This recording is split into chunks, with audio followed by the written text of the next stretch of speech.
The Wanderer's Necklace, Henry Rider Haggard, dedication.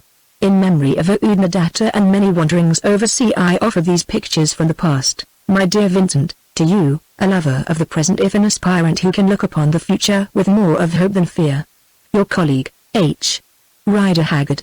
To Sir Edgar Vincent, KCMG, Ditchingham, November, 1913. Note by the editor, it chances that I, the editor of these pages for, in truth, that is my humble function, have recovered a considerable knowledge of a bygone life of mine.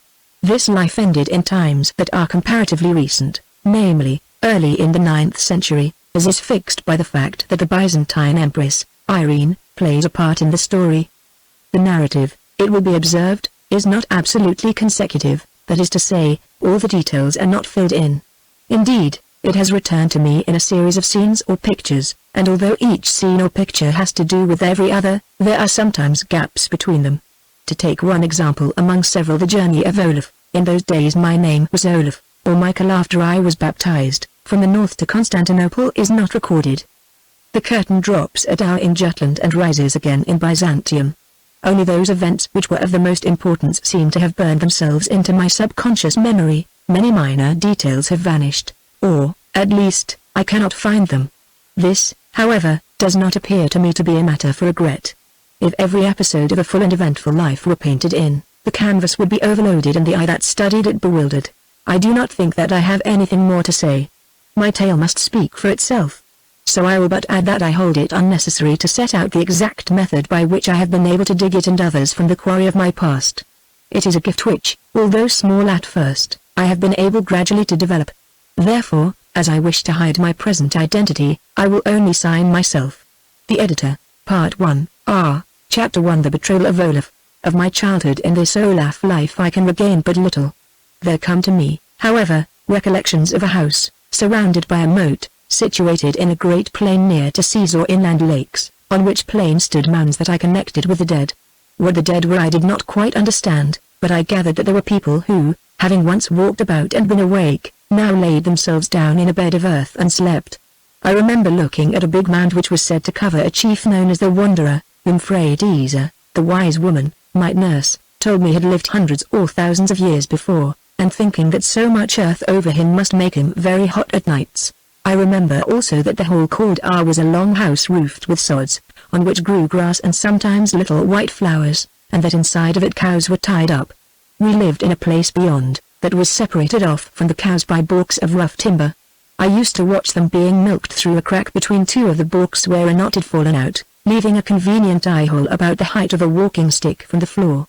One day my elder and only brother, Ragnar, who had very red hair, came and pulled me away from this eye-hole because he wanted to look through it himself at a cow that always kicked the girl who milked it.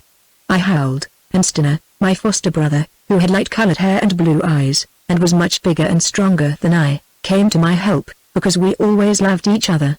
He fought Ragnar and made his nose bleed, after which my mother, the Lady Thora, who was very beautiful, boxed his ears.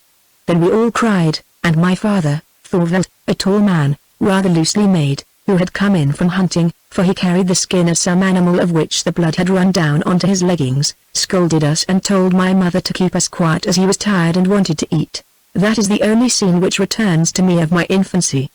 The next of which a vision has come to me is one of a somewhat similar house to our own in R, upon an island called Lesso, where we were all visiting a chief of the name of Athelbrand. He was a fierce-looking man with a great forked beard, from which he was called Athelbrand Forkbeard.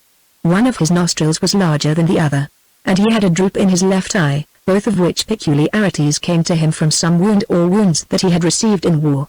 In those days everybody was at war with everybody else, and it was quite uncommon for anyone to live until his hair turned grey. The reason of our visit to this chief Athelbrand was that my elder brother, Ragnar, might be betrothed to his only surviving child, Iduna, all of whose brothers had been killed in some battle. I can see Iduna now as she was when she first appeared before us. We were sitting at table, and she entered through a door at the top of the hall. She was clothed in a blue robe, her long fair hair, whereof she had an abundance, was arranged in two plaits which hung almost to her knees, and about her neck and arms were massive gold rings that tinkled as she walked. She had a round face, colored like a wild rose, and innocent blue eyes that took in everything, although she always seemed to look in front of her and see nothing. Her lips were very red and appeared to smile. Altogether I thought her the loveliest creature that ever I had looked on, and she walked like a deer and held her head proudly. Still, she did not please Ragnar, who whispered to me that she was sly and would bring mischief on all that had to do with her. I, who at the time was about 21 years of age, wondered if he had gone mad to talk thus of this beautiful creature. Then I remembered that just before we had left home I had caught Ragnar kissing the daughter of one of our thralls behind the shed in which the calves were kept. She was a brown girl, very well made, as her rough robe, fastened beneath her breast with a strap, showed plainly, and she had big dark eyes with a sleepy look in them. Also, I never saw anyone kiss quite so hard as she did. Ragnar himself was outpassed. I think that is why even the great lady, Iduna the Fair, did not please him. All the while he was thinking of the brown-eyed girl in the russet robe. Still, it is true that, brown-eyed girl or no, he read Iduna right. Moreover, if Ragnar did not like Iduna, from the first Iduna hated Ragnar. So it came about that, although both my father, Thorvald, and Iduna's father, Athelbrand, stormed and threatened, these two declared that they would have nothing to do with each other, and the project of their marriage came to an end. On the night before we were to leave Lesso, whence Ragnar had already gone, Athelbrand saw me staring at Iduna. This, indeed, was not wonderful, as I could not take my eyes from her lovely face, and when she looked at me and smiled with those red lips of hers I became like a silly bird that is bewitched by a snake. At first I thought that he was going to be angry, but suddenly some idea seemed to strike him so that he called my father, Thorvald, outside the house. Afterwards I was sent for, and found the two of them seated on a three-cornered, flat stone, talking in the moonlight, for it was summertime, when everything looks blue at night and the sun and the moon ride in the sky together. Nearby stood my mother, listening. "Olaf," said my father, "would you like to marry Iduna the Fair?" "Like to marry Iduna?" I gasped. "Aye, more than to be High King of Denmark, for she is no woman, but a goddess." At this saying my mother laughed, and Athelbrand, who knew Iduna when she did not seem a goddess, called me a fool. Then they talked, while I stood trembling with hope and fear. "He's but a second son," said Athelbrand. "I have told you there is land enough for both of them, also the gold that came with his mother will be his, and that's no small sum," answered Thorvald. "He's no warrior, but a skald," objected Athelbrand again, "a silly half-man who makes songs and plays upon the harp." "Songs are sometimes stronger than swords," replied my father, "and, after all, it is wisdom that rules. One brain can govern many men, also, harps make merry music at a feast. Moreover, Olaf is brave enough.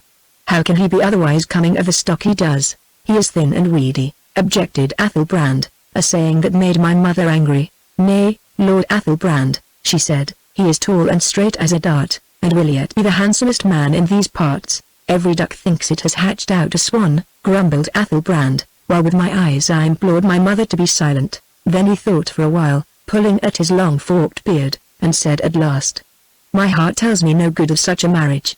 Iduna, who is the only one left to me, could marry a man of more wealth and power than this room-making stripling is ever likely to be.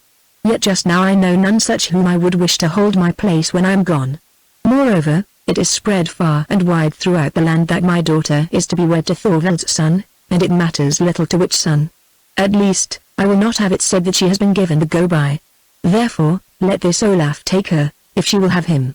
Only," he added with a growl, "let him play no tricks like that red-headed cub, his brother Ragnar, if he would not taste of a spear through his liver. Now I go to learn Iduna's mind." So he went, as did my father and mother, leaving me alone, thinking and thanking the gods for the chance that had come my way, yes, and blessing Ragnar and that brown-eyed wench who had thrown her spell over him. Whilst I stood thus I heard a sound, and, turning, saw Iduna gliding towards me in the blue twilight, looking more lovely than a dream. At my side she stopped and said, "My father tells me you wish to speak with me," and she laughed a little softly and held me with her beautiful eyes. After that I know not what happened till I saw Iduna bending towards me like a willow in the wind, and then "Oh, joy of joys!" felt her kiss upon my lips. Now my speech was unsealed, and I told her the tale that lovers have always told.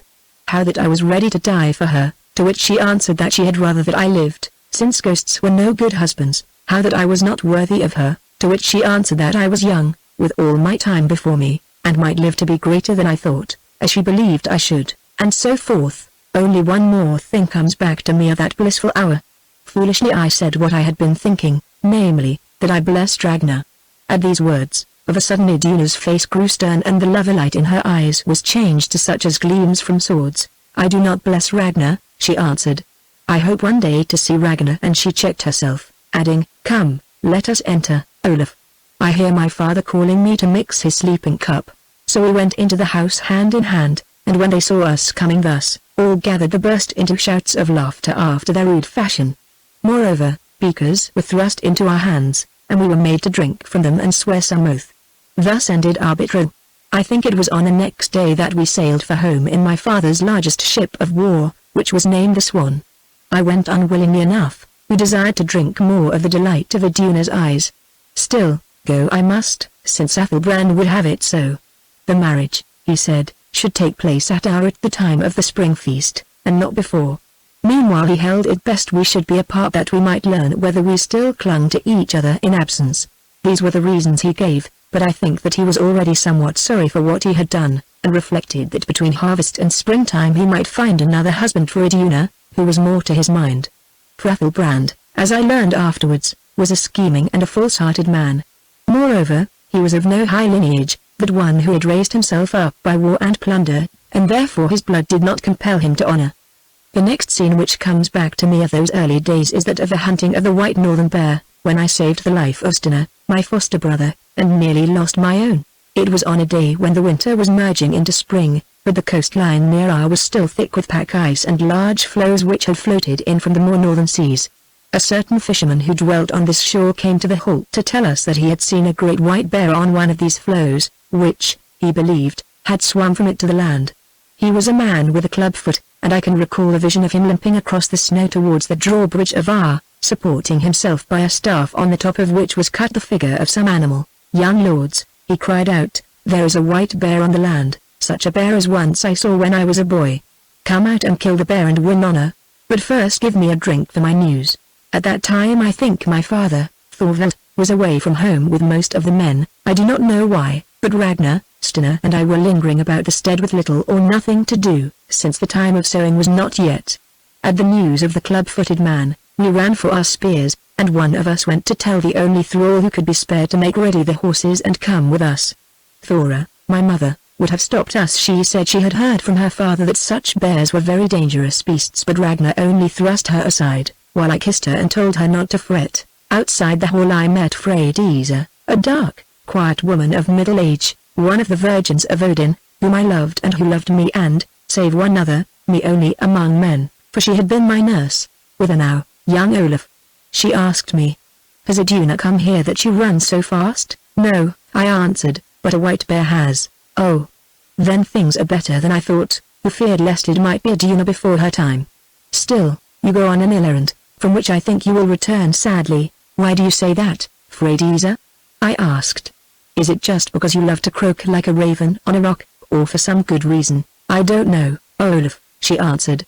"I say things because they come to me, and I must, that is all.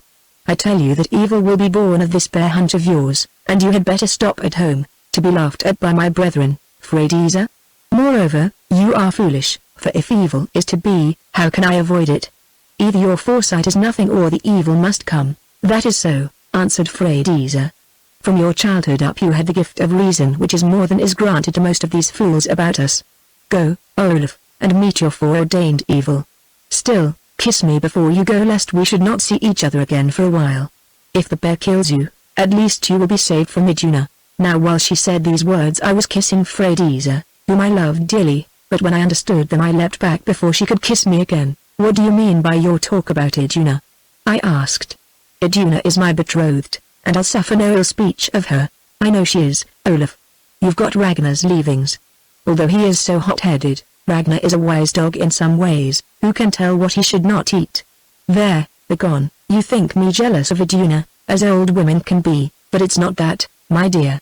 Oh, you'll learn before all is done, if you live. Begone, begone. I'll tell you no more.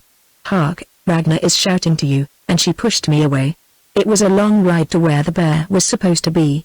At first as we went we talked a great deal, and made a wager as to which of the three of us should first drive a spear into the beast's body so deep that the blade was hidden, but afterwards I grew silent. Indeed, I was musing so much of Iduna and how the time drew near when once more I should see her sweet face, wondering also why Ragnar and Freydisa should think so ill of her who seemed a goddess rather than a woman, but I forgot all about the bear.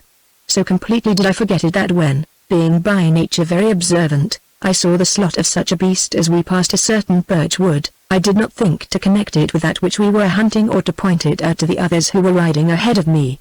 At length we came to the sea, and there, sure enough, saw a great ice floe, which now and again tilted as the surge caught its broad green flank. When it tilted towards us we perceived a track worn deep into the ice by the paws of the prisoned bear as it had marched endlessly round. Also we saw a big grinning skull, whereon sat a raven picking at the eyeholes, and some fragments of white fur. "The bear is dead!" exclaimed Ragnar. "Odin's curse be on that club-footed fool who gave us this cold ride for nothing." "Yes, I suppose so," said Stina doubtfully. "Don't you think that it is dead, Olaf?" "What is the good of asking Olaf?" broke in Ragnar, with a loud laugh. "What does Olaf know about bears? He has been asleep for the last half hour dreaming of Athelbrand's blue-eyed daughter, or perhaps he is making up another poem." "Olaf sees farther when he seems asleep than some of us do when we are awake," answered Stina hotly. "Oh yes," replied Ragnar. "Sleeping or waking, Olaf is perfect in your eyes, for you've drunk the same milk, and that ties you tighter than a rope. Wake up, now, brother Olaf, and tell us, is not the bear dead?" Then I answered, "Why, of course, a bear is dead, see its skull, also pieces of its hide, there," exclaimed Ragnar. "Our family prophet has settled the matter. Let us go home." "Olaf said that a bear was dead," answered Stina, hesitating. Ragnar, who had already swung himself round in his quick fashion, spoke back over his shoulder. "Isn't that enough for you? Do you want to hunt a skull or the raven sitting on it? Or is this, perchance, one of Olaf's riddles? If so, I am too cold to guess riddles just now, yet I think there is one for you to guess, brother," I said gently, "and it is, where is the live bear hiding? Can't you see that there were two bears on that ice head, and that one has killed and eaten the other?" "How do you know that?" asked Ragnar. "Because I saw the slot of the second as we passed the birchwood yonder. It has a split claw on the left forefoot and the others are all worn by the ice." "Then why in Odin's name did you not say so before?" exclaimed Ragnar angrily. Now I was ashamed to confess that I had been dreaming, so I answered at hazard. "Because I wished to look upon the sea and the floating ice. See what wondrous colors they take in this light." When he heard this, Stina burst out laughing till tears came into his blue eyes and his broad shoulders shook. But Ragnar, who cared nothing for scenery or sunsets, did not laugh. On the contrary, as was usual with him when vexed, he lost his temper and swore by the more evil of the gods. Then he turned on me and said, "Why not tell the truth at once, Olaf? You are afraid of this beast, and that's why you let us come on here when you knew it was in the wood. You hoped that before we got back there it would be too dark to hunt." At this taunt I flushed and gripped the shaft of my long hunting spear, for among us Northmen to be told that he was afraid of anything was a deadly insult to a man. "If you were not my brother," I began, then checked myself, for I was by nature easy-tempered, and went on, "It is true, Ragnar, I am not so fond of hunting as you are. Still, I think that there will be time to fight this bear and kill or be killed by it, before it grows dark, and if not I will return alone tomorrow morning." Then I pulled my horse round and rode ahead. As I went, my ears being very quick, I heard the other two talking together. At least, I suppose that I heard them. At any rate, I know what they said, although, strangely enough, nothing at all comes back to me of their tale of an attack upon a ship or of what then I did or did not do. "It is not wise to jeer at Olaf," said Stina, "for when he is stung with words he does mad things. Don't you remember what happened when your father called him niddering last year because Olaf said it was not just to attack the ship of those British men who had been driven to our coast by weather, meaning us no harm?" "Aye," answered Ragnar. "He leapt among them all alone as soon as our boat touched her side, and felled the steersman. Then the British men shouted out that they would not kill so brave a lad, and threw him into the sea. It cost us that ship, since by the time we had picked him up she had put about and hoisted her large sail. Oh, Olaf is brave enough, we all know that. Still, he ought to have been born a woman or a priest of Freya who only offers flowers. Also, he knows my tongue and bears no malice. Pray that we get him home safe," said Stina uneasily, "for if not there will be trouble with your mother and every other woman in the land, to say nothing of Iduna the Fair." "Iduna the Fair would live through it," answered Ragnar, with a hard laugh.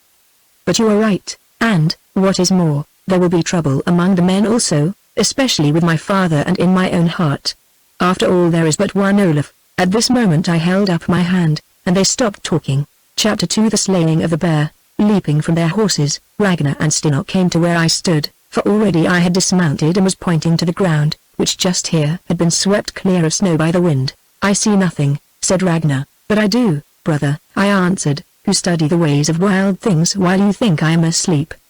Look, that moss has been turned over, for it is frozen underneath and pressed up into little mounds between the bear's claws. Also that tiny pool has gathered in the slot of the paw, it is its very shape. The other footprints do not show because of the rock." Then I went forward a few paces behind some bushes and called out, "Here runs the track." Sure enough, and, as I thought, the brute has a split claw. The snow marks it well. "Bid the thrall stay with the horses and come you." They obeyed, and there on the white snow which lay beyond the bush we saw the track of the bear stamped as if in wax. "A mighty beast," said Ragnar.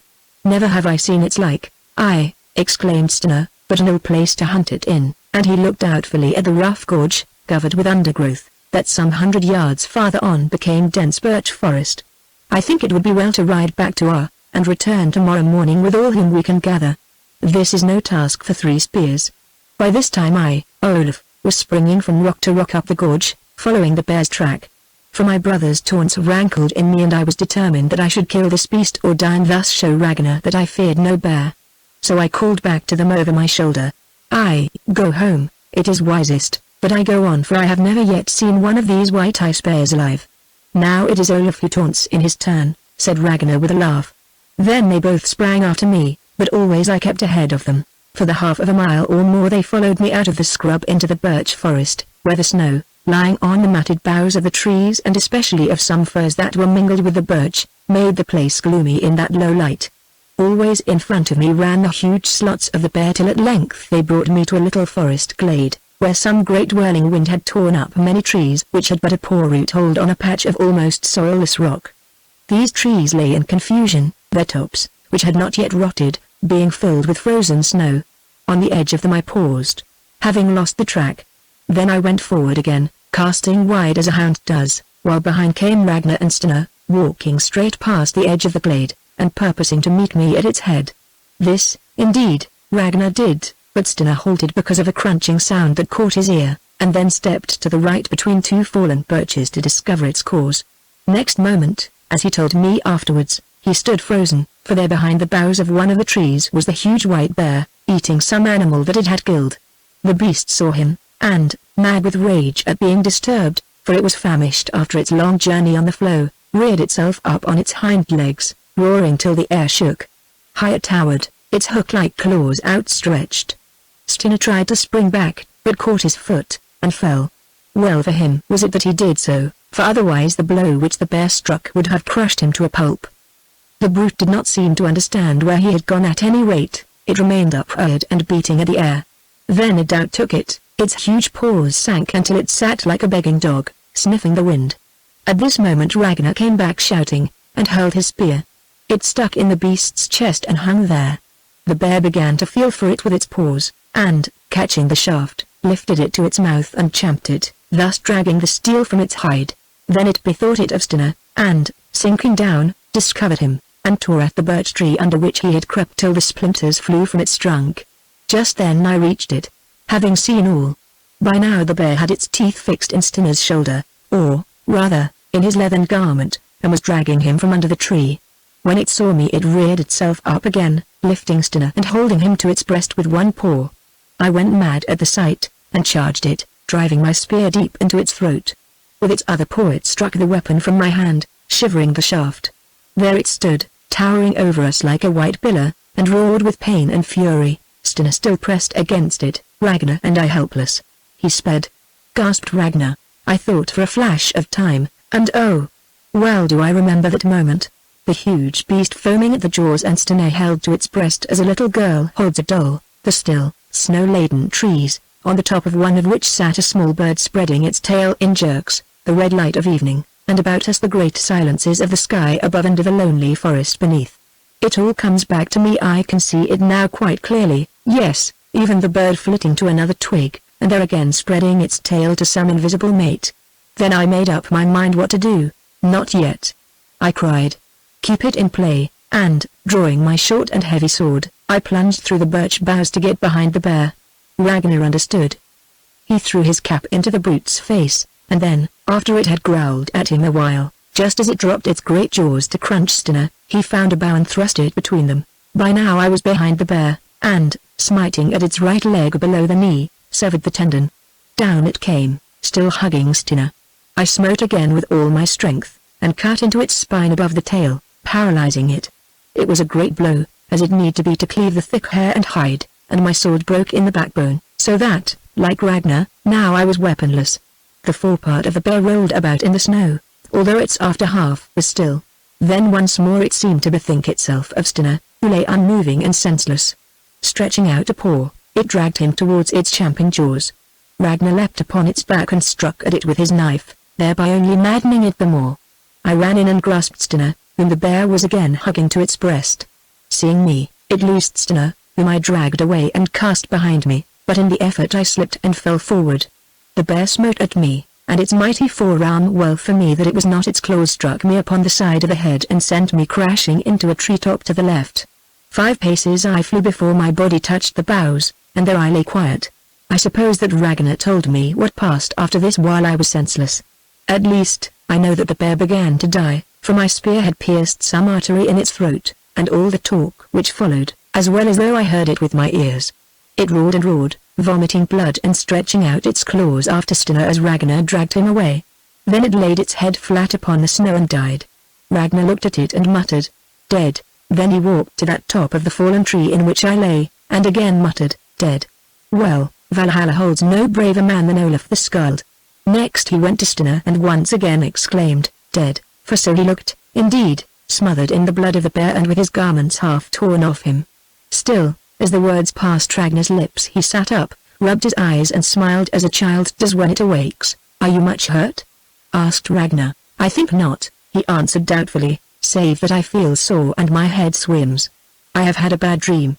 Then his eyes fell on the bear, and he added, "Oh, I remember now, it was no dream."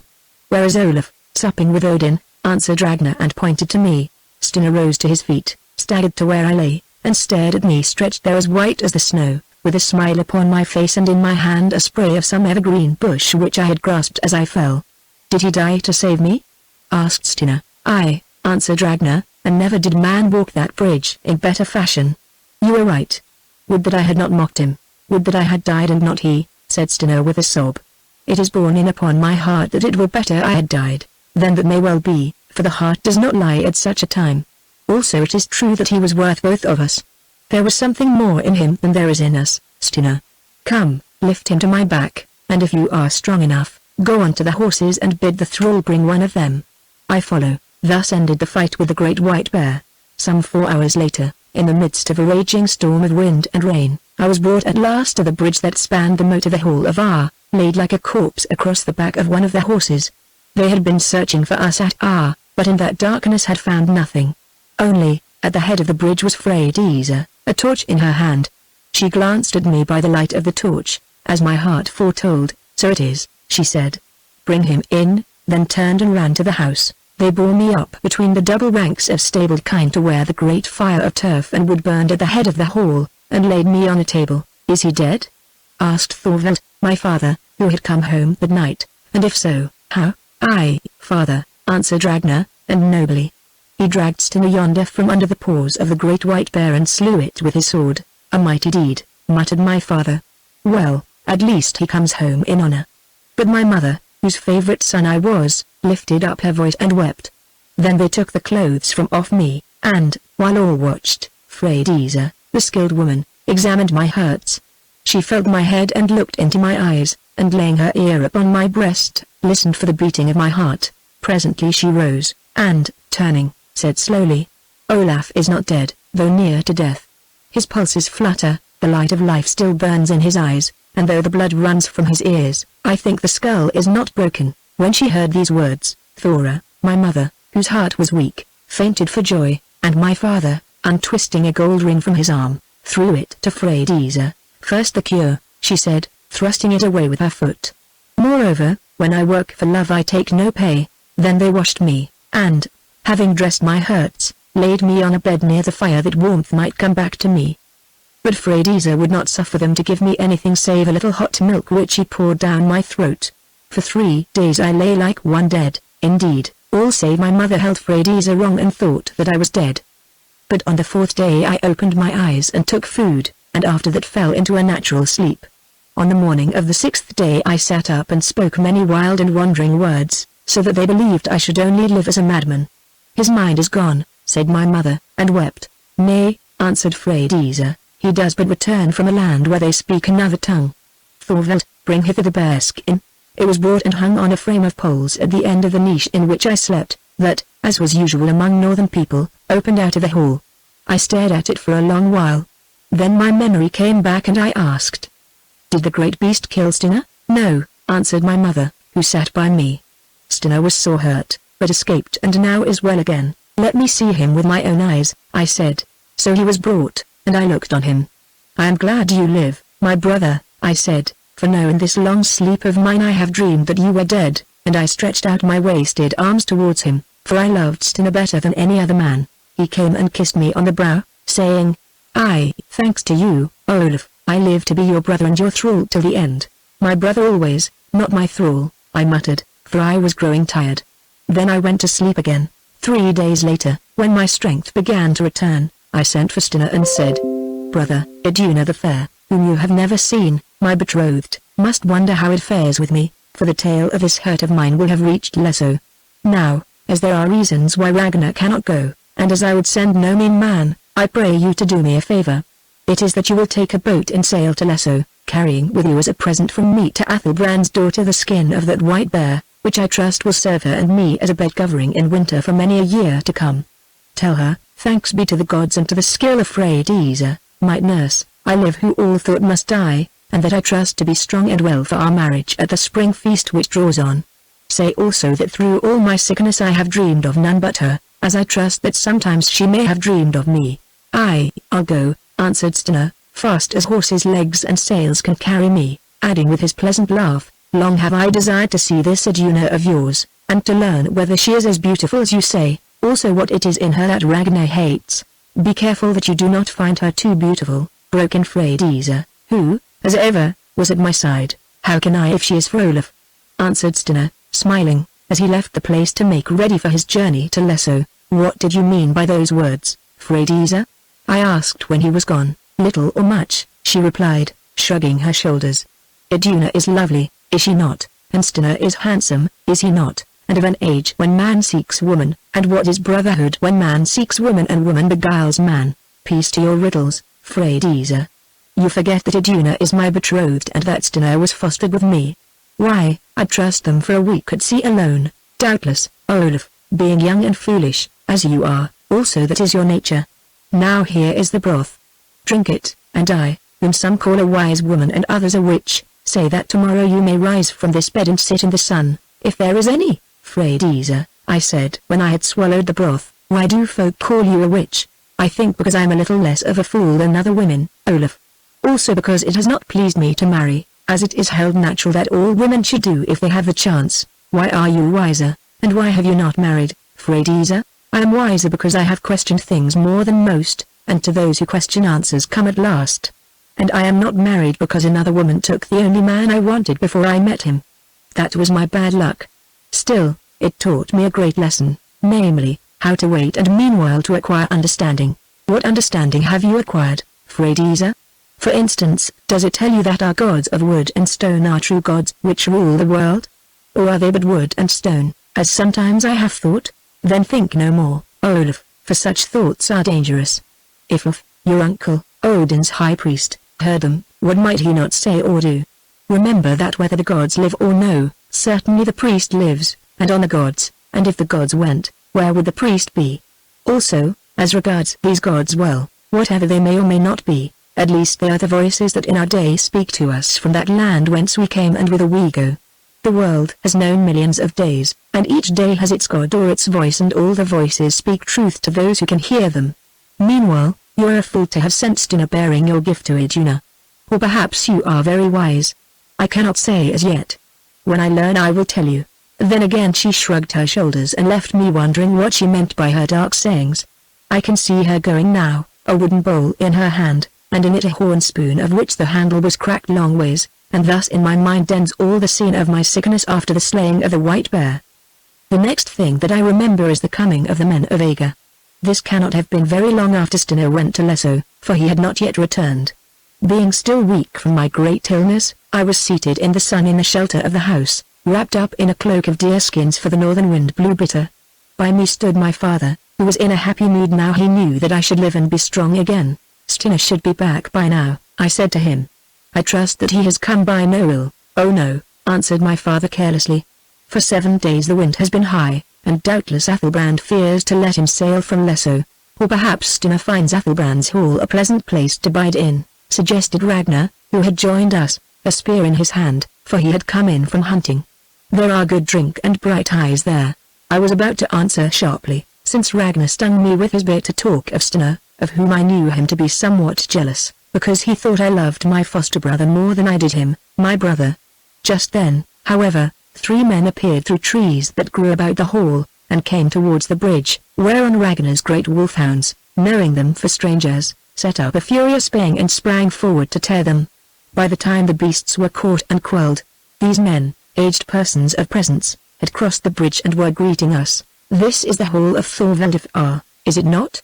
And a certain Stina dwells here with him, does he not? Asked their spokesman. It is, and I am Thorvald, answered my father. Also Stina has dwelt here from his birth up, but is now away from home on a visit to the Lord Athelbrand of Lesso.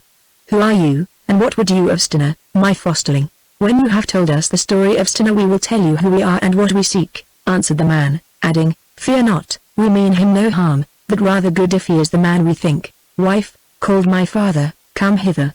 Here are men who would know the story of Stina, and say that they mean him good. So my mother came, and the men bowed to her. The story of Stina is short, sirs, she said. His mother, Stingadi, who was my cousin and the friend of my childhood, married the great chief Haggard, of Haggard, 22 summers gone. A year later, just before Stina was born, she fled to me here, asking shelter of my lord. Her tale was that she had quarrelled with Haggard because another woman had crept into her place. Finding that this tale was true, and that Haggard had treated her ill indeed, we gave her shelter, and here her son Stina was born, in giving birth to whom she died of a broken heart, as I think, for she was mad with grief and jealousy.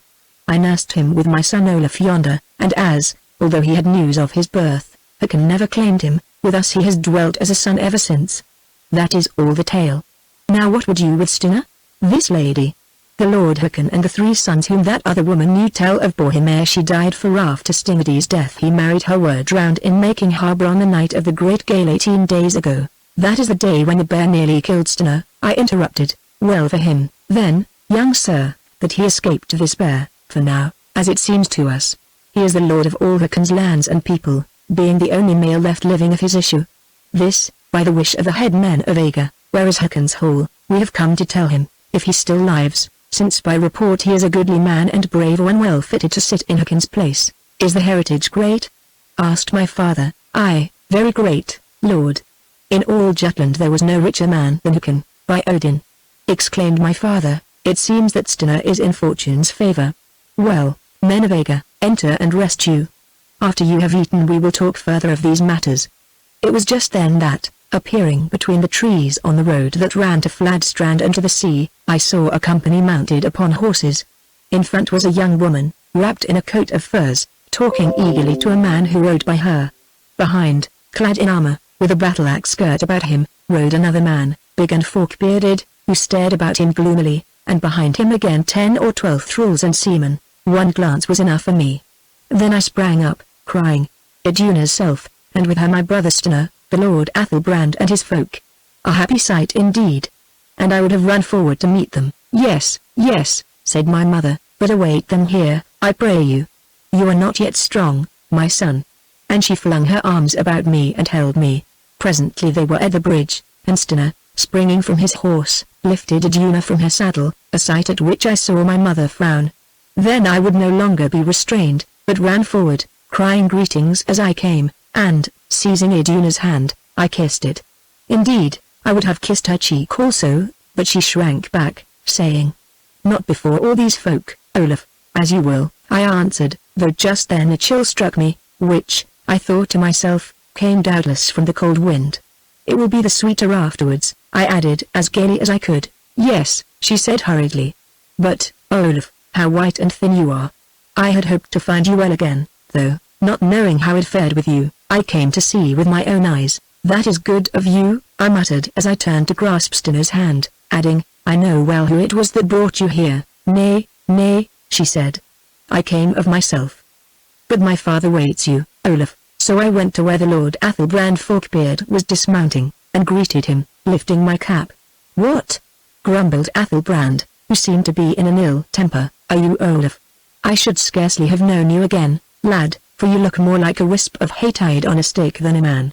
Now that the flesh is off you I see you lack bone, unlike some others, and he glanced at the broad-shouldered Stina. Greeting to you, Thorvald.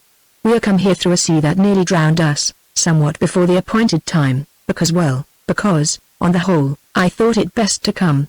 I pray Odin that you are more glad to see us than I am to see you. If so, friend Athelbrand, why did you not stop away? Asked my father, firing up, then adding quickly, nay, no offense, you are welcome here, whatever your humor, and you too, my daughter that is to be, and you, Stina, my fosterling, who, as it chances, are come in a good hour. How's that, Lord? Asked Stina absently, for he was looking at Iduna. Thus, Stina, these men, and he pointed to the 3 messengers, have but just arrived from Haggard with the news that your father, Håkon, and your half-brothers are all drowned. They say also that the folk of Haggard have named you Håkon's heir, as, indeed, you are by right of blood. Is that so? Exclaimed Stina, bewildered.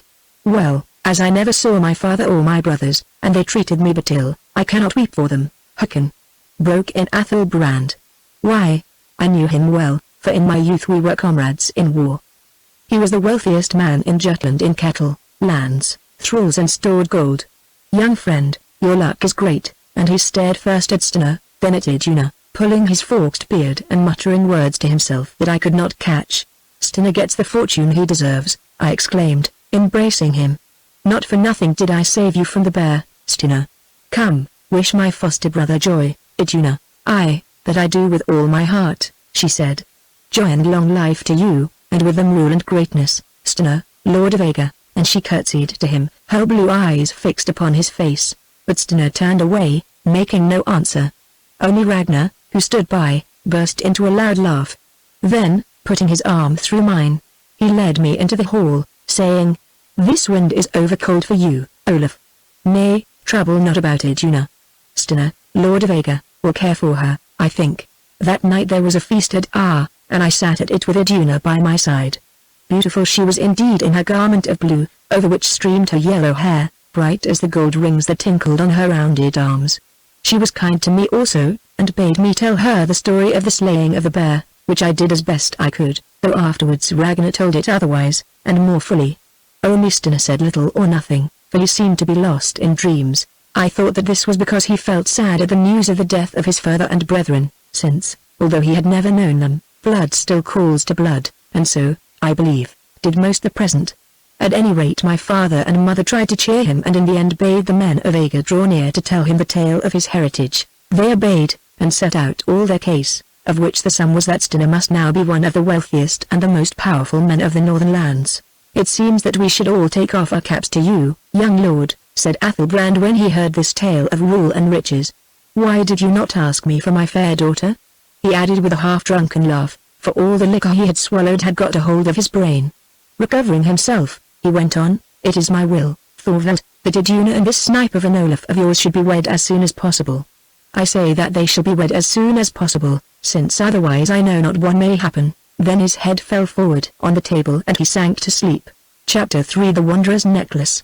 On the morrow early I lay awake, for how could I sleep when Iduna rested beneath the same roof with me, Iduna, who, as her father had decreed, was to become my wife sooner than I had hoped.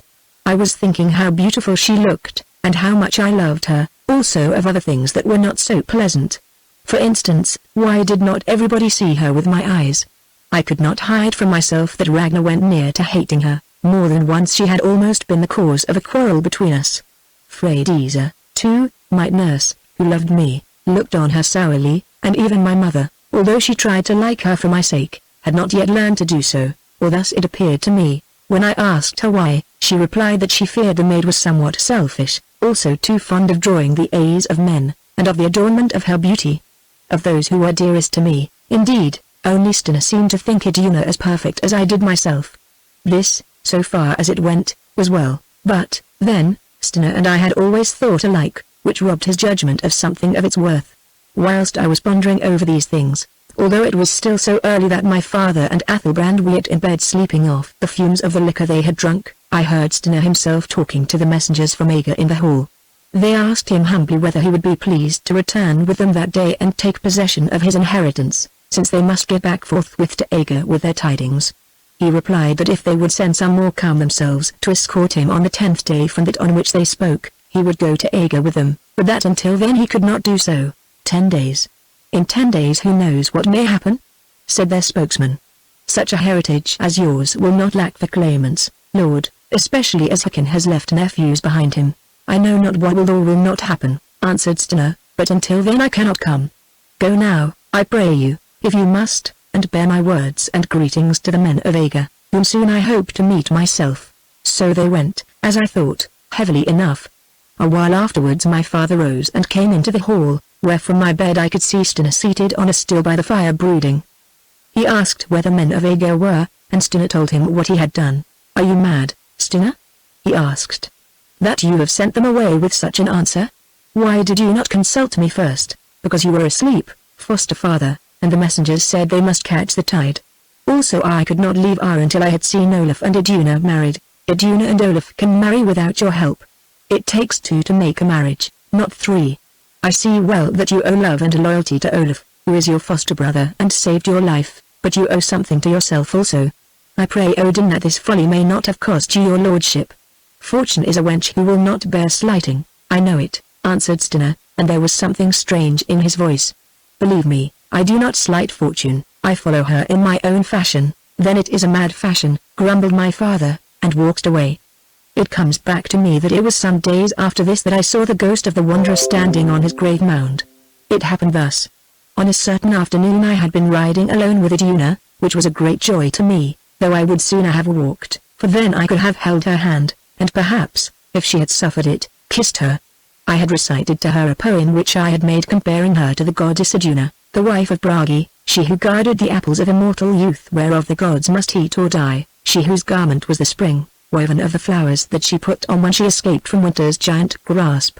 I think that it was a very good poem of its own sort, but Iduna seemed to have small taste for poetry and to know little of the lovely goddess and her apples, although she smiled sweetly and thanked me for my verses. Then she began to talk of other matters, especially of how, after we were wed, her father wished to make war upon another chieftain and to seize his land. She said that it was for this reason that he had been so anxious to form an alliance with my father, Thorvald, as such an alliance would make him sure of victory. Before that time, she told me that he, Athelbrand, had purposed to marry her to another lord for this very reason, but unhappily this lord had been killed in battle. Nay, happily for us, Iduna, I said. Perhaps, she answered with a sigh. Who knows? At any rate, your house will be able to give us more ships and men than he who is dead could have done. Yet I love peace, not war, I broke in, I who hate the slaying of those who have never harmed me, and do not seek to die on the swords of men whom I have no desire to harm. Of what good is war when one has enough? I would be no widow maker, Iduna, nor do I wish that others should make you a widow. Iduna looked at me with her steady blue eyes. You talk strangely, Olaf, she said, and were it not known to be otherwise, some might hold that you are a coward. Yet it was no coward who leapt alone on board the battleship, or who slew the great white bear to save Stina's life. I do not understand you, Olaf, you who have doubts as to the killing of men. How does a man grow great except upon the blood of others? It is that which fats him. How does the wolf live? How does the kite live? How does Odin fill Valhalla? By death, always by death. I cannot answer you, I said, yet I hold that somewhere there is an answer which I do not know, since wrong can never be the right. Then, as she did not seem to understand, I began to talk of other things, but from that moment I felt as though a veil swung between me and Iduna. Her beauty held my flesh, but some other part in me turned away from her. We were different. When we reached the hall we met Stina, who was lingering near the door. He ran forward and helped Iduna to dismount, then said, Olaf, I know that you must not overtire yourself as yet, but your lady has told me that she desires to see the sunset from Odin's mount. Have I your leave to take her there? I do not yet need Olaf's leave to walk abroad. though some few days hence it may be different," broke in Iduna, with a merry laugh, before I could answer. "Come, Lord Stina, let us go and see this sunset whereof you talk so much." "Yes, go," I said, "only do not stay too long, for I think a storm comes up." But who is that has taught Stina to love sunsets? So they went, and before they had been gone an hour the storm broke as I had foreseen. First came wind, and with it hail, and after that thunder and great darkness, lit up from time to time by pulsing lightning. Stina and Iduna do not return. "I am afraid for them," I said at last to Freydisa. "Then why do you not go to seek them?" she asked with a little laugh. "I think I will," I said. "If so, I will come with you, Olaf, for you still need a nurse, though, for my part, I hold that the Lord Stina and the Lady Iduna can guard themselves as well as most folk." "No, I am wrong. I mean that the Lady Iduna can guard herself and the Lord Stina. Now, be not angry. Here's your cloak." So we started, for I was urged to this foolish journey by some impulse that I could not master. There were two ways of reaching Odin's mount, one, the shorter, over the rocks and through the forest land. The other, the longer, ran across the open plain, between the many earth tombs of the dead who had lived thousands of years before, and past the great mound in which it was said that a warrior of long ago, who was named the Wanderer, lay buried. Because of the darkness we chose this latter road, and presently found ourselves beneath the great mass of the Wanderer's mount. Now the darkness was intense, and the lightning grew rare, for the hail and rain had ceased and the storm was rolling away. "My counsel is," said Freydisa, "that we wait here until the moon rises, which it should do soon. When the wind has driven away the clouds it will show us our path, but if we go on in this darkness we shall fall into some pit. It is not cold tonight, and you will take no harm." "No, indeed," I answered, "for now I am as strong again as ever I was." So we stayed till the lightning, flashing for the last time, showed us a man and a woman standing quite close to us, although we had not heard them because of the wind. They were Stina and Iduna, talking together eagerly, with their faces very near to each other. At the same moment they saw us. Stina said nothing, for he seemed confused, but Iduna ran to us and said, "Thanks be to the gods who send you, Olaf. The great storm caught us at Odin's temple, where we were forced to shelter. Then, fearing that you would grow frightened, we started, and lost our way. Is it so?" I answered. "Surely Stina would have known this road even in the dark. But what matter, since I have found you?" He knew as soon as we saw this grave mound. But Stina was telling me that some ghost haunts it, and I begged him to stay a while, since there is nothing I desire so much as to see a ghost, who believe little in such things. So he stayed, though he says he fears the dead more than the living.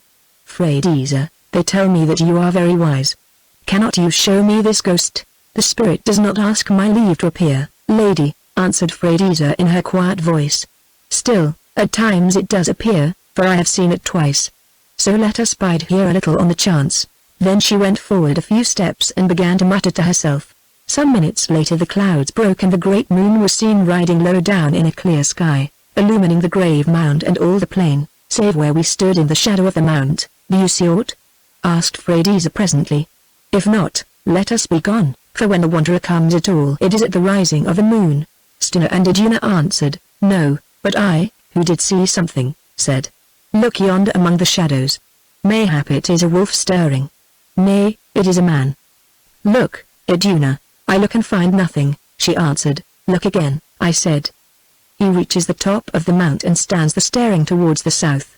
Oh! Now he turns, and the moonlight shines upon his face. "You dream, Olaf," said Stina. "If you do not dream, tell us of the likeness of this spirit." "Its likeness," I answered, "is that of a tall and noble man, worn as though with years and sorrows. He wears strange rich armor that is dinted and soiled. On his head is a cap of mail with two long earpieces, beneath which appears his brown hair lined with grey. He holds a red-colored sword which is handled with a cross of gold. He points the sword at you, Stina. It is as though he were angry with you, or warned you." Now, when Stina heard these words he shook and groaned, as I remembered afterwards.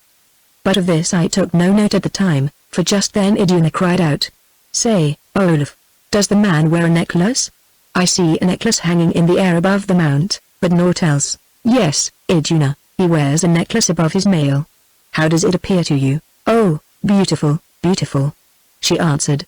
"A chain of pale gold, and hanging from it golden shells inlaid with blue, and between them green jewels that hold the moon." "That is what I see also," I said, as indeed I did.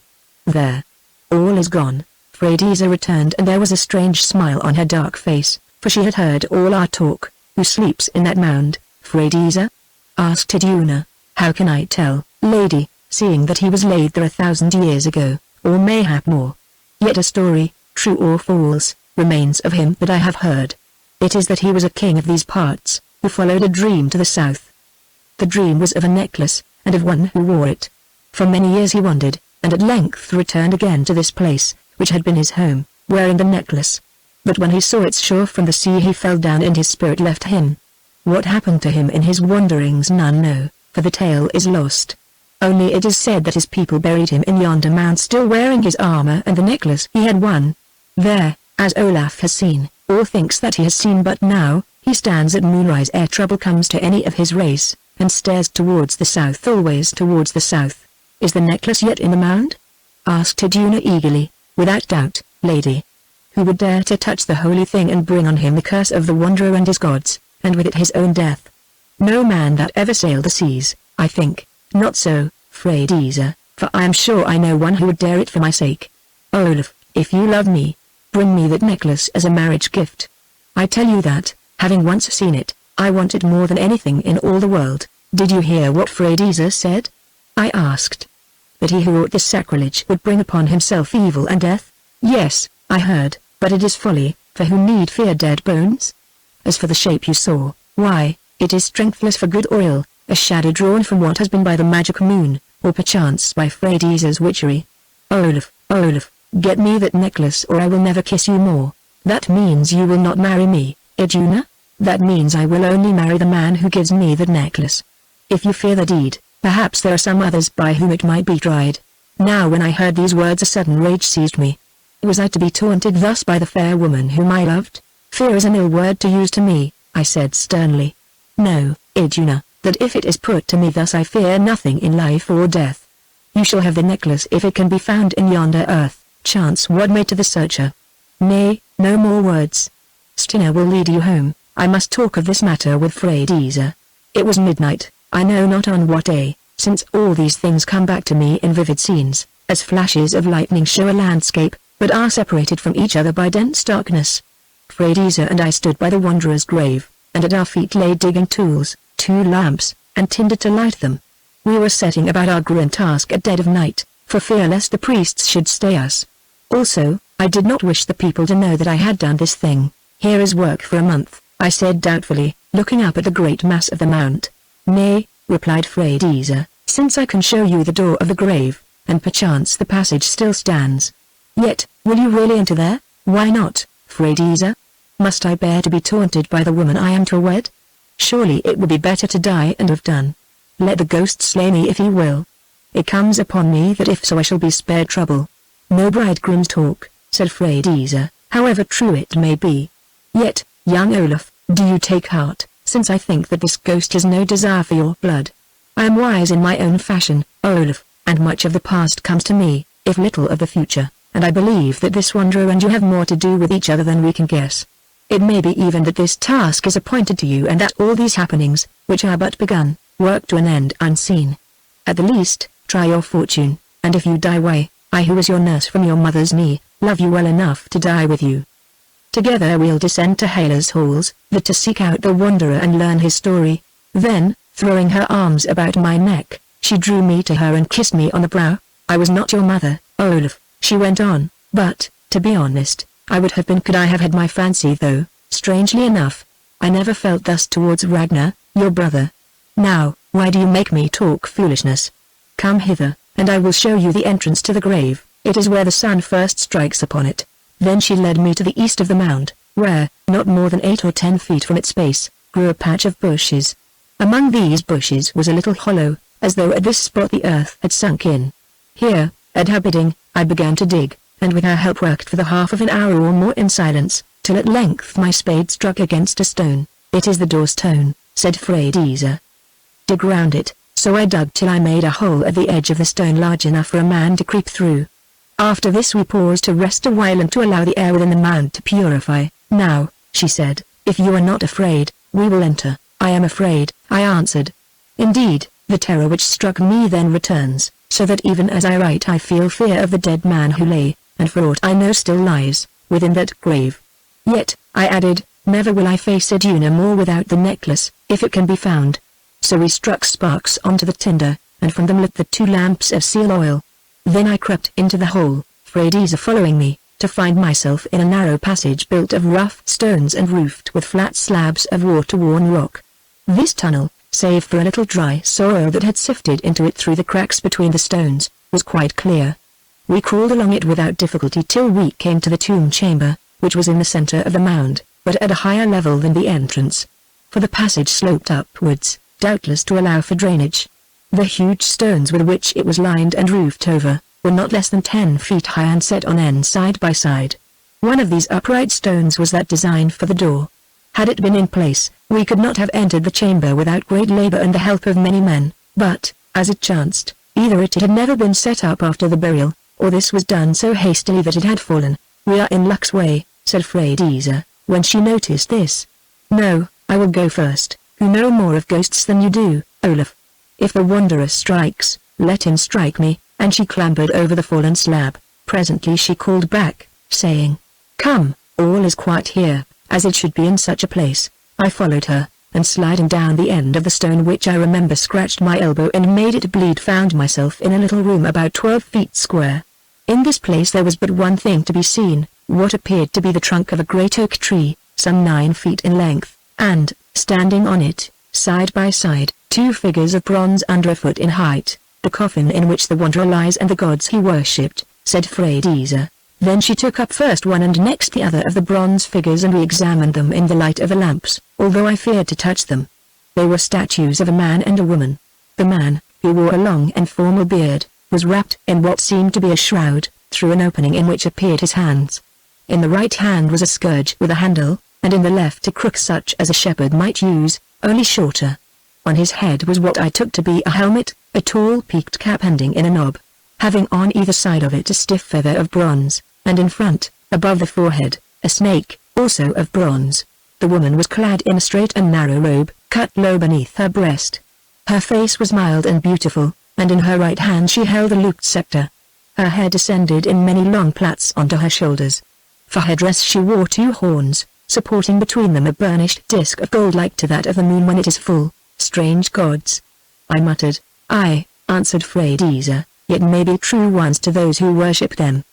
But we will talk of these later, now for their servant. Then she dropped the figures into a pouch at her side, and began to examine the trunk of the oak tree, of which the outer sap wood had been turned to tinder by age, leaving the heart still hard as iron. See, she said, pointing to a line about 4 inches from the top, the tree has been sawn in 2 lengthways and the lid laid on. Come, help. Then she took an iron-shod staff which we had brought with us, and worked its sharp point into the crack, after which we both rested our weight upon the staff. The lid of the coffin lifted quite easily, for it was not pegged down, and slid of its own weight over the side of the tree. In the cavity beneath was a form covered with a purple cloak stained as though by salt water. Freydisa lifted the cloak, and there lay the wanderer as he had been placed 1,000 or more of years before our time, as perfect as he had been in the hour of his death, for the tannin from the new felled tree in which he was buried had preserved him. Breathless with wonder, we bent down and examined him by the light of the lamps. He was a tall, spare man, to all appearance of between 50 and 60 years of age. His face was thin and fine, he wore a short, grizzled beard, his hair, so far as it could be seen beneath his helmet, was brown and lightly tinged with grey. Does he call anyone to your mind? Asked Freydisa. Yes, I think so, a little, I replied. Who is it, now? Oh, I know, my mother. That is strange, Olaf, since to me he seems much like what you might become should you live to his years. Yet it was through your mother's line that I came to your race many generations gone, for this much is known. Well, study him hard, for, look you, now that the air has got to him, he melts away. Melt he did, indeed, till presently there was nothing left save a skull patched here and there with skin and hair. Yet I never forgot that face, indeed, to this hour I see it quite clearly. When at length it had crumbled, we turned to other things, knowing that our time in the grave must be measured by the oil in a simple lamps we had. Freydisa lifted a cloth from beneath the chin, revealing a dinted breastplate of rich armor, different from any of our day and land, and, lying on it, such a necklace as we had seen upon the ghost, a beauteous thing of inlaid golden shells and emerald stones shaped like beetles. "Take it for your Iduna," said Freydiza, "since it is for her sake that we break in upon this great man's rest." I seized the precious thing and tugged at it, but the chain was stout and would not part. Again I tugged, and now it was the neck of the wanderer that broke, for the head rolled from the body, and the gold chain came loose between the two. "Let us be going," said Freydiza, as I hid away the necklace.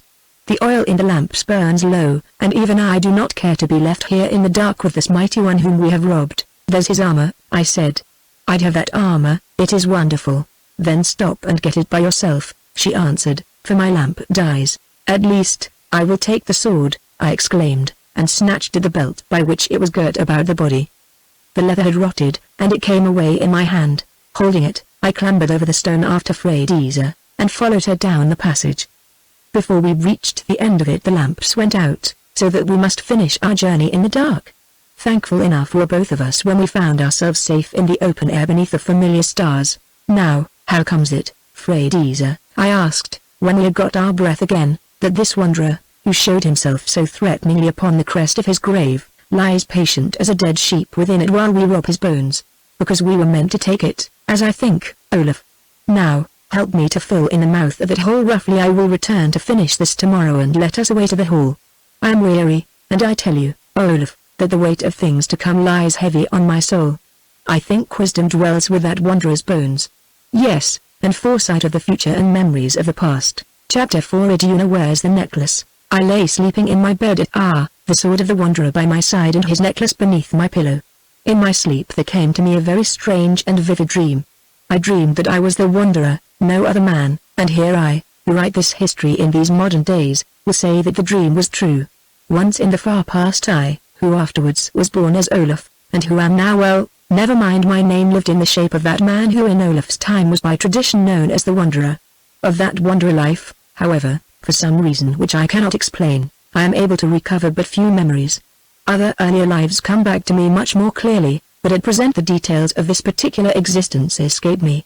For the purpose of the history which I am setting down this matters little, since, although I know enough to be sure that the persons concerned in the Olaf life were for the most part the same as those concerned in the wanderer life, their stories remain quite distinct. Therefore, I propose to leave that of the wanderer, so far as I know it, untold, wild and romantic as it seems to have been. For he must have been a great man, this wanderer, who in the early ages of the northern world, drawn by the magnet of some previous Egyptian incarnation, broke back to those southern lands with which his informing spirit was already so familiar, and thence won home again to the place where he was born, only to die. In considering this dream which Olaf dreamed, let it be remembered, then, that although 1,000, or maybe 1,500, of our earthly years separated us from each other, the wanderer, into whose tomb I broke at the goading of Iduna, and I, Olaf, were really the same being clothed in different shapes of flesh. To return to my dream. I, Olaf, or, rather, my spirit, dwelling in the wanderer's body, that body which I had just seen lying in the grave, stood at night in a great columned building, which I knew to be the temple of some god. At my feet lay a basin of clear water. The moonlight, which was almost as bright as that of day, showed me my reflection in the water. It was like to that of the wanderer as I had seen him lying in his oak coffin in the mound, only younger than he had seemed to be in the coffin. Moreover, he wore the same armor that the man in the coffin wore, and at his side hung the red, cross-handled sword. There he stood in the temple alone, and looked across a plain, green with crops, on which sat two mighty images as high as tall pines, looked to a great river on whose banks grew trees such as I had never beheld, tall, straight trees, surmounted by a stiff crown of leaves. Beyond this river lay a white, flat-roofed city, and in it were other great columned temples. The man in whom I, Olaf the Dane, seemed to dwell in my dream turned, and behind him saw a range of naked hills of brown rock, and in them the mouth of a desolate valley where was no green thing. Presently he became aware that he was no longer alone. At his side stood a woman. She was a very beautiful woman, unlike anyone I, Olaf, had ever seen. Her shape was tall and slender, her eyes were large, dark and soft as a deer's, her features were small and straight, save the mouth, of which the lips were somewhat full. The face, which was dark-hued, like her hair and eyes, was sad, but wore a sweet and haunting smile. It was much such a face as that upon the statue of the goddess which we had found in the wanderer's tomb, and the dress she wore beneath her cloak was like to the dress of the goddess. She was speaking earnestly. "My love, my only love," she said, "you must begone this very night. Indeed, the boat awaits you that shall take you down the river to the sea. All is discovered. My waiting lady, the priestess, but now has told me that my father, the king, purposes to seize and throw you into prison tomorrow, and thereafter to put you on your trial for being beloved by a daughter of the royal blood, of which, as you are a foreign man, however noble you may be, the punishment is death. Moreover, if you are condemned, your doom will be my own. There is but one way in which to save my life, and that is by your flight, for if you fly it has been whispered to me that all will be forgotten. Now, in my dream, he who wore the wanderer's shape reasoned with her, saying at length that it was better they both should die, to live on in the world of spirits, rather than part forever. She hid her face on his breast and answered, I cannot die. I would stay to look upon the sun, not for my own sake, but because of our child that will be born. Nor can I fly with you, since then your boat will be stopped. But if you go alone, the guards will let it pass. They have their commands. After this for a while they wept in each other's arms, for their hearts were broken. Give me some token, he murmured, let me wear something that you have worn until my death. She opened her cloak, and there upon her breast hung that necklace which had lain upon the breast of the wanderer in his tomb. The necklace of gold and inlaid shells and emerald beetles, only there were 2 rows of shells and emeralds, not one. One row she unclasped and clasped it again round his neck, breaking the little gold threads that bound the 2 strands together. Take this, she said, and I will wear the half which is left of it even in my grave, as you also shall wear your half in life and death. Now something comes upon me. It is that when the severed parts of this necklace are once more joined together, then we two shall meet again upon the earth. What chance is there that I shall return from my northern home, if ever I win so far, back to this southern land? None, she answered. In this life we shall kiss no more. Yet there are other lives to come, or so I think and have learned through the wisdom of my people. Begone, begone, ere my heart breaks on yours, but never let this necklace of mine, which was that of those who were long before me, lie upon another woman's breast, for if so it will bring sorrow to the giver, and to her to whom it is given no good fortune. How long must I wait before we meet again? He asked. I do not know, but I think that when all that jewel once more grows warm above my immoral heart, this temple which they call eternal will be but a time-eaten ruin. Hark, the priestess calls.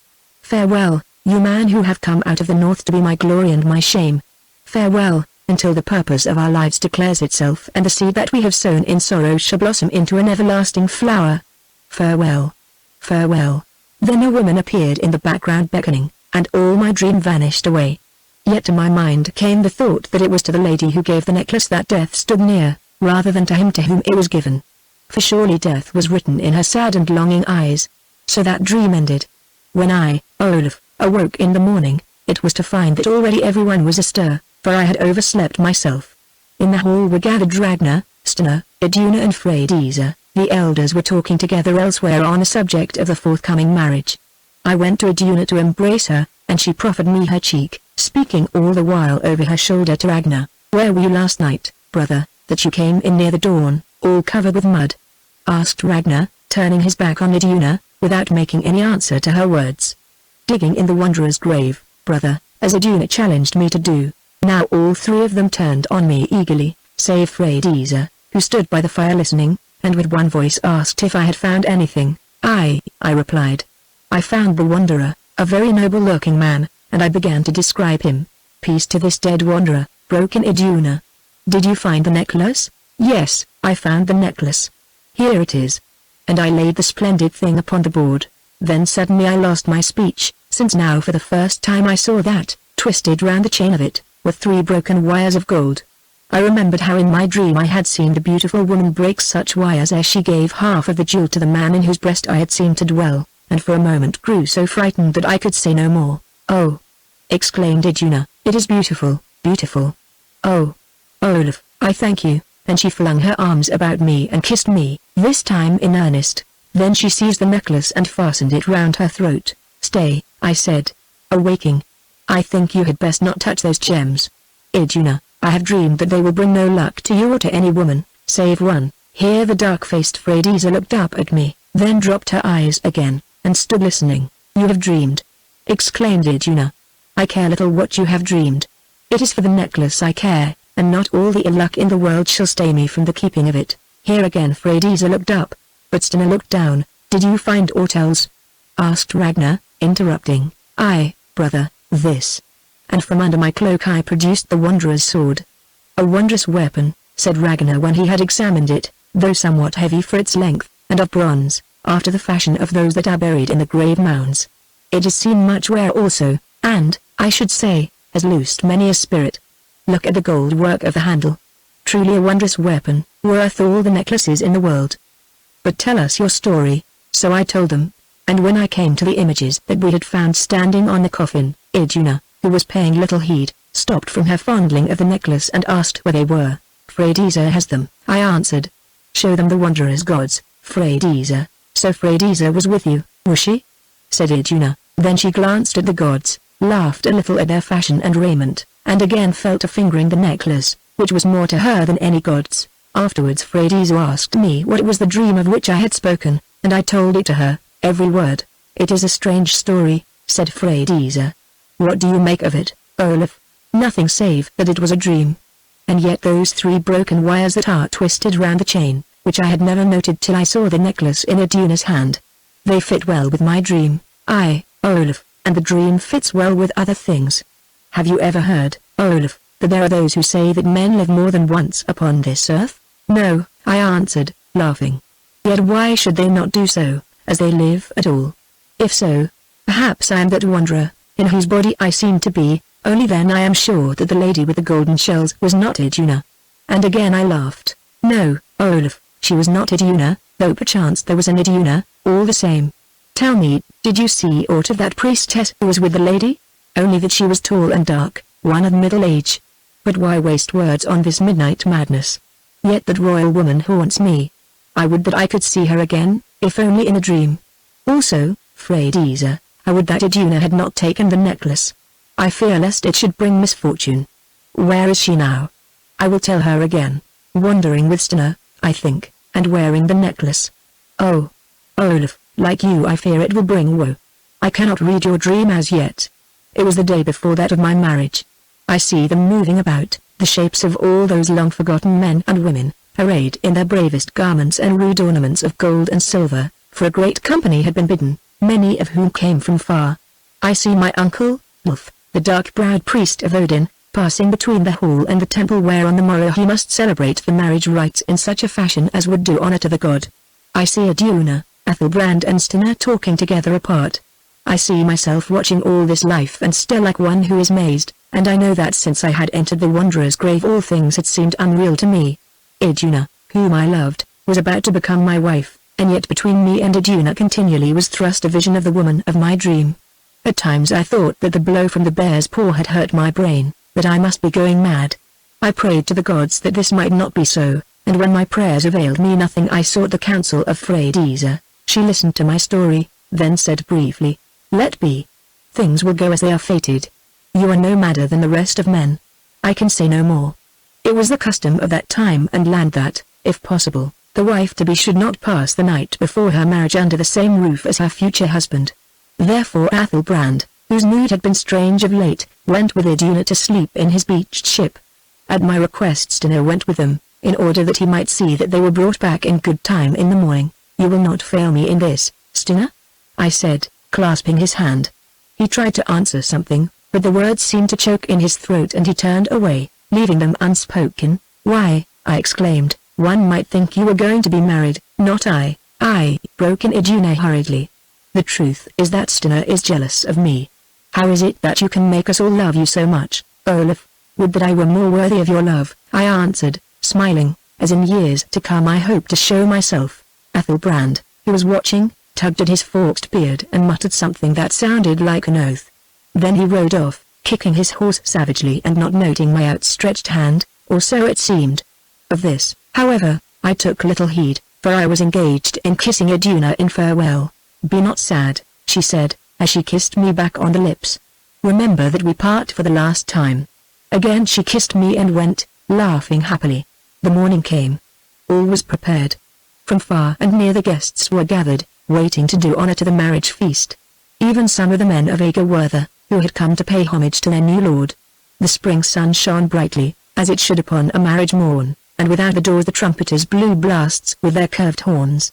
In the temple the altar of Odin was decorated with flowers, and by it, also decorated with flowers. The offering awaited sacrifice. My mother, in her finest robe, the same, in truth, in which she herself had been wed, stood by the door of the hall, which was cleared of kine and set with tables, giving and returning greetings. Her arm was round me, who, as bridegroom, was clothed in new garments of woven wool through which ran a purple streak, the best that could be made in all the land. Ragnar came up. "They should be here," he said. "The hour is overpast. Doubtless the fair bride has been long in decking herself," answered my father, looking at the sun. "She will come presently." Still time went on, and the company began to murmur, while a strange, cold fear seemed to grip my heart. At length a man was seen riding towards the hall, and one cried, "At last! Here comes the herald," another answered, "For a messenger of love he rides slowly and sadly." And a silence fell on all that heard him. The man, a stranger to us, arrived and said, "I have a message for the Lord Thorvald from the Lord Athelbrand, which I was charged to deliver at this hour, neither before nor after. It is that he sailed for Lesso at the rising of the moon last night, the purposing to celebrate the marriage of his daughter, the Lady Iduna, with Stina, Lord of Haggard, and is therefore grieved that he and the Lady Iduna cannot be present at your feast this day." Now, when I heard these words I felt as though a spear had been thrust through me. "Stina? Oh! Surely not with my brother Stina," I gasped, and staggered against the doorpost, where I stood like one who has been struck helpless. Ragnar sprang at the messenger, and, dragging him from his horse, would have killed him had not some stayed his hand. My father, Thorvald, remained silent, but his half-brother, the dark-browed priest of Odin, lifted his hands to heaven and called down the curse of Odin upon the troth-breakers. The company drew swords and shouted for vengeance, demanding to be led against the false Athelbrand. At length my father called for silence. "Athelbrand is a man without shame," he said. "Stina is a viper whom I have nursed in my breast, a viper that has bitten the hand which saved him from death. Aye, you men of Haggard, you have a viper for your lord. Iduna is a light of love upon whom all honest women should spit, who has broken her oath and sold herself for Stina's wealth and rule. I swear by Thor that, with your help, my friends and neighbors, I will be avenged upon all three of these. But for such vengeance preparations must be made, since Athelbrand and Stina are strong. Moreover, they lie in an island, and can only be attacked by sea. Further, there is no haste, since the mischief is done, and by now Stina the snake and Iduna the light of love will have drunk their marriage cup. Come, eat, my friends, and not too sadly, seeing that if my house has suffered shame, it has escaped worse shame, that of welcoming a false woman as a bride of one of us. Doubtless, when his bitterness is past, Olaf, my son, will find a better wife." So they sat down and ate the marriage feast. Only the seats of the bride and bridegroom were empty, for I could not take part in that feast, but went alone to my sleeping place and drew the curtains. My mother also was so overcome that she departed to her own chamber. Alone I sat upon my bed and listened to the sounds of that marriage feast, which more resembled such a one as is given at funerals. When it was finished I heard my father and Ragnar and the headmen and chiefs of the company take counsel together, after which all departed to their homes. So soon as they were gone Freydisa came to me, bringing food and drink. "I am a shamed man, Freydisa," I said, "and can no longer stay in this land where I have been made one for children to mock at." "It is not you who are shamed," answered Freydisa hotly. "It is Stina and that," and she used a harsh word of Iduna. "Oh! I saw it coming, and yet I dared not warn you. I feared lest I might be wrong and put doubts into your heart against your foster brother and your wife without cause. May Odin destroy them both." "Speak not so roughly, Freydisa," I said. Ragnar was right about Iduna. Her beauty never blinded him as it did me, and he read her truly. Well, she did but follow her nature, and as for Stina, she fooled him as she has the power to do by any man, save Ragnar. Doubtless he will repent bitterly ere all is done. Also I think that necklace from the grave is an evil magic. It is like you, Olaf, to find excuse even for sin that cannot be forgiven. Not but what I hold with you that Stina has been led away against his will, for I read it in his face. Well, his life must pay the price of it, for surely he shall bleed on Odin's altar. Now, be a man. Come out and face your trouble. You are not the first that a woman has fooled, nor will you be the last. Forget love and dream of vengeance. I cannot forget love, and I do not wish for vengeance, especially against Stina, who is my foster brother," I answered wearily. Chapter 5 The Battle on the Sea. On the morrow Thorvald, my father, sent messengers to the headmen of Haggard, telling them of all that he and his house had suffered at the hands of Stina, whereof those of their folk who had been present at the feast could bear witness. He added that if they stood by Stina in his wickedness and treachery, thenceforward he and the men of the north would be their foes and work them mischief by land and sea.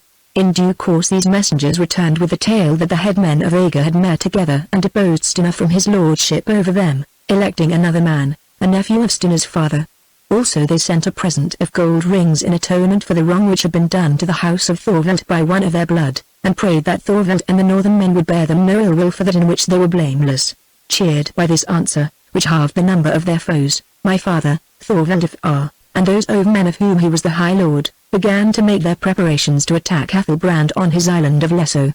Of all these things Ethelbrand learned by his spies, and later, when the warships were being prepared and manned, 2 messengers came from him, old men of repute, and demanded to see my father.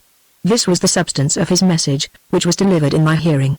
That he, Ethelbrand, was little to blame for what had happened, which was due to the mad passions of 2 young people who had blinded and misled him. That no marriage had taken place between Stina and his daughter, Iduna, as he was prepared and able to prove, since he had refused to allow any such marriage.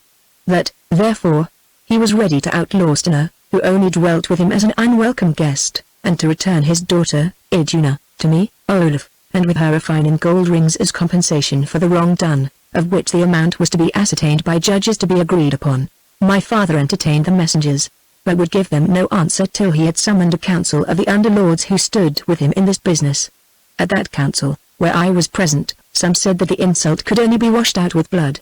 At length I was called upon to speak as the man most concerned. While all listened I rose and said, "These are my words. After what has chanced, not for all the wealth in Denmark would I take Iduna the Fair to be my wife. Let her stay with Stina, whom she has chosen.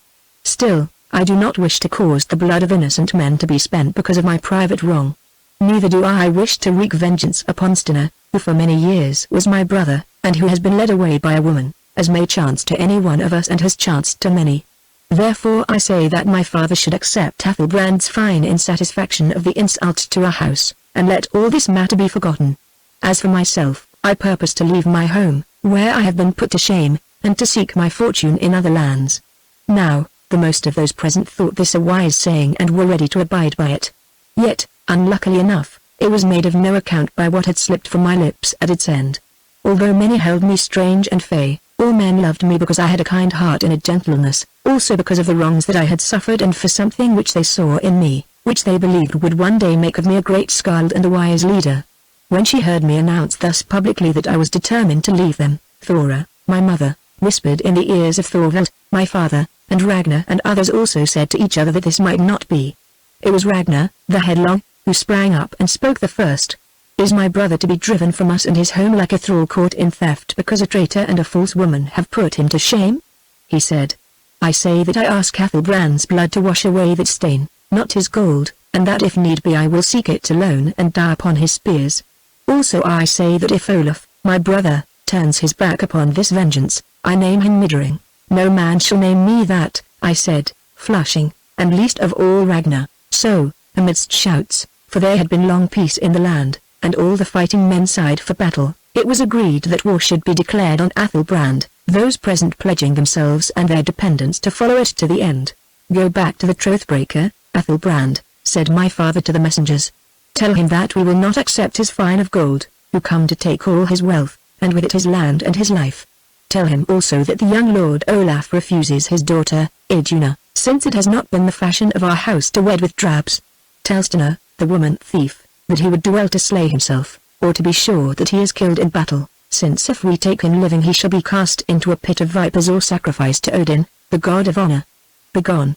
"We go," answered the spokesman of the messengers, "yet before we go, Thorvald, we would say to you that you and your folk are mad. Some wrong has been done to your son, though perhaps not so much as you may think. For that wrongful atonement has been offered, and with it the hand of friendship on which you spit. Know then that the mighty Lord Ethelbrand does not fear war, since for every man you can gather he numbers 2, all pledged to him until the death. Also he has consulted the oracle, and its answer is that if you fight with him, but one of your house will be left living. Begone." Thundered my father, "lest presently you should stay here dead." So they went. That day my heart was very heavy, and I sought for Adisa to take counsel with her. "Trouble hovers over me like a croaking raven," I said. "I do not like this war for a woman who is worth nothing, although she has hurt me sorely. I fear the future, that it may prove even worse than the past has been. Then come to learn it, Olaf, for what is known need no more be feared. I am not so sure of that, I said. But how can the future be learned?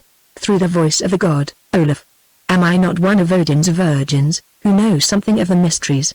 Yonder in his temple mayhap he will speak through me, if you dare to listen. I dare. I should like to hear the god speak, true words or false. Then come and hear them, Olaf. So we went up to the temple, and Freydisa, who had the right of entry, unlocked its door. We passed in and lit a lamp in front of the seated wooden image of Odin, that for unnumbered generations had rested behind the altar. I stood by the altar and Freydisa crouched herself before the image, her forehead laid upon its feet, and muttered runes. After a while she grew silent, and fear took hold of me. The place was large, and the feeble light of the lamp scarcely reached to the arched roof. All about me were great formless shadows. I felt that there were two worlds, one of the flesh and one of the spirit, and that I stood between the two. Freydisa seemed to go to sleep. I could no longer hear her breathing. Then she sighed heavily and turned her head, and by the light of the lamp I noted that her face was white and ghastly. "What do you seek?" her lips asked, for I saw them moving. Yet the voice that issued from them was not her own voice, but that of a deep-throated man, who spoke with a strange accent. Next came the answer in the voice of Freydisa. "I, your virgin, seek to know the fate of him who stands by the altar, one whom I love." For a while there was quiet, then the first voice spoke, still through the lips of Freydisa. Of this I was sure, for those of the statue remained immovable. It was what it had always been, a thing of wood. "Olaf, the son of Thorvald," said the deep voice, "is an enemy of us the gods, as was his forefather whose grave he robbed. As his forefather's fate was, so shall his be, for in both of them dwells the same spirit. He shall worship that which is upon the hilt of the sword he stole from the dead, and in this sign shall conquer, since it prevails against us and makes our curse of none effect. Great sorrow shall he taste, and great joy. He shall throw away a scepter for a woman's kiss, and yet gain a greater scepter. Olaf, whom we curse, shall be Olaf the Blessed. Yet in the end shall we prevail against his flesh and that of those who cling to him, preaching that which is upon the sword but not with a sword, among whom thou shalt be numbered, woman thou, and another, who hast done him wrong." The voice died away, and was followed by a silence so deep that at length I could bear it no more. "Ask of the war," I said, "and of what shall happen." "It is too late," answered the voice of Freydisa. "I sought to know of you, Olaf, and you alone, and now the spirit has left me." Then came another long silence, after which Freydisa sighed thrice and awoke. We went out of the temple, I bearing the lamp and she resting on my arm. Near the door I turned and looked back, and it seemed to me that the image of the god glared upon me wrathfully. "What has chanced?" asked Freydisa when we stood beneath the light of the friendly stars. "I know nothing, my mind is a blackness," I told her word for word. When I had finished she said, "Give me the Wanderer's sword." I gave it to her, and she held it against the sky by the naked blade. "The hilt is a cross," she said. "But how can a man worship a cross and preach it and conquer thereby? I cannot interpret this rede, yet I do not doubt but that it shall all come true. And that you, Olaf, and I are doomed to be joined in the same fate, whatever it may be, and with us some other who has wronged you, Stina perchance, or Adina herself. Well, of this at least I am glad, for if I have loved the father, I think that I love the son still more, though otherwise." And, leaning forward, she kissed me solemnly upon the brow. After Freydisa and I had sought the oracle of Odin, 3 long ships of war sailed by the light of the moon from Fladstrand for Ethelbrand's Isle of Lesso. I do not know when we sailed, but in my mind I can still see those ships creeping out to sea. In command of the first was Thorvald, my father, of the second, Ragnar, my brother, and of the third myself, Olaf, and on each of these ships were 50 men, all of them stout fighters. The parting with Thora, my mother, had been sad, for her heart foreboded ill of this war, and her face could not hide what her heart told her. Indeed, she wept bitterly, and cursed the name of Iduna the Fair, who had brought this trouble on her house. Freydisa was sad also. Yet, watching her opportunity, she glided up to me just before I embarked and whispered to me, "Be of good cheer, for you will return, whoever is left behind." "It will give me little comfort to return if certain others are left behind," I answered. "Oh, that the folk had hearkened to me and made peace." "Too late to talk of that now," said Freydisa, and we parted. This was our plan, to sail for Lesso by the moonlight, and when the moon went down to creep silently towards the shores of the island. Then, Just at the first break of dawn, we proposed to beach the ships on a sandy strand we knew, and rush to attack Athelbrand's hall, which we hoped to carry before men were well awake. It was a bold scheme and one full of dangers, yet we trusted that its very boldness would cause it to succeed, especially as we had put it about that, owing to the unreadiness of our ships, no attack would be made until the coming of the next moon. Doubtless all might have gone well with us but for a strange chance. As it happened, Athelbrand, a brave and skillful captain, who from his youth had seen much war by sea and land, had a design of his own which brought ours to nothing. It was that he and his people should sail to Fladstrand, burn the ships of Thorvald, my father, that he knew were fitting out upon the beach, which he hoped to find unguarded, or at most only watched by a few men, and then return to Lesso before he could be fallen upon. By ill luck he had chosen this very night for his enterprise. So it came about that just as the moon was sinking our watchmen caught sight of 4 other ships, which by the shields that hung over their bulwarks they knew must be vessels of war, gliding towards them over the quiet sea. "Athelbrand comes to meet us," cried one, and in a minute every man was looking to his arms. There was no time for plans, since in that low light and mist the vessels were almost bow to bow before we saw each other. My father's ship ran in between 2 of Athelbrand's that were sailing abreast, while mine and that of Ragnar found themselves almost alongside of the others. On both sides the sails were let down, for none had any thought of flight. Some rushed to the oars and got enough of them out to work the ships. Others ran to the grappling irons, and the rest began to shoot with their bows. Before one could count 200 from the time of sighting, the war cry of Valhalla, Valhalla, victory or Valhalla, broke upon the silence of the night, and the battle had begun. It was a very fierce battle, and one that the gathering darkness made more grim. Each ship fought without heed to the others, for as the fray went on they drifted apart, grappled to their foes. My father, Thorvald's, vessel fared the worst, since it had an enemy on either bulwark. He boarded one and cleared it, losing many men. Then the crew of the other rushed onto him as he regained his own ship. The end of it was that my father and all his folk were killed, but only after they had slain the most of their foes, for they died fighting very bravely.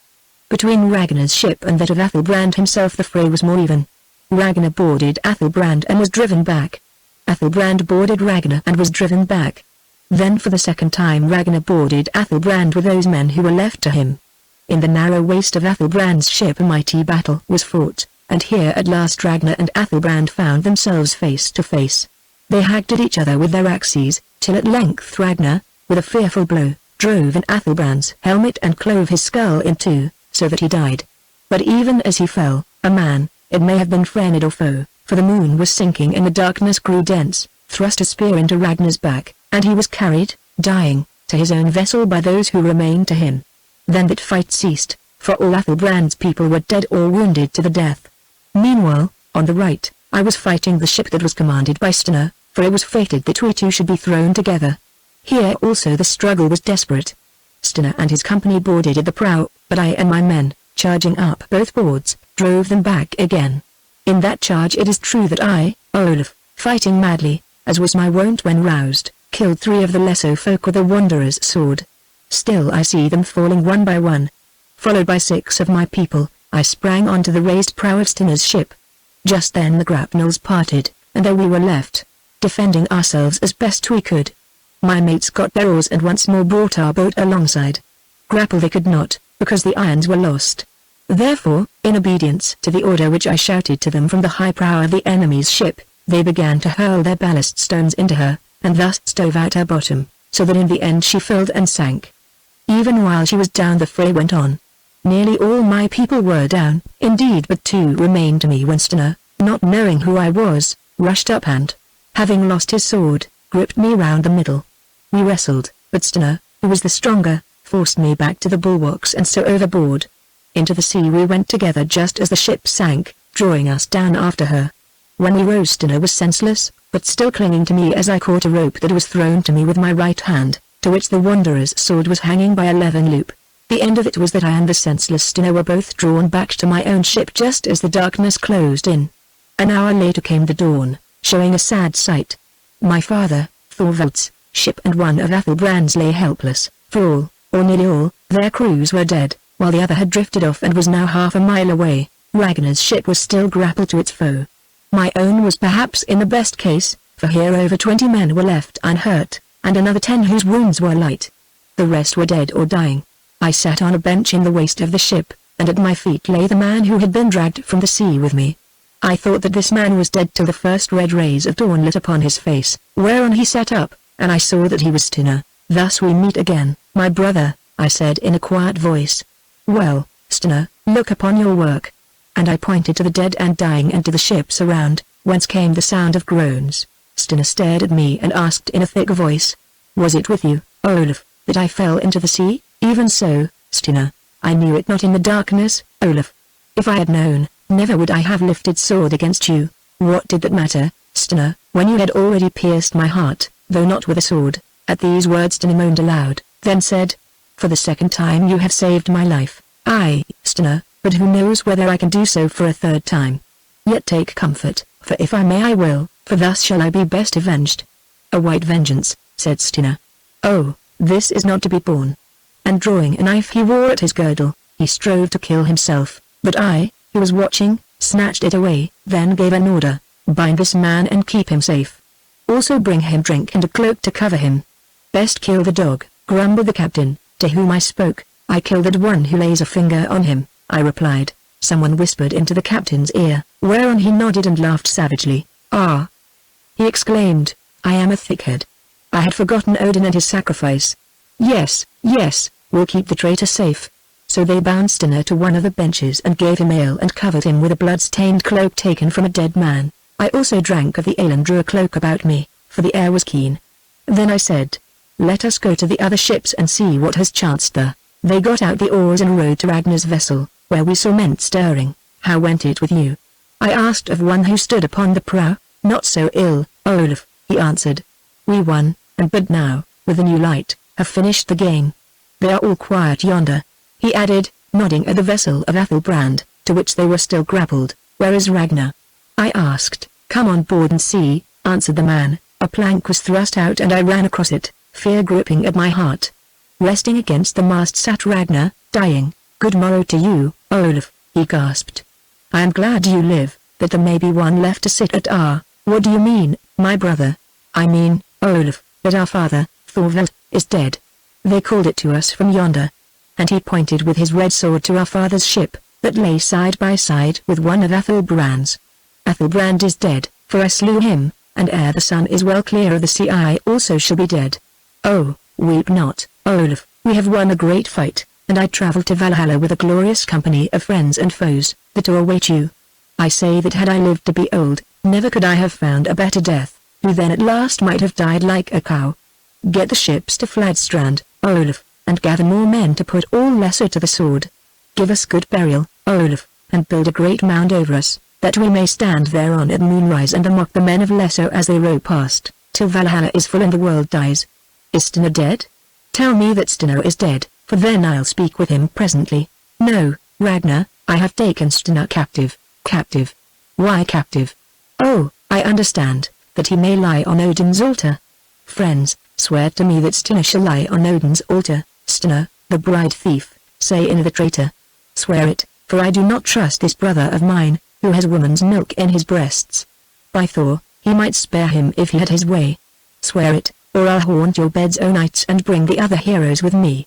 Swift now, while my ears are open. Then from both ships rose the cry of, "We swear." "Fear not, Ragnar, we swear." "That's well," said Ragnar. "Kiss me now, Olaf." "Oh, what is it that I see in your eyes?" "A new light, a strange light. Olaf, you are not one of us. This time is not your time, nor this place your place. You travel to the end by another road. Well, who knows? At that end we may meet again. At least I love you." Then he burst into a wild war song of blood and vengeance, and so singing sank down and died. Afterwards, with much labor, I and the men who were left roped together our vessels, and to them those that we had captured, and when a favoring wind arose, sailed back for Fladstrand. Here a multitude awaited us, for a fishing boat had brought tidings of the great sea battle. Of the 150 men who had sailed in my father, Thorvald's, ships 60 were dead and many others wounded, some of them to death. Athelbrand's people had fared even worse, since those of Thorvald had slain their wounded, only one of his vessels having escaped back to Lesso, but to tell the people of the island and Iduna all that had happened. Now it was a land of widows and orphans, so that no man need go wooing there for long. and of Ar and the country round the same song was sung. Indeed, for generations the folk of those parts must have told of the Battle of Lesso, when the chiefs, Thorvald and Athelbrand, slew each other upon the seas at night because of a quarrel about a woman who was known as Iduna the Fair. On the sands of Fladstrand my mother, the Lady Thora, waited with the others, for she had moved thither before the sailing of the ships. When mine, the first of them, was beached, I leapt from it, and running to her, knelt down and kissed her hand. "I see you, my son Olaf," she said, "but where are your father and brother?" "Yonder, mother," I answered, pointing to the ships, and could say no more. "Then why do they tarry, my son?" "Alas, mother, because they sleep and will never wake again." Now Thora wailed aloud and fell down senseless. 3 days later she died, for her heart, which was weak, could not bear this woe. Once only did she speak before she died, and then it was to bless me and pray that we might meet again, and to curse Iduna. Folk noted that of Stinner she said nothing, either good or ill, although she knew that he lived and was a prisoner. Thus it came about that I, Olaf, was left alone in the world and inherited the lordship of Ar and its subject lands. No one remained save my dark-browed uncle, Ulf, the priest of Odin, Freydisa, the wise woman, my nurse, and Stinner, my captive foster-brother, who had been the cause of all this war. The dying words of Ragnar had been noised abroad. The priest of Odin had laid them before the oracle of the gods, and this oracle declared that they must be fulfilled without change. So all the folk of that land met together at my bidding, yes, even the women and the children. First we laid the dead in the largest of Athelbrand's ships, his people and Athelbrand himself being set undermost. Then on them we set the dead of Thorvald, my father, and his son Ragnar, my brother, bound to the mast upon their feet. This done, with great labor we dragged the ship onto high ground, and above it built a mighty mound of earth. For 20 days we toiled at the task, till at last it was finished and the dead were hidden beneath it forever. Then we separated to our homes and mourned a while, but Stinner was carried to the temple of Odin at Ar, and were kept in the prison of the temple. Chapter 6 How Olaf Fought with Odin. It was the eve of the spring feast of Odin.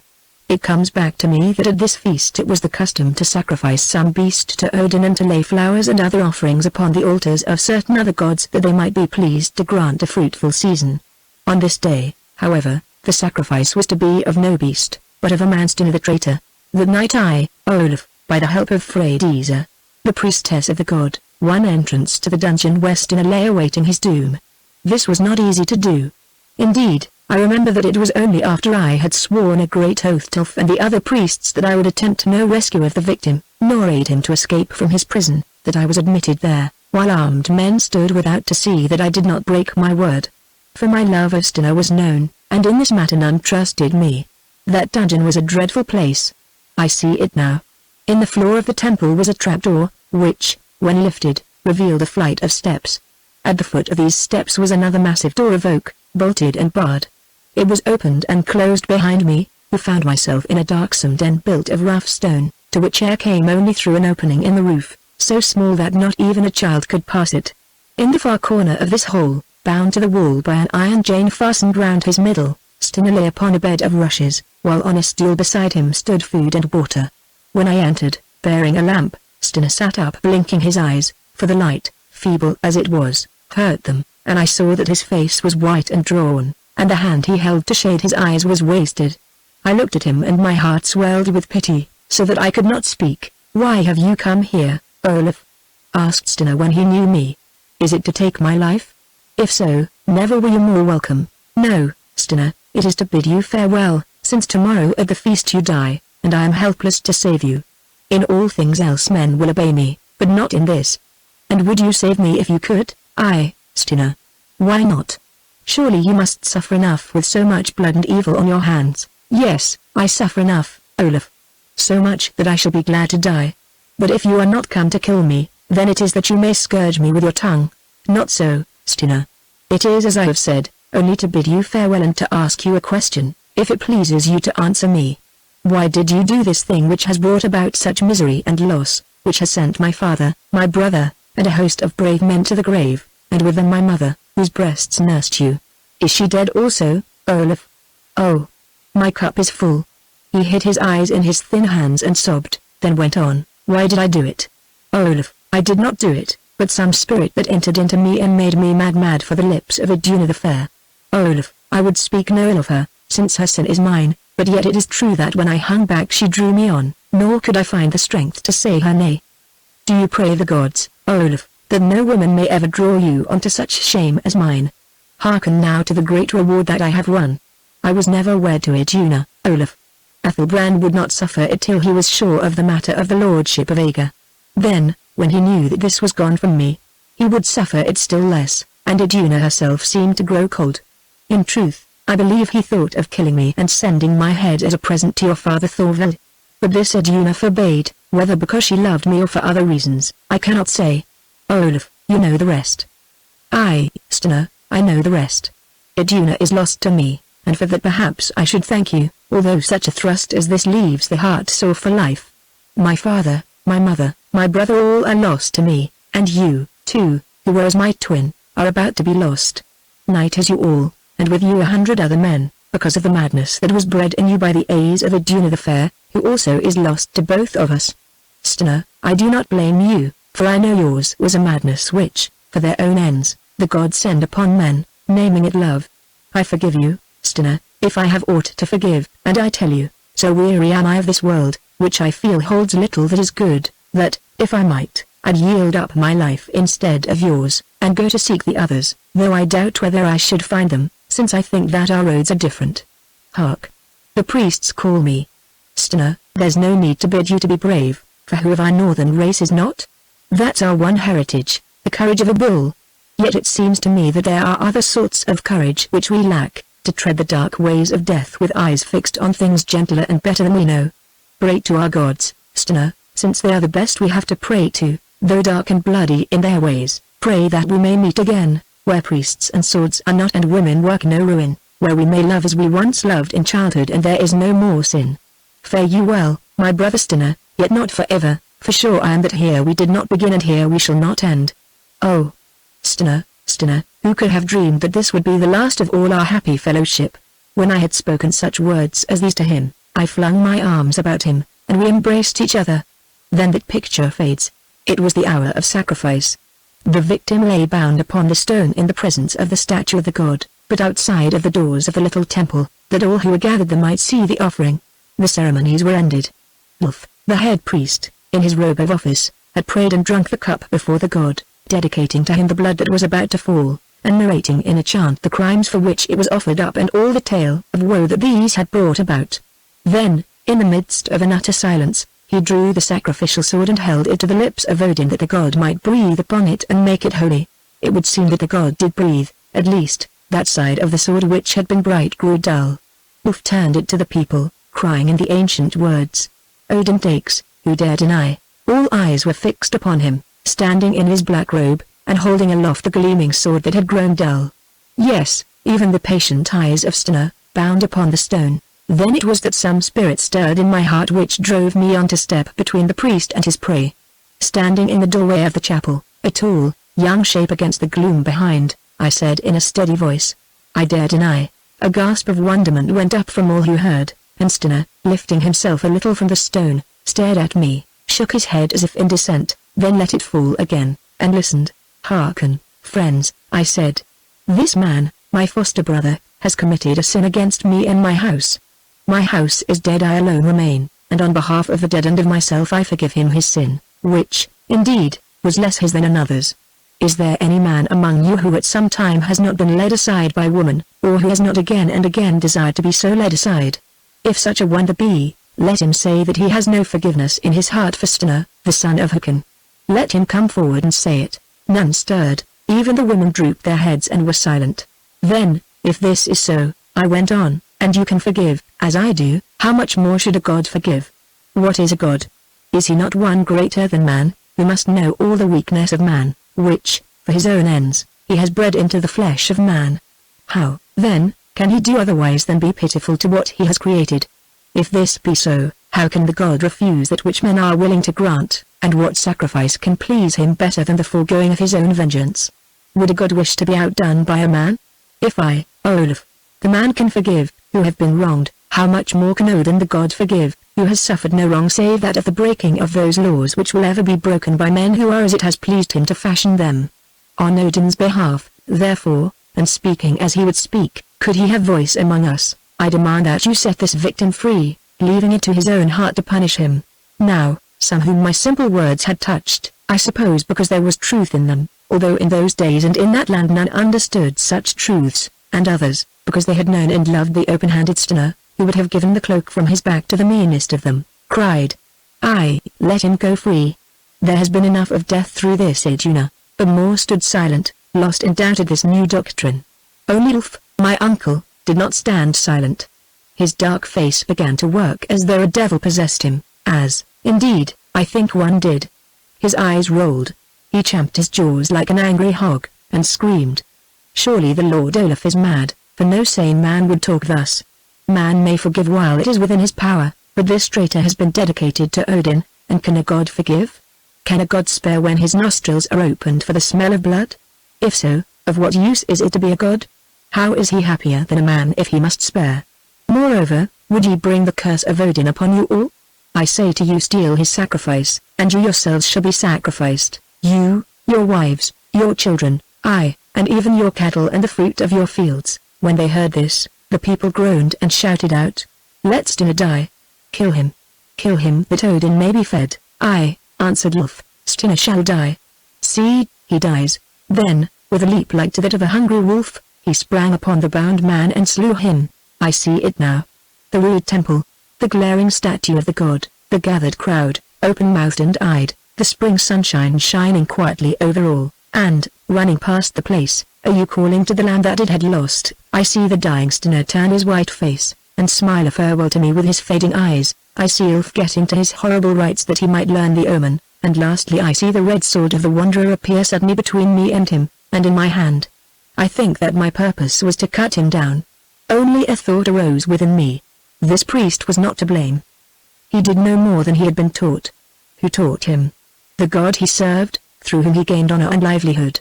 So the god was to blame, the god that drank the blood of men, as a thrall drinks ale, to satisfy his filthy appetite. Could such a monster be a god? Nay, he must be a devil, and why should free men serve devils? At least, I would not.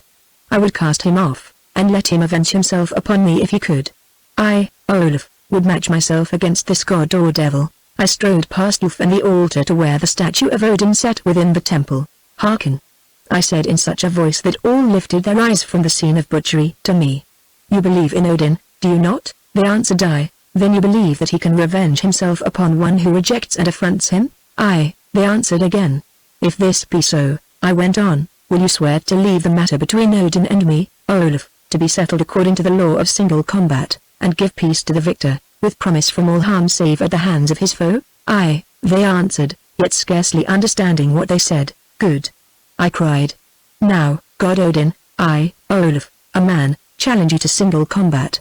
Strike you first, you, Odin, whom I name devil and wolf of the skies, but no god. Strike you first, bloody murderer, and kill me, if you can, who await your stroke." Then I folded my arms and stared at the statue's stony eyes, which stared back at me, while all the people gasped. For a full minute I waited thus, but all that happened was that a wren settled on the head of Odin and twittered there, then flew off to its nest in the thatch. "Now," I cried, "you have had your turn, and mine comes." I drew the wanderer's sword, and sprang at Odin. My first stroke sunk up to the hilt in his hollow belly, my next cut the scepter from his hand, my third a great one hewed the head from off him. It came rattling down, and out of it crawled a viper, which reared itself up and hissed. I set my heel upon the reptile's head and crushed it, and slowly it writhed itself to death. "Now, good folk," I cried, "what say you of your god Odin?" They answered nothing, for all of them were in flight. Yes, even Ulf fled, cursing me over his shoulder as he went.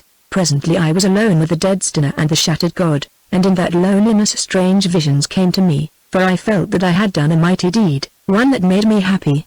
Round the wall of the temple crept a figure. It was that of Freydiza, whose face was white and scared. "You are a great man, Olaf," she said, "but how will it end?" "I do not know," I answered. "I have done what my heart told me, neither more nor less, and I bide the issue. Odin shall have his chance, for here I stay till dark, and then, if I live, I leave this land. Go, get me all the gold that is mine from the hall, and bring it here to me by moonrise, and with it some garments and my armor. Bring me also my best horse." "You leave this land?" she said. "That means that you leave me, who love you, to go forth as the wanderer went following a dream to the south. Well, it is best that you should go, for whatever they have promised you, but now, it is sure that the priests will kill you, even if you escape the vengeance of the god. And she looked askance at the shattered statue which had sat in its place for so many generations that none knew who had set it there, or when. I have killed the god, I answered, pointing to the crushed viper. Not quite, Olaf, for, see, its tail still moves. Then she went, leaving me alone. I sat myself down by the murdered Stina, and stared at him. Could he be really dead, I wondered, or did he live on elsewhere? My faith had taught me of a place called Valhalla where brave men went, but in that faith and its gods I believed no more. This Valhalla was but a child's tale, invented by a bloody-minded folk who loved slaughter. Wherever Stina and the others were, it was not in Valhalla.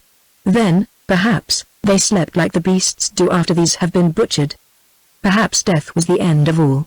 It might be so, and yet I did not believe it. There were other gods besides Odin and his company, for what were those which we had found in the Wanderer's tomb? I longed to know. Yes, I would go south, as the Wanderer went, and search for them. Perhaps there in the south I should learn the secret truth and other things. I grew weary of these thoughts of gods who could not be found, or who, if found, were but devils. My mind went back to my childhood's days, when Stina and I played together on the meads, before any woman had come to wreck our lives. I remembered how we used to play until we were weary, and how at nights I would tell him tales that I had learned or woven, until at length we sank to sleep, our arms about each other's necks. My heart grew full of sorrow that in the end broke from my eyes in tears. Yes, I wept over Stina, my brother Stina, and kissed his cold and gory lips. The evening gathered, the twilight grew, and, one by one, the stars sprang out in the quiet sky, till the moon appeared and gathered all their radiance to herself. I heard the sound of a woman's dress, and looked up, thinking to see Freydisa. But this woman was not Freydisa, it was Iduna. Yes, Iduna's self. I rose to my feet and stood still. She also stood still, on the farther side of the stone of sacrifice whereon that which had been Stina was stretched between us. Then came a struggle of silence, in which she won at last. Have you come to save him? I asked. If so, it is too late. Woman, behold your work. She shook her beautiful head and answered, almost in a whisper. Nay, Olaf, I am come to beg a boon of you, that you will slay me, here and now. Am I a butcher or a priest? I muttered, oh, slay me, Olaf. She went on, throwing herself upon her knees before me, and rending open her blue robe that her young breast might take the sword. Thus, perchance, I, who love life, may pay some of the price of sin, who, if I slew myself, would but multiply the debt, which in truth I dare not do. Still I shook my head, and once more she spoke. Olaf, in this way or in that doubtless my end will find me, for, if you refuse this office, there are others of sterner stuff. The knife that smote Stina is not blunted. Yet, before I die, who am come here but to die, I pray you hear the truth, that my memory may be somewhat less vile to you in the after years. Olaf, you think me the falsest of the fools, yet I am not altogether so. Hark you now. At the time that Stina sought me, some madness took him. So soon as we were alone together, his first words were, I am bewitched. I love you. Olaf, I'll not deny that his worship stirred my blood, for he was goodly well, and different to you, with your dreaming eyes and thoughts that are too deep for me. And yet, by my breath, I swear that I meant no harm. When we rode together to the ship, it was my purpose to return upon the morrow and be made your wife. But there upon the ship my father compelled me. It was his fancy that I should break with you and be wed to Stina, who had become so great a lord and who pleased him better than you did, Olaf. And, as for Stina, why, have I not told you that he was mad for me? Stina's tale was otherwise, Iduna. He said that you went first, and that he followed. Were those his words, Olaf? For, if so, how can I give a dead the lie, and one who died through me? It seems unholy. Yet in this matter Stina had no reason left to him, and, whether you believe me or no, I tell the truth. Oh, hear me out, for who knows when they will come to take me, who have walked into this nest of foes that I may be taken. Pray as I would, the ship was run out, and we sailed for Lesso. There, in my father's hall, upon my knees, I entreated him to hold his hand. I told him what was true, that, of it Wayne, it was you I loved, not Stina. I told him that if he forced this marriage, war would come of it that might mean all our deaths. But these things moved him nothing. Then I told him that such a deed of shame would mean the loss of Stina's lordship, so that by it he would gain no profit. At last he listened, for this touched him near. You know the rest. Thorvald, your father, and Ragnar, whoever hated me, pressed on the war despite all our offerings of peace. So the ships met, and Hela had her fill. Iduna, whatever else is false, this is true, that Hela had her fill. Olaf, I have but one thing more to say. It is this, only once did those dead lips touch mine, and then it was against my will.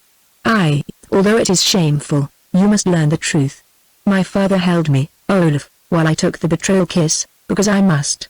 But, as you know, there was no marriage. I know that, I said, because Stina told me so. And, save for that one kiss, Olaf, I am still the maid whom once you loved so well. Now I stared at her. Could this woman lie so blackly over dead Stina's corpse?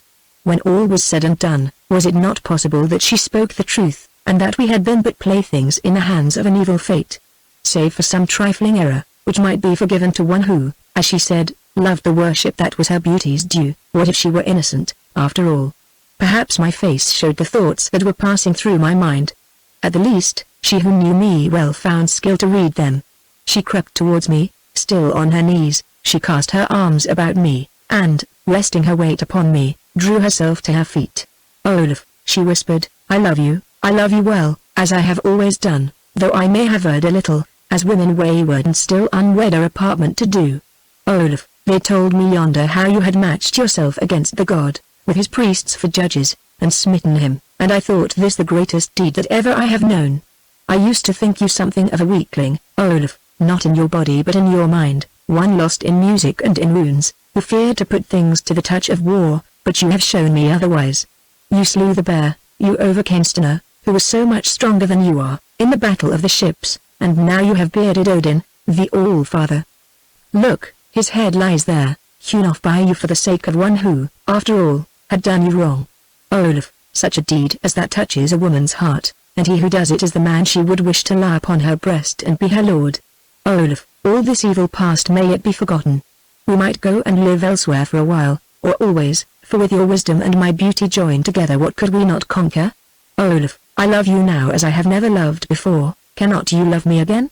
Her arms clung about me, her beautiful blue eyes, shimmering with moonlit tears, held my eyes, and my heart melted beneath her breath as winter snows melt in the winds of spring.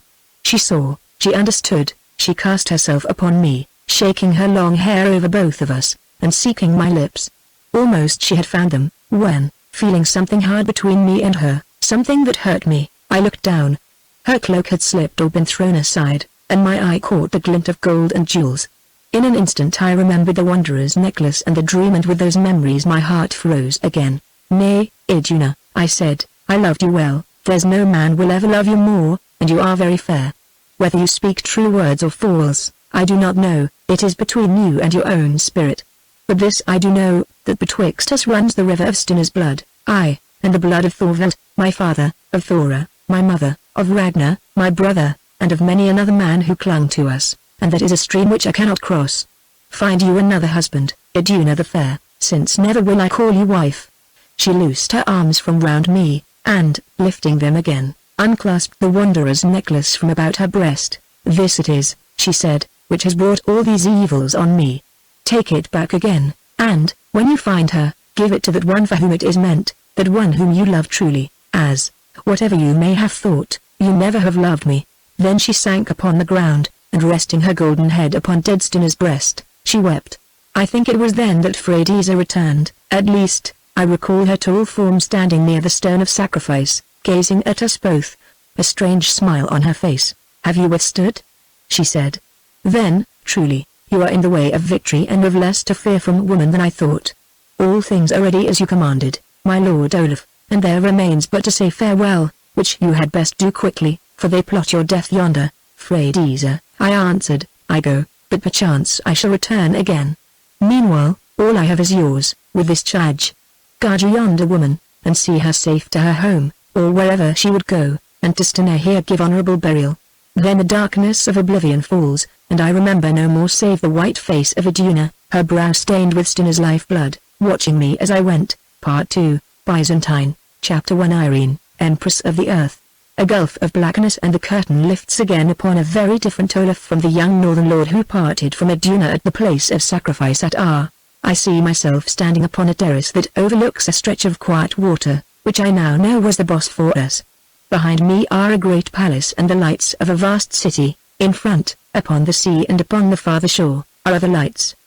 The moon shines bright above me, and, having naught else to do, I study my reflection in my own burnished shield. It shows a man of early middle life. He may be 30 or 35 years of age, the same Olaf, yet much changed. For now my frame is tall and well knit, though still somewhat slender. My face is bronzed by southern suns. I wear a short beard. There is a scar across my cheek, got in some battle. My eyes are quiet, and have lost the first liveliness of youth. I know that I am the captain of the Northern Guard of the Empress Irene, widow of the dead Emperor, Leo IV, and joint ruler of the Eastern Empire with her young son, Constantine, the sixth of that name. How I came to fill this place, however, I do not know. The story of my journey from Jutland to Byzantium is lost to me. Doubtless it must have taken years, and after these more years of humble service, before I rose to be the captain of Irene's Northern Guard that she kept ever about her person, because she would not trust her Grecian soldiers. My armor was very rich, yet I noted about myself two things that were with me in my youth. One was the necklace of golden shells, divided from each other by beetles of emeralds, that I had taken from the wanderer's grave at Ar, and the other the cross-hilted bronze sword with which this same wanderer had been girded in his grave. I know now that because of this weapon, which was of a metal and shape strange to that land, I had the by-name of Olaf Red Sword, and I know also that none wished to feel the weight of this same ancient blade. When I had finished looking at myself in the shield, I leaned upon the parapet staring at the sea and wondering how the plains of Ar looked the night beneath this self-same moon, and whether Freydisa were dead by now, and whom Iduna had married, and if she ever thought of me, or if Stina came to haunt her sleep. So I mused, till presently I felt a light touch upon my shoulder, and swung round to find myself face to face with the Empress Irene herself. "Augusta," I said, saluting, for, as Empress, that was her Roman title, even though she was a Greek. "You guard me well, friend Olaf," she said, with a little laugh. "Why, any enemy, and Christ knows I have plenty, could have cut you down before ever you knew that he was there." "Not so, Augusta," I answered, for I could speak their Greek tongue well, since at the end of the terrace the guards stand night and day, men of my own blood who can be trusted. Nothing which does not fly could gain this place save through your own chambers, that are also guarded. It is not usual for any watch to be set here, still I came myself in case the Empress might need me. "That is kind of you, my Captain Olaf, and I think I do need you. At least, I cannot sleep in this heat, and I am weary of the thoughts of state, for many matters trouble me just now. Come, change my mind, if you can, for if so I'll thank you. Tell me of yourself when you were young. Why did you leave your northern home, where I've heard you were a barbarian chief, and wander hither to Byzantium?" "Because of a woman," I answered. "Ah," she said, clapping her hands, "I knew it. Tell me of this woman whom you love." "The story is short, Augusta. She bewitched my foster brother, and caused him to be sacrificed to the northern gods as a troth-breaker, and I do not love her. You'd not admit it if you did, Olaf. Was she beautiful? Well, say as I am?" I turned and looked at the Empress, studying her from head to foot. She was shorter than Iduna by some inches, also older, and therefore of a thicker build, but, being a fair Greek, her color was much the same, save that the eyes were darker. The mouth, too, was more hard. For the rest, she was a royal-looking and lovely woman in the flower of her age, and splendidly attired in robes broidered with gold, over which she wore long strings of rounded pearls. Her rippling golden hair was dressed in the old Greek fashion, tied in a simple knot behind her head, and over it was thrown a light veil worked with golden stars. "Well, Captain Olaf," she said, "have you finished weighing my poor looks against those of this northern girl in the scales of your judgment? If so, which of us tips the beam?" "Iduna was more beautiful than ever you can have been, Augusta," I replied quietly. She stared at me till her eyes grew quite round, then puckered up her mouth as though to say something furious, and finally burst out laughing. "By every saint in Byzantium," she said, "or, rather, by their relics, for of live ones there are none, you are the strangest man whom I have known. Are you weary of life that you dare to say such a thing to me? The Empress Irene, am I weary of life? Well, Augusta, on the whole I think I am. It seems to me that death and after it may interest us more. For the rest, you asked me a question, and, after the fashion of my people, I answered it as truthfully as I could. By my head, you have said it again," she exclaimed. "Have you not heard, most innocent Northman, but there are truths which should not be mentioned and much less repeated. I have heard many things in Byzantium, Augusta, but I pay no attention to any of them or, indeed, to little except my duty. Now that this what's the girl's name? Iduna the Fair, I said. This Iduna has thrown you over, at which I am sure I do not wonder. What mistresses have you in Byzantium, Olaf the Dane? None at all, I answered. Women are pleasant, but one may buy sweets too dear, and all that ever I saw put together were not worth my brother Stena, who lost his life through one of them. Tell me, Captain Olaf, are you a secret member of this new society of hermits of which they talk so much, who, if they see a woman, must hold their faces in the sand for 5 minutes afterwards? I never heard of them. Augusta, are you a Christian? No, I am considering that religion or rather its followers. Are you a pagan, then? No. I fought a duel with the god Odin, and cut his head off with this sword, and that is why I left the north, where they worship Odin. Then what are you? She said, stamping her foot in exasperation. I am the captain of your Imperial Majesty's private guard, a little of a philosopher, and a fair poet in my own language, not in Greek. Also, I can play the harp. You say not in Greek, for fear lest I should ask you to write verses to me, which, indeed, I shall never do, Olaf. A soldier, a poet, a philosopher, a harpist, one who has renounced women. Now, why have you renounced women, which is unnatural in a man who is not a monk?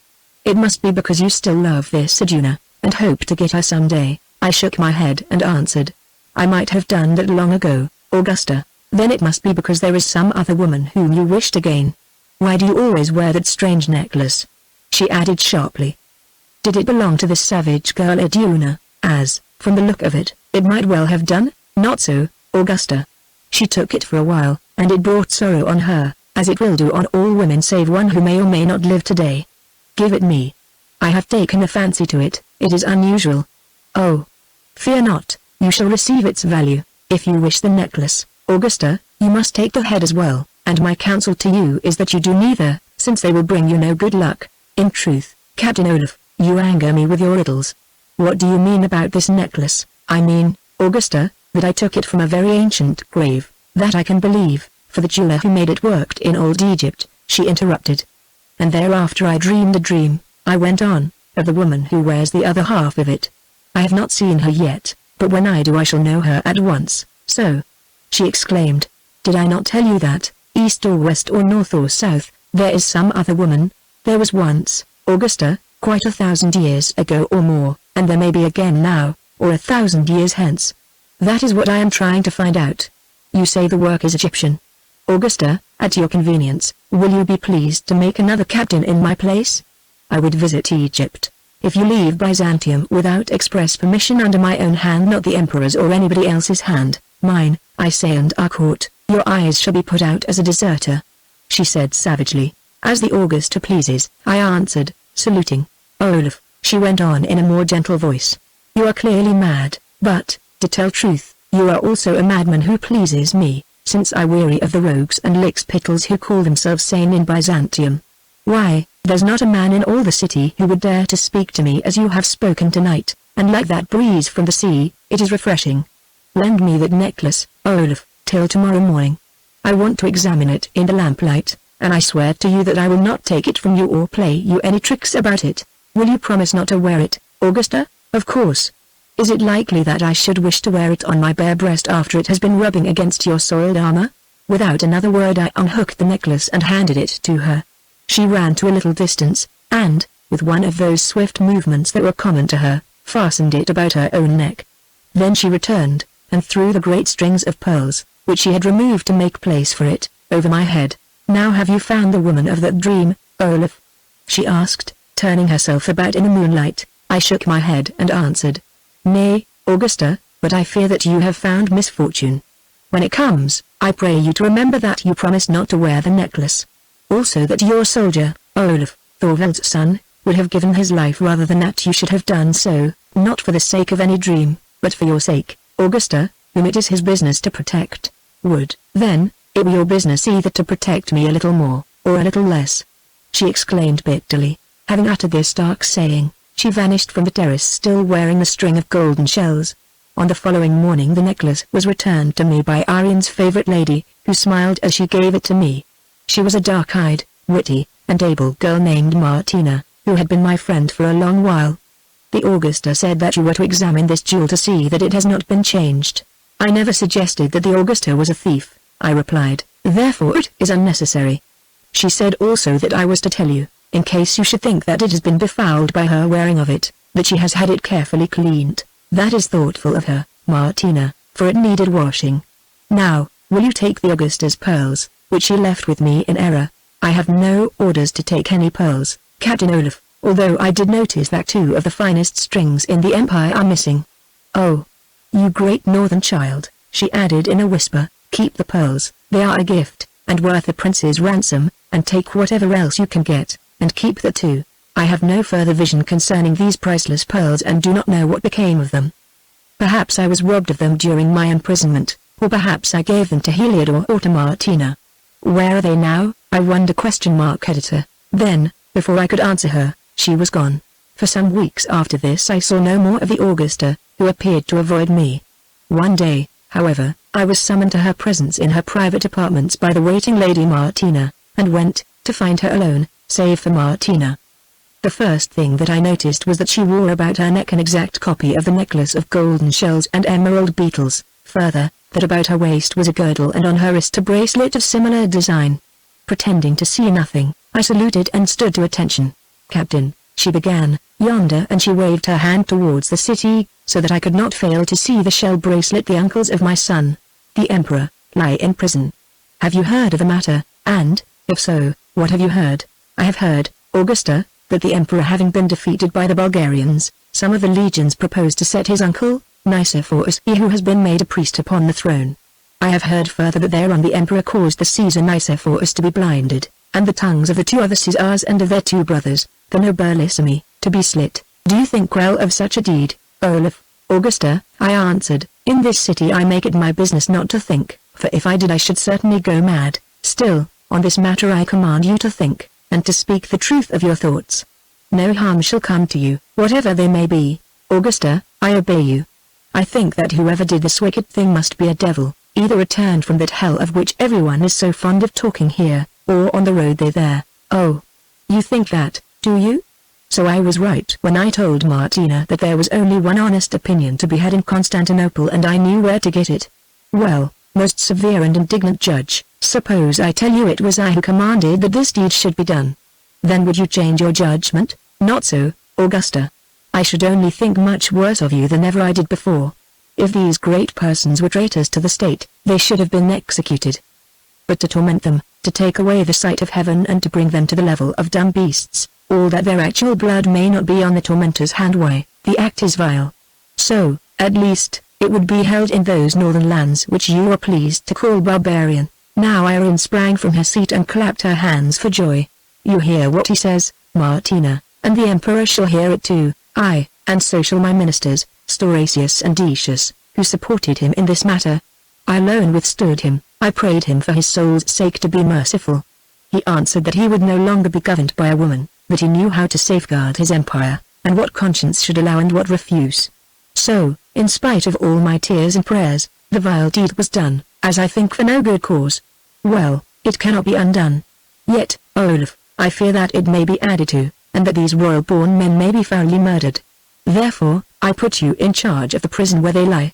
Here is the signed order. Take with you what men you may think needful, and hold that place, even should the Emperor himself command you to open. See also that the prisoners within are cared for and have all they need, but do not suffer them to escape. I saluted and turned to go, when Irene called me back. At that moment, too, in obedience to some sign which she made, Martina left the chamber, looking at me oddly as she did so. I came and stood before the Empress, who, I noted, seemed somewhat troubled, for her breast heaved and her gaze was fixed upon the floor now. It was of mosaic, and represented a heathen goddess talking to a young man, who stood before her with his arms folded. The goddess was angry with the man, and held in her left hand a dagger as though she would stab him, although her right arm was stretched out to embrace him and her attitude was one of pleading. Irene lifted her head, and I saw that her fine eyes were filled with tears. Olaf, she said, I am in much trouble, and I know not where to find a friend. I smiled and answered, need an empress seek far for friends? I, Olaf, farther than anyone who breathes. An empress can find flatterers and partisans, but not a single friend. Such love her only for what she can give them. But, if fortune went against her, I say that they would fall away like leaves from a tree in a winter frost, so that she stood naked to every bitter blast of heaven. Yes, and then would come the foe and root up that tree and burn it to give them warmth and to celebrate their triumph.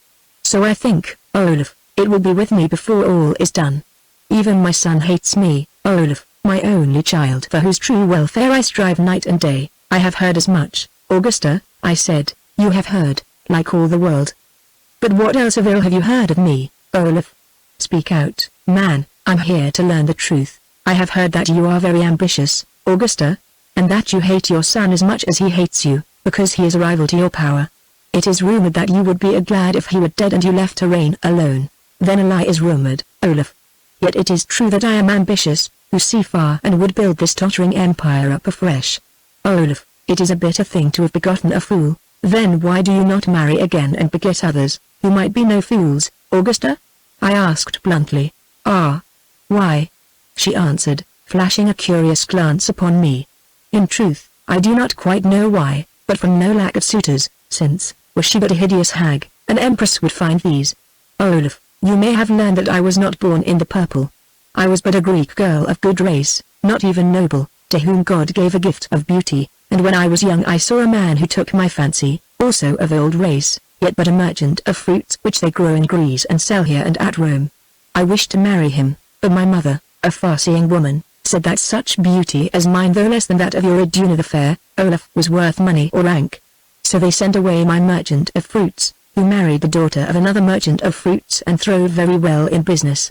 He came to see me some years ago, fat as a tub, his face scored all over with the marks of the spotted sickness, and we talked about old times. I gave him a concession to import dried fruits into Byzantium. That is what he came to see me for, and now he's dead. Well, my mother was right, for afterwards this poor beauty of mine took the fancy of the late emperor, and, being very pious, he married me. So the Greek girl, by the will of God, became Augusta and the first woman in the world. By the will of God? I repeated. I suppose so, or else all is raw chance. At least, I, who today might have been bargaining over dried fruits, as I should have done had I won my will, am what you know. Look at this robe, and she spread her glittering dress before me. Hark to the tramp of those guards before my door. Why, you are their captain. Go into the antechambers, and see the ambassadors waiting there in the hope of a word with the ruler of the earth. Look at my legions mustered on the drilling grounds, and understand how great the Grecian girl has grown by virtue of the face which is less beauteous than that of Iduna the fair. I understand all this, Augusta, I answered. Yet it would seem that you are not happy. Did you not tell me just now that you could not find a friend and that you had begotten a fool? Happy, Olaf? Why, I'm wretched, so wretched that often I think the hell of which the priests preach is here on earth, and that I dwell in its hottest fires. Unless love hides it, what happiness is there in this life of ours, which must end in blackest death? Love has its miseries also, Augusta. That I know, for once I loved. But then the love was not true, for this is the greatest curse of all, to love and not to be beloved. For the sake of a perfect love, if it could be won, why, I'd sacrifice even my ambition. Then you must keep your ambition, Augusta, since in this world you'll find nothing perfect. Olaf, I'm not so sure. Thoughts have come to me. Olaf, I told you that I have no friend in all this glittering court. Will you be my friend? I am your honest servant, Augusta, and I think that such a one is the best of friends. That's so, and yet no man can be true friend to a woman unless he is more than friend. Nature has writ it so. I do not understand, I answered. You mean that you will not understand, and perhaps you are wise. Why do you stare at that pavement? There's a story written on it. The old goddess of my people, Aphrodite, loved a certain Adonis, so runs the fable, but he loved not her, and thought only of his sports. Look, she woos him there, and he rejects her, and in her rage she stabs him. Not so, I answered. Of the end of the story I know nothing, but, if she had meant to kill him, the dagger would be in her right hand, not in her left. That's true, Olaf, and in the end it was fate which killed him, not the goddess whom he had scorned. And yet, Olaf, it is not wise to scorn goddesses. Oh. Of what do I talk? You'll befriend me, will you not? I, Augusta, to the last drop of my blood, as is my duty. Do I not take your pay? Then thus I seal our friendship, and here's an earnest of the pay, Irene said slowly, and, bending forward, she kissed me on the lips. At this moment the doors of the chamber were thrown open. through them, preceded by heralds, that at once drew back again, entered the great minister Stauracius, a fat, oily-faced man with a cunning eye, who announced in a high, thin voice, "The ambassadors of the Persians wait upon you, Augusta, as you appointed at this hour." Chapter 2. The blind Caesar. Irene turned upon the eunuch as a she-lion turns upon some hunter that disturbs it from its prey. Noting the anger in her eyes, he fell back and prostrated himself. Thereupon she spoke to me as though his entry had interrupted her words. "Those are the orders, Captain Olaf. See that you forget none of them. Even if this proud eunuch, who dares to appear before me unannounced, bids you to do so, I shall hold you to account. Today I leave the city for a while for the baths whither I am sent. You must not accompany me because of the duty I have laid upon you here. When I return, be sure I'll summon you." And, knowing that Stauracius could not see her from where he lay, for a moment she let her splendid eyes meet my own. In them there was a message I could not mistake. "The Augusta shall be obeyed," I answered, saluting. "May the Augusta return in health and glory and more beautiful than Iduna the fair." She broke in. "Captain, you are dismissed." Again I saluted, retreating from the presence backwards and staying to bow at each third step, as was the custom. The process was somewhat long, and as I reached the door I heard her say to Stauracius, "Hearken, you dog. If ever you dare to break in upon me thus again, you shall lose two things: your office and your head." "What? May I not give secret orders to my trusted officer and not be spied upon by you? Now, cease your grovellings and lead in these Persians, as you have been bribed to do." Passing through the silk-clad, bejeweled Persians who waited in an antechamber with their slaves and gifts, I gained the great terrace of the palace which looked upon the sea. Here I found Martina leaning on the parapet. "Have you more of the Augusta's pearls about you, Olaf?" she asked mockingly, speaking over her shoulder. "Not I, Martina," I answered, halting beside her. "Indeed. I could have sworn otherwise, for they are perfumed, and I seem to catch their odor. When did you begin to use the royal scent upon that yellow beard of yours, Olaf? If any of us women did so, it would mean blows and exile, but perchance a captain of the guard may be forgiven. I use no scents, girl, as you know well. Yet it is true that these rooms reek of them, and they cling to armor. Yes, and still more to hair. Well, what gift had my mistress for you today? A commission to guard certain prisoners, Martina. Ah. Have you read it yet? When you do, I think you'll find that it names you governor of the jail, which is a high office, carrying much pay and place.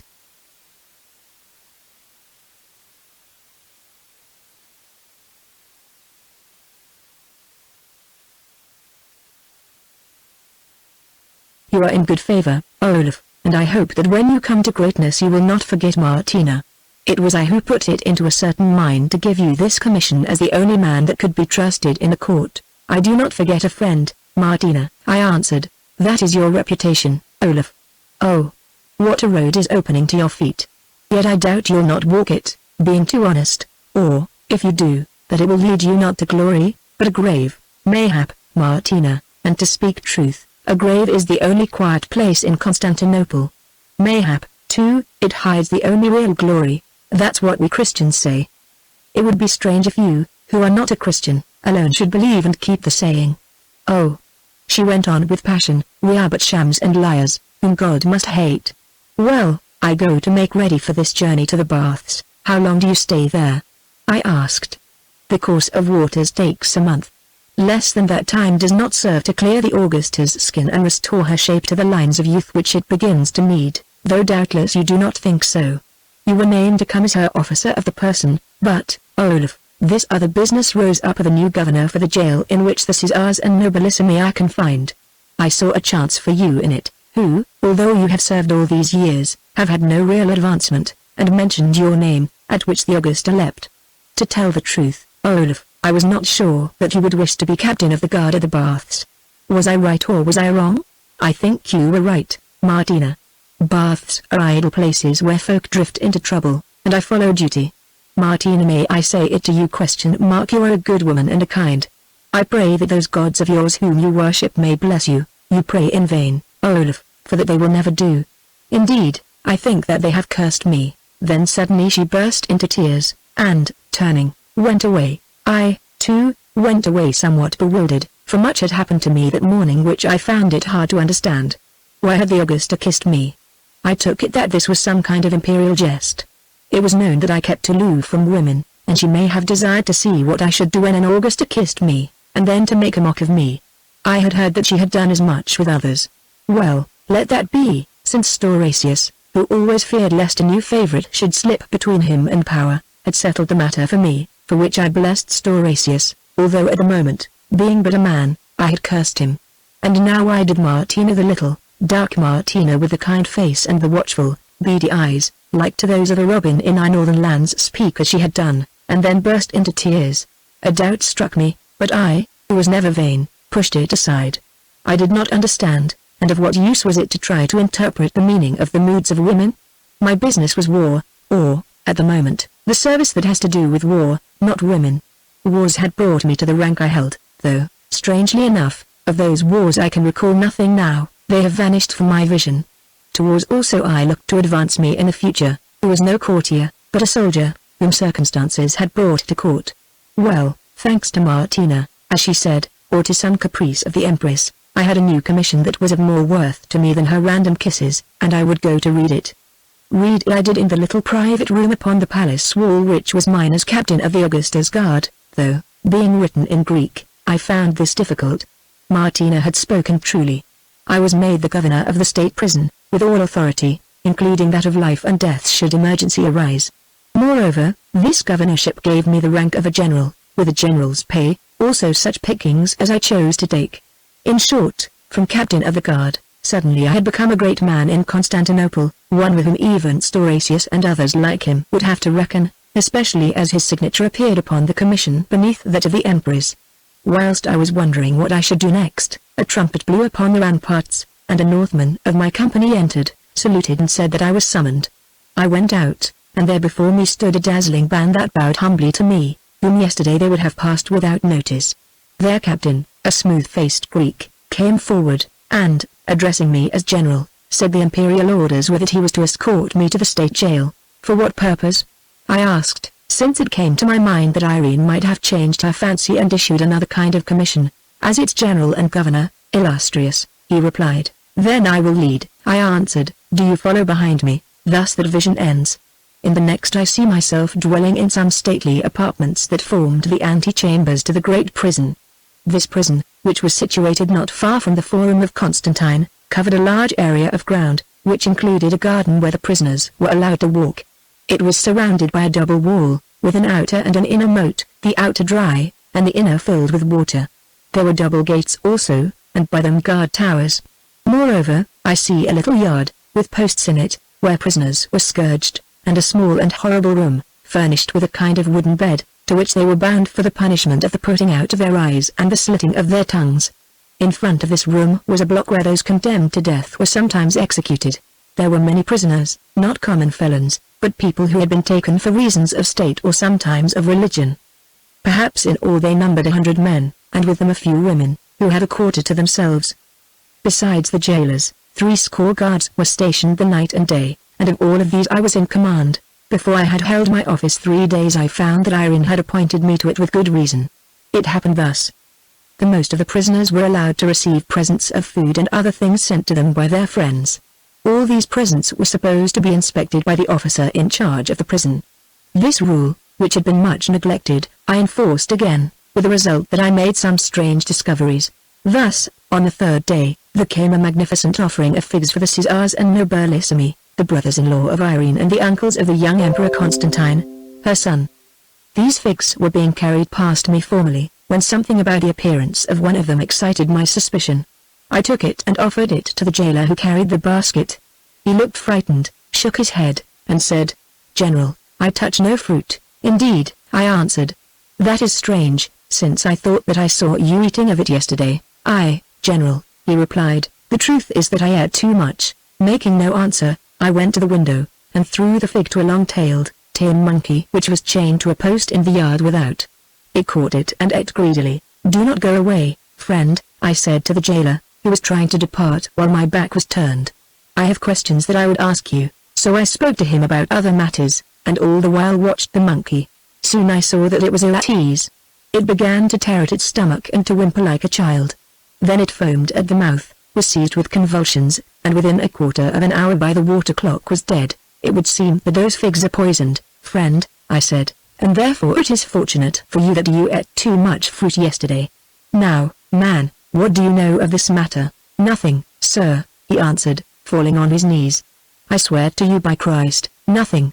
Only I doubted. The fruits were brought by a woman whom I thought that once I had seen in the household of the Augustus Constantine, and I knew." And he paused. "Well, what did you know, man? It would be best to tell me quickly, who have power here." "I knew, sir, what all the world knows, that Constantine would be rid of his uncles, whom he fears, though they are maimed. No more, I swear it, no more." "Perhaps before the Augusta returns you may remember something more," I said. "Therefore, I will not judge your case at present. Ho! Guard, come hither." As he heard the soldiers stirring without in answer to my summons, the man, who was unarmed, looked about us desperately, then he sprang at the fruit, and, seizing a fig, strove to thrust it into his mouth. But I was too quick for him, and within a few seconds the soldiers had him fast. "Shut this man in a safe dungeon," I said. "Treat and feed him well, but search him. See also that he does himself no harm and that none speak with him. Then forget all this business." "What charge must be entered in the book, General?" asked the officer, saluting. "A charge of stealing figs that belong to the Caesar Nicephorus and his royal brethren," I answered, and looked through the window. He followed my glance, saw the poor monkey lying dead, and started. "All shall be done," he said, and the man was led away. When he had gone, I sent for the physician of the jail, whom I knew to be trustworthy, since I had appointed him myself. Without telling him anything, I bade him examine and preserve the figs, and also dissect the body of the monkey to discover why it died. He bowed and went away with the fruit. A while later he returned, and showed me an open figure. In the heart of it was a pinch of white powder. "What is it?" I asked. "The deadliest poison that is known, General.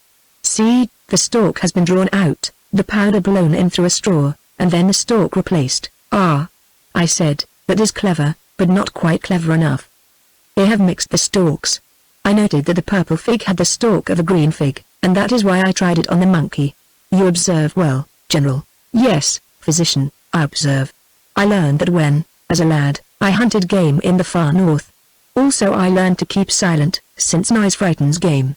"Do as much, have no fear," he answered, and went about his business with the dead monkey. When he had gone I thought a while. Then I rose, and went to the chapel of the prison, or, rather, to a place whence I could see those in the chapel without being seen.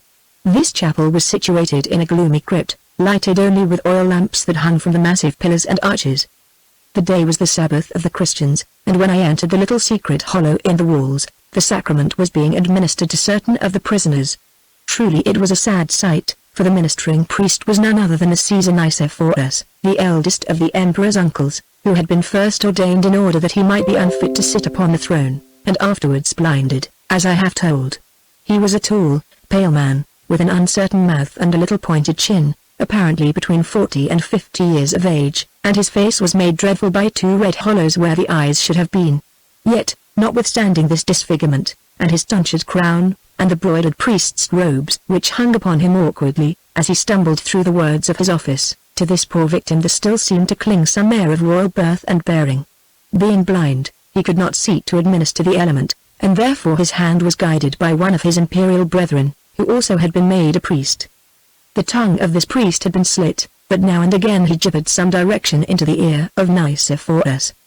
By the altar, watching all, sat a stern-faced monk, the confessor of the Caesars and of the Nobilissimi, who was put there to spy upon them. I followed the rite to its end, observing these unhappy prisoners seeking from the mystery of their faith the only consolation that remained to them. Many of them were men innocent of any crime, save that of adherence to some fallen cause, political or religious. Victims were they, not sinners, to be released by death alone. I remember that, as the meaning of the scene came home to me, I recalled the words of Irene, who had said that she believed this world to be a hell, and found weight in them. At length, able to bear no more, I left my hiding place and went into the garden behind the chapel. Here, at least, were natural things. Here flowers, tended by the prisoners, bloomed as they might have done in some less accursed spot. Here the free birds sang and nested in the trees, for what to them were the high surrounding walls? I sat myself down upon a seat in the shade. Presently, as I had expected, Nicephorus, the priest Caesar, and his 4 brethren came into the garden. 2 of them led the blind man by the hand, and the other 2 clung close to him, for all these unfortunates loved each other dearly. The four with the split tongues gabbled in his ears. Now and again, when he could catch or guess at the meaning of a word, he answered the speaker gently, or the others, seeing that he had not understood them aright, painfully tried to explain the error. Oh! It was a piteous thing to see and hear. My gorge rose against the young brute of an emperor and his counselors who, for ambition's sake, had wrought this horrible crime. Little did I know then that ere long their fate would be his own, and that a mother's hand would deal it out to him. They caught sight of me seated beneath the tree, and chatted like startled starlings, till at length Nicephorus understood. "What say you, dear brothers?" he asked, "that the new governor of the prison is seated yonder? Well, why should we fear him? He has been here but a little while, yet he has shown himself very kind to us. Moreover, he is a man of the north, no treacherous Greek, and the men of the north are brave and upright. Once, when I was a free prince, I had some of them in my service, and I loved them well. Our nephew, the emperor, offered a large sum to a Northman to blind or murder me, but he would not do it, and was dismissed from the service of the empire because he spoke his mind and prayed his heathen gods to bring a like fate upon Constantine himself. Lead me to this governor, I would talk with him." So they brought Nicephorus to me, though doubtfully, and when he was near I rose from my seat and saluted him. Thereon they all gabbled again with their split tongues, till at length he understood and flushed with pleasure. "General Olaf," he said to me, "I thank you for your courtesy to a poor prisoner, forgotten by God and cruelly oppressed by man. General Olaf, the promise is of little worth, but, if ever it should be in my power, I will remember this kindness, which pleases me more than did the shouting of the legions in the short day of my prosperity." "Sir," I answered, "whatever happens I shall remember your words, which are more to me than any honors kings can bestow. Now, sir, I will ask your royal brethren to fall back, as I wish to speak with you." Nicephorus made a sign with his hand, and the four half-dumb men, all of whom resembled him strangely, especially in the weakness of their mouths and chins, obeyed. Bowing to me in a stately fashion, they withdrew, leaving us alone. "Sir," I said, "I would warn you that you have enemies whom you may not suspect, for my duty here wherewith I was charged by the Augusta is not to oppress but to protect you and your imperial brothers." Then I told him the story of the poisoned figs. When he had heard it, the tears welled from his hollow eyes and ran down his pale cheeks. "Constantine, my brother Leo's son, has done this," he said, "for never will he rest until all of us are in the grave. He is cruel because he fears you, O Nicephorus, and it is said that your ambition has given him cause to fear." "Once, General, that was true," the prince replied. "Once, foolishly, I did aspire to rule, but it is long ago. Now they have made a priest of me, and I seek peace only. Can I and my brethren help it if, mutilated though we are, some still wish to use us against the emperor? I tell you that Irene herself is at the back of them. She would set us on high that afterwards she may throw us down and crush us. I am her servant, prince, and may not listen to such talk. You know only that she seeks to protect you from your enemies, and for that reason has placed me here. It seems not in vain. If you would continue to live, I warn you and your brethren to fly from plots and to be careful of what you eat and drink." "I do not desire to live, General," he answered. "Oh, that I might die. Would that I might die. Death is not difficult to find, Prince," I replied, and left him. These may seem hard words, but, be it remembered, I was no Christian then, but a heathen man. To see one who had been great and fallen from his greatness, one whom fortune had deserted utterly, whining at fate like a fretful child, and yet afraid to seek his freedom, moved me to contempt as well as to pity. Therefore, I spoke the words. Yet all the rest of that day they weighed upon my mind, for I knew well how I should have interpreted them were I in this poor Caesar's place. So heavily did they weigh that, during the following night, an impulse drew me from my bed and caused me to visit the cells in which these princes were imprisoned. 4 of them were dark and silent, but in that of Nicephorus burned a light. I listened at the door, and through the key place heard that the prisoner within was praying, and sobbing as he prayed. Then I went away, but when I reached the end of the long passage something drew me back again. It was as though a hand I could not see were guiding me. I returned to the door of the cell, and now through it heard choking sounds. Quickly I shot the bolts and unlocked it with my master key. This was what I saw within. To a bar of the window place was fastened such a rope as monks wear for a girdle. At the end of the rope was a noose, and in that noose the head of Nicephorus. There he hung, struggling. His hands had gripped the rope above his head, for though he had sought death, at the last he tried to escape him. Of such stuff was Nicephorus made. Yet it was too late, or would have been, for as I entered the place his hand slipped from the thin cord, which tightened round his throat, choking him. My sword was at my side. Drawing it, with a blow I cut the rope and caught him in my arms. Already he was swooning, but I poured water over his face, and, as his neck remained unbroken, he recovered his breath and senses. "What play is this, Prince?" I asked. "One that you taught me, General," he answered painfully. "You said that death could be found. I went to seek him, but at the last I feared. Oh! I tell you that when I thrust away that stool, my blind eyes were opened, and I saw the fires of hell and the hands of devils grasping at my soul to plunge it into them. Blessings be on you who have saved me from those fires," and seizing my hand he kissed it. "Do not thank me," I said, "but thank the God you worship, for I think that he must have put it into my mind to visit you tonight. Now swear to me by the God that you will attempt such a deed no more, for if you will not swear then you must be fettered." Then he swore so fervently by his Christ that I was sure he would never break the oath. After he had sworn I told him how I could not rest because of the strange fears which oppressed me. "Oh," he said, "without doubt it was God who sent his angel to you that I might be saved from the most dreadful of all sins. Without doubt it was God, who knows you, although you do not know him." After this he fell upon his knees, and, having untied the cut rope from the window bars, I left him. Now I tell this story because it has to do with my own, for it was these words of the prince that first turned me to the study of the Christian faith. Indeed, had they never been spoken, I believe that I should have lived and died a heathen man. Hitherto I had judged of it faith by the works of those who practiced it in Constantinople, and found it wanting. Now, however, I was sure that some power from above us had guided me to the chamber of Nicephorus in time to save his life, me, who, had he died, in a sense would have been guilty of his blood. For had he not been driven to the deed by my bitter, mocking words? It may be said that this would have mattered little, but he might as well have died by his own hand as be taken to Athens, there to perish with his brethren, whether naturally or by murder I do not know. But who can judge of such secret things? Without doubt the sufferings of Nicephorus had a purpose, as have all our sufferings. He was kept alive for reasons known to his Maker though not to man. Here I will add that of this unhappy Caesar and his brethren I remember little more. Dimly I seem to recollect that during my period of office some attack was made upon the prison by those who would have put the prince to death, but that I discovered the plot through the jailer who had introduced the poisoned figs, and defeated it with ease, thereby gaining much credit with Irene and her ministers. If so, of this plot history says nothing. All it tells of these princes is that afterwards a mob hailed them to the cathedral of St. Sophia and were proclaimed Nicephorus emperor. But they were taken again, and at last shipped to Athens, where they vanished from the sight of men. God rest their tortured souls, for they were more sinned against than sinning. Chapter 3 Mother and Son. The next vision of this Byzantine life of mine that rises before me is that of a great round building crowned with men clad in bishops' robes. At least they wore mitres, and each of them had a crooked pastoral staff which in most cases was carried by an attendant monk. Some debate was in progress, or rather raging. Its subject seemed to be as to whether images should or should not be worshipped in churches. It was a furious thing, that debate. One party to it were called iconoclasts, that was the party which did not like images, and I think the other party were called orthodox, but of this I am not sure. So furious was it that I, the general and governor of the prison, had been commanded by those in authority to attend in order to prevent violence. The beginnings of what happened I do not remember.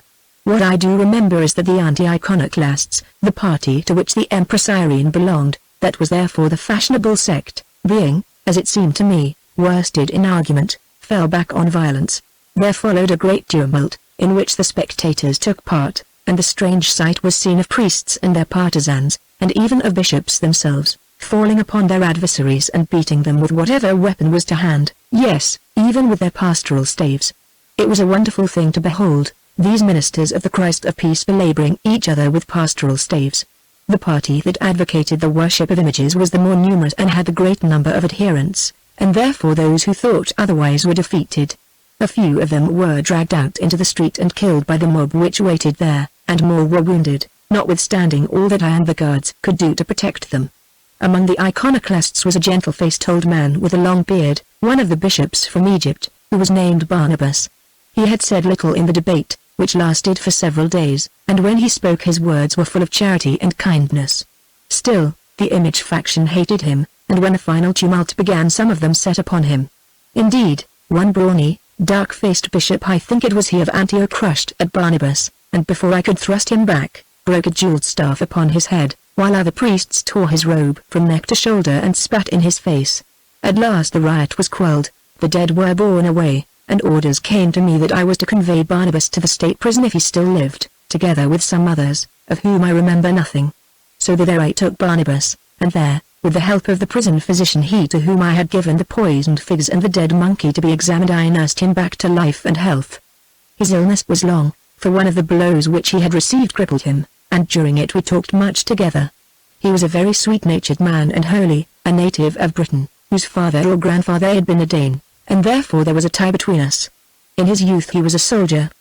Having been taken prisoner in some war, he came to Italy, where he was ordained a priest at Rome.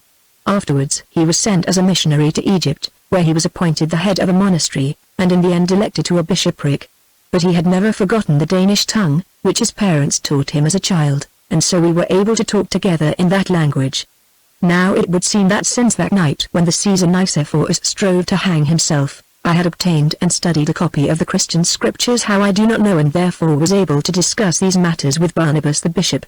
Of our arguments I remember nothing, save that I pointed out to him that whereas the tree seemed to me to be very good, its fruits were vile beyond imagination, and I instanced the horrible tumult when he had been wounded almost to death, not by common men, but by the very leaders of the Christians.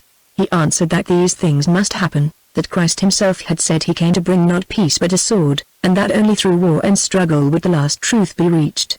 The spirit was always good, he added, but the flesh was always vile. These deeds were those of the flesh, which passed away, but the spirit remained pure and immortal. The end of it was that under the teaching of the holy Barnabas, saint and martyr, for afterwards he was murdered by the followers of the false prophet, Muhammad, I became a Christian and a new man. Now at length I understood what grace it was that had given me courage to offer battle to the heathen god, Odin, and to smite him down. Now I saw also where shone the light which I had been seeking these many years. And I clasped that light to my bosom to be my lamp in life and death. So a day came when my beloved master, Barnabas, who would allow no delay in this matter, baptized me in his cell with water taken from his drinking vessel, charging me to make public profession before the church when opportunity should arise. It was just at this time that Irene returned from the baths, and I sent to her a written report of all that had happened at the prison since I had been appointed its governor. Also I prayed that if it were her will I might be relieved of my office, as it was one which did not please me. A few days later, while I sat in my chamber at the prison writing a paper concerning a prisoner who had died, the porter at the gate announced that a messenger from the Augusta wished to see me. I bade him show in the messenger, and presently there entered no chamberlain or eunuch, but a woman wrapped in a dark cloak. When the man had gone and the door was shut, she threw off the cloak and I saw that my visitor was Martina, the favorite waiting lady of the empress. We greeted each other warmly, we were always friends, and I asked her tidings. My tidings are, Olaf, that the waters have suited the Augusta very well. She has lost several pounds in weight and her skin is now like that of a young child. All health to the Augusta, I said, laughing. But you have not come here to tell me of the state of the royal skin. What next, Martina? This, Olaf. The Empress has read your report with her own eyes, which is a rare thing for her to do. She said she wished to see whether or no you could write Greek. She is much pleased with the report, and told Stauracius in my presence that she had done well in choosing you for your office while she was absent from the city, since thereby she had saved the lives of the Caesars and nobilissimi, desiring as she does that these princes should be kept alive, at any rate for the present.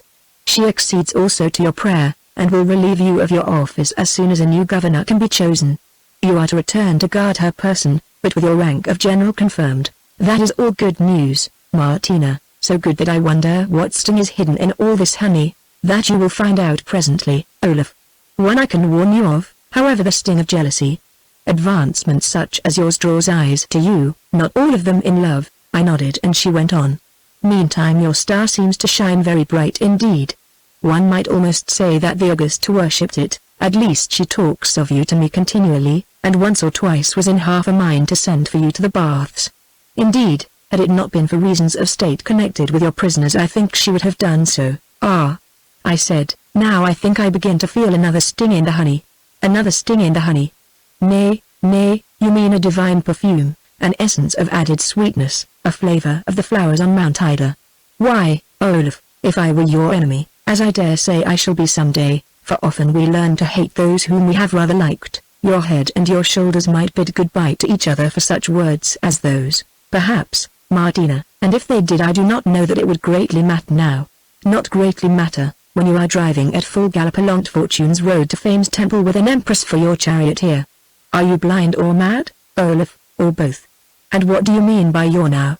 Olaf, something has happened to you since last we met. Have you fallen in love with some fair prisoner in this hateful place and been repulsed? Such a fool as you are might take refusal even from a captive in his own hands. At least you are different. Yes, Martina, something has happened to me. I have become a Christian. Oh, Olaf, now I see that you are not a fool, as I thought, but very clever. Why, only yesterday the Augusta said to me it was after she had read that report of yours that if you were but a Christian she would be minded to lift you high indeed. But as you remained the most obstinate of heathens she did not see how it could be done without causing great trouble. Now I wish one could be a Christian within and remain a pagan without, I answered grimly, though alas, that may not be. Martina, do you not understand that it was for no such reasons as these that I kissed the cross, that in so doing I sought not fortune, but to be its servant? By the saints! You'll be tonsured next, and ill enough it would suit you, she exclaimed. Remember, if things grow too difficult, you can always be tonsured, Olaf. Only then you will have to give up the hope of that lady who wears the other half of the necklace somewhere. I don't mean Irene's sham half, but the real one. Oh. Stop blushing and stammering, I know the story, and all about it. You know the affair also. An exalted person told it me, and so did you, although you were not aware that you had done so, for you are not one who can keep a secret to himself. May all the guardian angels help the necklace lady if ever she should meet another lady whom I will not name. And now why do you talk so much? Are you learning to preach, or what? If you really do mean to become a monk, Olaf, there is another thing you must give up, and that is war, except of the kind which you saw at the council the other day. God above us! What a sight it would be to see you battering another bishop with a hook-shaped staff over a question of images or the two natures. I should be sorry for that bishop. But you haven't told me who converted you. Barnabas of Egypt, I said. Oh. I hope that it had been a lady saint. The story would have been so much more interesting to the court. Well, our imperial mistress does not like Barnabas, because he does not like images, and that may be a sting in her honey. But perhaps she will forgive him for your sake. You'll have to worship images. What do I care about images? It is the spirit that I seek, Martina, and all these things are nothing. You are thorough, as usual, Olaf, and jump farther than you can see. Well, be advised and say naught for or against images. As they have no meaning for you, what can it matter if they are or are not there? Leave them to the blind eyes and little minds. And now I must be gone, you can listen to your gossip no longer. Oh. I had forgotten my message. The Augusta commands that you shall wait on her this evening immediately after she has supped. Hear and obey. Having delivered this formal mandate, to neglect which meant imprisonment, or worse, she threw her cloak about her, and with a wondering glance at my face, opened the door and went. At the hour appointed, or, rather, somewhat before it, I attended at the private apartments of the palace. Evidently I was expected, for one of the chamberlains, on seeing me, bowed and bade me be seated, then left the anteroom. Presently the door opened again, and through it came Martina, clad in her white official robe. You are early, Olaf, she said, like a lover who keeps a tryst. Well, it is always wise to meet good fortune halfway. But why do you come clad in full armor? It is not the custom to wait thus upon the Empress at this hour when you are off duty. I thought that I was on duty, Martina. Then, as usual, you thought wrong. Take off that armor. She says that the sight of it always makes her feel cold after supper. I say take it off, or if you cannot, I will help you. So the mail was removed, leaving me clad in my plain blue tunic and hose. Would you have me come before the Empress thus? I asked. By way of answer she clapped her hands and bade the eunuch who answered the signal to bring a certain robe. He went, and presently reappeared with a wondrous garment of silk broidered with gold, such as nobles of high rank wore at festivals. This robe, which fitted as though it had been made for me, I put on, though I liked the look of it little. Martina would have had me even remove my sword, but I refused, saying, except at the express order of the Empress, I and my sword are not parted. Well, she said nothing about the sword, Olaf, so let it be. All she said was that I must be careful that the robe matched the color of the necklace you wear. She cannot bear colors which jar upon each other, especially by lamplight. Am I a man, I asked angrily, or a beast being decked for sacrifice? Fie, Olaf, have you not yet forgotten your heathen talk? Remember, I pray you, that you are now a Christian in a Christian land." "I thank you for reminding me of it," I replied, and that moment a chamberlain, entering hurriedly, commanded my presence. "Good luck to you, Olaf," said Martina as I followed him. "Be sure to tell me the news later or tomorrow." Then the chamberlain led me, not into the audience hall, as I had expected, but to the private imperial dining chamber. Here, reclining upon couches in the old Roman fashion, one on either side of a narrow table on which stood fruits and flagons of rich-hued Greek wine, were the two greatest people in the world, the Augusta Irene and the Augustus Constantine, her son. She was wonderfully apparelled in a low-cut garment of white silk, over which fell a mantle of the imperial purple, and I noted that on her dazzling bosom hung that necklace of emerald beetles separated by golden shells which she had caused to be copied from my own.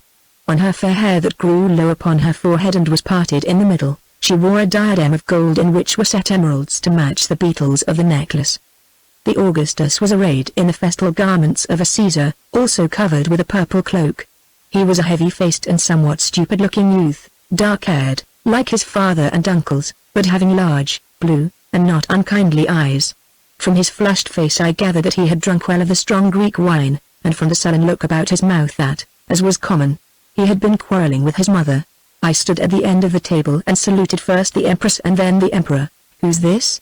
he asked, glancing at me. "General Olaf, of my guard," she answered, "governor of the state prison. You remember, you wished me to send for him to settle the point as to which we were arguing." "Oh. Yes. Well, General Olaf, of my mother's guard, have you not been told that you should salute the Augustus before the Augusta?" "Sire," I answered humbly, "I have heard nothing of that matter, but in the land where I was bred I was taught that if a man and a woman were together I must always bow first to the woman and then to the man." "Well said," exclaimed the Empress, clapping her hands, but the Emperor answered, "Doubtless your mother taught you that, not your father. Next time you enter the imperial chamber be pleased to forget the lesson and to remember that emperors and empresses are not men and women." "Sire," I answered, "as you command I will remember that emperors and empresses are not men and women, but emperors and empresses." At these words the Augustus began to scowl, but, changing his mind, laughed, as did his mother. He filled a gold cup with wine and pushed it towards me, saying, "Drink to us, soldier, for after you have done so, our wits may be better matched." I took the cup and holding it, said, "I pledge your imperial majesties, who shine upon the world like twin stars in the sky. All hail to your majesties." And I drank, but not too deep. "You are clever," growled the Augustus. "Well, keep the cup, you've earned it. Yet drain it first, man. You have scarce wet your lips. Do you fear that it is poisoned, as you say yonder fruits are?" And he pointed to a side table, where stood a jar of glass in which were those very figs that had been sent to the princes in the prison. "The cup you give is mine," interrupted Irene. "Still, my servant is welcome to the gift. It shall be sent to your quarters, General. A soldier has no need of such gauds, your majesties," I began, when Constantine, who, while we spoke, had swallowed another draught of the strong wine, broke in angrily. "May I not give a cup of gold but you must claim it, I to whom the empire and all its wealth belong?" Snatching up the beaker he dashed it to the floor, spilling the wine, of which I, who wished to keep my head cool, was glad. "Have done," he went on in his drunken rage. "Shall this ass huckster over a piece of worked gold like Jews in a market? Give me those figs, man, I'll settle the matter of this poison." I brought the jar of figs, and, bowing, set them down before him. That they were the same I knew, for the glass was labeled in my own writing and in that of the physician. He cut away the sealed parchment which was stretched over the mouth of the jar. "Now hearken you, Olaf," he said. "It is true that I ordered fruit to be sent to that fool Caesar, my uncle, because the last time I saw him Nicephorus prayed me for it, and I was willing to do him a pleasure. But that I ordered the fruit to be poisoned, as my mother says, is a lie, and may God curse the tongue that spoke it. I will show you that it was a lie," and plunging his hand into the spirit of the jar, he drew out 2 of the figs. "Now," he went on, waving them about in a half-drunken fashion, "this General Olaf of yours says that these are the same figs which were sent to the Caesar, I mean the blind priest, Father Nicephorus. Don't you, Olaf?" "Yes, sire," I answered, "they were placed in that bottle in my presence and sealed with my seal." "Well, those figs were sent by me, and this Olaf tells us they are poisoned. I'll show him, and you too, mother, that they are not poisoned, for I will eat one of them." Now I looked at the Augusta, but she sat silent, her arms folded on her white bosom. Her handsome face turned as it were to stone. Constantine lifted the fig towards his loose mouth. Again I looked at the Augusta. Still she sat there like a statue, and it came into my mind that it was her purpose to allow this wine-bemused man to eat the fig. Then I acted.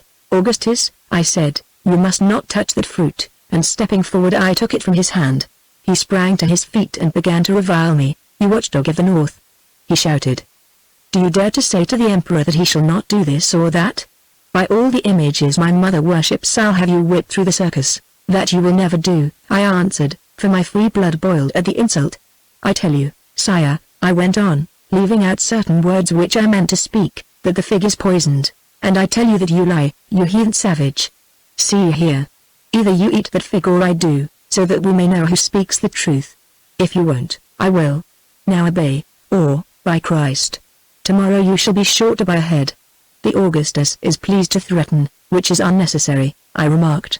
"If I eat the fig, will the Augustus swear to leave the rest of them uneaten?" "Aye," he answered with a hiccup, "for then I shall know the truth, and for the truth I live, though," he added, "I haven't found it yet, and if I do not eat it, will the Augustus do so? By the holy blood, yes.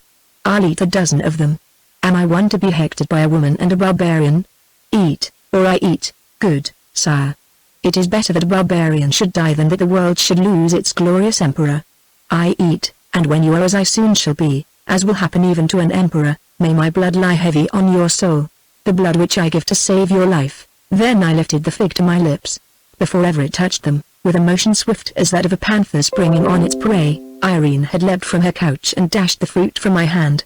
She turned upon her son. "What kind of a thing are you," she asked, "who would suffer a brave man to poison himself that he may save your worthless life? Oh, God, what have I done that I should have given birth to such a hound? Whoever poisoned them?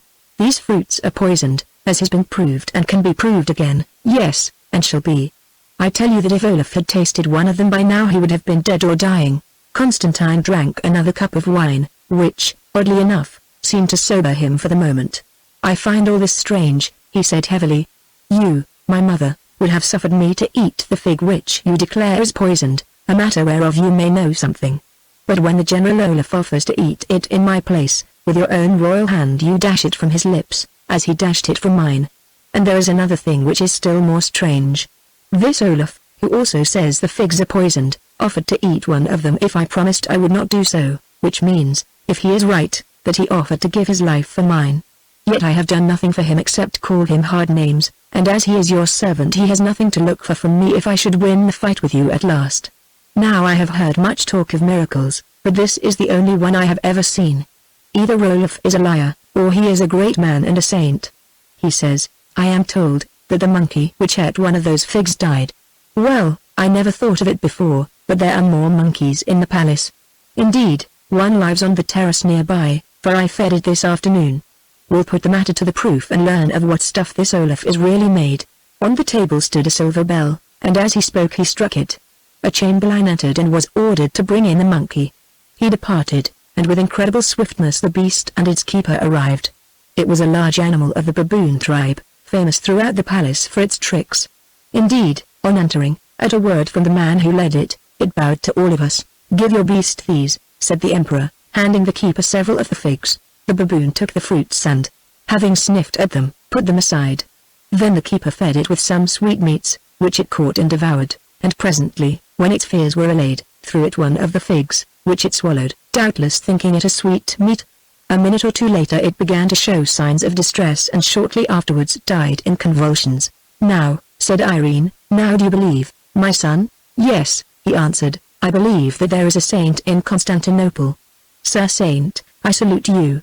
You have saved my life, and if it should come my way, by your brother saints, I'll save yours, although you are my mother's servant." So speaking, he drank off yet another cup of wine and reeled from the room. The keeper, at a sign from Irene, lifted up the body of the dead ape and also left the chamber, weeping as he went, for he had loved this beast. Chapter 4 Olaf offers his sword. The emperor had gone, drunk, the ape had gone, dead, and its keeper had gone, weeping. Irene and I alone were left in that beautiful place with the wine-stained table on which stood the jar of poisoned figs and the bent golden cup lying on the marble floor. She sat upon the couch, looking at me with a kind of amazement in her eyes, and I stood before her at attention, as does a soldier on duty. I wonder why he did not send for one of my servants to eat those figs Storasius, for instance, she mused, adding with a little laugh, well, if he had, there are some whom I could have spared better than that poor ape, which at times I used to feed. It was an honest creature, that ape, the only creature in the palace that would not rub its head in the dust before the Augusta. Ah! Now I remember, it always hated Constantine, for when he was a child he used to tease it with a stick, getting beyond the length of its chain and striking it. But one day, as he passed too near, it caught him and buffeted him on the cheek and tore out some of his hair. He wanted to kill it then, but I forbade him. Yet he has never forgotten it, he who never does forget anything he hates, and that is why he sent for the poor beast. The Augusta will remember that the Augustus did not know that the figs were poisoned. The Augustu is sure that the Augustus knew well enough that those figs were poisoned, at any rate from the moment that I dashed one of them from your lips, Olaf. Well, I have made a bitterer enemy than before, that's all. They say that by nature's rule mother and child must love each other, but it is a lie. I tell you it's a lie. From the time he was tiny I hated that boy, though not half as much as he has hated me. You are thinking to yourself that this is because our ambitions clash like meeting swords, and that from them spring these fires of hate. It is not so. The hate is native to our hearts, and will only end when one of us lies dead at the other's hand. Terrible words, Augusta, yes, but true. Truth is always terrible in Byzantium. Olaf, take those drugged fruits and set them in the drawer of yonder table, lock it and guard the key, lest they should poison other honest animals. I obeyed and returned to my station. She looked at me and said, I grow weary of the sight of you standing there like a statue of the Roman Mars, with your sword half hid beneath your cloak, and, what's more, I hate this hall, it reeks of Constantine and his drink and lies. Oh, he's vile, and for my sins God has made me his mother, unless, indeed, he was changed at birth, as I've been told, though I could never prove it. Give me your hand and help me to rise. So, I thank you. Now follow me. We'll sit a while in my private chamber, where alone I can be happy, since the Emperor never comes there. Nay, talk not of duty, you have no guards to set or change tonight. Follow me, I have secret business of which I would talk with you. So she went and I followed through doors that opened mysteriously at our approach and shut mysteriously behind us, till I found myself in a little room half lighted only, that I had never seen before. It was a scented and beautiful place, in one corner of which a white statue gleamed, that of a Venus kissing Cupid, who folded one wing about her head, and through the open window place the moonlight shone and floated the murmur of the sea. The double doors were shut, for aught I knew locked, and with her own hands Irene drew the curtains over them. Near the open window, to which there was no balcony, stood a couch. Sit yonder, Olaf, she said, for here there is no ceremony, here we are but man and woman. I obeyed, while she busied herself with the curtains.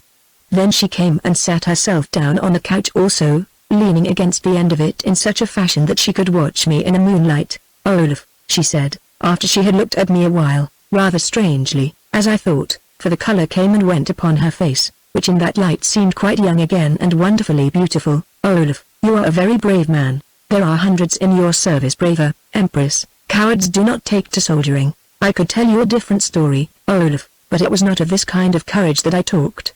It was of that which made you offer to eat the poisoned fig in place of Constantine. Why did you do so?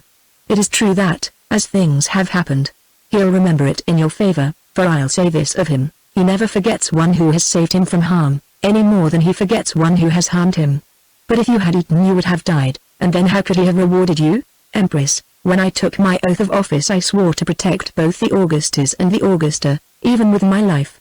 I was fulfilling my oath, that is all. You are a strange man as well as a brave man to interpret oaths so strictly.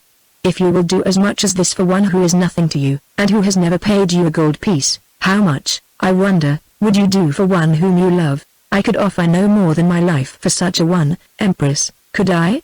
Someone told me it may have been you, Olaf, or another that once you did more, challenging a heathen god for the sake of one you loved, and defeating him. It was added that this was for a man, but that I do not believe. Doubtless it was for the sake of Iduna the fair, of whom you have spoken to me, whom it seems you cannot forget although she was faithless to you. It is said that the best way to hold love is to be faithless to him who loves, and in truth I believe it, she added bitterly. You are mistaken, Empress. It was to be avenged on him for the life of Stina, my foster brother, which he had taken in sacrifice, that I dared Odin and hewed his holy statue to pieces with this sword, of Stina, whom Iduna betrayed as she betrayed me. bringing one to death and the other to shame. At least, had it not been for this, Iduna, you would never have given battle to the great god of the north and thus brought his curse upon you. For, Olaf, those gods live, they are devils, whether Odin is or is not. I do not fear his curse, Empress, yet it will find you out before all is done, or so I think. Look you, pagan blood still runs in me, and, Christian though I am, I would not dare one of the great gods of Greece and Rome. I'd leave that to the priests. Do you fear nothing, Olaf? I think nothing at all, since I hewed off Odin's head and came away unscathed. Then you are a man to my liking, Olaf. She paused, looking at me even more strangely than before, till I turned my eyes, indeed, and stared out at the sea, wishing that I were in it, or anywhere away from this lovely and imperious woman whom I was sworn to obey in all things. Olaf, she said presently, you have served me well of late. Is there any reward that you would ask, and if so, what? Anything that I can give is yours, unless, she added hastily, the gift will take you away from Constantinople and from me. Yes, Augusta, I answered, still staring out at the sea. In the prison yonder is an old bishop named Barnabas of Egypt, who was set upon by other bishops at the council while you were away and well nigh beaten to death.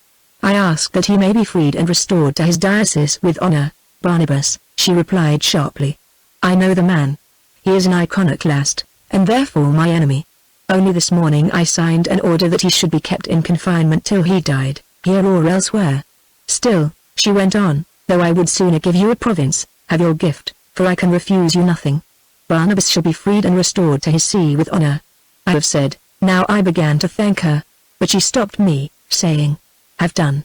Another time you can talk to me of heretics with whom you have made friends, but I, who hear enough of such, will have no more of them tonight. So I grew silent and still stared out at the sea. Indeed, I was wondering in my mind whether I dared ask leave to depart, for I felt her eyes burning on me, and grew much afraid. Suddenly I heard a sound, a gentle sound of rustling silk, and in another instant I felt Irene's arms clasped about me and Irene's head laid upon my knee. Yes, she was kneeling before me, sobbing, and her proud head was resting on my knee. The diadem she wore had fallen from it, and her tresses, breaking loose, flowed to the ground, and lay there gleaming like gold in the moonlight. She looked up, and her face was that of a weeping saint. Dost understand? She whispered. Now despair took me, which I knew full well would soon be followed by madness. Then came a thought. Yes, I said hoarsely.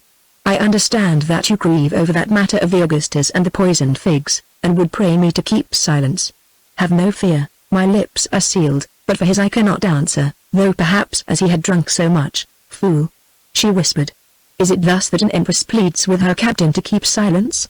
Then she drew herself up, a wonderful look upon her face that had grown suddenly white, a fire in her upturned eyes, and for the second time kissed me upon the lips. I took her in my arms and kissed her back. For an instant my mind swam. Then in my soul I cried for help, and strength came to me. Rising, I lifted her as though she were a child, and stood her on her feet. I said, hearken, Empress, before destruction falls. I do understand now, though a moment ago I did not, who never thought it possible that the Queen of the world could look with favor upon one so humble. Love takes no account of rank, she murmured, and that kiss of yours upon my lips is more to me than the empire of the world. Yet hearken, I answered. There is another wall between us which may not be climbed. Man, what is this wall? Is it named woman? Are you sworn to the memory of that Iduna, who is more fair than I? Or is it, perchance, her of the necklace? Neither. Iduna is dead to me, she of the necklace is but a dream. The wall is that of your own faith. On this night 7 days ago I was baptized a Christian. Well, what of it? This draws us nearer. Study the sayings of your sacred book, Empress, and you will find that it thrusts us apart. Now she colored to her hair, and a kind of madness took her. Am I to be preached to by you?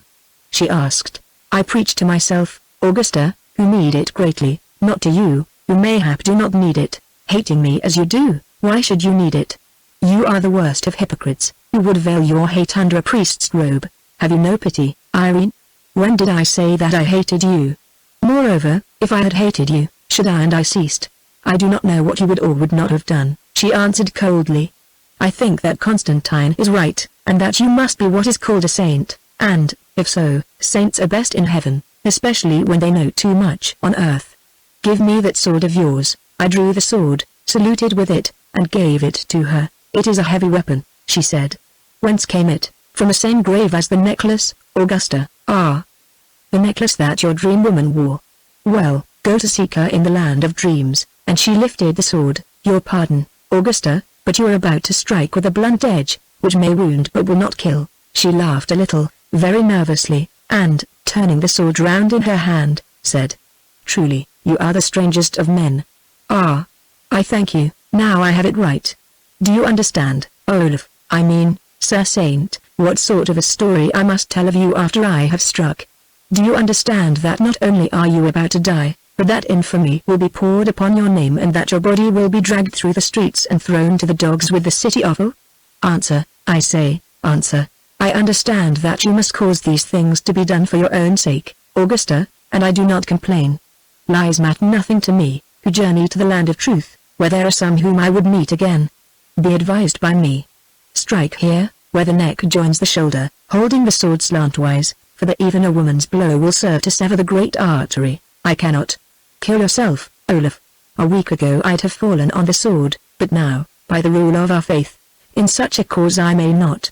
My blood must be upon your hands, for which I grieve, knowing that no other road is open to you. Augusta, if it is worth anything to you, take my full forgiveness for the deed, and with it my thanks for all the goodness you have shown to me, but most for your woman's favor. In after years, perhaps, when death draws near to you also, if ever you remember Olaf, your faithful servant, you will understand much it is not fitting that I should say. Give me one moment to make my peace with heaven as to certain kisses. Then strike hard and swiftly, and, as you strike, scream for your guards and women. Your wit will do the rest. She lifted the sword, while, after a moment's prayer, I bared my neck of the silk robe. Then she let it fall again, gasping, and said, Tell me first, for I am curious. Are you no man? Or have you forsworn woman, as do the monks? Not I, Augusta. Had I lived, some day I might have married, who would have wished to leave children behind me, since in our law marriage is allowed. Forget not your promise as to the Bishop Barnabas, who, I fear, will weep over this seeming fall of mine. So you would marry, would you? She said, as one who speaks to herself, then thought a while, and handed me back the sword. Olaf, she went on, you have made me feel as I never felt before, ashamed, utterly ashamed, and though I learn to hate you, as it well may hap I shall, know that I shall always honor you. Then she sank down upon the couch, and, hiding her face in her hands, wept bitterly. It was at this moment that I went very near to loving Irene. I think she must have felt something of what was passing in my mind, for suddenly she looked up and said, Give me the jewel, and she pointed to the diadem on the floor, and helped me to order my hair. My hands shake. Nay, I said, as I gave her the crown. Of that wine I drink no more.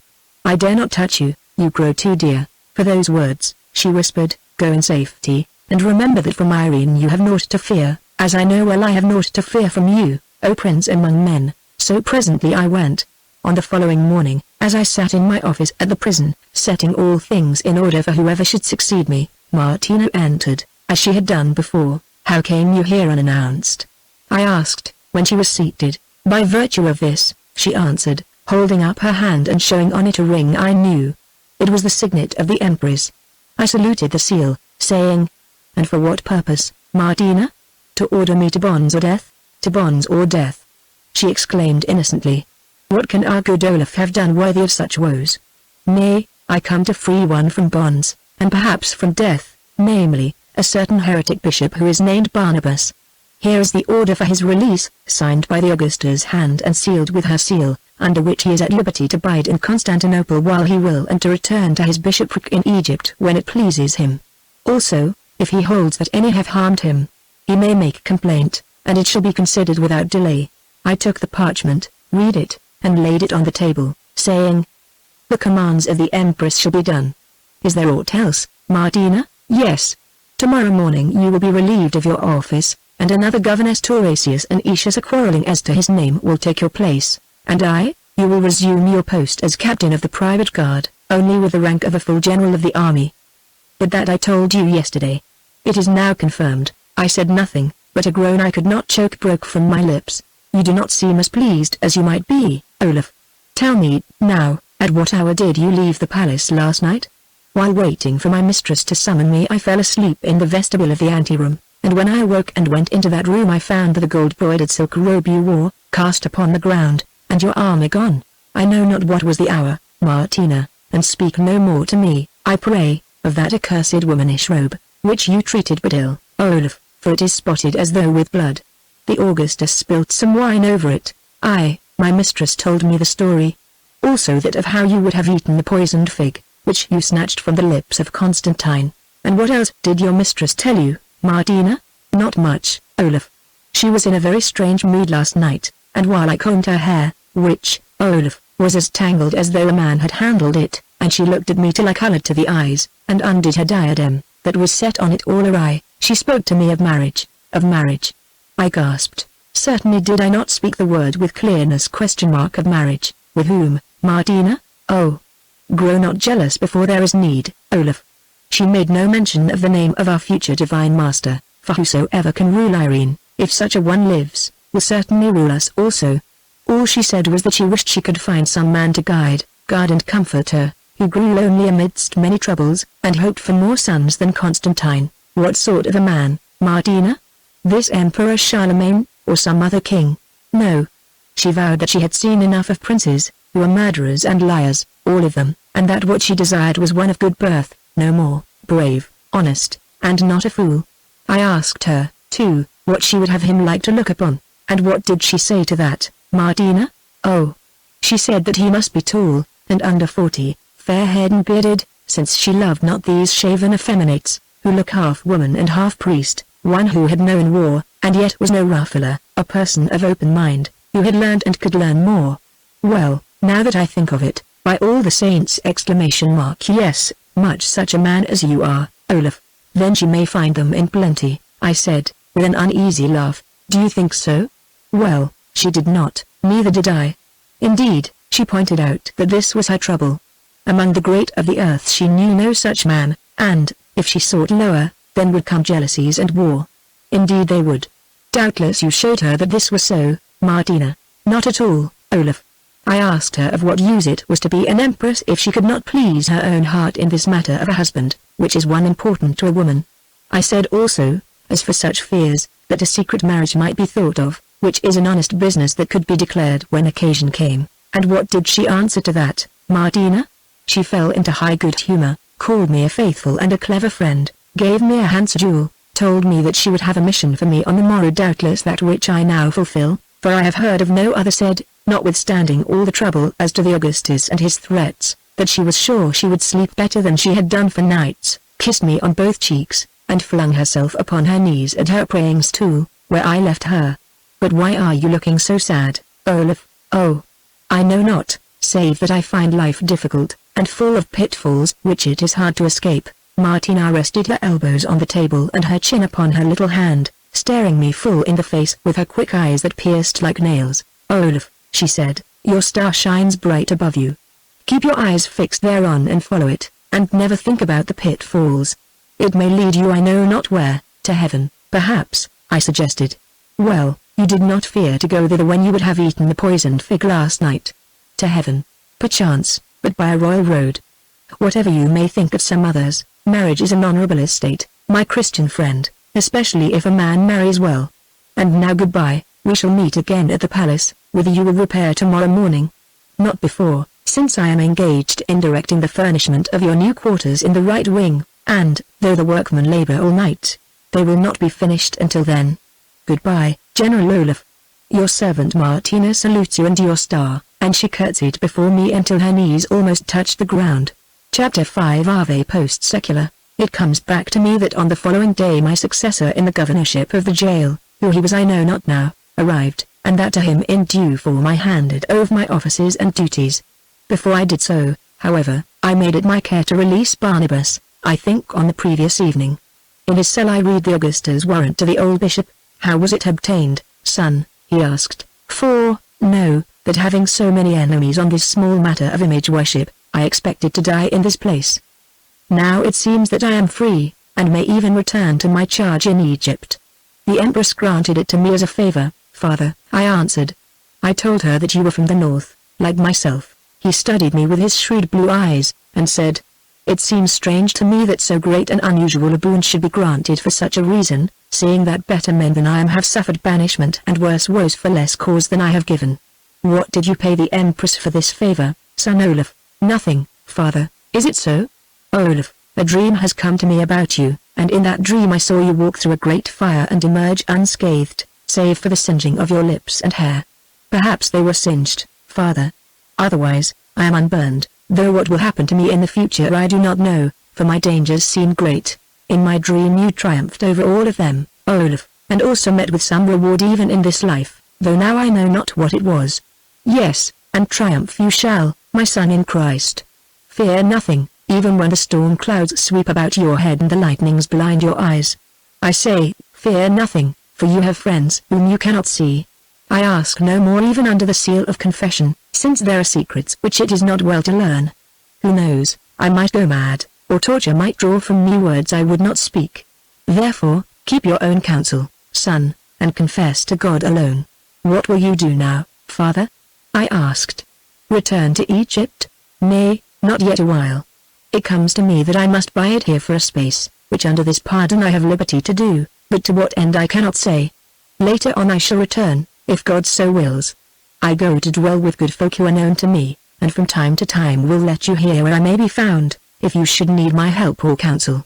Then I led him to the gates, and, having given him a witnessed copy of his warrant of release, bade him farewell for that time, making it known to the guards and certain priests who lingered there that any who molested him must answer for it to the Augusta. Thus we parted. Having handed over the keys of the prison, I walked to the palace unattended, being minded to take up my duties there unnoticed. But this was not to be. As I entered the palace gate a sentry called out something, and a messenger, who seemed to be in waiting, departed at full speed. Then the sentry, saluting, told me that his orders were that I must stand a while, he knew not why. Presently I discovered, for across the square within the gates marched a full general's guard, whereof the officer also saluted, and prayed me to come with him. I went, wondering if I was to be given in charge, and by him, surrounded with this pompous guard, was led to my new quarters, which were more splendid than I could have dreamed. Here the guard left me, and presently other officers appeared, some of them old comrades of my own, asking for orders, of which, of course, I had none to give. Also, within an hour, I was summoned to a council of generals to discuss some matter of a war in which the empire was engaged. By such means as these it was conveyed to me that I had become a great man, or, at any rate, one in the way of growing great. That afternoon, when, according to my old custom, I was making my round of the guards, I met the Augusta upon the main terrace, surrounded by a number of ministers and courtiers. I saluted and would have passed on, but she bade one of her eunuchs call me to her. So I came and stood before her. "We greet you, General Olaf," she said. "Where have you been all this long while?" "Oh, I remember. At the state prison, as its governor, of which office you are now relieved at your own request. Well, the palace welcomes you again, for when you are here all within know themselves safe." Thus she spoke, her great eyes searching my face the while, then bowed her head in token of dismissal. I saluted again, and began to step backwards, according to the rule, whereon she motioned to me to stand. Then she began to make a laugh of me to the painted throng about her. "Say, nobles and ladies," she said, "did any of you ever see such a man? We address him as best we may and we have reason to believe that he understands our language, yet not one word does he vouchsafe to us in answer. There he stands, like a soldier cut in iron who moves by springs, with never an I thank you or a good day on his lips. Doubtless he would reprove us all, who, he holds, talk too much, being, as we all have heard, a man of stern morality, who has no tenderness for human foibles.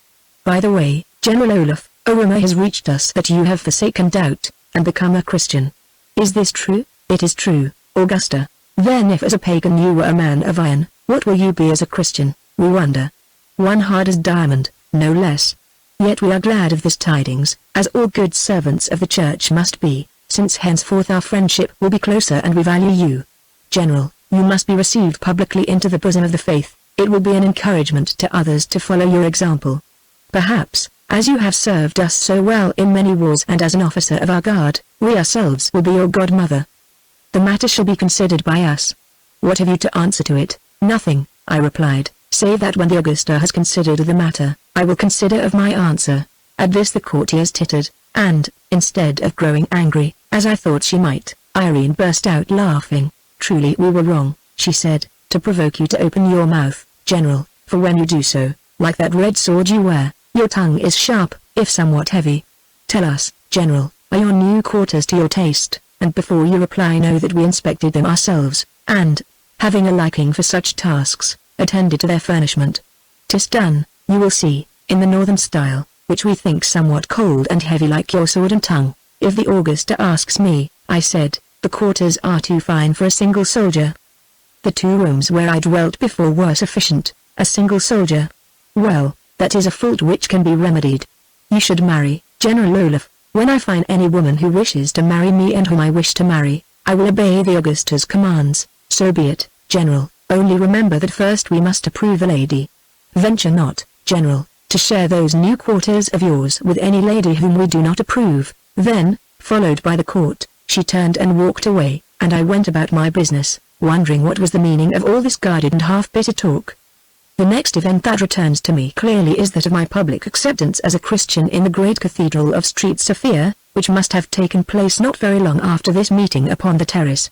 I know that by every means in my power I had striven, though without avail, to escape this ceremony, pointing out that I could be publicly received into the body of the church at any chapel where there was a priest and a congregation of a dozen humble folk. But this the Empress would not allow. The reason she gave was her desire that my conversion should be proclaimed throughout the city, that other pagans, of whom there were thousands, might follow my example. Yet I think she had another which she did not avow. It was that I might be made known in public as a man of importance whom it pleased her to honor. On the morning of this rite, Martina came to acquaint me with its details, and told me that the Empress would be present at the cathedral in state, making her progress thither in her golden chariot, drawn by the famed milk-white steeds.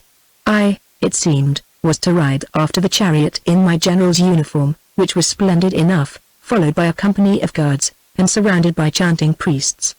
The Patriarch himself, no less a person, was to receive me and some other converts, and the cathedral would be filled with all the great ones of Constantinople. I asked whether Irene intended to be my godmother, as she had threatened. Not so, replied Martina.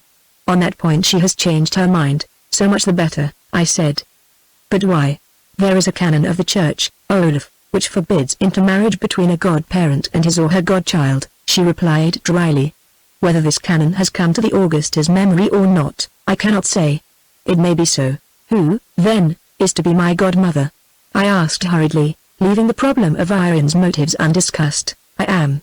By the written imperial decree delivered to me not an hour ago, you, Martina, you who are younger than myself by many years, yes, I.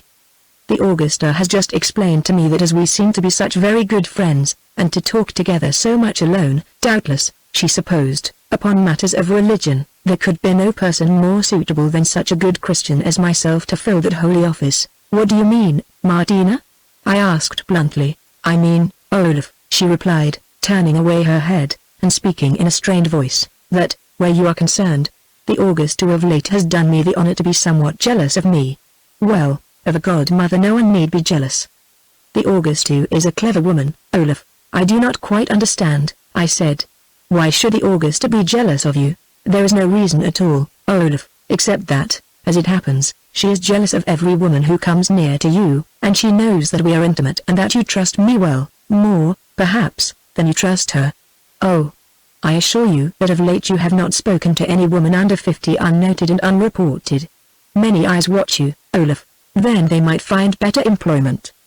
But tell me outright, Martina, what is the meaning of all this? Surely even a wooden-headed Northman can guess, Olaf. She glanced round her to make sure that we were alone in the great apartment of my quarters and that the doors were shut, then went on, almost in a whisper, my mistress is wondering whether or no she will marry again, and, if so, whether she will choose a certain somewhat over-virtuous Christian soldier as a second husband. As yet she has not made up her mind. Moreover, even if she had, nothing could be done at present or until the question of the struggle between her and her son for power is settled in this way or in that. Therefore, at worst, or at best, that soldier has yet a while of single life left to him, say a month or two. Then during that month or two perhaps he would be wise to travel, I suggested. Perhaps, if he were a fool he would run away from fortune, and if he could get leave of absence, which in his case is impossible, to attempt such a journey without it would mean his death. No, if he is wise, that soldier will bide where he is and await events. possessing his soul and patience, as a good Christian should do. Now, as your godmother, I must instruct you in this service. Look not so troubled, it is really most simple. You know Stauracius, the eunuch, is to be your godfather, which is very fortunate for you, since, although he looks on you with doubt and jealousy, to blind or murder his own godson would cause too much scandal even in Constantinople. As a special mark of grace, also, the Bishop Barnabas, of Egypt, will be allowed to assist in the ceremony, because it was he who snatched your soul from the burning.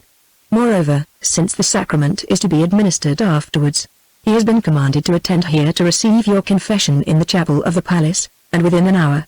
You know that this day being the feast of Saint Michael and all angels, you will be received in the name of Michael, a high one well fitted to a warlike saint, though I think that I shall still call you Olaf. So farewell, my godson-to-be, until we meet at the cathedral, where I shall shine in the reflected light of all your virtues. Then she sighed, laughed a little, and glided away. In due course a priest of the chapel came to summon me there, saying that the Bishop Barnabas awaited me. I went and made my confession, though in truth I had little to tell him that he did not already know.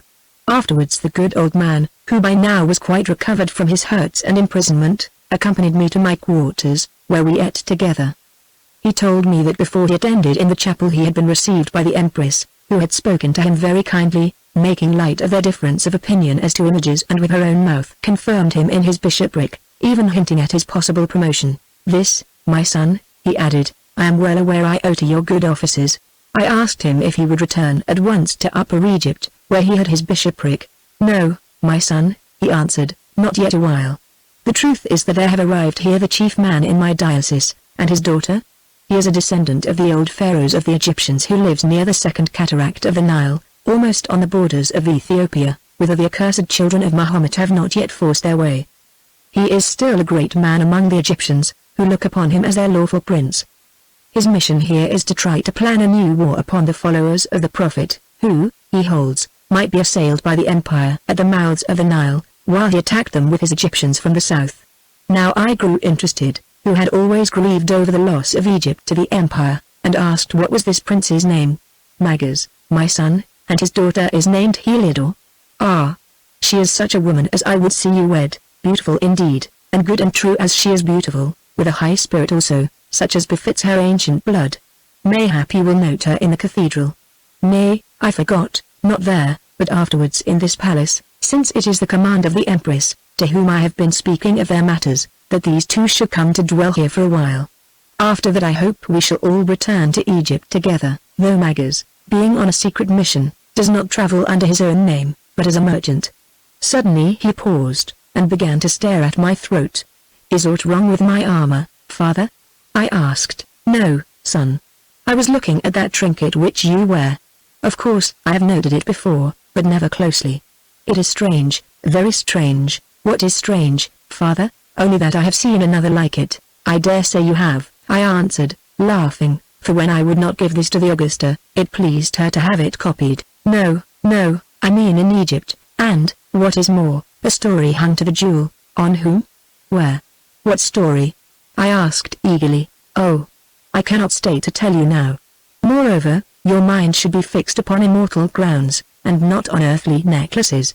I must be gone. Nay, stay me not, I am already late. Do get you to your knees and pray till your godparents come to fetch you.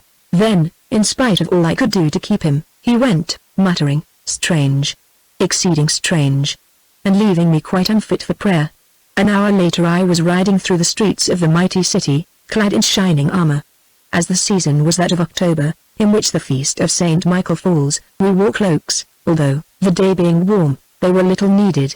Mine was of some fine white stuff, with a red cross broidered on the right shoulder.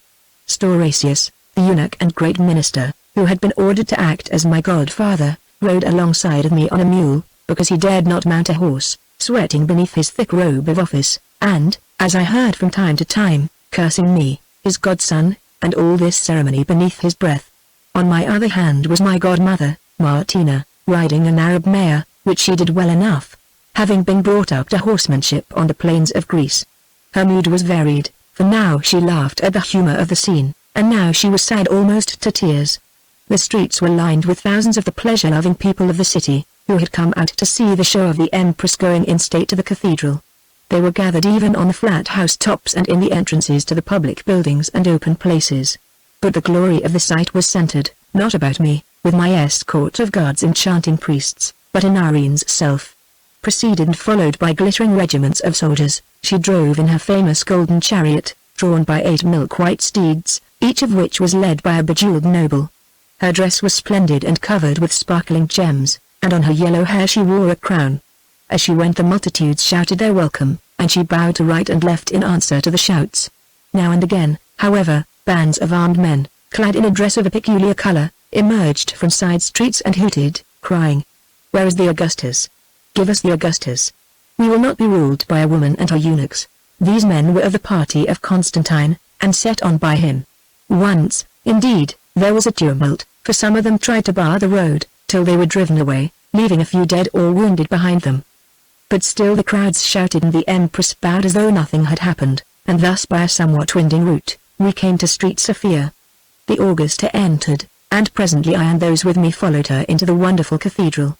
I see it now, not in particular, but as a whole, with its endless columns, its aisles and apses, and its glittering mosaics shining through the holy gloom, across which shot bars of light from the high window places. All the great place was full of the noblest in the city, rank upon rank of them, come thither to see the Empress in her glory at the great feast of Saint Michael, which year by year she attended thus. At the altar waited the Patriarch in his splendid robes, attended by many bishops and priests, among them Barnabas of Egypt. The service began, I and some other converts standing together near to the altar rail. The details of it do not return to me. Sweet voices sang, censers gave forth their incense, banners waved, and images of the saints, standing everywhere, smiled upon us fixedly. Some of us were baptized, and some who had already been baptized were received publicly into the fellowship of the church, I among them. My godfather, Stauracius, a deacon prompting him, and my godmother, Martina, spoke certain words on my behalf, and I also spoke certain words which I had learned. The splendid Patriarch, a sour-faced man with a slight squint, gave me his especial blessing. The Bishop Barnabas, upon whom, as I noted, the Patriarch was always careful to turn his back, offered up a prayer. My godfather and godmother embraced me, Stauracius smacking the air at a distance, for which I was grateful, and Martina touching me gently with her lips upon the brow. The Empress smiled upon me and, as I passed her, patted me on the shoulder. Then the sacrament was celebrated, whereof the Empress partook first, next we converts, with our godparents, and afterwards a number of the congregation. It was over at last. The Augusta and her attendants marched down the cathedral towards the great western doors, priests followed, and, among them, we converts, whom the people applauded openly, looking to right and left of me, for I was weary of keeping my gaze fixed upon the floor. Presently I caught sight of a face whilst as yet it was far away. It seemed to draw me, I knew not why. The face was that of a woman. She stood by an old and stately-looking man with a white beard, the last of a line of worshippers next to the aisle along which the procession passed, and I saw that she was young and fair. Down the long, resounding aisle the procession marched slowly. Now I was nearer to the face, and perceived that it was lovely as some rich-hued flower. The large eyes were dark and soft as a deer's. The complexion, too, was somewhat dark, as through the sun had kissed it. The lips were red and curving, and about them played a little smile that was full of mystery as the eyes were full of thought and tenderness. The figure was delicate and rounded, but not so very tall. All these things and others I noted, yet it was not by them that I was drawn and held, but rather because I knew this lady. She was the woman of whom, years ago, I had dreamed on the night on which I broke into the Wanderer's tomb at R. Never for one moment did I doubt me of this truth. I was sure. It did not even need, while she turned to whisper something to her companion, that the cloak she wore should open a little, revealing on her breast a necklace of emerald beetles separated by inlaid shells of pale and ancient gold. She was watching the procession with interest, yet somewhat idly, when she caught sight of me, whom, from where she stood, she could scarcely have seen before. Of a sudden her face grew doubtful and troubled, like to that of one who has just received some hurt. She saw the ornament about my neck. She turned pale, and had she not gripped the arm of the man beside her, would, I think, have fallen.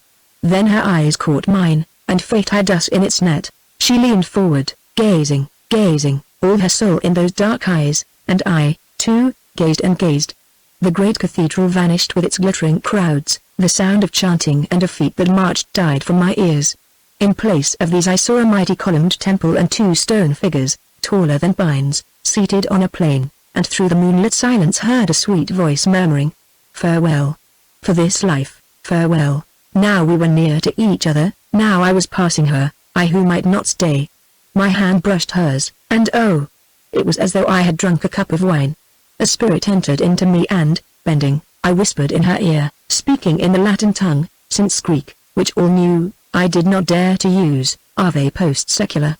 Greeting after the ages. I saw her bosom heave, yes, and heard her whisper back, Ave, so she knew me also. Chapter 6 Heliodor. That night there was feasting at the palace, and I, Olaf, now known as Michael, as a convert was one of the chief guests, so that for me there was no escape. I sat very silent, so silent that the Augusta frowned, though she was too far off to speak to me. The banquet came to an end at last, and before midnight I was free to go, still without word from the Empress, who withdrew herself, as I thought in an ill humor. I sought my bed, but in it knew little of sleep. I had found her for whom during all the long years I had been searching, though I did not understand that I was searching. After the ages I had found her and she had found me. Her eyes said it, and, unless I dreamed, her sweet voice said it also. Who was she? Doubtless that Heliodor, daughter of Magas, the prince of whom the Bishop Barnabas had spoken to me. Oh! Now I understood what he meant when he spoke of another necklace like that I wore, and yet would explain nothing. It lay upon the breast of Heliodor, Heliodor who was such a one as he wished that I might wed. Well, certainly I wished it too, but, alas! How could I wed, who was in Irene's power, a toy for her to play with or to break? And how would it fare with any woman whom it was known that I wished to wed? I must be secret until she was gone from Constantinople, and in this way or in that I could follow her. I, who had ever been open-minded, must learn to keep my own counsel. Now, too, I remembered how Barnabas had said the Augusta commanded that this Prince Magas and his daughter should come to the palace as her guests. Well, the place was vast, a town in itself, and likely enough I should not see them there. Yet I longed to see one of them as never I had longed for anything before. I was sure, also, that no fears could keep us apart, even though I knew the road before me to be full of dangers and of trials, knew that I went with my life in my hand, the life of which I had been quite careless, but that now had become so dear to me. For did not the world hold another to whom it belonged? The night passed away. I rose and went about my morning duties. Scarcely were these finished when a messenger summoned me to the presence of the Augusta. I followed him with a sinking heart, certain that those woes which I had foreseen were about to begin. Also, now there was no woman in the whole world whom I less wished to see than Irene, Empress of the Earth. I was led to the small audience chamber, whereof I have already spoken, that on the floor of which was the mosaic of the goddess Venus making pretense to kill her lover. There I found the Augusta seated in a chair of state, the minister Stauracius, my godfather, who glowered at me as I entered, some secretaries, and Martina, my godmother, who was the lady in attendance. I saluted the Empress, who bowed graciously and said, General Olaf, nay, I forgot, General Michael, your godfather Stauracius has something to say which I trust will please you as much as it does him and me. Speak, Stauracius, beloved godson, began Stauracius, in a voice of sullen rage. It has pleased the Augusta to appoint you, on the prayer and advice of me, Stauracius, interrupted the Empress. On the prayer and advice of me, Stauracius, repeated the eunuch like a talking bird, to be one of her chamberlains and master of the palace, at a salary of, I forget the sum, but it was a great one, with all the power and perquisites to that office pertaining, in reward of the services which you have rendered to her and the empire. Thank the Empress for her gracious favor. Nay, interrupted Irene again, thank your beloved godfather Stauracius, who has given me no peace until I offered you this preferment which has suddenly become vacant. Stauracius alone knows why, for I do not. Oh, you were wise, Olaf, I mean Michael, to choose Stauracius for a godfather, though I warn him, she added archly, that in his natural love he must not push you forward too fast lest others should begin to show that jealousy which is a stranger to his noble nature. Come hither, Michael, and kiss my hand upon your appointment. So I advanced and, kneeling, kissed the Augusta's hand, according to custom on such occasions, noting, as doubtless Stauracius did also, that she pressed it hard enough against my lips. Then I rose and said, I thank the Augusta, and my godfather Stauracius, she interrupted. And my godfather Stauracius, I echoed, for her and his goodness towards me. Yet with humility I venture to say that I am a soldier who knows nothing whatsoever of the duties of a chamberlain and of a master of the palace, and, therefore, I beg that someone else more competent may be chosen to fill these high offices." On hearing these words Stauracius stared at me with his round and owl-like eyes. Never before had he known an officer in Constantinople who wished to decline power and more pay. Scarcely, indeed, could he believe his ears. But the Augusta only laughed. "Baptism has not changed you, Olaf," she said, "whoever were simple, as I believe your duties will be. At any rate, your godfather and godmother will instruct you in them, especially your godmother. So no more of such foolish talk. Stauracius, you may be gone to attend to the affairs of which we have been speaking, as I see you burn to do, and take those secretaries with you, for the scratching of their pens sets my teeth on edge. Bide here a moment, General, for as master of the palace it will be your duty to receive certain guests today of whom I wish to speak with you. Bide you also, Martina, that you may remember my words in case this unpracticed officer should forget them." Stauracius and his secretaries bowed themselves out, leaving the three of us alone. "Now, Olaf, or Michael, which do you wish to be called? It is more easy for a man to alter his nature than his name," I answered. "Have you altered your nature? If so, your manners remain much what they were. Well, then, be Olaf in private and Michael in public, for often an alias is convenient enough. Hark! I would read you a lesson. As the wise King Solomon said, everything has its place and time. It is good to repent you of your sins and to think about your soul, but I pray you do so no more at my feasts, especially when they are given in your honor. Last night you sat at the board like a mummy at an Egyptian banquet. Had your skull stood on it, filled with wine, it could scarce have looked grimmer than did your face. Be more cheerful, I pray you, or I will have you tonsured and promoted to be a bishop, like that old heretic Barnabas of whom you are so fond. Ah! You smile at last, and I am glad to see it. Now hearken again. This afternoon there comes to the palace a certain old Egyptian named Magas, whom I place in your especial charge, and with him his wife at least. I think she is his wife." "Nay, mistress, his daughter," interrupted Martina. "Oh, his daughter," said the Augusta suspiciously. "I did not know she was his daughter. What is she like, Martina?" "I have not seen her, Empress, but someone said that she is a black-looking woman, such as the Nile breeds. Is it so? Then I charge you, Olaf, keep her far from me, for I love not these ugly black women, whose woolly hair always smells of grease. Yes, I give you leave to court her, if you will, since thereby you may learn some secrets," and she laughed merrily. I bowed, saying that I would obey the Augusta's orders to the best of my power, and she went on. "Olaf, I would discover the truth concerning this Magas and his schemes, which as a soldier you are well fitted to find out.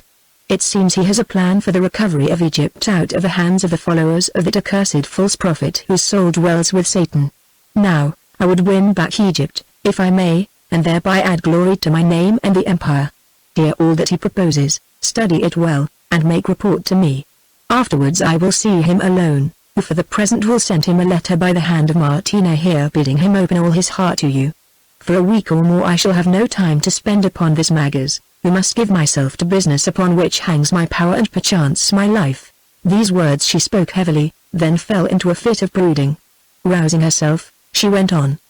"Did you note yesterday, Olaf, if you had any mind left for the things of earth, that as I drove in state through the streets many met me with sullen silence, while others cursed me openly and shouted, 'Where is the Augustus?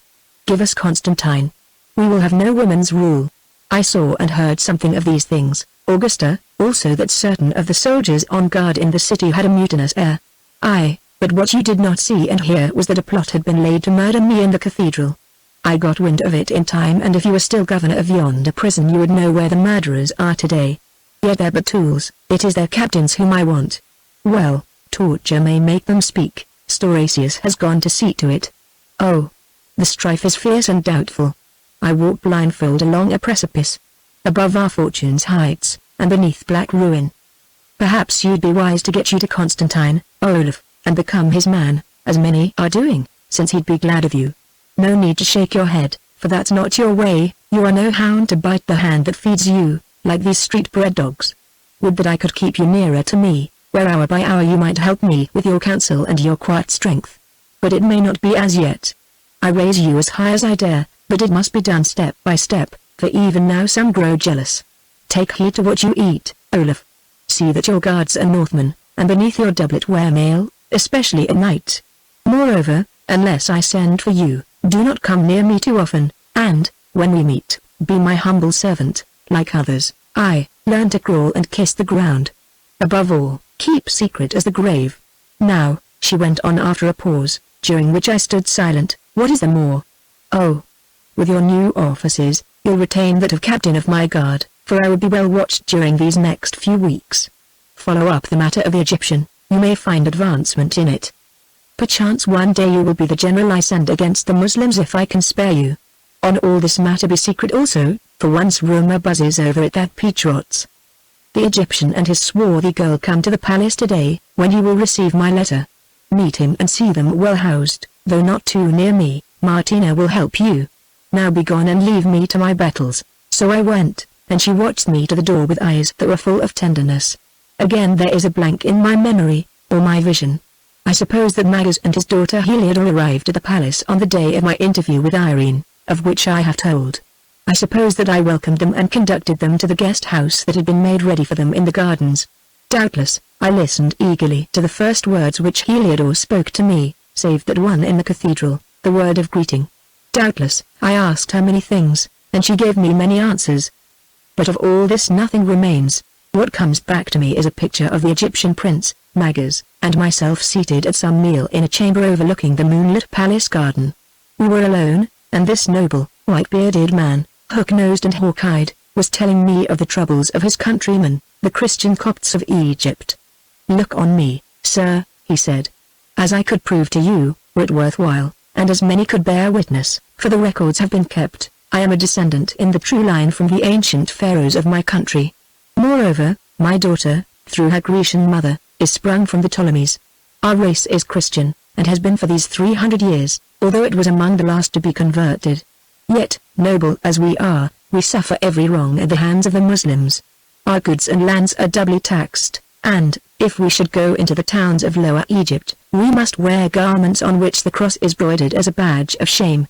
Yet, where I live near to the first cataract of the Nile, and not so very far from the city of old Thebes, the prophet worshippers have no real power. I am still the true ruler of the district, as the Bishop Barnabas will tell you, and at any moment, were my standard to be lifted, I could call 3,000 Coptic spears to fight for Christ and Egypt. Moreover, if money were forthcoming, the hosts of Nubia could be raised, and together we might sweep down on the Muslims like the Nile in flood, and drive them back to Alexandria. Then he went on to set out his plans, which in sum were that a Roman fleet and army should appear at the mouths of the Nile to besiege and capture Alexandria, and, with his help, massacre or drive out every Muslim in Egypt.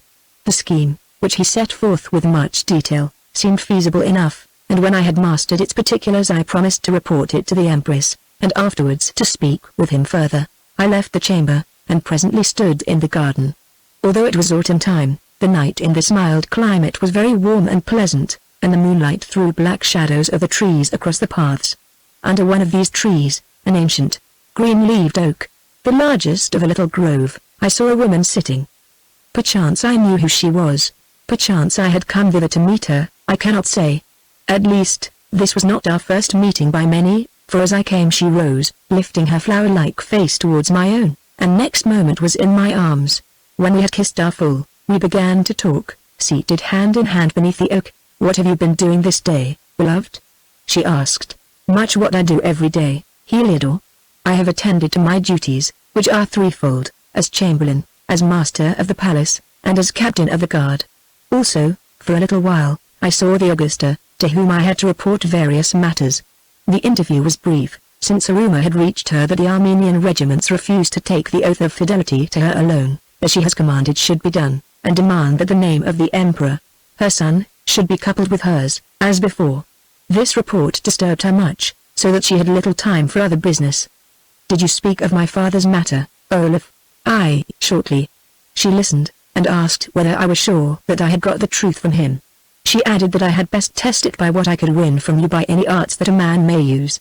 For, Heliodor, because of something that my godmother, Martina, said to her, it is fixed in her mind that you are black-skinned and very ugly. Therefore, the Augusta, who does not like any man about her to care for other women, thinks I may make love to you with safety. so I prayed for leave for my duties on the guard this evening that I might sup with your father in the guest house, and see what I could learn from one or both of you. Love makes you clever, Olaf. But hearken. I do not believe that the Empress thinks me black and ugly any longer. As it chanced while I walked in the inner garden this afternoon, where you said I might go when I wished to be quite alone, dreaming of our love and you, I looked up and saw an imperial woman of middle age, who was gorgeous as a peacock, watching me from a little distance. I went on my way, pretending to see no one, and heard the lady say, "Has all this trouble driven me mad, Martina, or did I behold a woman beautiful as one of the nymphs of my people's fables wandering yonder among those bushes?" I repeat her very words, Olaf, not because they are true, for, remember, she saw me at a distance and against a background of rocks and autumn flowers, but because they were her words, which I think you ought to hear, with those that followed them. Irene has said many false things in her life, I said, smiling, but by all the saints these were not among them. Then we embraced again, and after that was finished, Heliodor, her head resting on my shoulder, continued her story.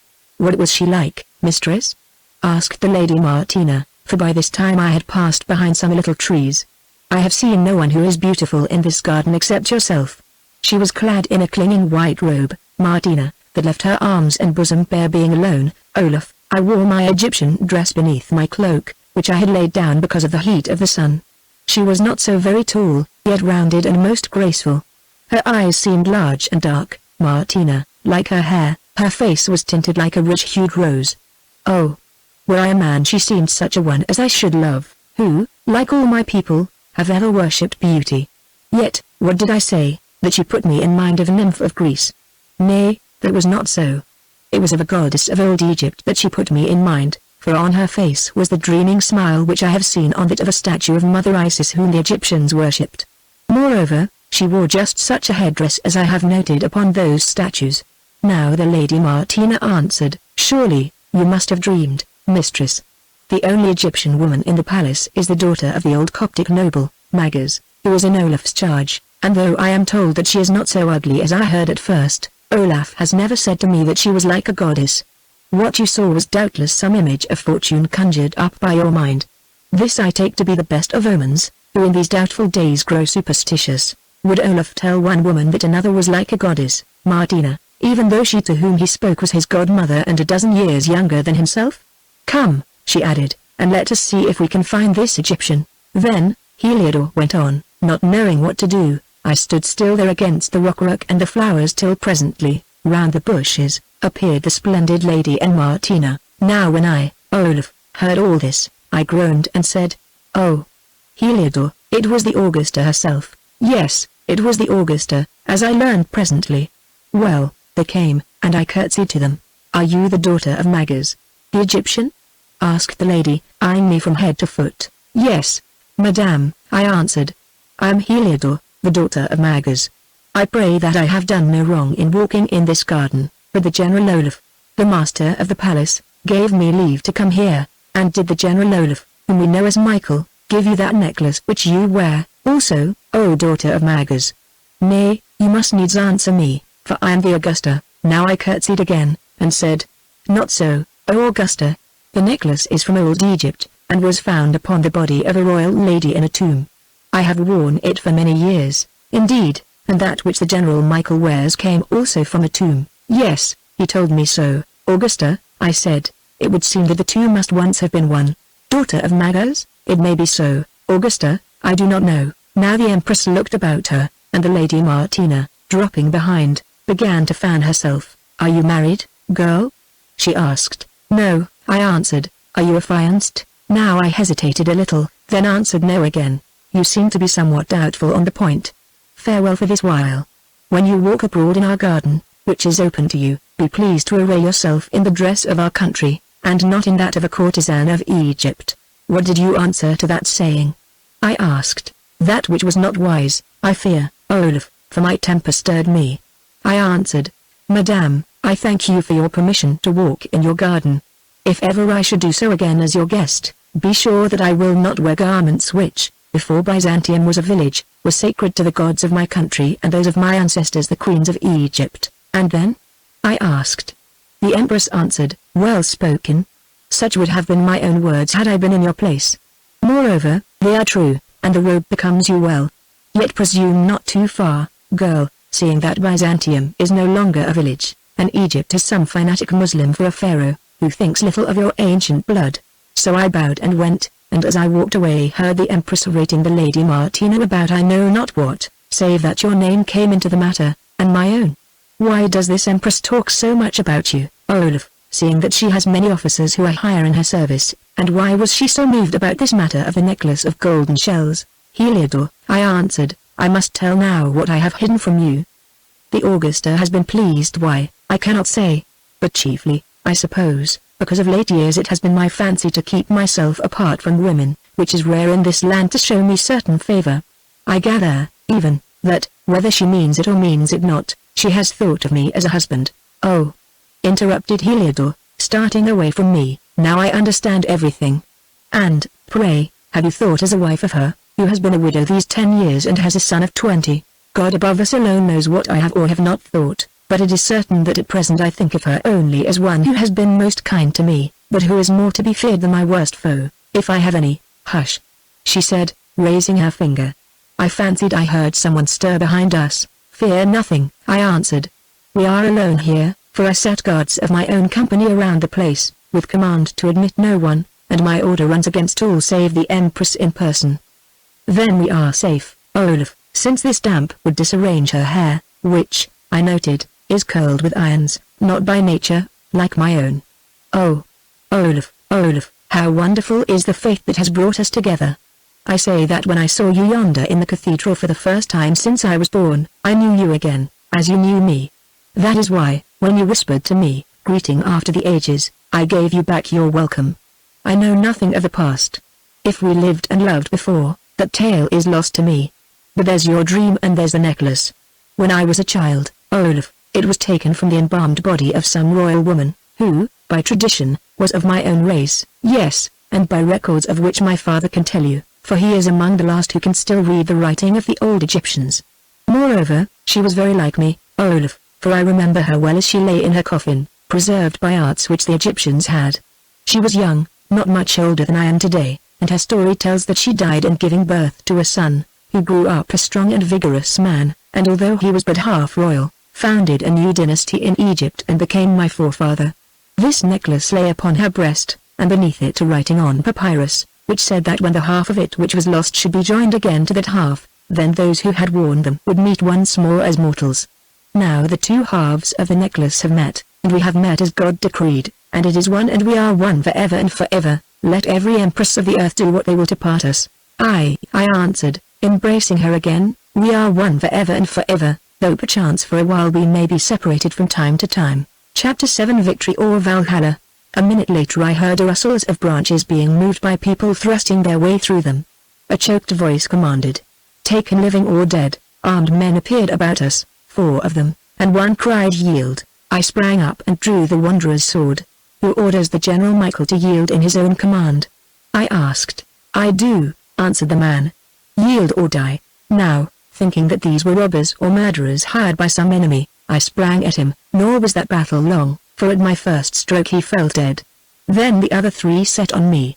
But I wore mail beneath my doublet, as Aryan had bade me do, and their swords glanced.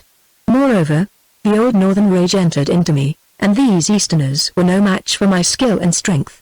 First one and then another of them went down, whereon the third fled away, taking with him a grisly wound behind, for I struck him as he fled. Now it seems there is an end of that, I gasped to Heliodor, who was crouched upon the seat. Come, let me take you to your father and summon my guards, ere we meet more of these murderers. As I spoke a cloaked and hooded woman glided from the shelter of the trees behind and stood before us. She threw back the hood from her head and the moonlight fell upon her face. It was that of the Empress, but oh! So changed by jealous rage that I should scarce have known her. The large eyes seemed to flash fire. The cheeks were white, save where they had been touched with paint, the lips trembled. Twice she tried to speak and failed, but at the third effort words came. Nay, all is but begun, she said in a voice that was full of hate. Know that I have heard your every word.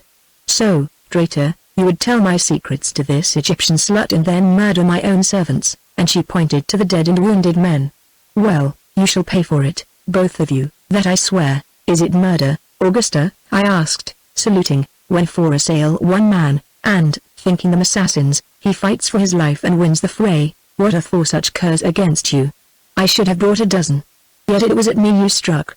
Waiter, they did I ordered them to do. Had I known it, Augusta, I would never have drawn sword, who am your officer and obedient to the end. Nay, you'd stab me with your tongue, not with your sword, she answered with something like a sob. You say you are my obedient officer. Well, now we will see. Smite me that bold-faced baggage dead, or smite me dead, I care not which, then fall upon your sword. The first I cannot do, Augusta, for it would be murder against one who has done no wrong, and I will not stain my soul with murder, done no wrong.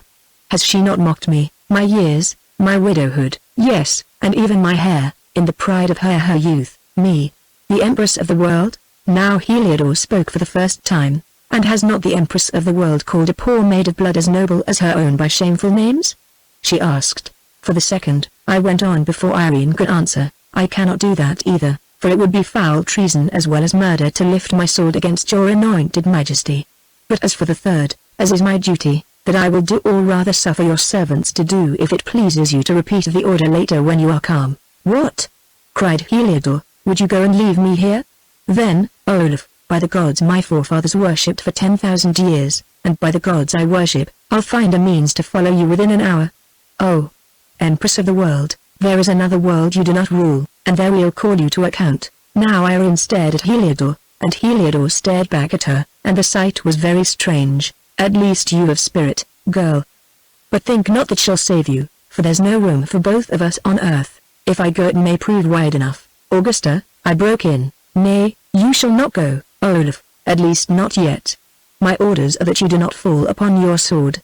As for this Egyptian witch, well, presently my people will be here, then we will see. Now I drew Heliodore to the trunk of the great tree which stood nearby and set myself in front of her. What are you about to do? Asked the Empress.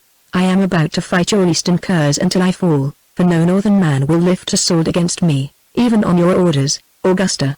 When I am down, this lady must play her own part as God shall guide her. Have no fear, Olaf, Heliodore said gently, I wear a dagger. Scarcely had she spoken when there was a sound of many feet.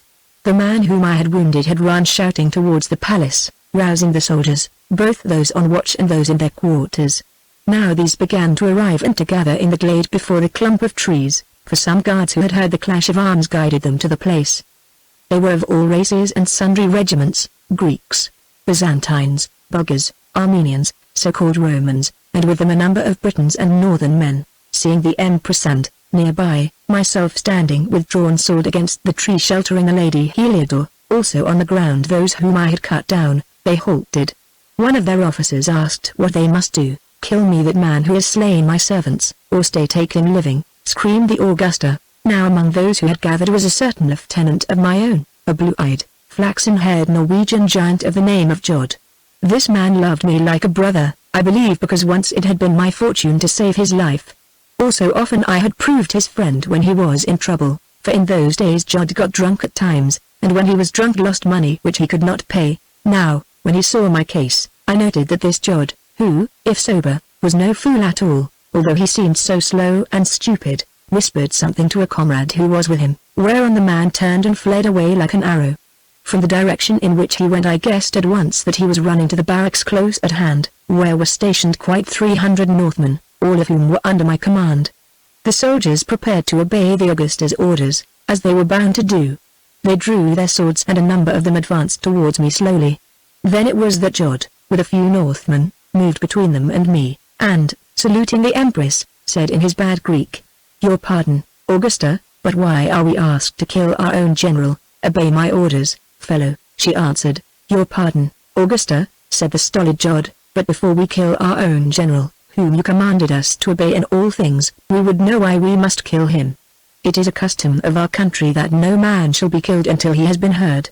General Olaf, and drawing his short sword for the first time, he saluted me in form, Be pleased to explain to us why you are to be killed or taken prisoner. Now a tumult arose, and a eunuch in the background shouted to the soldiers to obey the Empress's orders, whereon again some of them began to advance. If no answer is given to my question, went on Jod in his slow, bull-like voice, I fear that others must be killed besides the General Olaf. Ho! Northmen! To me, Northmen! Ho! Britons! To me, Britons! Ho! Saxons, to me, Saxons. Ho! All who are not accursed Greeks. To me all who are not accursed Greeks. Now at each cry of Jod's men leapt forward from the gathering crowd, and, to the number of 50 or more in all, marshaled themselves behind him, those of each nation standing shoulder to shoulder in little groups before me. Is my question to be answered? Asked Jod. Because, if not, although we be but 1 against 10, I think that ere the General Olaf is cut down or taken there will be good fighting this night. Then I spoke, saying, Captain Jod, and comrades, I will answer your question, and if I speak wrongly let the Augusta correct me. This is the trouble. The Lady Heliodor here is my affianced wife. We were speaking together in this garden as the affianced do. The Empress, who, unseen by us, was hidden behind those trees, overheard our talk, which, for reasons best known to herself, for in it there was naught of treason or any matter of the state, made her so angry that she set her servants on to kill me. Thinking them murderers or robbers, I defended myself, and there they lie, save one, who fled away wounded. Then the Empress appeared and ordered me to kill the Lady Heliodor. Comrades, look on her whom the Empress ordered me to kill, and say whether, were she your affianced, you would kill her even to please the Empress, and, stepping to one side, I showed them Heliodor in all her loveliness standing against the tree, the drawn dagger in her hand. Now from those that Jod had summoned there went up a roar of no, while even the rest were silent. Irene sprang forward and cried, Are my orders to be canvassed and debated? Obey. Cut this man down or take him living, I care not which, and with him all who cling to him, or tomorrow you hang, every one of you. Now the soldiers who had gathered also began to form up under their officers, for they saw that before them was war and death. By this time there were many, and as the alarm spread minute by minute more arrived. Yield or we attack, said he who had taken command of them. I do not think that we yield, answered Jod, and just then there came a sound of men running in ordered companies from the direction of the Northmen's barracks where Jod's messenger had told his tale. I am sure that we do not yield, continued Jod, and suddenly raised the wild northern war cry, Valhalla, Valhalla. Victory or Valhalla. Instantly from 300 throats, above the sound of the running feet that drew ever nearer, came the answering shout of Valhalla, Valhalla. Victory or Valhalla. Then out of the gloom up dashed the Northmen. Now other shouts arose of Olaf. Olaf. Olaf. Where is our General Olaf? Where is Red Sword? Here, comrades. Roared Jod, and up they came those fierce, bearded men, glad with the lust of battle, and ranged themselves by companies before us. Again the great voice of Jod was heard, calling, Empress, do you give us Olaf and his girl and swear by your Christ that no harm shall come to them? Or must we take them for ourselves? Never. She cried back. The only thing I give to you is death. On to these rebels, soldiers. Now, seeing what must come, I strove to speak, but Jod shouted again. Be silent, Olaf. For this hour you are not our general, you are a prisoner whom it pleases us to rescue. Ring him round, Northmen, ring him round. Bring the Empress, too, she will serve as hostage. Now some of them drew behind us. Then they began to advance, taking us along with them, and I, who was skilled in war, saw their purpose. They were drawing out into the open glade, where they could see to fight, and where their flanks would be protected by a stream of water on the one hand and a dense belt of trees on the other. In her rage the Empress threw herself upon the ground, but 2 great fellows lifted her up by the arms and thrust her along with us. Marching thus, we reached the point that they had chosen, for the Greeks were in confusion and not ready to attack. We halted, just on the crest of a little rise of ground. Augusta, I said, in the name of God, I pray you to give way. These Northmen hate your Byzantines, and will take this chance to pay off their scores. Moreover, they love me, and will die to a man ere they see me harmed, and then how shall I protect you in the fray? She only glared at me and made no answer. The attack began. By this time 1,500 or so of the imperial troops had collected, and against them stood, perhaps, 400 men in all, so that the odds were great. Still, they had no horsemen or archers, and our position was very good. Also we were Northmen and they were Grecian scum. On came the Byzantines, screaming Irene. Irene. In a formation of companies ranged one behind the other, for their object was to break in our center by their weight. Jod saw, and gave some orders, very good orders, I thought them. Then he sheathed his short sword, seized the great battle-axe which was his favorite weapon, and placed himself in front of our triple line that waited in dead silence. Up the slope surged the charge, and on the crest of it the battle met. At first the weight of the Greeks pressed us back, but, oh! They went down before the Northmen steel like corn before the sickle, and soon that rush was stayed. Breast to breast they hewed and thrust, and so fearful was the fray that Irene, forgetting the rage, clung to me to protect her. The fight hung doubtful. As in a dream, I watched the giant Jod cut down a gorgeous captain, the axe shearing through his golden armor as though it were but silk. I watched a comrade of my own fall beneath a spear thrust. I gazed at the face of Heliodor, who stared wide-eyed at the red scene, and at the white-lipped Irene, who was clinging to my arm. Now we were being pressed back again, we who at this point had at most 200 men, some of whom were down, to bear the onslaught of twice that number, and, do what I would, my fingers strayed to my sword hilt. Our triple line bent in like a bow and began to break. The scales of war hung on the turn, when, from the dense belt of trees upon our left, suddenly rose the cry of Valhalla. Valhalla. Victory or Valhalla. For which I, who had overheard Jod's orders, was waiting. These were his orders that half of the Northmen should creep down behind the belt of trees in their dense shadow, and thus outflank the foe. Forth they sprang by companies of 50, the moonlight gleaming on their mail, and there, 300 yards away, a new battle was begun. Now the Greeks in front of us, fearing for their rear, wavered a moment and fell back, perhaps, 10 paces.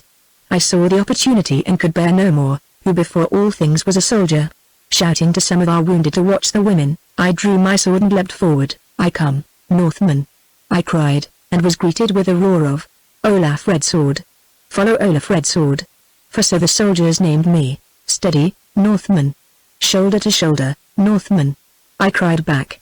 Now at them. Charge! Valhalla! Victory or Valhalla! Down the slope they went before our rush. In 30 paces they were but a huddled mob, on which our swords blazed like lightnings. We rolled them back onto their supports, and those supports, outflanked, began to flee. We swept through and through them. We slew them by hundreds, we trod them beneath our victorious feet, and oh! In that battle a strange thing happened to me. I thought I saw my dead brother Agnar fighting at my side, and I thought I heard him cry to me, in that lost, remembered voice. "The old blood runs in you yet, you Christian man. Oh! You fight well, you Christian man. We of Valhalla give you greetings, Olaf Red Sword. Valhalla! Valhalla! Victory or Valhalla!" It was done. Some were fled, but more were dead, for, once at grips, the Northmen showed no mercy to the Greek. Back we came, those who were left of us, for many, perhaps 100, were not, and formed a ring round the women and the wounded. "Well done, Olaf," said Heliodor, but Irene only looked at me with a kind of wonder in her eyes. Now the leaders of the Northmen began to talk among themselves. But although from time to time they glanced at me, they did not ask me to join in their talk. Presently Jod came forward and said in his slow voice, "Olaf Red Sword, we love you, who have always loved us, your comrades, as we have shown you tonight. You have led us well, Olaf, and, considering our small numbers, we have just won a victory of which we are proud. But our necks are in the noose, as yours is, and we think that in this case our best course is to be bold. Therefore, we name you Caesar. Having defeated the Greeks, we propose now to take the palace and to talk with the regiments without, many of whom are disloyal and shout for Constantine, whom after all they hate only a little less than they do Irene yonder. We know not what will be the end of the matter and do not greatly care, who set our fortunes upon a throw of the dice, but we think there is a good chance of victory. Do you accept, and will you throw in your sword with ours?" "How can I answered, "when there stands the Empress, whose bread I have eaten and to whom I have sworn fealty, an Empress, it seems, who desires to slay you over some matter that has to do with a woman. Olaf, the daggers of her assassins have cut this thread of fealty. Moreover, as it chances she is in our power, and as we cannot make our crime against her blacker than it is, we propose to rid you and ourselves of this Empress, who is our enemy, and who for her great wickedness well deserves to die. Such is our offer, to take or to leave, as time is short. Should you refuse it, we abandon you to your fate, and go to make our terms with Constantine, who also hates this Empress and even now is plotting her downfall." As he spoke I saw certain men draw near to Irene for a purpose which I could guess, and step between her and them. "The Augusta is my mistress," I said, "and although I attacked some of her troops but now, and she has wronged me much, still I defend her to the last." "Little use in that, Olaf, seeing that you are but one and we are many," answered Jod. "Come, will you be Caesar, or will you not?" Now Irene crept up behind me and whispered in my ear. "Accept," she said. "It pleases me well." be Caesar as my husband. So you will save my life and my throne, of which I vow to you an equal share. With the help of your Northmen and the legions I command and who cling to me, we can defeat Constantine and rule the world together. This petty fray is nothing. What matters it if some lives have been lost in a palace tumult? The world lies in your grasp. Take it, Olaf, and, with it, me. I heard and understood. Now had come the great moment of my life. Something told me that on the one hand were majesty and empire, on the other much pain and sorrow, yet with these a certain holy joy and peace. It was the latter that I chose, as doubtless fate or God had decreed that I should do. I thank you, Augusta, I said, but, while I can protect her, I will not seize a throne over the body of one who has been kind to me, nor will I buy it at the price you offer. There stands my predestined wife, and I can marry no other woman. Now Irene turned to Heliodor, and said in a swift, low voice, "Do you understand this matter, lady? Let us have done with jealousies and be plain, for the lives of all of us hang upon threads that, for some, must break within a day or two, and with them those of 1,000 others. Aye, the destiny of the world is at stake. You say you love this man, whom I will tell you I love also. Well, if you win him, and he lives, which he scarce can hope to do, he gets your kisses in whatever corner of the earth will shelter him and you.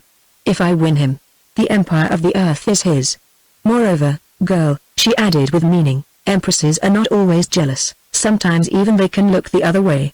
There would be high place for you within our court, and, who knows, your turn might come at length. Also your father's plans would be forwarded to the last pound of gold in our treasury and the last soldier in our service. Within 5 years, mayhap, he might rule Egypt as our governor. What say you?" Heliodor looked at the empress with that strange, slow smile of hers.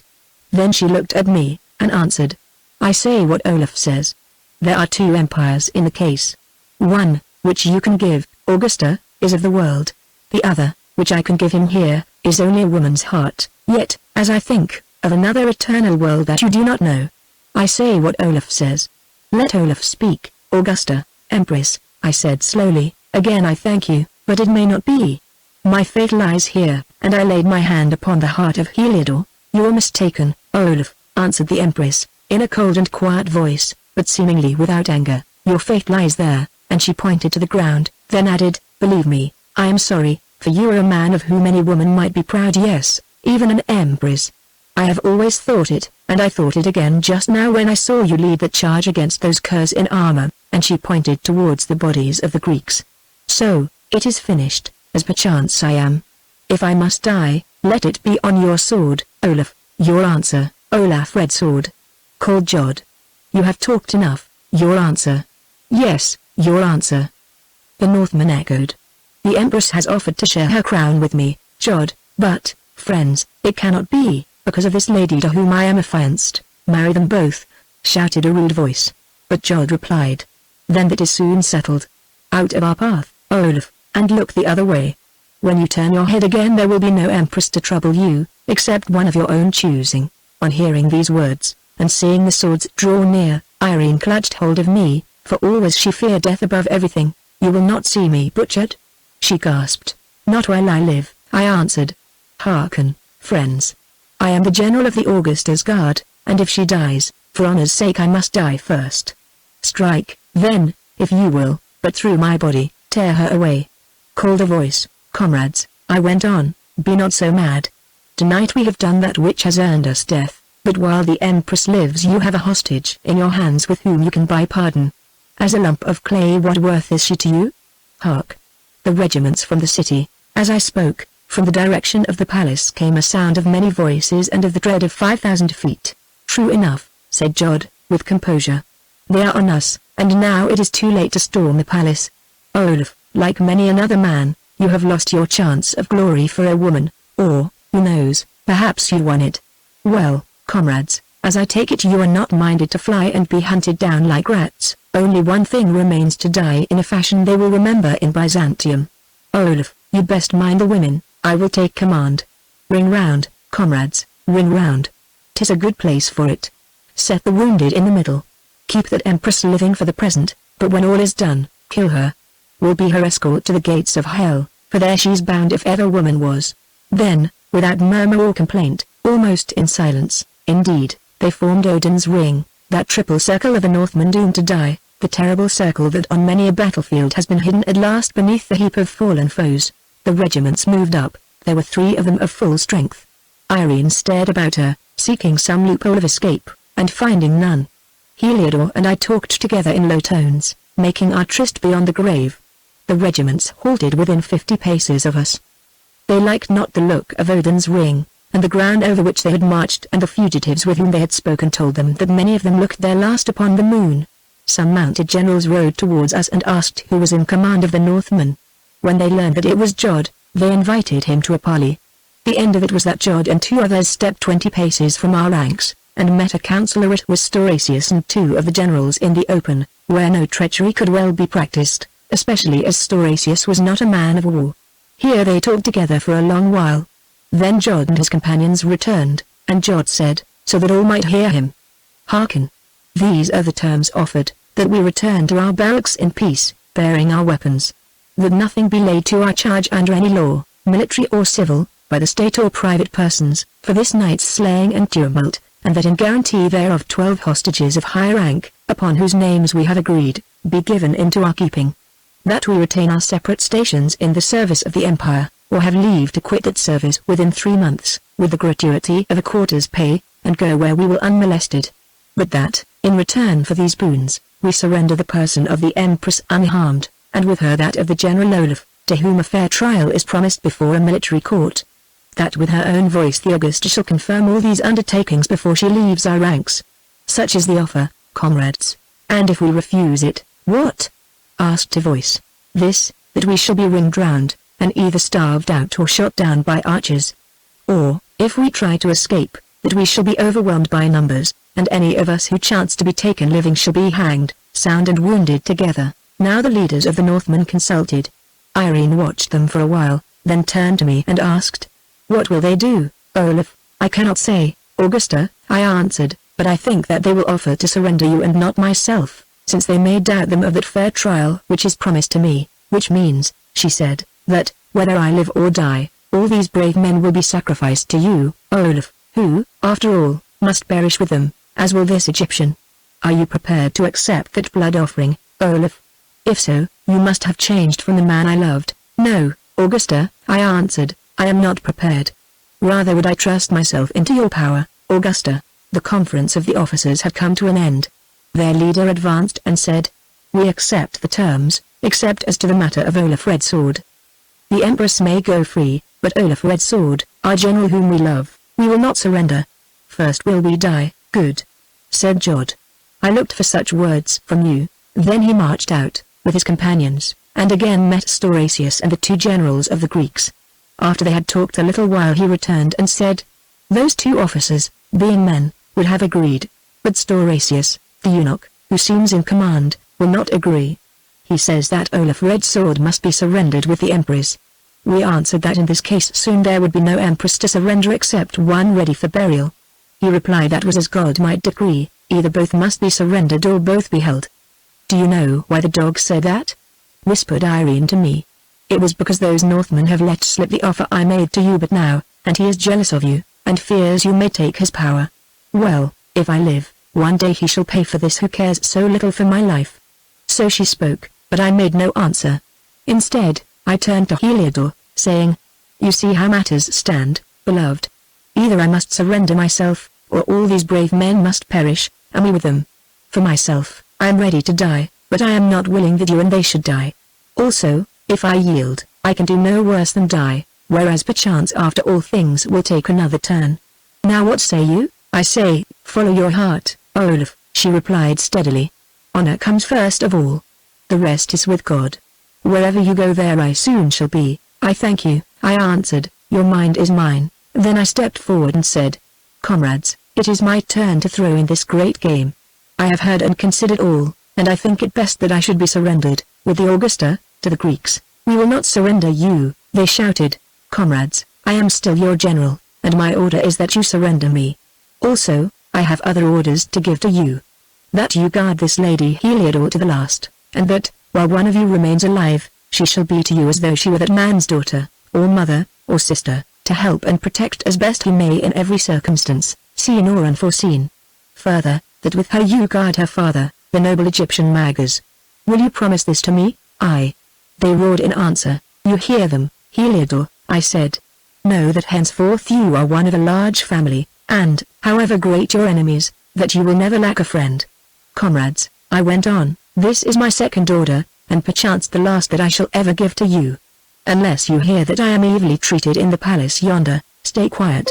But if that tidings should reach you, then all oaths are broken. Do what you can and will. Aye. They roared again. Afterwards what happened? It comes back to me but dimly. I think they swore the Empress on the blood of Christ that I should go unharmed. I think I embraced Heliodor before them all, and gave her into their keeping. I think I whispered into the ear of Jod to seek out the Bishop Barnabas, and pray him to get her and her father away to Egypt without delay, yes, even by force, if it were needful. Then I think I left their lines, and that, as I went, leading the Augusta by the hand, they gave to me the general's salute. That I turned and saluted them in answer ere I yielded myself into the power of my godfather, Stauracius, who greeted me with a false and sickly smile. Chapter 8 The Trial of Olaf. I know not what time went by before I was put upon my trial, but that trial I can still see as clearly as though it were happening before my eyes. It took place in a long, low room of the vast palace buildings that was lighted only by window places set high up in the wall. These walls were frescoed, and at the end of the room above the seat of the judges was a rude picture in bright colors of the condemnation of Christ by Pilate. Pilate, I remember, was represented with a black face, to signify his wickedness I suppose, and in the air above him hung a red-eyed imp shaped like a bat who gripped his robe with one claw and whispered into his ear. There were 7 judges, he who presided being a law officer, and the other 6 captains of different grades, chosen mostly from among the survivors of those troops whom the Northmen had defeated on the night of the battle in the palace gardens. As this was a military trial, I was allowed no advocate to defend me, nor indeed did I ask for any. The court, however, was open and crowded with spectators, among whom I saw most of the great officers of the palace, Stauracius with them, also some ladies, one of whom was Martina, my godmother. The back of the long room was packed with soldiers and others, not all of whom were my enemies. Into this place I was brought, guarded by 4 Negroes, great fellows armed with swords whom I knew to be chosen out of the number of the executioners of the palace and the city. Indeed, one of them had served under me when I was governor of the state prison, and been dismissed by me because of some cruelty which he had practiced. Noting all these things and the pity in Martina's eyes, I knew that I was already doomed, but as I had expected nothing else this did not trouble me overmuch. I stood before the judges, and they stared at me. Why do you not salute us, fellow? Asked one of them, a mincing Greek captain whom I had seen running like a hare upon the night of the fray. Because, captain, I am of senior rank to any whom I see before me, and as yet uncondemned. Therefore, if salutes are in the question, it is you who should salute me. At this speech they stared at me still harder than before, but among the soldiers at the end of the hall there arose something like a murmur of applause. Waste no time in listening to his insolence, said the president of the court. Clerk, set out the case. Then a black-robed man who sat beneath the judges rose and read the charge to me from a parchment. It was brief and to the effect that I, Michael, formerly known as Olaf or Olaf Red Sword, a Northman in the service of the Empress Irene, a general in her armies, a chamberlain and master of the palace, had conspired against the Empress, had killed her servants, had detained her person, threatening to murder her, had made war upon her troops and slain some hundreds of them by the help of other Northmen, and wounded many more. I was asked what I pleaded to this charge, and replied, I am not guilty. Then witnesses were called. The first of these was the 4th man whom Irene had set upon me, who alone escaped with a wound behind. This fellow, having been carried into court, for he could not walk, lean over a bar, for he could not sit down, and told his story. When he had finished I was allowed to examine him. Why did the Empress order you and your companions to attack me? I asked. I think because she saw you kiss the Egyptian lady, General, at which answer many laughed. You tried to kill me. Did you not? Yes, General, for the Empress ordered us so to do. Then what happened? You killed or cut down 3 of us one after the other, General, being too skillful and strong for us. As I turned to fly, me you wounded here, and, dragging himself round with difficulty, he showed how my sword had fallen on a part where no soldier should receive a wound. At this sight those in the court laughed again. Did I provoke you in any way before you attacked me? No, indeed, General. It was the Empress you provoked by kissing the beautiful Egyptian lady. At least, I think so, since every time you kissed each other she seemed to become more mad, and at last ordered us to kill both of you." Now the laughter grew very loud, for even the court officers could no longer restrain themselves, and the ladies hid their faces in their hands and tittered. "Away with that fool!" shouted the president of the court, and the poor fellow was hustled out. What became of him afterwards I do not know, though I can guess. Now appeared witness after witness who told of the fray which I have described already, though for the most part they tried to put another color on the matter. Of many of these men I asked no questions. Indeed, growing weary of their tales, I said at length to the judges, "Sirs, what need is there for all this evidence, seeing that among you I perceive 3 gallant officers whom I saw running before the Northmen that night, when with some 400 swords we routed about 2,000 of you. You yourselves, therefore, are the best witnesses of what befell. Moreover, I acknowledge that, being moved by the sight of war, in the end I led the charge against you, before which charge some died and many fled, you among them." Now these captains glowered at me and the president said, "The prisoner is right. What need is there of more evidence?" "I think much, sir," I answered, "since but one side of the story has been heard. Now I will call witnesses, of whom the first should be the Augusta, if she is willing to appear and tell you what happened within the circle of the Northmen on that night." "Call the Augusta," gasped the president. "Perchance, prisoner Michael, you will wish next to call God himself on your behalf?" "That, sir," I answered, "I have already done and do. Moreover," I added slowly, "of this I am sure, that in a time to come, although it be not tomorrow or the next day, you and everyone who has to do with this case will find that I have not called him in vain." At these words for a few moments a solemn silence fell upon the court. It was as though they had gone home to the heart of everyone who was present there. Also I saw the curtains that draped the gallery high up in the wall shake a little. It came into my mind that Irene herself was hidden behind those curtains, as afterwards I learned was the case, and that she had made some movement which caused them to tremble. "Well," said the president, after this pause, "as God does not appear to be your witness, and as you have no other, seeing that you cannot give evidence yourself under the law, we will now proceed to judgment." "Who says that the General Olaf Red Sword, has no witness?" exclaimed a deep voice at the end of the hall. "I am here to be his witness." "Who speaks?" asked the president. "Let him come forward." There was a disturbance at the end of the hall, and through the crowd that he seemed to throw before him to right and left appeared the mighty form of Jod. He was clad in full armor and bore his famous battle-axe in his hand, one whom some of you know well enough, as others of your company who will never know anything again have done in the past.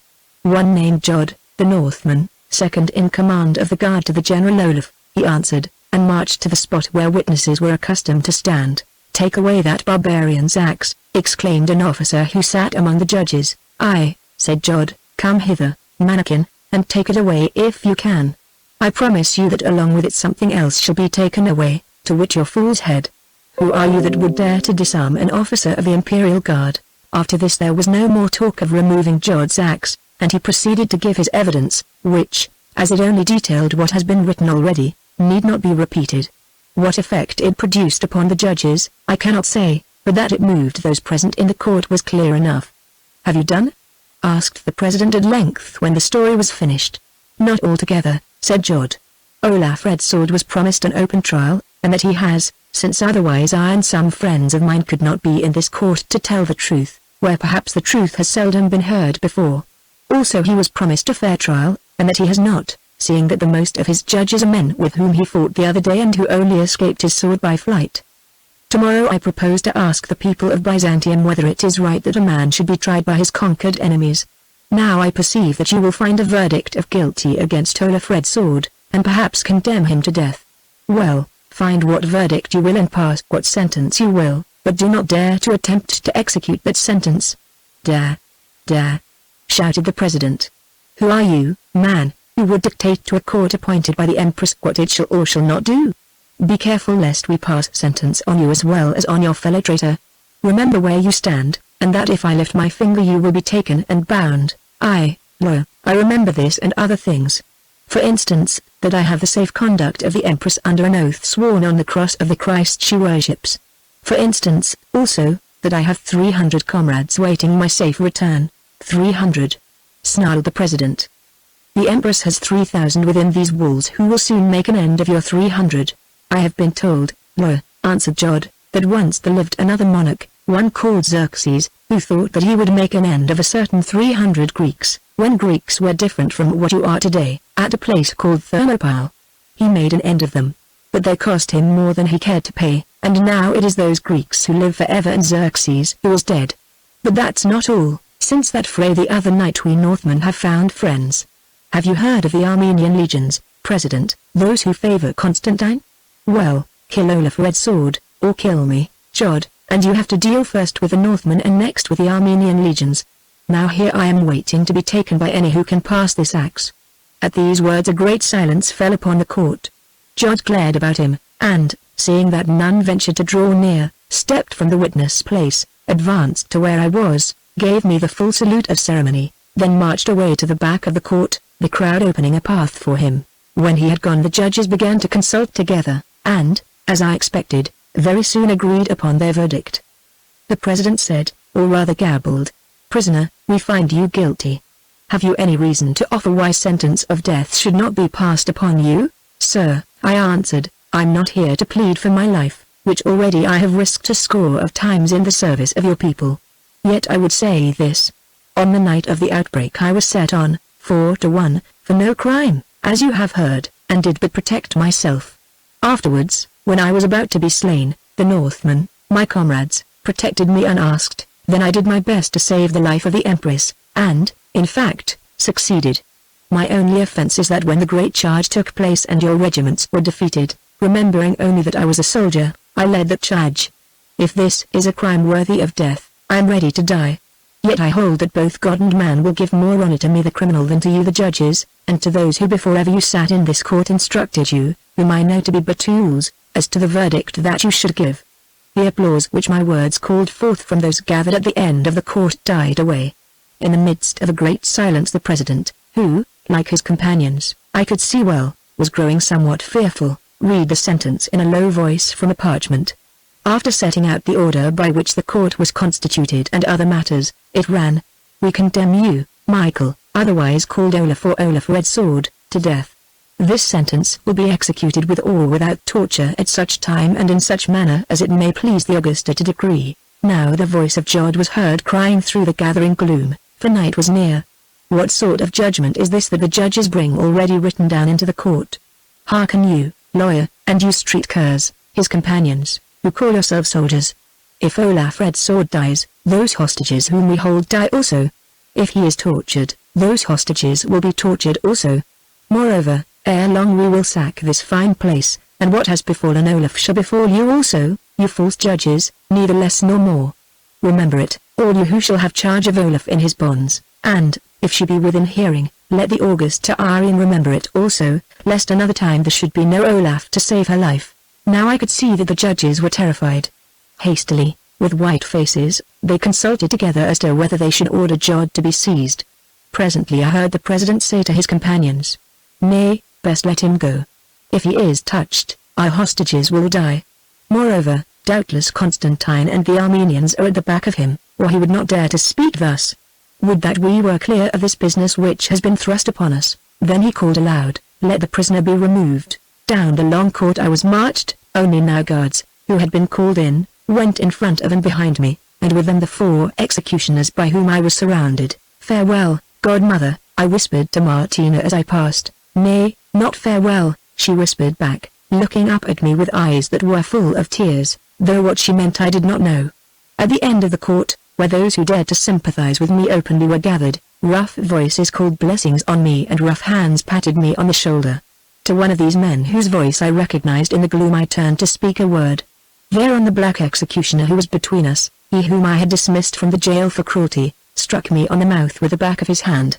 Next instant I heard a sound that reminded me of the growl the white bear gave when it gripped Stina. 2 arms shot out and caught that black savage by the head. There was a noise as of something breaking, and down went the man a corpse.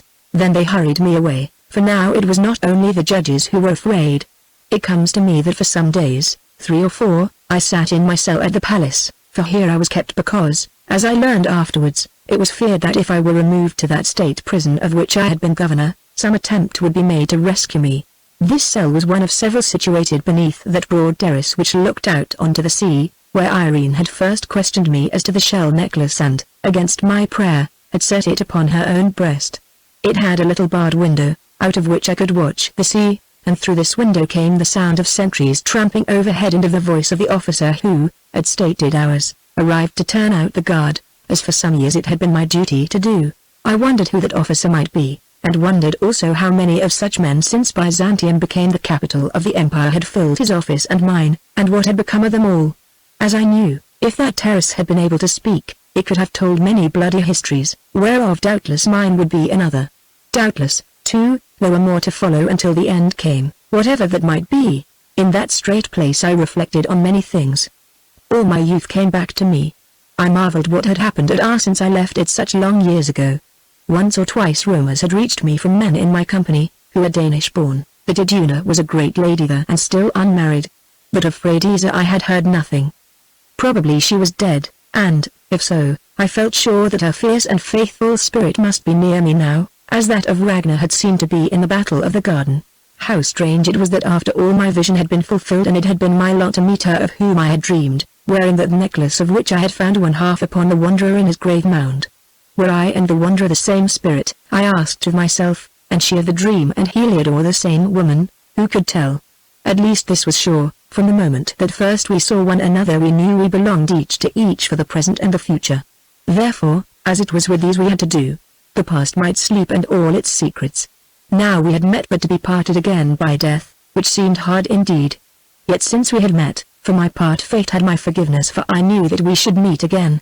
I looked back on what I had done and left undone, and could not blame myself over much. True, it would have been wiser if I had stayed by Irene and Heliodore, and not led that charge against the Greeks. Only then, as a soldier, I should never have forgiven myself, for how could I stand still while my comrades fought for me? No, no, I was glad I had led the charge and led it well, though my life must pay its price. Nor was this so.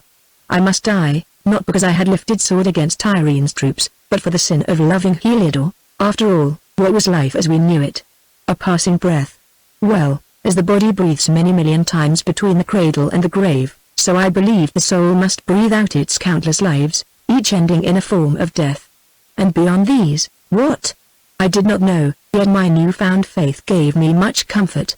In such meditations and in sleep I passed my hours, waiting always until the door of my cell should open and through it appear, not the jailer with my food, which I noted was plentiful and delicate, but the executioners or mayhap the tormentors. At length it did open, somewhat late at night, just as I was about to lay myself down to rest, and through it came a veiled woman. I bowed and motioned to my visitor to be seated on the stool that was in the cell, then waited in silence. Presently she threw off her veil, and in the light of a lamp showed that I stood before the Empress Irene. "Olaf," she said hoarsely, "I am come here to save you from yourself, if it may be so. I was hidden in yonder court, and heard all that passed at your trial." "I guessed as much, Augusta," I said, "but what of it? For one thing, this, the coward and fool, who now is dead of his wounds, who gave evidence as to the killing of the 3 other cowards by you, has caused my name to become a mock throughout Constantinople.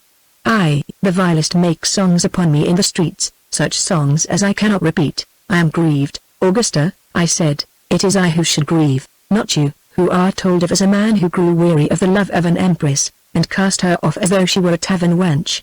That is the first matter. The second is that under the finding of the court of justice—" "Oh, Augusta," I interrupted, "why stain your lips with those words of justice?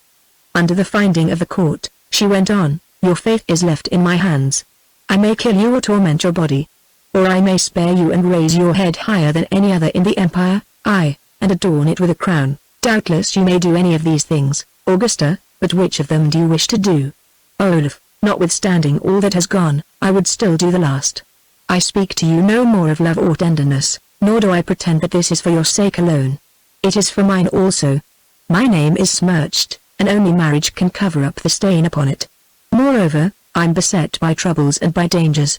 Those accursed Northmen, who love you so well and who fight, not like men but like devils, are in league with the Armenian legions and with Constantine. My generals and my troops fall away from me. If it were assailed, I am not sure that I could hold this palace, strong though it be. There's but one man who can make me safe again, and that man is yourself. The Northmen will do your bidding, and with you in command of them I fear no attack. You have the honesty, the wit and the soldier's skill and courage. You must command, or none. Only this time it must not be as Irene's lover, for that is what they name you, but as her husband. A priest is waiting within call, and one of high degree. Within an hour, Olaf, you may be my consort, and within a year the emperor of the world. Oh," she went on with passion, "cannot you forgive what seem to be my sins when you remember that they were wrought for love of you?" "Augusta," I said, "I have small ambition, I am not minded to be an emperor. But hearken. Put aside this thought of marriage with one so far beneath you, and let me marry her whom I have chosen, and who has chosen me. Then once more I'll take command of the Northmen and defend you and your cause to the last drop of my blood." Her face hardened. "It may not be," she said, "not only for those reasons I have told you, but for another which I grieve to have to tell. Heliodor, daughter of Magas the Egyptian, is dead, dead." I gasped. "Dead, I, Olaf, dead. You did not see, and she, being a brave woman, hid it from you. But one of those spears that were flung in the fight struck her in the side. For a while the wound went well. But 2 days ago it mortified. Last night she died and this morning I myself saw her buried with honor." "How did you see her buried, you who are not welcome among the Northmen?" I asked. "By my order, as her blood was high, she was laid in the palace graveyard." "Olaf, did she leave me no word or token, Augusta?" "She swore to me that if she died she would send to me the other half of that necklace which I wear." "I have heard of none," said Irene, "but you will know, Olaf, that I have other business to attend to just now than such deathbed gossip. These things do not come to my ears." I looked at Irene and Irene looked at me. "Augusta," I said, "I do not believe your story. No spear wounded Heliodor while I was near her, and when I was not near her your Greeks were too far away for any spears to be thrown. Indeed, unless you stabbed her secretly, she was not wounded, and I am sure that, however much you have hated her, this you would not have dared to do for your own life's sake. Augusta, for your own purposes you are trying to deceive me. I will not marry you. Do your worst. You have lied to me about the woman whom I love, and though I forgive you all the rest, this I do not forgive. You know well that Heliodor still lives beneath the sun." "If so," answered the Empress, "you have looked your last upon the sun and her. Never again shall you behold the beauty of Heliodor. Have you aught to say?"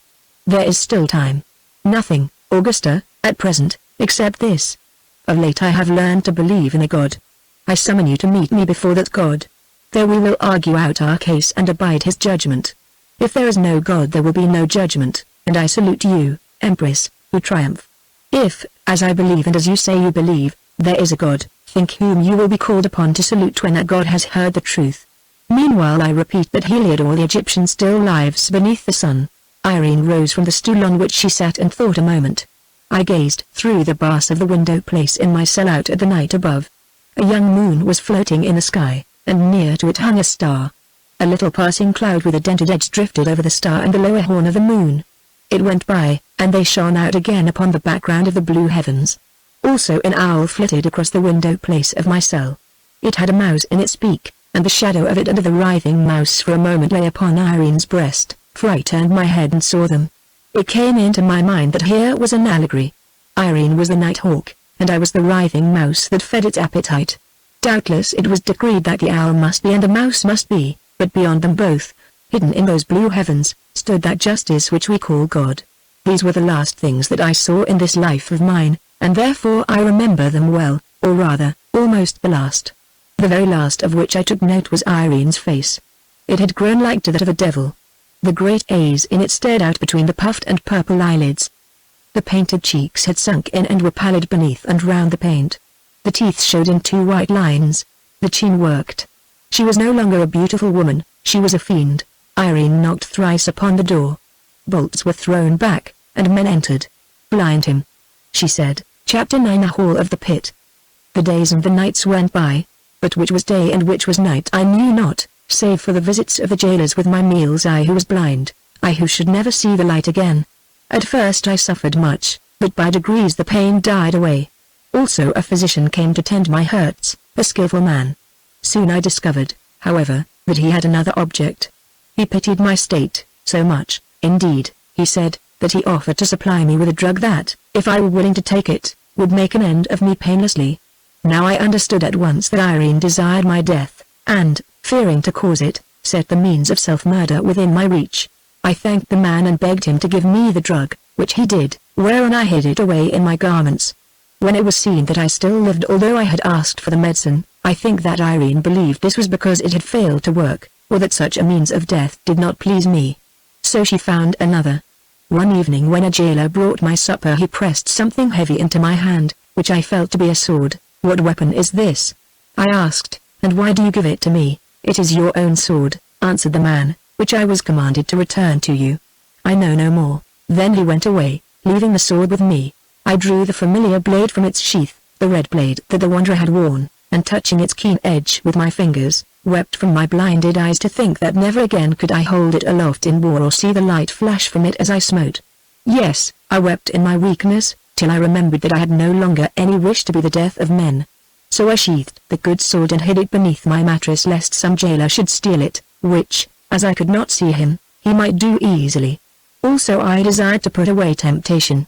I think that this hour after the bringing of the sword, which stirred up so many memories, was the most fearful of all my hours, so fearful that, had it been prolonged, death would have come to me of its own accord. I had sunk to misery's lowest deep, who did not know that even then its tide was turning, who could not dream of all the blessed years that lay before me, the years of love and of such peaceful joy as even the blind may win. That night Martina came, Martina, who was hope's harbinger. I heard the door of my prison open and close softly, and sat still, wondering whether the murderers had entered at last, wondering, too, whether I should snatch the sword and strike blindly till I fell. Next I heard another sound, that of a woman weeping, yes, and felt my hand lifted and pressed to a woman's lips, which kissed it again and yet again. A thought struck me, and I began to draw it back. A soft voice spoke between its sobs, "Have no fear, Olaf. I am Martina." Oh, now I understand why yonder tigress sent me on that distant mission. "How did you come here, Martina?" I asked. "I still have the signet, Olaf, which Irene, who begins to mistrust me, forgets. Only this morning I learned the truth on my return to the palace, yet I have not been idle. Within an hour Jordan the Northman knew it also. Within 3 they had blinded every hostage whom they held, aye, and caught 2 of the brutes who did the deed on you, and crucified them upon their barrack walls." "Oh, Martina," I broke in, "I did not desire that others who are innocent should share my woes, nor did I, Olaf, but these Northmen are ill to play with. Moreover, in a sense it was needful. You do not know what I have learned, that tomorrow Irene proposed to slit your tongue also because you can tell too much, and afterwards to cut off your right hand lest you, who are learned, should write down what you know. I told the Northmen never mind how. They sent a herald, a Greek whom they had captured, and, covering him with arrows, made him call out that if your tongue was slit they would know of it and slit the tongues of all the hostages also, and that if your hand was cut off they could cut off their hands, and take another vengeance which for the present they keep secret. At least they are faithful," I said. "But, oh, tell me, Martina, what of Heliodor?" "This," she whispered into my ear. "Heliodor and her father sailed an hour after sunset and are now safe upon the sea, bound for Egypt." Then I was right. When Irene told me she was dead she lied. Aye, if she said that she lied, though thrice she has striven to murder her, I have no time to tell you how, but was always baffled by those who watched. Yet she might have succeeded at last, so, although Heliodor fought against it, it was best that she should go. Those who are parted may meet again. But how can we meet one who is dead until we too are dead? How did she go? Smuggled from the city disguised as a boy attending on a priest, and that priest her father shorn of his beard and tonsured. The Bishop Barnabas passed them out in his following. Then blessings on the Bishop Barnabas, I said. Aye, blessings on him, since without his help he could never have been done. The secret agents at the port stared hard at those two, although the good bishop vouched for them and gave their names and offices. Still, when they saw some rough-looking fellows dressed like sailors approach, playing with the handles of their knives, the agents thought well to ask no more questions. Moreover, now that the ship has sailed, for their own sakes they'll swear that no such priest and boy went aboard of her. So your Heliodor is away unharmed, as is her father, though his mission has come to naught. Still, his life is left in him, for which he may be thankful, who on such a business should have brought no woman. If he had come alone, Olaf, your eyes would have been left to you, and set by now upon the orb of empire that your hand had grasped. Yet I am glad that he did not come alone, Martina. Truly you have a high and faithful heart, and that woman should be honored whom you love. What is the secret? There must be more in it than a mere desire for a woman's beauty, though I know that at times this can make men mad. In such a business the soul must play its part. I think so, Martina. Indeed, I believe so, since otherwise we suffer much in vain. Now tell me, how and when do I die? I hope you will not die at all, Olaf.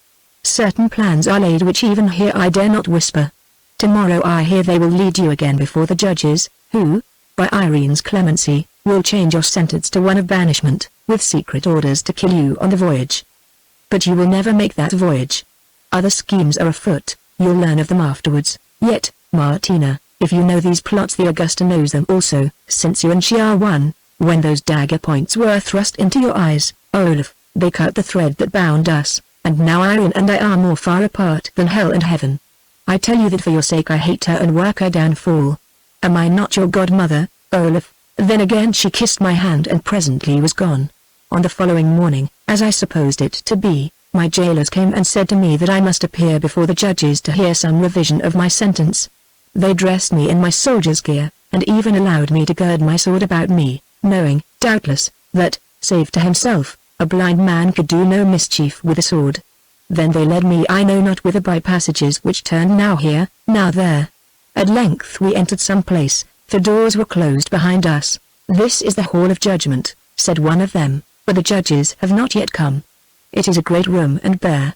There is nothing in it against which you can hurt yourself. Therefore, if it pleases you after being cramped so long in that narrow cell, you may walk to and fro, keeping your hands in front of you so that you will know when you touch the further wall and must turn. I thanked them and, glad enough to avail myself of this grace for my limbs were stiff with want of exercise, began to walk joyfully. I thought that the room must be one of those numberless apartments which opened onto the terrace, since distinctly I could hear the wash of the sea coming from far beneath, doubtless through the open window places. Forward I stepped boldly. But at a certain point in my march this curious thing happened. A hand seemed to seize my own and draw me to the left. Wondering, I followed the guidance of the hand, which presently left hold of mine. Thereon I continued my march, and as I did so, thought that I heard another sound, like to that of a suppressed murmur of human voices. 20 steps more and I reached the end of the chamber, for my outstretched fingers touched its marble wall. I turned and marched back, and lo! At the 20th step that hand took mine again and led me to the right, whereon once more the murmur of voices reached me. Thrice this happened, and every time the murmur grew more loud. Indeed, I thought I heard one say, "The man's not blind at all," and another, "Some spirit guides him." As I made my fourth journey I caught the sound of a distant tumult, the shouts of war, the screams of agony, and above them all the well-remembered cry of Valhalla. Valhalla! Victory or Valhalla! I halted where I was and felt the blood rush into my wasted cheeks. The Northmen, my Northmen, were in the palace. It was at this that Martina had hinted. Yet in so vast a place what chance was there that they would ever find me, and how, being blind, could I find them? Well, at least my voice was left to me, and I would lift it, so with all my strength I cried aloud, "Olaf Red Sword is here!" To Olaf, men of the north, thrice I cried. I heard folk running, not to me, but from me. Doubtless those whose whispers had reached my ears. I thought of trying to follow them, but a soft and gentle hand, which was like to that of a woman, once more clasped mine and held me where I was, suffering me to move no single inch. So there I stood, even after the hand had loosed me again, for it seemed to me that there was something most strange in this business. Presently another sound arose, the sound of the Northmen pouring towards the hall, for feet clanged louder and louder down the marble corridors. More, they had met those who were running from the hall, for now these fled back before them. They were in the hall, for a cry of horror, mingled with rage, broke from their lips. "'Tis Olaf," said one, "Olaf blinded, and, by Thor, see where he stands." Then Jod's voice roared out, "Move not, Olaf, move not, or you die." Another voice, that of Martina, broke in, "Silence, you fool, or you'll frighten him and make him fall. Silence all, and leave him to me." Then quiet fell upon the place. It seemed that even the pursued grew quiet, and I heard the rustle of a woman's dress drawing towards me. Next instant a soft hand took my own, just such a hand as not long ago had seemed to guide and hold me. And Martina's voice said, "Follow where I lead, Olaf." So I followed 8 or 10 paces. Then Martina threw her arms about me and burst into wild laughter. Someone caught her away. Next moment 2 hair-clad lips kissed me on the brow and the mighty voice of Jod shouted, "Thanks be to all the gods, dwell they in the north or in the south. We have saved you. Know you where you stood, Olaf? On the brink of a pit. The very brink, and beneath is a fall of 100 feet to where the waters of the Bosphorus wash among the rocks. Oh! Understand this pretty Grecian game. They, good Christian folk, would not have your blood upon their souls, and therefore they caused you to walk to your own death. Well, they shall be dosed with the draught they brewed. Bring them hither, comrades. Bring them one by one, these devils who could sit to watch a blind man walk to his doom to make their sport. Ah! Whom have we here? Why, by Thor! 'Tis the loyal knave, he who was president of the court that tried you, and was angry because you did not salute him. Well, lawyer, the wheel has gone round. We Northmen are in possession of the palace and the Armenian legions are gathered at its gates and do but wait for Constantine the emperor to enter and take the empire and its crown. They'll be here anon, lawyer, but you understand, having a certain life to save, for word had been brought to us of your pretty doings, that we were forced to strike before the signal, and struck not in vain. Now we'll fill in the tedious time with a trial of our own. See here, I am president of the court, seated in this fine chair, and these 6 to right and left are my companion judges, while you 7 who are judges are now prisoners. You know the crime with which you are charged, so there's no need to set it out. Your defense, lawyer, and be swift with it. Oh, sir, said the man in a trembling voice, what we did to the General Olaf we were ordered to do by one who may not be named. You'd best find the name, lawyer, for were it that of a god we Northmen would hear it. Well, then, by the Augusta herself. She wished the death of the noble Michael, or Olaf, but having become superstitious about the matter, would not have his blood directly on her hands. Therefore she bethought her of this plan. He was ordered to be brought into the place you see, which is known as the Hall of the Pit, that in old days was used by certain bloody-minded emperors to rid them of their enemies. The central pavement swings upon a hinge. At a touch it opens, and he who has thought it sound and walked thereon, when darkness comes is lost, since he falls upon the rocks far below, and at high tide the water takes him. Yes, yes, we understand the game, lawyer, for the yawn's the open pit. But have you aught more to say? Nothing, sir, nothing, save that we only did what we were driven to do.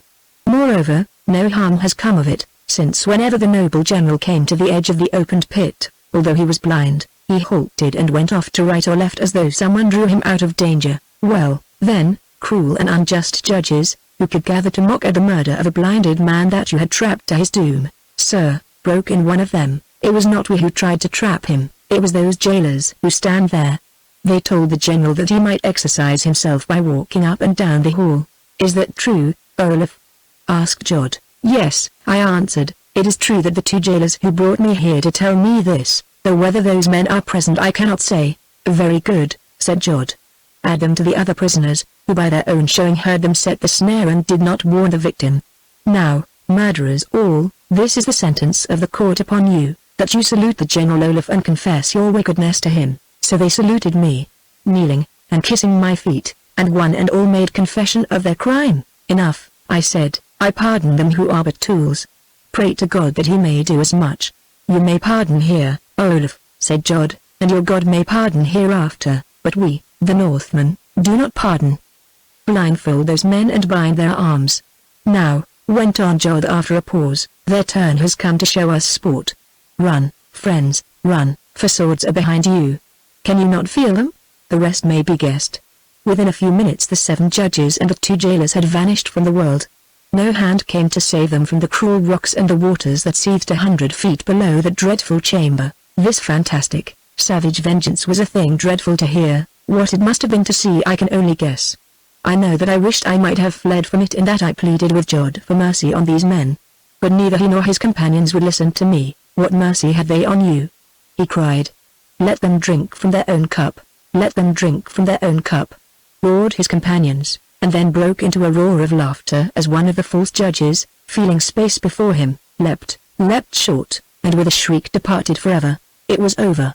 I heard someone enter the hall and whisper in Jod's ear, heard his answer also. Let her be brought hither, he said. For the rest, bid the captains hold Stauracius and the others fast. If there is any sign of stir against us, cut their throats, advising them that this will be done should they allow trouble to arise. Do not fire the palace unless I give a word, for it would be a pity to burn so fine a building. It is those who dwell in it who should be burned, but doubtless Constantine will see to that. Collect the richest of the booty, that which is most portable, and let it be carried to our quarters in the baggage carts. See that these things are done quickly, before the Armenians get their hands into the bag. I'll be with you soon, but if the Emperor Constantine should arrive first, tell him that all has gone well, better than he hoped, indeed, and pray him to come hither, where we may take counsel." The messenger went. Jod and some of the Northmen began to consult together, and Martina led me aside. "Tell me what has chanced, Martina," I asked, for I am bewildered. "A revolution, that is all, Olaf. Jod and the Northmen are the point of the spear, its handle is Constantine, and the hands that hold it are the Armenians. It has been very well done. Some of the guards who remained were bribed, others frightened away. Only a few fought, and of them the Northmen made short work. Irene and her ministers were fooled.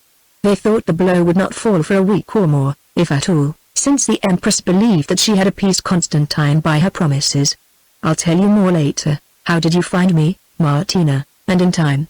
"Oh, Olaf, it is a terrible story. Almost I swoon again to think of it. It was thus, Irene discovered that I had visited you in your cell. She grew suspicious of me. This morning I was seized and ordered to surrender the signet.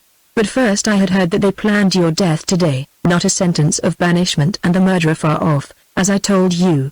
My last act before I was taken was to dispatch a trusted messenger to Jod and the Northmen, telling them that if they would save you alive they must strike at once, and not tonight, as had been arranged. Within 30 seconds after he had left my side the eunuchs had me and took me to my chamber, where they barred me in. A while later the Augusta came raging like a lioness. She accused me of treachery, and when I denied it struck me in the face. Look, here are the marks of the jewels on her hands. Oh, alas! What said I? You cannot see. She had learned that the Lady Heliodor had escaped her, and that I had some hand in her escape. She vowed that I, your godmother, was your lover, and as this is a crime against the Church, promised me that after other sufferings I should be burned alive in the hippodrome before all the people. Lastly she said this, know that your Olaf of whom you are so fond dies within an hour, and thus, he will be taken to the hall of the pit and given leave to walk till the judges come. Being blind, you may guess where he will walk. Before this door is unlocked again I tell you he'll be but a heap of splintered bones. Aye, you may start and weep, but save your tears for yourself, and she called me a foul name. I have got you fast at length, you night prowling cat, and God himself cannot give you strength to stretch out your hand and guide this accursed Olaf from the edge of the pit of death. God alone knows what he can do. Augusta, I answered, for the words seemed to be put into my lips. Then she cursed and struck me again, and so left me barred in my chamber. When she had gone I flung myself upon my knees and prayed to God to save you, Olaf, since I was helpless, prayed as I had never prayed before. Praying thus, I think that I fell into a swoon, for my agony was more than I could bear, and in the swoon I dreamed. I dreamed that I stood in this place, where till now I have never been before. I saw the judges, the jailers, and a few others watching from that gallery. I saw you walk along the hall towards the great open pit. Then I seemed to glide to you and take your hand and guide you round the pit. And, Olaf, this happened thrice. Afterwards came a tumult while you were on the very edge of the pit and I held you, not suffering you to stir. Then in rushed the Northmen and I with them. Yes, standing there with you upon the edge of the pit, I saw myself and the Northmen rush into the hall. Martina, I whispered, a hand that seemed to be a woman's did guide me thrice round the edge of the pit, and did hold me almost until you and the Northmen rushed in. Oh, God is great! She gasped. God is very great, and to him I give thanks. But hearken to the end of the tale. I woke from my swoon and heard noise without, and above it the Northmen's cry of victory.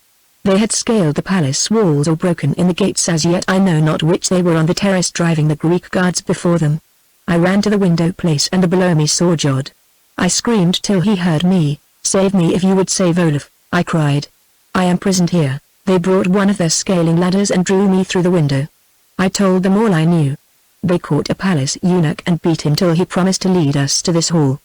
He led, but in the labyrinth of passages fell down senseless, for they had struck him too hard. We knew not which way to turn, till suddenly we heard your voice and ran towards it. That is all the story, Olaf. Chapter 10. Olaf gives judgment. As Martina finished speaking I heard the sound of tramping guards and of a woman's dress upon the pavement.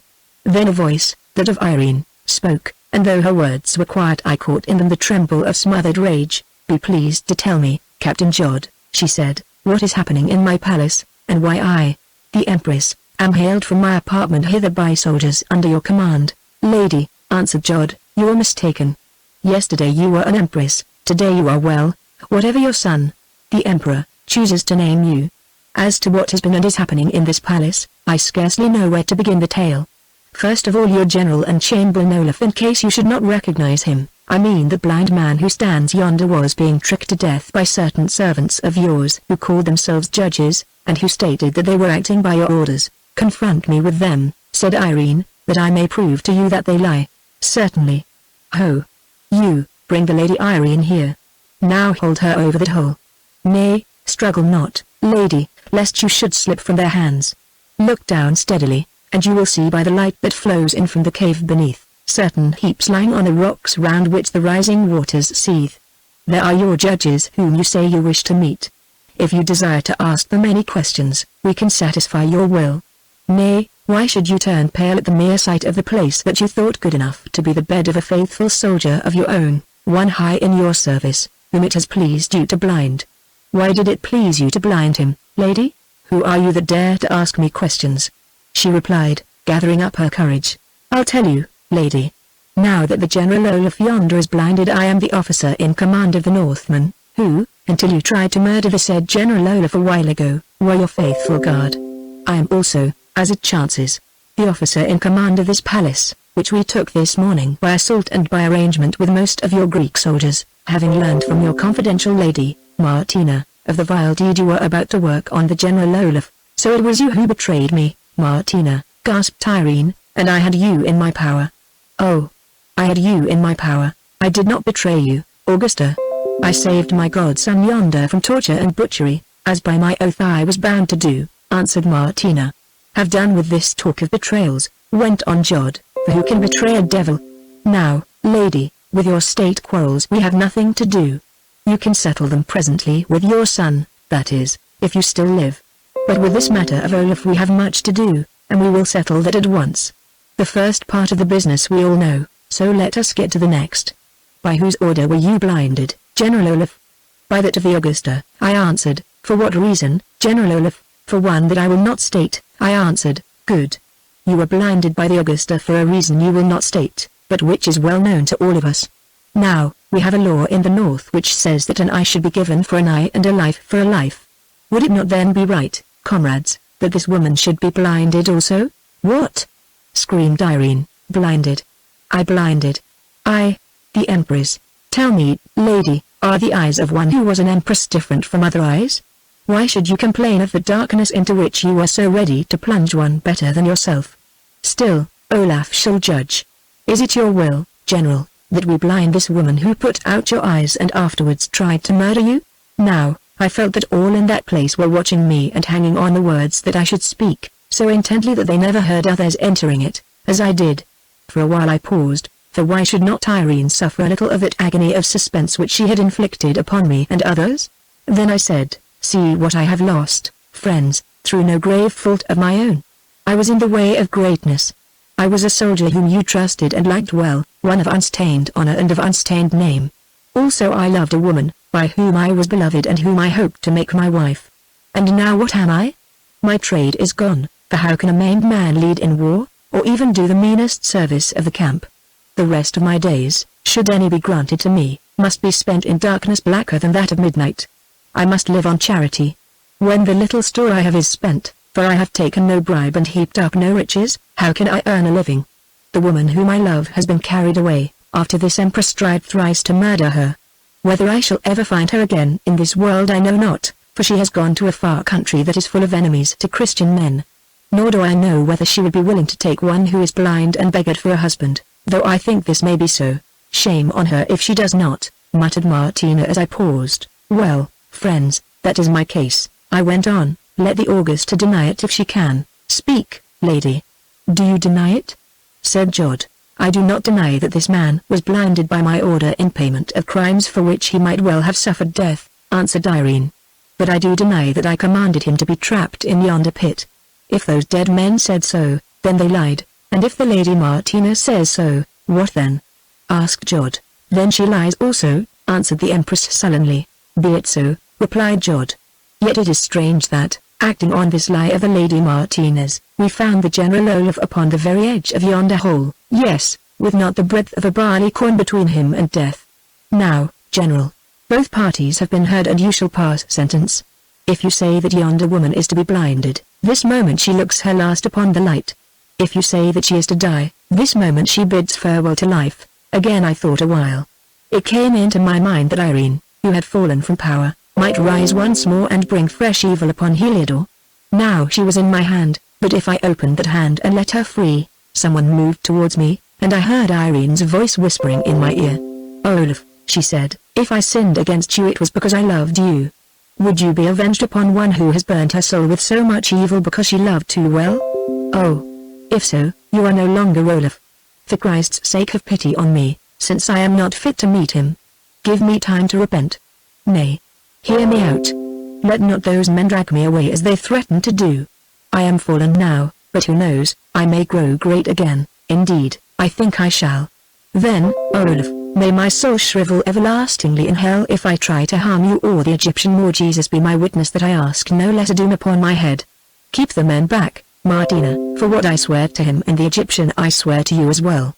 Moreover, Olaf, I have great wealth. You spoke of poverty, it shall be far from you. Martina knows where my gold is hid, and she still holds my keys. Let her take it. I say leave me alone, but one word more. If ever it is in my power I'll forget everything and advance you all to great honor. Your brain is not blinded, Olaf, you can still rule.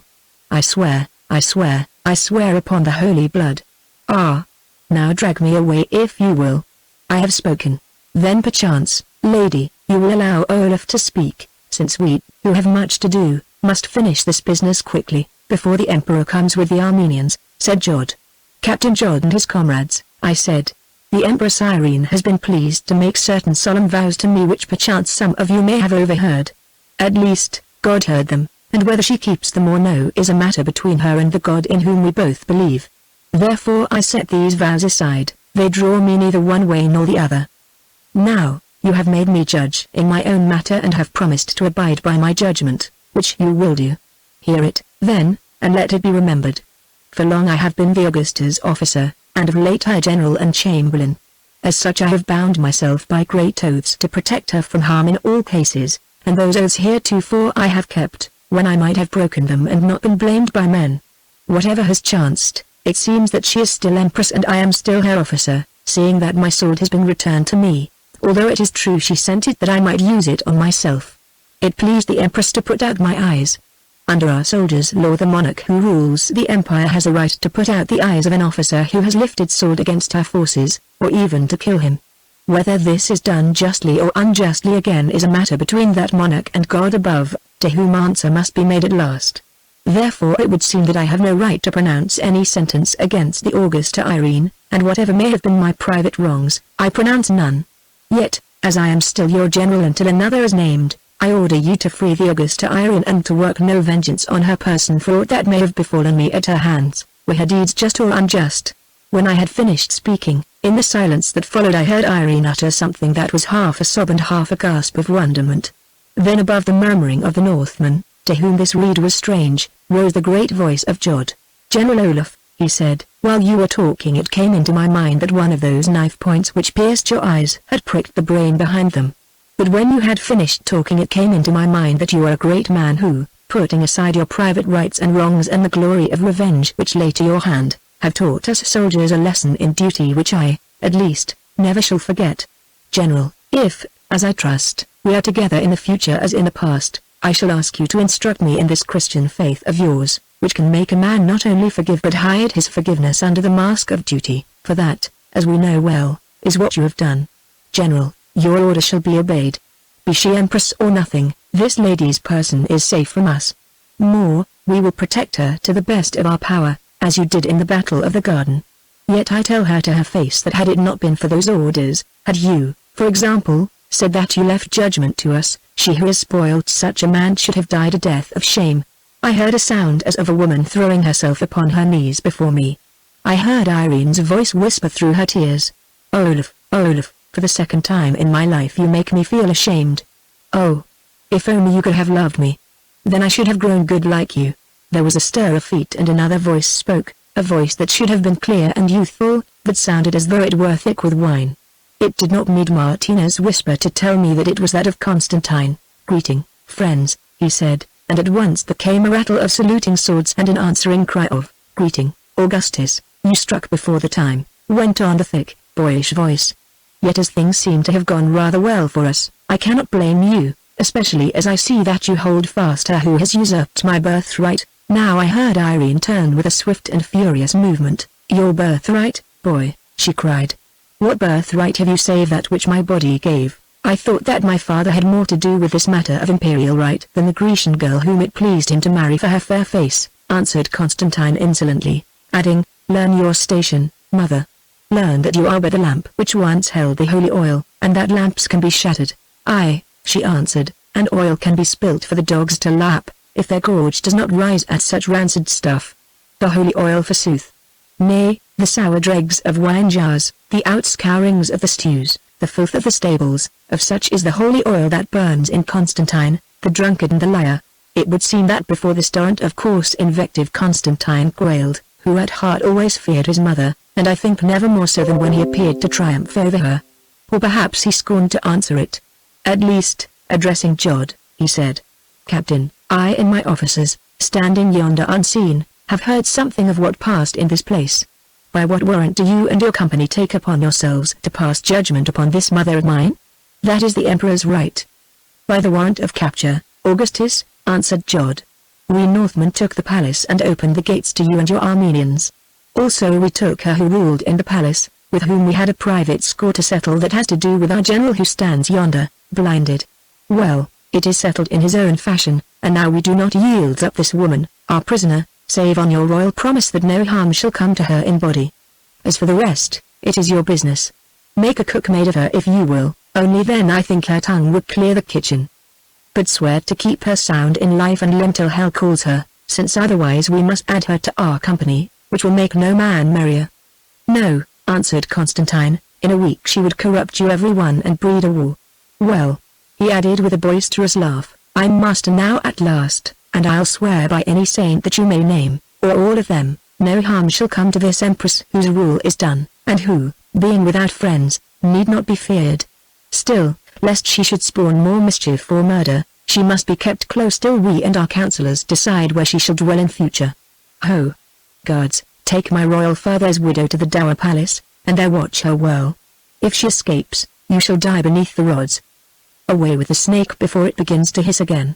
"Ah, hiss no more," said Irene, as the soldiers formed up round her, "yet, perchance, Constantine, you may live to find that the snake still has strength to strike and poison in its fangs, you and others. Do you come with me, Martina?" "Nay, lady, since here stands one whom God and you together have given me to guard. For his sake I would keep my life in me," and she touched me on the shoulder. "That whelp who is called my son spoke truly when he said that the fallen have no friends," exclaimed Irene. "Well, you should thank me, Martina, who made Olaf blind, since, being without eyes, he cannot see how ugly is your face. In his darkness he may perchance mistake you for the beauteous Egyptian, Heliodor, as I know you who love him madly would have him do." With this vile taunt she went. "I think I'm crazed," said the Emperor, as the door swung to behind her. "I should have struck that snake while the stick is in my hand. I tell you I fear her fangs.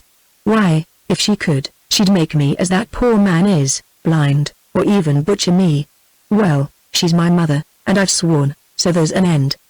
Now, you Olaf, you are that same captain, are you not, who dashed the poisoned fig from my lips that this tender mother of mine would have let me eat when I was in liquor? Yes, and would have swallowed it yourself to save me from my folly. I am that man, Augustus. Aye, you are that man, and one of whom all the city has been talking. They say, so poor is your taste, that you turned your back upon the favors of an empress because of some young girl you dared to love. They say also that she paid you back with a dagger in the eyes, she who was ready to set you in my place. Rumor has many tongues, Augustus," I answered. "At least I fell from the empress's favor, and she rewarded me as she held that I deserved, so it seems. Christ! What a dreadful pit is that! Is this another of her gifts?" "Nay, answer not, I heard the tale." "Well, Olaf, you saved my life and your Northmen have set me on the throne, since without them we could scarcely have won the palace.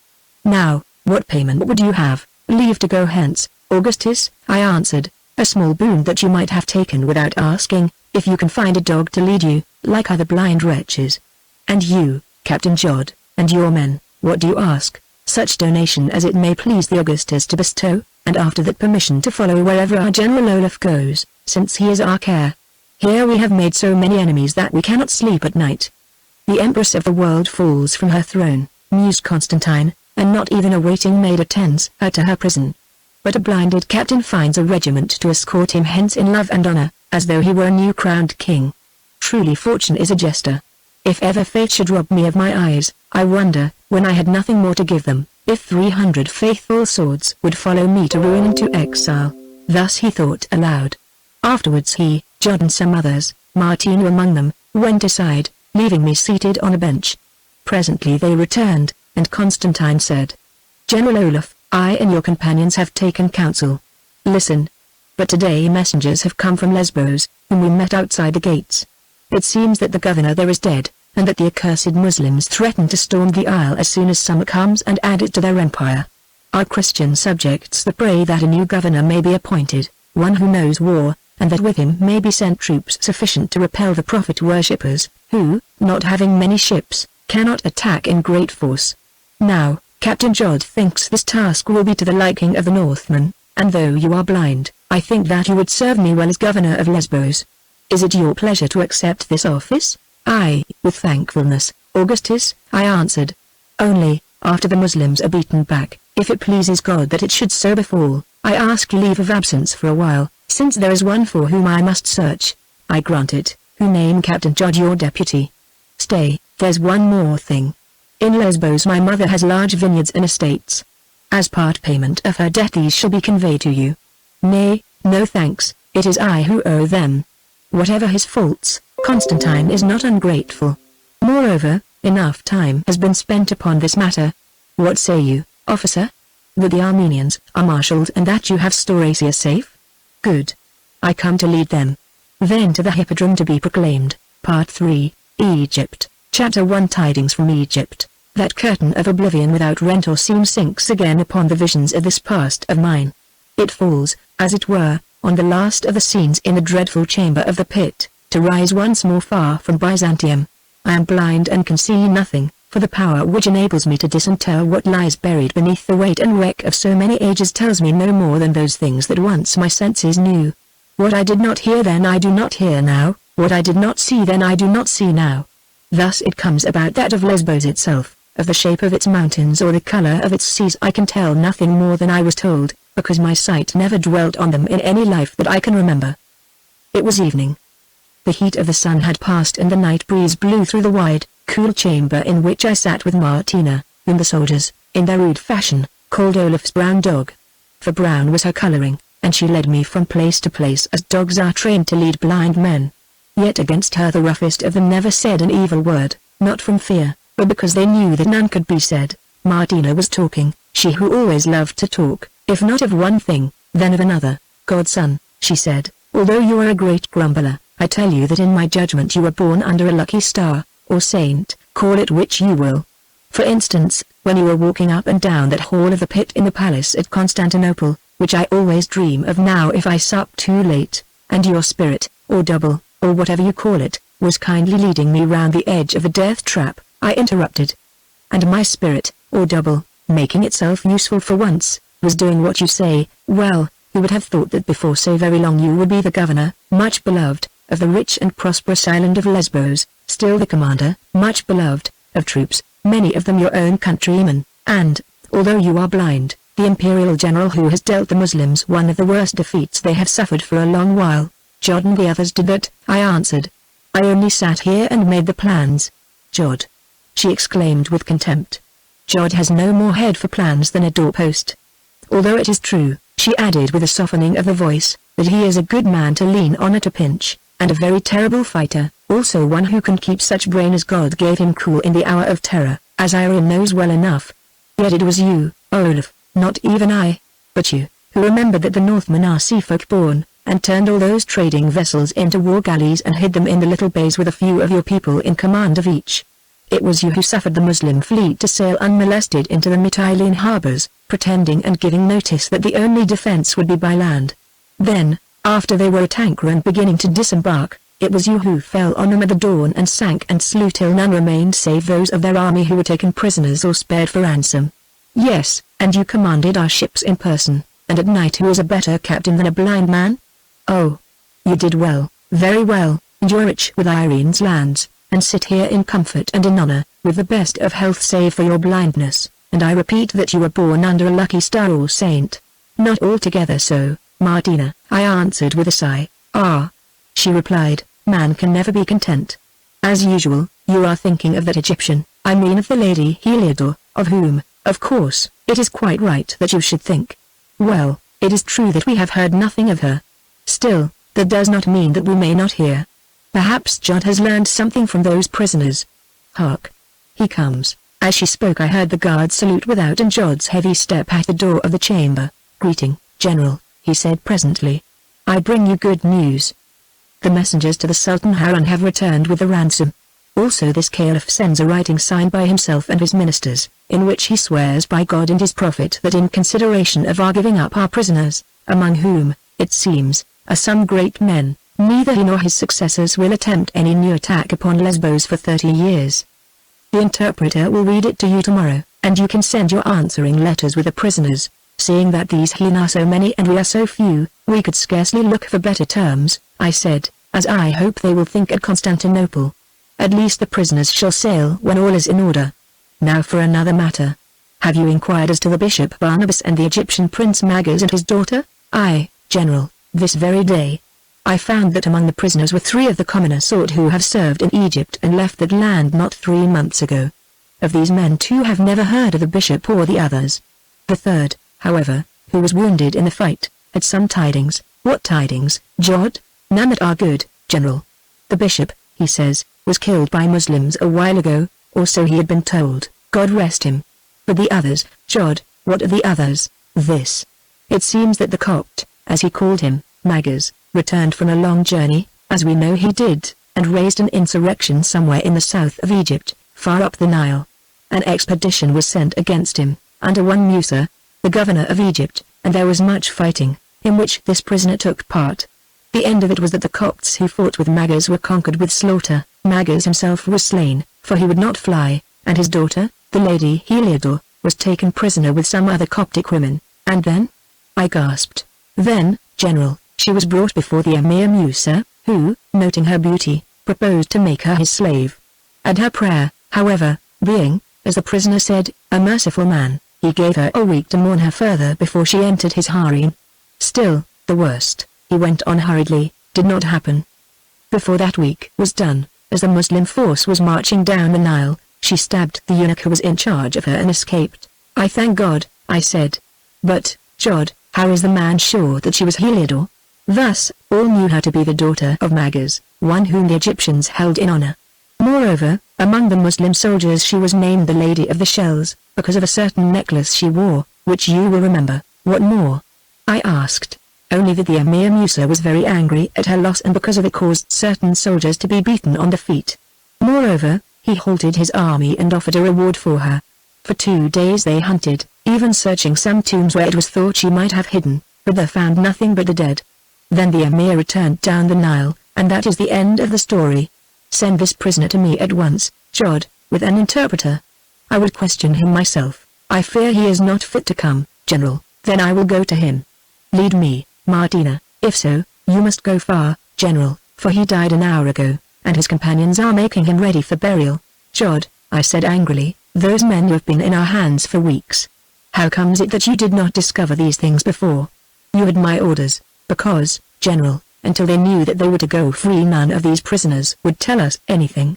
However closely they were questioned, they said that it was against their oath, and that first they would die.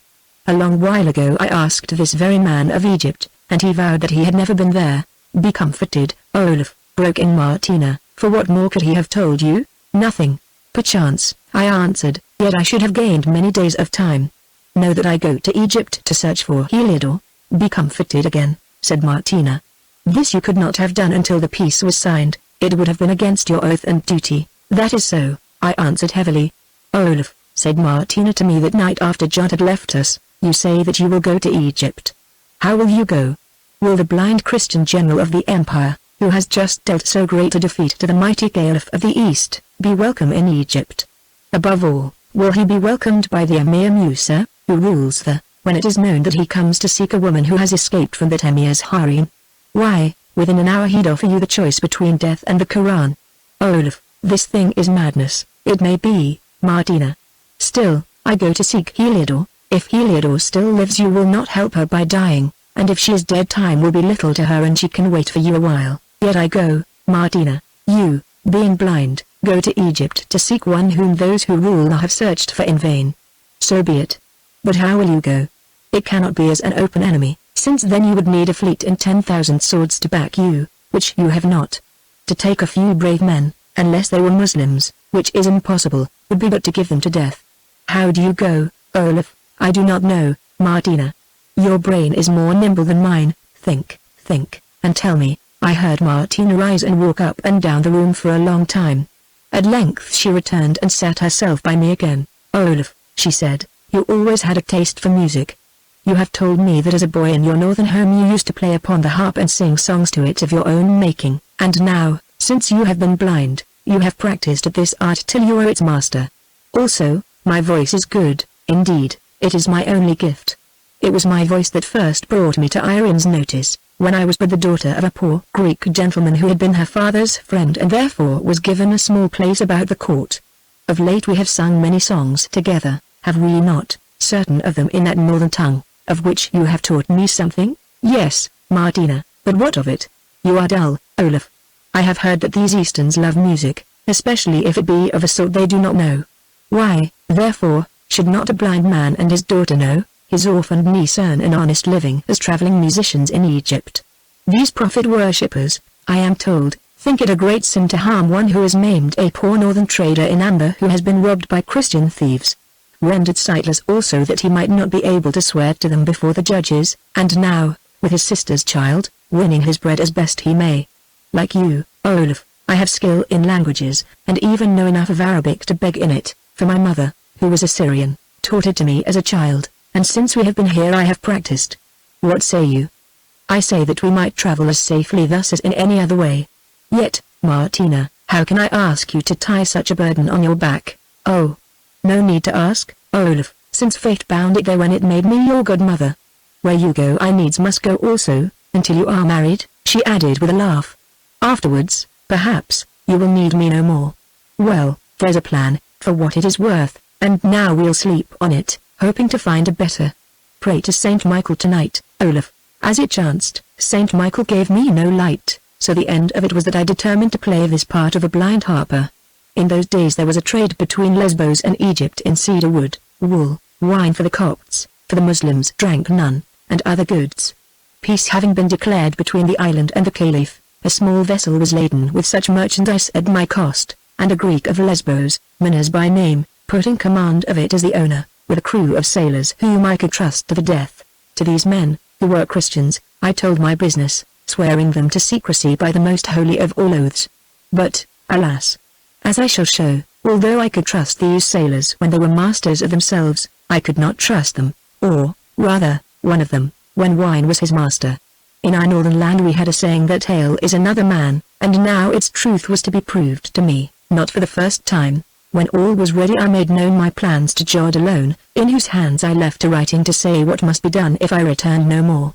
To the other officers and the soldiers I said only that I proposed to make a journey in this trading ship disguised as a merchant, both for my health's sake and to discover for myself the state of the surrounding countries, and especially of the Christians in Egypt. When he had heard all, Jod, although he was a hopeful-minded man, grew sad over this journey, which I could see he thought would be my last. I expected no less, he said. And yet, General, I trusted that your saint might keep your feet on some safer path. Doubtless this lady Heliodor is dead, or fled, or wed, at least, you will never find her. Still, I must search for her, Jod. You are a blind man. How can you search? Then an idea came to him, and he added, Listen, General. I and the rest of us swore to protect the lady Heliodor and to be as her father or her brothers. Do you bide here? I will go to search for her, either with a vessel full of armed men, or alone, disguised. Now I laughed outright and asked, what disguise is there that would hide the giant Jod, whose fame the Muslim spies have spread throughout the East? Why, On the darkest night your voice would betray you to all within 100 paces. And what use would one shipload of armed men be against the forces of the Emir of Egypt? No, no, Jod, whatever the danger I must go and I alone. If I am killed, or do not return within 8 months, I have named you to be governor of Lesbos, as already you have been named my deputy by Constantine, which appointment will probably be confirmed. I do not want to be governor of Lesbos, said Jod. Moreover, Olaf, he added slowly, a blind beggar must have his dog to lead him, his brown dog. You cannot go alone, Olaf. Those dangers of which you speak must be shared by another. That is so, and it troubles me much. Indeed, it is in my mind to seek some other guide, for I think this one would be safest here in your charge. You must reason with her, Jod.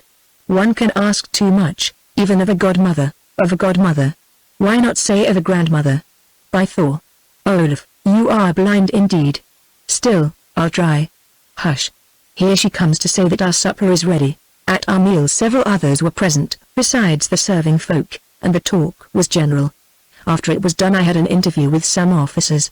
These left, and I sat myself down upon a cushioned couch, and, being tired, there fell asleep, till I was awakened, or, rather, half awakened by voices talking in the garden without. They were those of Jod and Martina was saying, "Cease your words. I and no one else will go on this Egyptian quest with Olaf. If we die, as I dare say we shall, what does it matter? At least he shall not die alone, and if the quest should fail, Martina?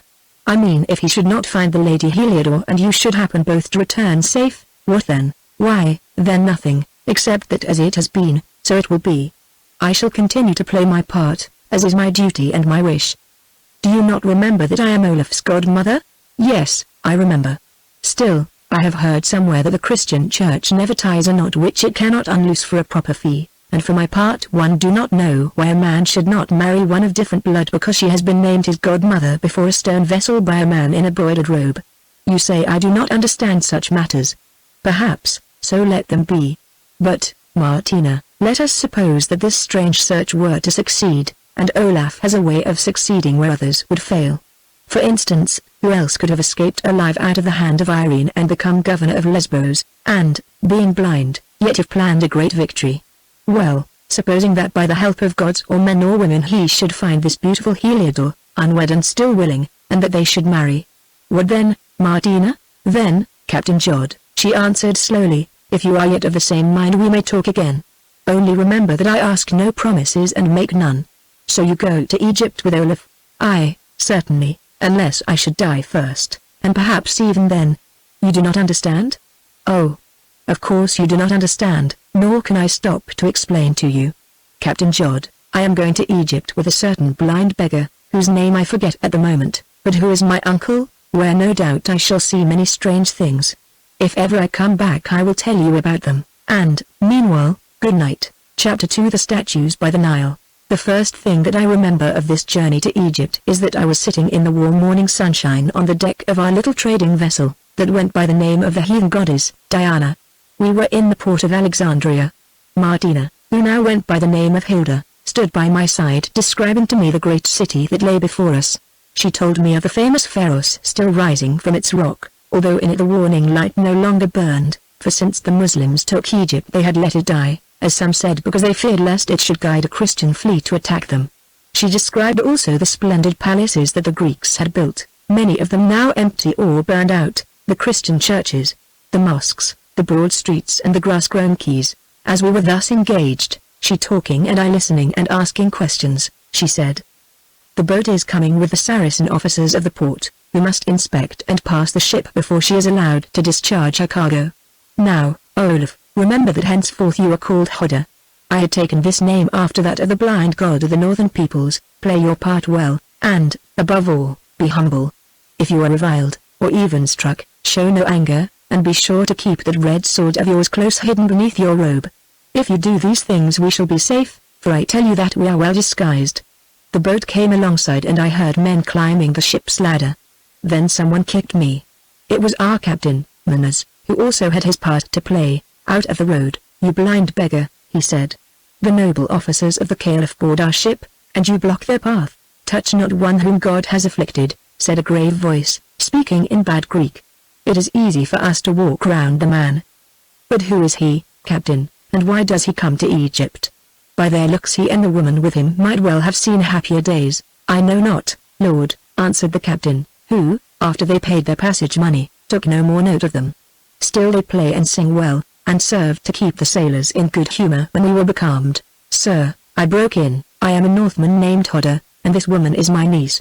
I was a trader in amber, but thieves robbed me and my companions of all we had as we journeyed to Byzantium. Me, who was the leader of our band, they held to ransom, blinding me lest I should be able to swear to them again, but the others they killed. This is the only child of my sister, who married a Greek, and now we get our living by our skill in music. Truly you Christians love each other well, said the officer. Accept the Quran and you will not be treated thus. But why do you come to Egypt? Sir, we heard that it is a rich land where the people love music, and have come hoping to earn some money here that we may put by to live on. Send us not away, sir, we have a little offering to make. Niece Hilda, where is the gold piece I gave you? Offer it to this lord. Nay, nay, said the officer. Shall I take bread out of the mouth of the poor? Clerk, he added in Arabic to a man who was with him, make out a writing giving leave to these two to land and to ply their business anywhere in Egypt without question or hindrance, and bring it to me to seal. Farewell, musicians. I fear you will find money scarce in Egypt, for the land has been stricken with a famine. Yet go and prosper in the name of God, and may he turn your hearts to the true faith.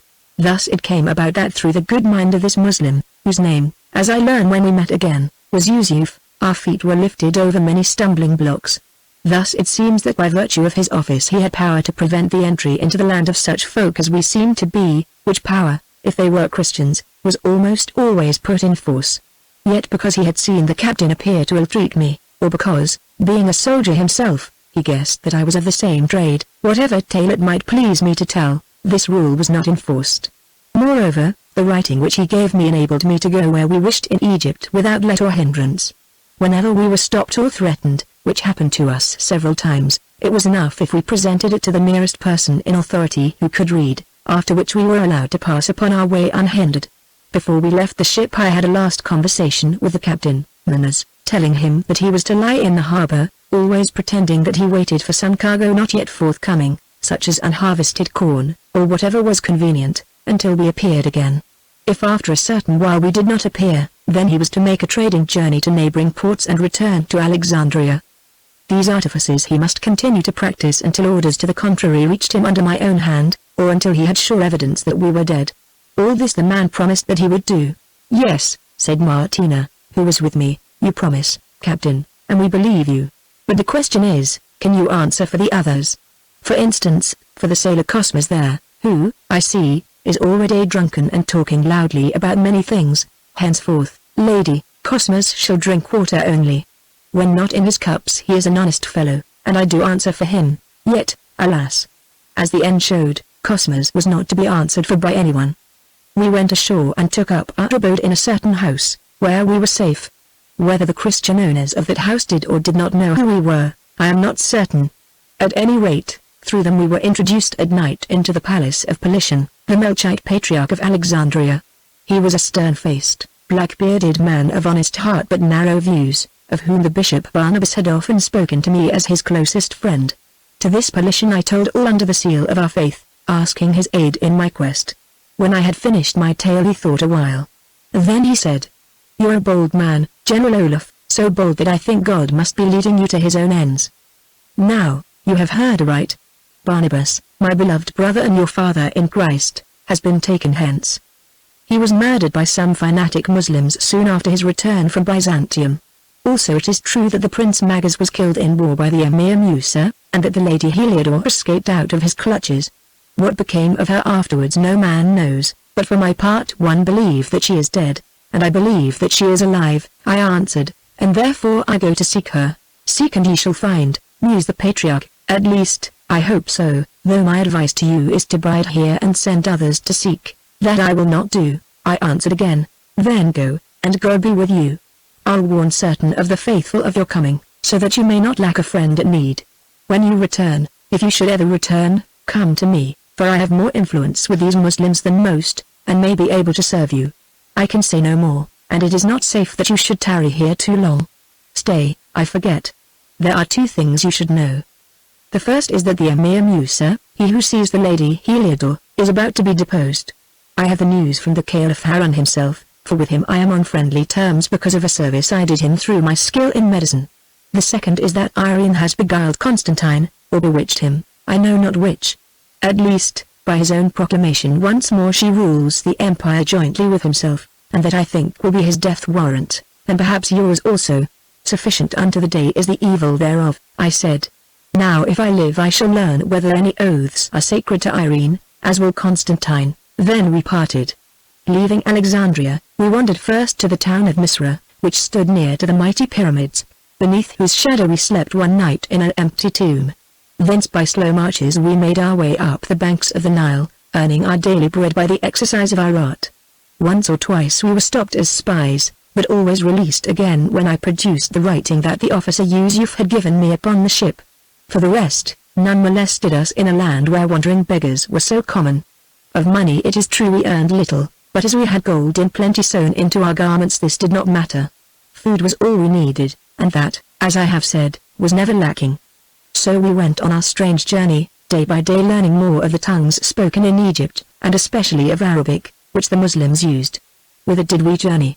We know not for certain.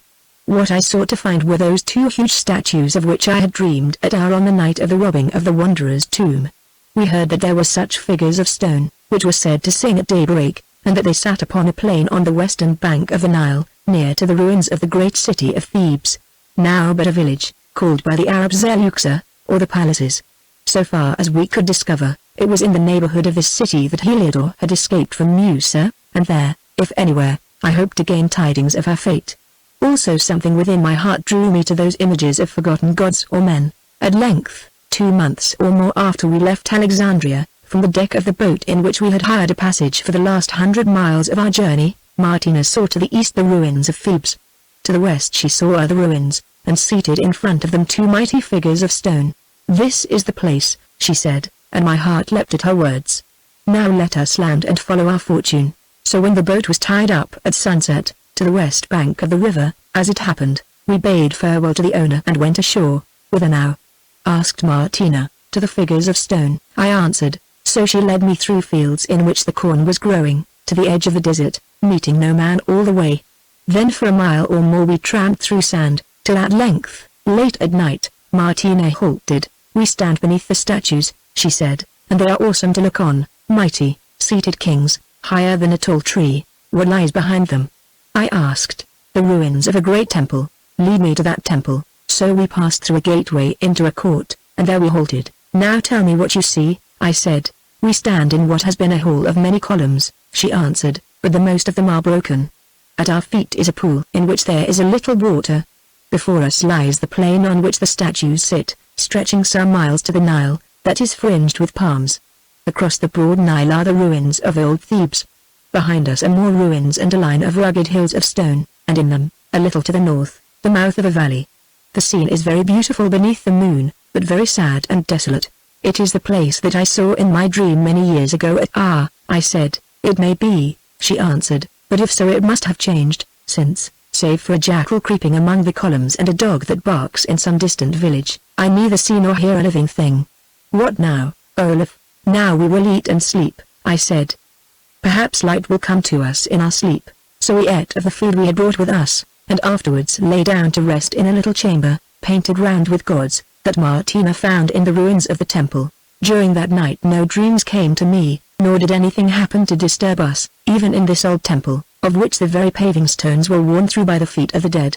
Before the dawn Martina led me back to the colossal statues, and we waited there, hoping that we should hear them sing, as tradition said they did when the sun rose. Yet the sun came up as it had done from the beginning of the world, and struck upon those giant effigies as it had done for some 2,000 years, or so I was told, and they remained quite silent. I do not think that ever I grieved more over my blindness than on this day, when I must depend upon Martina to tell me of the glory of that sunrise over the Egyptian desert and those mighty ruins reared by the hands of forgotten men. Well, the sun rose, and, since the statues would not speak, I took my harp and played upon it, and Martina sang a wild Eastern song to my playing. It seemed that our music was heard. At any rate, a few folk going out to labor came to see by whom it was caused. and finding only 2 wandering musicians, presently went away again. Still, one remained, a woman, Coptic by her dress, with whom I heard Martina talk. She asked who we were and why we had come to such a place, whereon Martina repeated to her the story which we had told 100 times. The woman answered that we should earn little money in those parts, as the famine had been sore there owing to the low Nile of the previous season. Until the crops were ripe again, which in the case of most of them would not be for some weeks, even food, she added, must be scarce, though few were left to eat it, since the Muslims had killed out most of those who dwelt in that district of Upper Egypt. Martina replied that she knew this was so, and therefore we had proposed either to travel on to Nubia or to return north. Still, as I, her blind uncle, was not well, we had landed from a boat hoping that we might find some place where we could rest for a week or 2 until I grew stronger. Yet, she continued meaningly, being poor Christian folk we know not where to look for such a place, since cross-worshippers are not welcome among those who follow the Prophet. Now, when the woman heard that we were Christians her voice changed. I also am a Christian, she said, but give me the sign. So we made the sign of the cross on our breasts, which a Muslim will die rather than do. My husband and I, went on. The woman, live yonder at the village of Cana, which is situated near to the mouth of the valley that is called by Ban el-Meluk, or Gate of the Kings, for the monarchs of old days, who were the forefathers or rulers of us Copts, lie buried. It is but a very small village, for the Muslims have killed most of us in a war that was raised a while ago between them and our hereditary prince, Magas. Yet my husband and I have a good house there, and, being poor, shall be glad to give you food and shelter if you can pay us something. The end of it was that after some chaffering, for we dared not show that we had much money, a bargain was struck between us and this good woman, who was named Polka. Having paid her a week's charges in advance, she led us to the village of Cana, which was nearly an hour's walk away, and here made us known to her husband, a middle-aged man named Marcus, who took little note of anything save his farming. This he carried on upon a patch of fertile ground that was irrigated by a spring which flowed from the mountains. Also he had other lands near to the Nile, where he grew corn and fodder for his beasts. In his house, that once had been part of some great stone building of the ancients, and still remained far larger than he could use, for this pair had no children, we were given 2 good rooms. Here we dwelt in comfort, since, notwithstanding the scarcity of the times, Marcus was richer than he seemed and lived well. As for the village of Cana, its people all told did not amount to more than 30 souls, Christians every one of them, who were visited from time to time by a Coptic priest from some distant monastery in the mountains. By degrees we grew friendly with Polka, a pleasant, bustling woman of good birth, who loved to hear of the outside world. Moreover, she was very shrewd, and soon began to suspect that we were more than mere wandering players. Pretending to be weak and ill, I did not go out much, but followed her about the house while she was working, talking to her on many matters. Thus I led up the subject of Prince Magas and his rebellion, and learned that he had been killed at a place about 50 miles south from Cana. Then I asked if it were true that his daughter had been killed with him. What do you know of the Lady Heliodore? She asked sharply. Only that my niece, who for a while was a servant in the palace at Byzantium before she was driven away with others after the empress fell, saw her there. Indeed, it was her business to wait upon her and her father the prince. Therefore, she is interested in her fate. It seems that you are more interested than your niece, who has never spoken a word to me concerning her, answered Polka. Well, since you're a man, I should not have thought this strange, had you not been blind, for they say she was the most beautiful woman in Egypt. As for her fate, you must ask God, since none know it. When the army of Musa was encamped yonder by the Nile, my husband, Marcus, who had taken 2 donkey loads of forage for sale to the camp and was returning by moonlight, saw her run past him, a red knife in her hand, her face set towards the gateway of the kings. After that he saw her no more, nor did anyone else, although they hunted long enough, even in the tombs, which the Muslims, like our people, fear to visit. Doubtless she fell or threw herself into some hole in the rocks, or perhaps the wild beasts ate her. Better so than that a child of the old pharaohs should become the woman of an infidel. Yes, I answered, better so. But why do folk fear to visit those tombs of which you speak, Polka? Why? Because they are haunted, that is all, and even the bravest dread the sight of a ghost. How could they be otherwise than haunted, seeing that yonder valley is sown with the mighty dead like a field with corn, yet the dead sleep quietly enough, Polka. Aye, the common dead, Codder, but not these kings and queens and princes, who, being gods of a kind, cannot die. It is said that they hold their revels yonder at night with songs and wild laughter, and that those who look upon them come to an evil end within a year. Whether this be so I cannot say, since for many years none have dared to visit that place at night. Yet that they eat I know well enough. How do you know, Polka? For a good reason. With the others in this village I supply the offerings of their food. The story runs that once the great building, of which this house is a part, was a college of heathen priests whose duty it was to make offerings to the dead in the royal tombs. When the Christians came, those priests were driven away, but we of Cana who live in their house still make the offerings. If we did not, misfortune would overtake us, as indeed has always happened if they were forgotten or neglected. It is the rent that we pay to the ghosts of the kings. Twice a week we pay it, setting food and milk and water upon a certain stone near to the mouth of the valley. Then what happens, Polka? Nothing, except that the offering is taken, by beggar folk, or perchance by wild creatures. Would beggar folk dare to enter that place of death? She answered with contempt. Or would wild beasts take the food and pile the dishes neatly together and replace the flat stones on the mouths of the jars of milk and water, as a housewife might? Oh! Do not laugh. Of late this has always been done, as I who often fetch the vessels know well. Have you ever seen these ghosts, Polka? Yes, once I saw one of them. It was about 2 months ago that I passed the mouth of the valley after moonrise, for I had been kept out late searching for a kid which was lost. Thinking that it might be in the valley, I peered up it. As I was looking, from round a great rock glided a ghost. She stood still, with the moonlight shining on her, and gazed towards the Nile. I, too, stood still in the shadow, 30 or 40 paces away. Then she threw up her arms as though in despair, turned and vanished.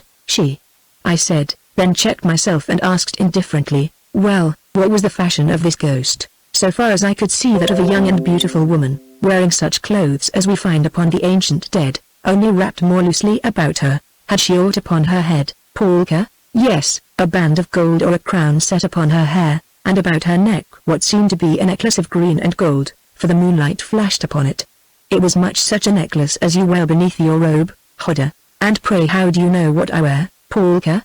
I asked. By means of what you lack, poor man, the eyes in my head. One night when you were asleep I had need to pass through your chamber to reach another beyond. You had thrown off your outer garment because of the heat, and I saw the necklace. Also I saw a great red sword lying by your side and noted on your bare breast sundry scars, such as hunters and soldiers come by. All of these things, Hodder, I thought strange, seeing that I know you to be nothing but a poor blind beggar who gains his bread by his skill upon the harp. There are beggars who are not always beggars, Polka, I said slowly. Quite so, Hodder, and there are great men and rich who sometimes appear to be beggars, and many other things. Still, have no fear that we shall steal your necklace or talk about the red sword or the gold with which your niece Hilda weights her garments. Poor girl, she has all the ways of a fine lady, one who has known courts, as I think you said was the case. It must be sad for her to have fallen so low.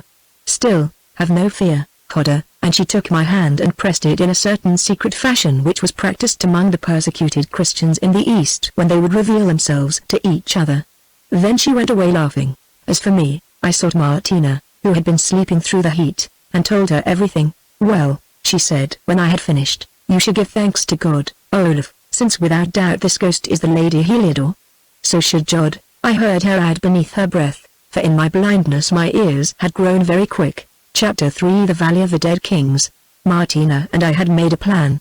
Polka, after much coaxing, took us with her one evening when she went to place the accustomed offerings in the Valley of the Dead.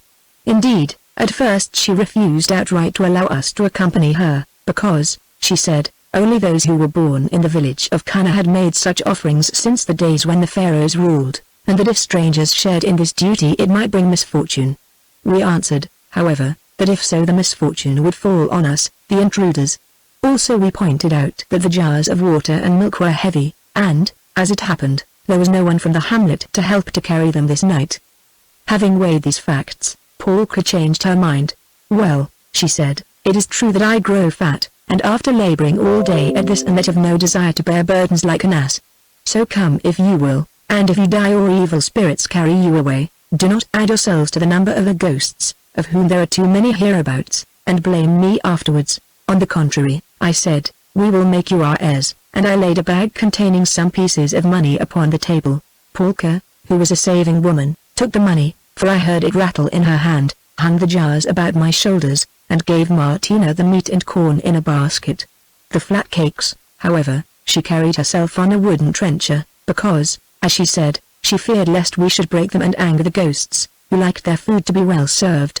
So we started, and presently entered the mouth of that awful valley which, Martina told me, looked as though it had been riven through the mountain by lightning strokes and then blasted with a curse. Up this dry and desolate place, which, she said, was bordered on either side by walls of grey and jagged rock, we walked in silence. Only I noted that the dog which had followed us from the house clung close to our heels and now and again whimpered uneasily. "The beast sees what we cannot see," whispered Polka in explanation. At last we halted, and I set down the jars at her bidding upon a flat rock which she called the table of offerings. "See," she exclaimed to Martina, "those that were placed here 3 days ago are all emptied and neatly piled together by the ghosts." I told Haggard that they did this, but he would not believe me. "Now let us pack them up in the baskets and begone, for the sun sets and the moon rises within the half of an hour. I would not be here in the dark for 10 pieces of pure gold." "Then go swiftly, Polka," I said, "for we bide here this night." "Are you mad?" she asked. "Not at all," I answered. "A wise man once told me that if one who is blind can but come face to face with a spirit, he sees it and thereby regains his sight. If you would know the truth, that is why I have wandered so far from my own country to find some land where ghosts may be met." "Now I am sure that you are mad," exclaimed Polka. "Come, Hilda, and leave this fool to make trial of his cure for blindness." "Nay," answered Martina, "I must stay with my uncle, although I am very much afraid. If I did not, he would beat me afterwards." "Beat you? Haggard beat a woman? Oh, you are both mad. Or perhaps you are ghosts also. I have thought it once or twice, who at least am sure that you are other than you seem. Holy Jesus! This place grows dark, and I tell you it is full of dead kings. May the saints guard you, at the least, you'll keep high company at your death. Farewell, waiter befalls, blame me not who warned you," and she departed at a run, the empty vessels rattling on her back and the dog yapping behind her. When she had gone the silence grew deep. "Now, Martina," I whispered, "find some place where we may hide whence you can see this table of offerings." She led me to where a fallen rock lay within a few paces, and behind it we sat ourselves down in such a position that Martina could watch the table of offerings by the light of the moon. Here we waited for a long while. It may have been 2 hours, or 3, or 4. At least I knew that, although I could see nothing, the solemnity of that place sank into my soul. I felt as though the dead were moving about me in a silence. I think it was the same with Martina, for although the night was very hot in that stifling, airless valley, she shivered at my side. At last I felt her start and heard her whisper, "I see a figure. It creeps from the shadow of the cliff towards the table of offerings." "What is it like?" I asked. "It is a woman's figure draped in white cloths. She looks about her, she takes up the offerings and places them in a basket she carries. It is a woman, no ghost, for she drinks from one of the jars." "Oh. Now the moonlight shines upon her face. It is that of Heliodor." I heard and could restrain myself no longer. Leaping up, I ran towards where I knew the table of offerings to be. I tried to speak, but my voice choked in my throat. The woman saw or heard me coming through the shadows. At least, uttering a low cry, she fled away, for I caught the sound of her feet on the rocks and sand. Then I tripped over a stone and fell down. In a moment Martina was at my side. "Truly you are foolish, Olaf," she said. "Did you think that the Lady Heliodor would know you at night, changed as you are and in this garb, that you must rush at her like an angry bull? Now she has gone, and perchance we shall never find her more. Why did you not speak to her?" "Because my voice choked within me." "Oh. Blame me not, Martina. If you knew what it is to love as I do and after so many fears and sorrows, I trust that I should know also how to control my love," broke in Martina sharply. "Come, waste no more time in talk. Let us search." Then she took me by the hand and led me to where she had last seen Heliodor. "She has vanished away," she said. "Here is nothing but rock." "It cannot be," I answered. "Oh. That I had my eyes again, if for an hour, I who was the best tracker in Jutland. See if no stone has been stirred, Martina. The sand will be damper where it has lain." She left me, and presently returned. "I have found something," she said. When Heliodor fled she still held her basket, which from the look of it was last used by the pharaohs. "At least, one of the cakes has fallen from all through it. Come." She led me to the cliff, and up it to perhaps twice the height of a man, then round a projecting rock. "Here is a hole," she said, "such as jackals might make." Perchance it leads into one of the old tombs whereof the mouth is sealed. It was on the edge of the hole that I found the cake, therefore doubtless Heliodor went down it. Now, what shall we do? Follow, I think. Where is it? Nay, I go first. Give me your hand, Olaf, and lie upon your breast. I did so, and presently felt the weight of Martina swinging on my arm. Leave go, she said faintly, like one who is afraid. I obeyed, though with doubt, and heard her feet strike upon some floor. Thanks be the saints, all is well, she said. For aught I knew this hole might have been as deep as that in the chamber of the pit. Let yourself down it, feet first, and drop. 'Tis but shallow. I did so, and found myself beside Martina. Now, in the darkness you are the better guide, she whispered. Lead on, I'll follow, holding to your robe. So I crept forward warily and safely, as the blind can do, till presently she exclaimed. Halt, here is light again. I think that the roof of the tomb, for by the paintings on the walls such it must be, has fallen in. It seems to be a kind of central chamber, out of which run great galleries that slope downwards and are full of bats. Ah! One of them is caught in my hair. Olaf, I will go no farther. I fear bats more than ghosts, or anything in the world. Now, I considered a while till a thought struck me. On my back was my beggar's harp. I unslung it and swept its chords, and wild and sad they sounded in that solemn place. Then I began to sing an old song that twice or thrice I had sung with Heliodor in Byzantium. This song told of a lover seeking his mistress. It was for two voices, since in the song the mistress answered verse for verse. Here are those of the lines that I remember, or, rather, the spirit of them rendered into English. I sang the first verse and waited. Dear maid of mine, I bid my strings beat on thy shrine with music's wings. Palace or cell a shrine I see, if there thou dwell and answer me.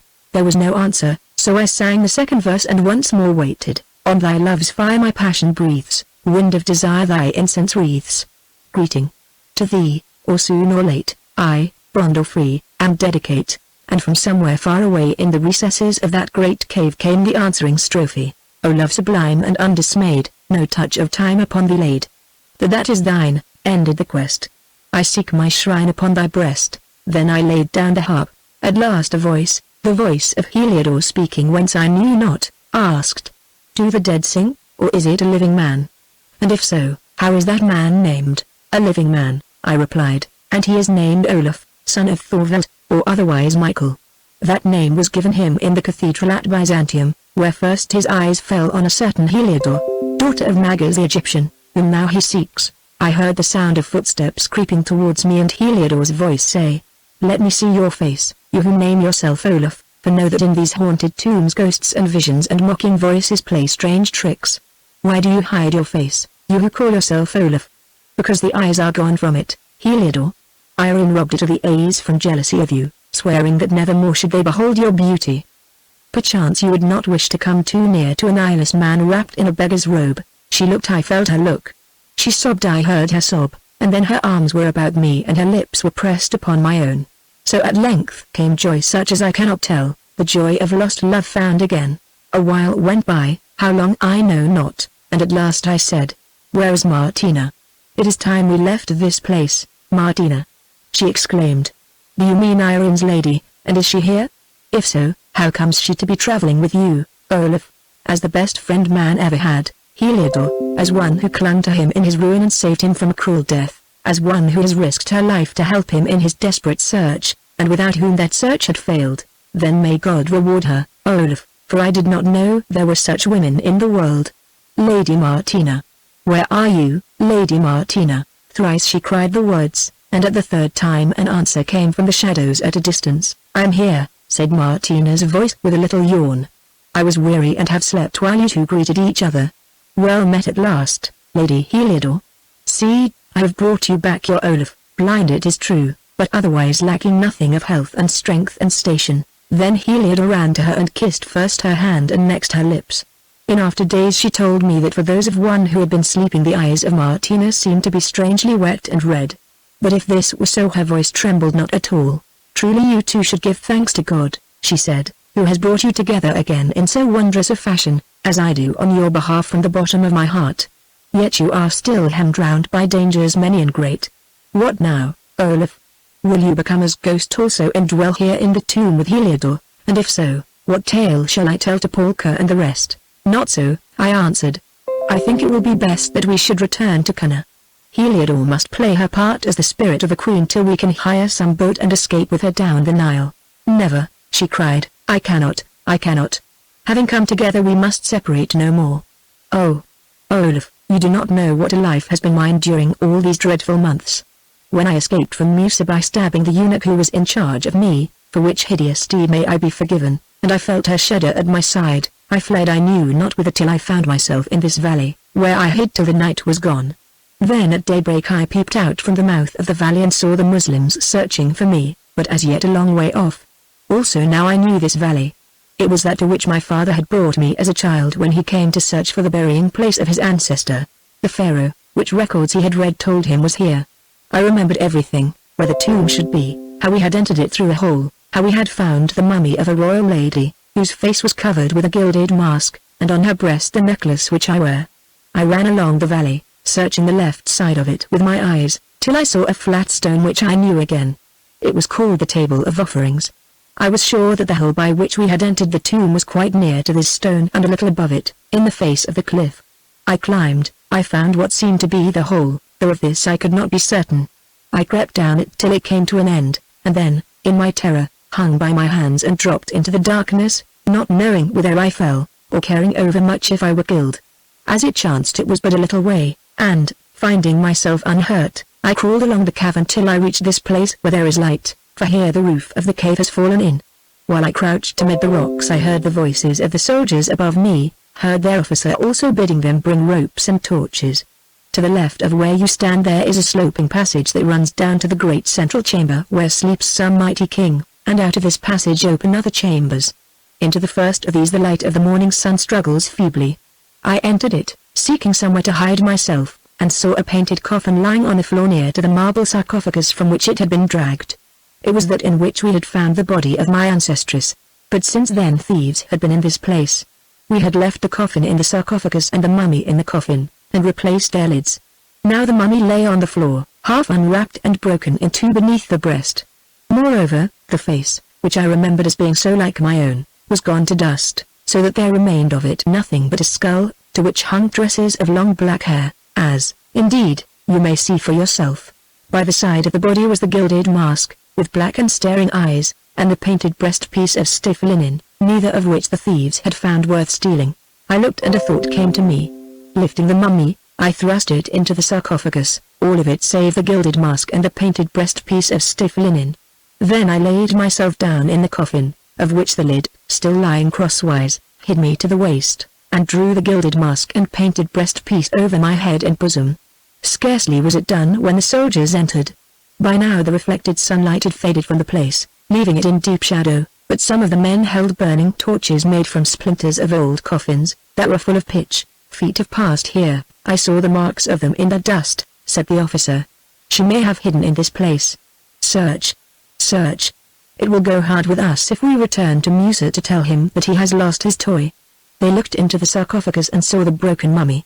Indeed, one of them lifted it, unwillingly enough, and let it fall again, saying grimly, Musa would scarce care for this companion, though in her day she may have been fair enough. Then they came to the coffin. Here's another, exclaimed the soldier, and one with a gold face. Allah! How its eyes stare! Pull it out, said the officer. Let that be your task, answered the man. I'll defile myself with no more corpses. The officer came and looked. What a haunted hole is this, full of the ghosts of idol worshippers, or so I think, he said. Those eyes stare curses at us. Well, the Christian maid is not here. On, before the torches fail. Then they went, leaving me. The painted linen creaked upon my breast as I breathed again. Till nightfall I lay in that coffin, fearing lest they should return, and I tell you, Olaf, that strange dreams came to me there, for I think I swooned or slept in that narrow bed. Yes, dreams of the past, which you shall hear one day, if we live, for they seem to have to do with you and me. I thought that the dead woman in the sarcophagus at my side awoke and told them to me. At length I rose and crept back to this place where we stand, for here I could see the friendly light, and being outworn, laid me down and slept. At the first break of day I crawled from the tomb, followed that same road by which I had entered, though I found it hard to climb up through the entrance hole. No living thing was to be seen in the valley. except a great night bird flitting to its haunt. I was parched with thirst, and knowing that in this dry place I soon must perish, I glided from rock to rock towards the mouth of the valley, thinking to find some other grave or cranny where I might lie hid till night came again and I could descend to the plain and drink. But, Olaf, before I had gone many steps I discovered fresh food, milk and water laid upon a rock, and though I feared lest they might be poisoned, ate and drank of them. When I knew that they were wholesome I thought that some friend must have set them there to satisfy my wants, though I knew not who the friend could be. Afterwards I learned that this food was an offering to the ghosts of the dead. Among our forefathers in forgotten generations it was, I know, the custom to make such offerings, since in their blindness they believed that the spirits of their beloved needed sustenance as their bodies once had done. Doubtless the memory of the rite still survives, at least, to this day the offerings are made.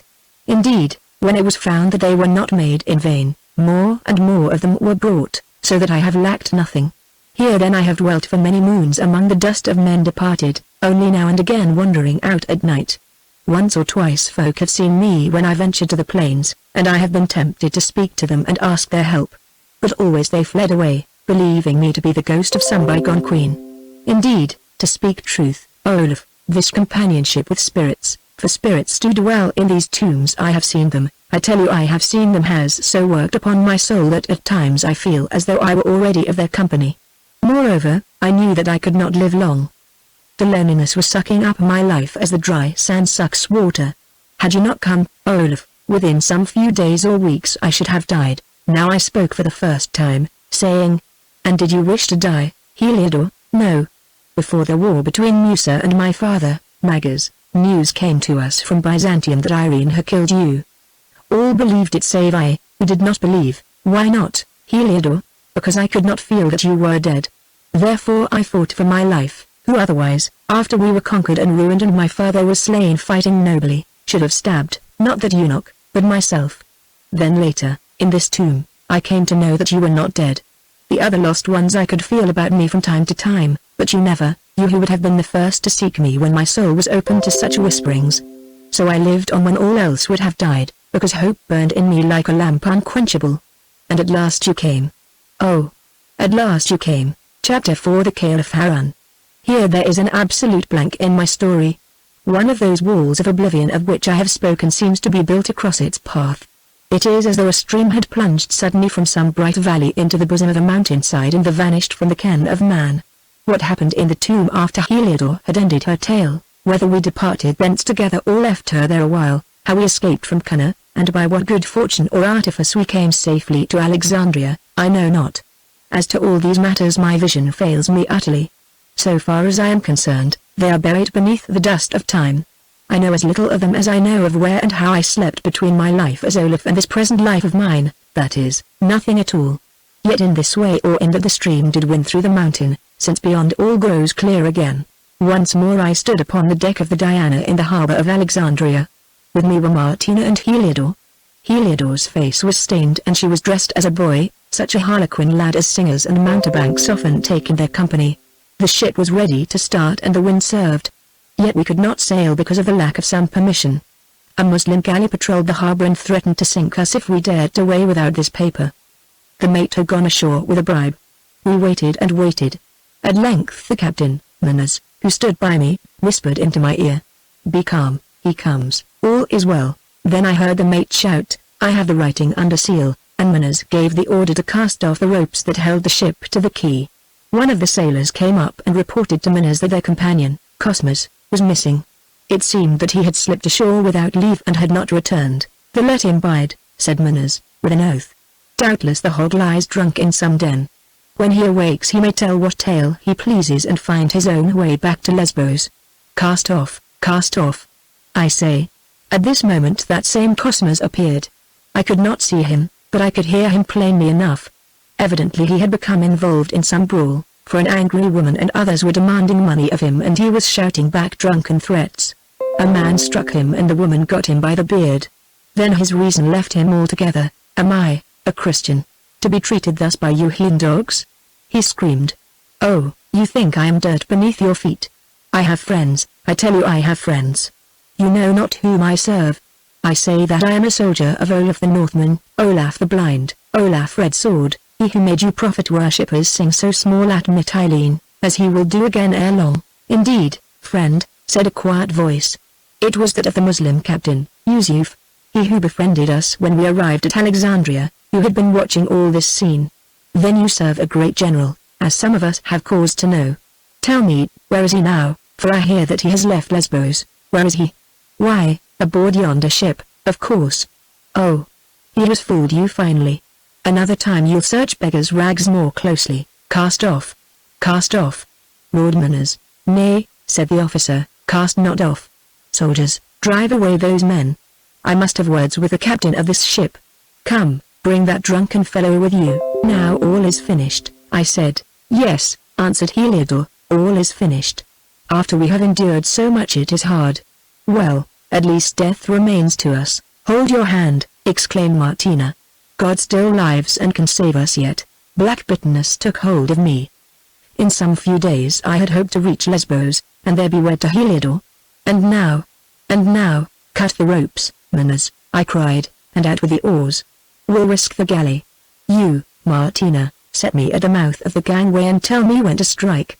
Though I be blind I may yet hold them back till we clear the quay. She obeyed, and I drew the red sword from beneath my rags. Then, amidst the confusion which followed, I heard the grave voice of Yusuf speaking to me. Sir, he said, for your own sake I pray you put up that sword, which we think is one whereof tales have been told. To fight is useless, for I have bowmen who can shoot you down and spears that can outreach you.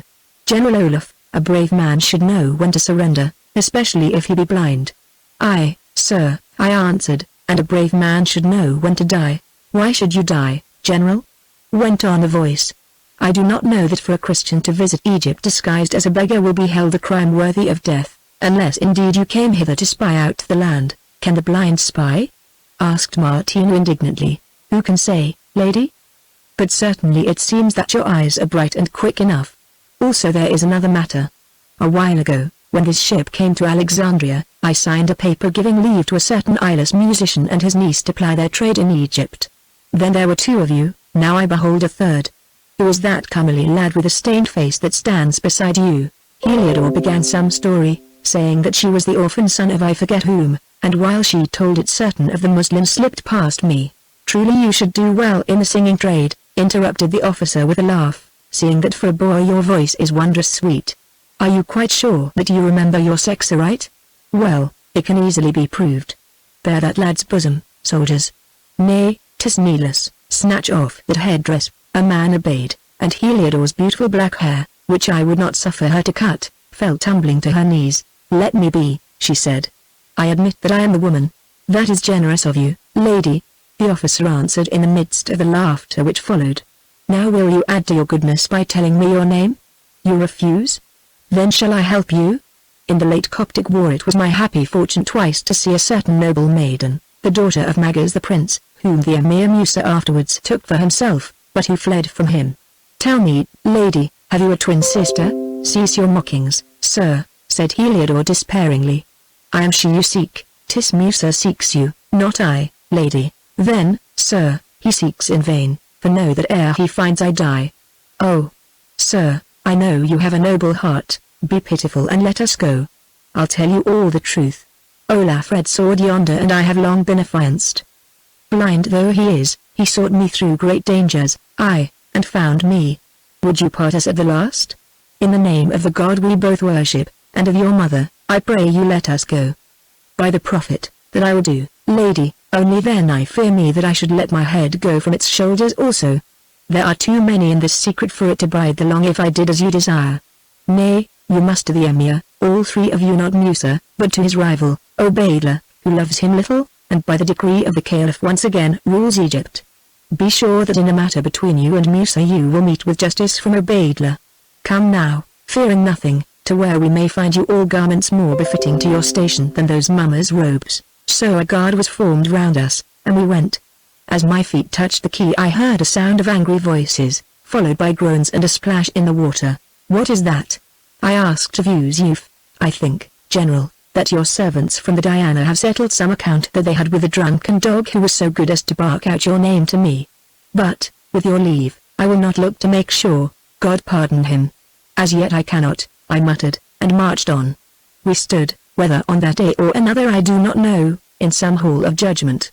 Martina whispered to me that a small, dark man was seated in the chair of state, and about him priests and others. This was the Emir Obaidullah Musa, that had been Emir, who, she said, was fat and sullen, was there also, and whenever his glance fell upon Heliodore I felt her shiver at my side. So was the Patriarch Belitian who pleaded our cause.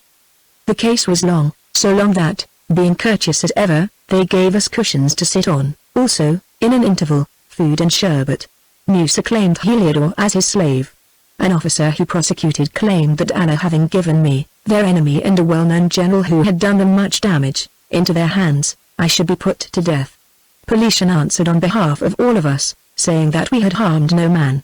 He added that as there was a truce between the Christians and the Muslims, I could not be made to suffer the penalties of war in a time of peace, who had come to Egypt but to seek a maid to whom I was affianced. Moreover, that even if it were so, the murder of prisoners was not one of those penalties. The Emir listened to all but said little. At length, however, he asked whether we were willing to become Muslims, since if so he thought that we might go free.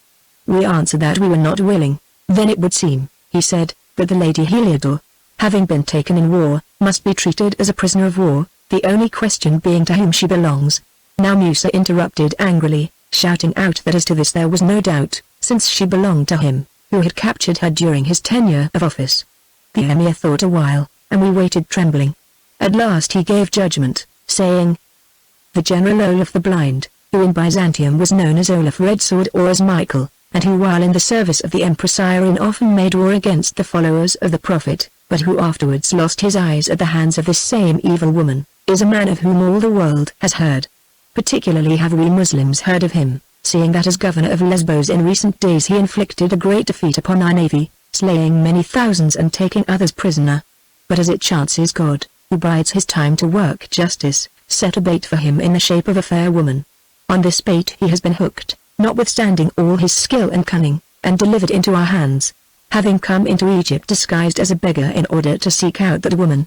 Still, as he is so famous a man, and as at present there is a truce between us and the Empire of the East, which truce raises certain doubtful points of high policy, I decree that his case be remitted to the Caliph Harun al-Rashid, my master, and that he be conveyed to Baghdad to await judgment. With him will go the woman whom he alleges to be his niece, but who, as we are informed, was one of the waiting ladies of the Empress Irene. Against her there is nothing to be said save that she may be a Byzantine spy. Now I come to the matter of the Lady Heliodore, who is reported to be the wife or the lover or the affianced of this General Olaf, a question of which God alone knows the truth.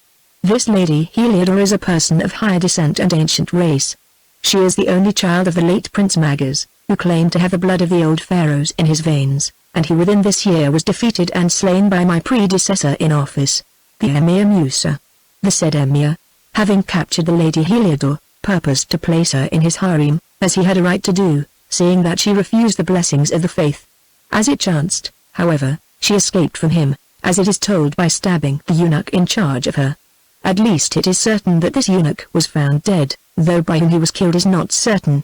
Now that she has been taken again, the Lord Musa claims the woman as his spoil and demands that I should hand her over to him. Yet it seems to me that if she is the spoil of anyone, she belongs to the Emir governing Egypt at the date of her recapture. It was only by virtue of his office as Emir, and not by gift, purchase, or marriage contract, that the Lord Musa came into possession of her, which possession was voided by her flight before she was added to his household and he acquired any natural rights over her in accordance with our law. Now for my part, I, as Emir, make no claim to this woman, holding it a hateful thing before God to force one into my household who has no wish to dwell there, especially when I know her to be married or affianced to another man. Still, as here also are involved high questions of law, I command that the Lady Heliodore, daughter of the late Prince Magas, shall also be conveyed with all courtesy and honor to the Caliph Harun at Baghdad, that to abide his judgment of her case. The matter is finished. Let the officers concerned carry out my decree and answer for the safety of these prisoners with their lives. The matter is not finished, shouted the ex-Emir Musa. You, Obaidullah, have uttered this false judgment because your heart is black towards me whom you have displaced. Then appeal against it, said Obaidullah, but know that if you attempt to lay hands upon this lady, my orders are that you be cut down as an enemy to the law. Patriarch of the Christians, you sail for Baghdad to visit the Caliph at his request in a ship that he has sent for you. Into your hands I give these prisoners under guard, knowing that you will deal well with them, who are of your false faith. To you also who have the Caliph's ear, Allah knows why, I will entrust letters making true report of all this matter. Let proper provision be made for the comfort of the General Olaf and of those with him. Musa, may your greetings at the court of Baghdad be such as you deserve, meanwhile cease to trouble me. At the door of that hall I was separated from Heliodor and Martina and led to some house or prison, where I was given a large room with servants to wait upon me. Here I slept that night, and on the morrow asked when we sailed for Beirut on our way to Baghdad. The chief of the servants answered that he did not know. During that day I was visited by Yusuf, the officer who had captured us on board the Diana. He also told me that he did not know when we sailed, but certainly it would not be for some days. Further, he said that I need have no fear for the Lady Heliodor and Martina, as they were well treated in some other place. Then he led me into a great garden, where he said I was at liberty to walk whenever I pleased. Thus began perhaps the most dreadful time of waiting and suspense in all this life of mine, seeing that it was the longest. Every few days the officer Yusuf would visit me and talk of many matters, for we became friends. Only of Heliodor and Martina he could or would tell me nothing, nor of when we were to set out on our journey to Baghdad. I asked to be allowed to speak with the Patriarch Paulician, but he answered that this was impossible, as he had been called away from Alexandria for a little while. Nor could I have audience with the Emir Obaidullah, for he too had been called away.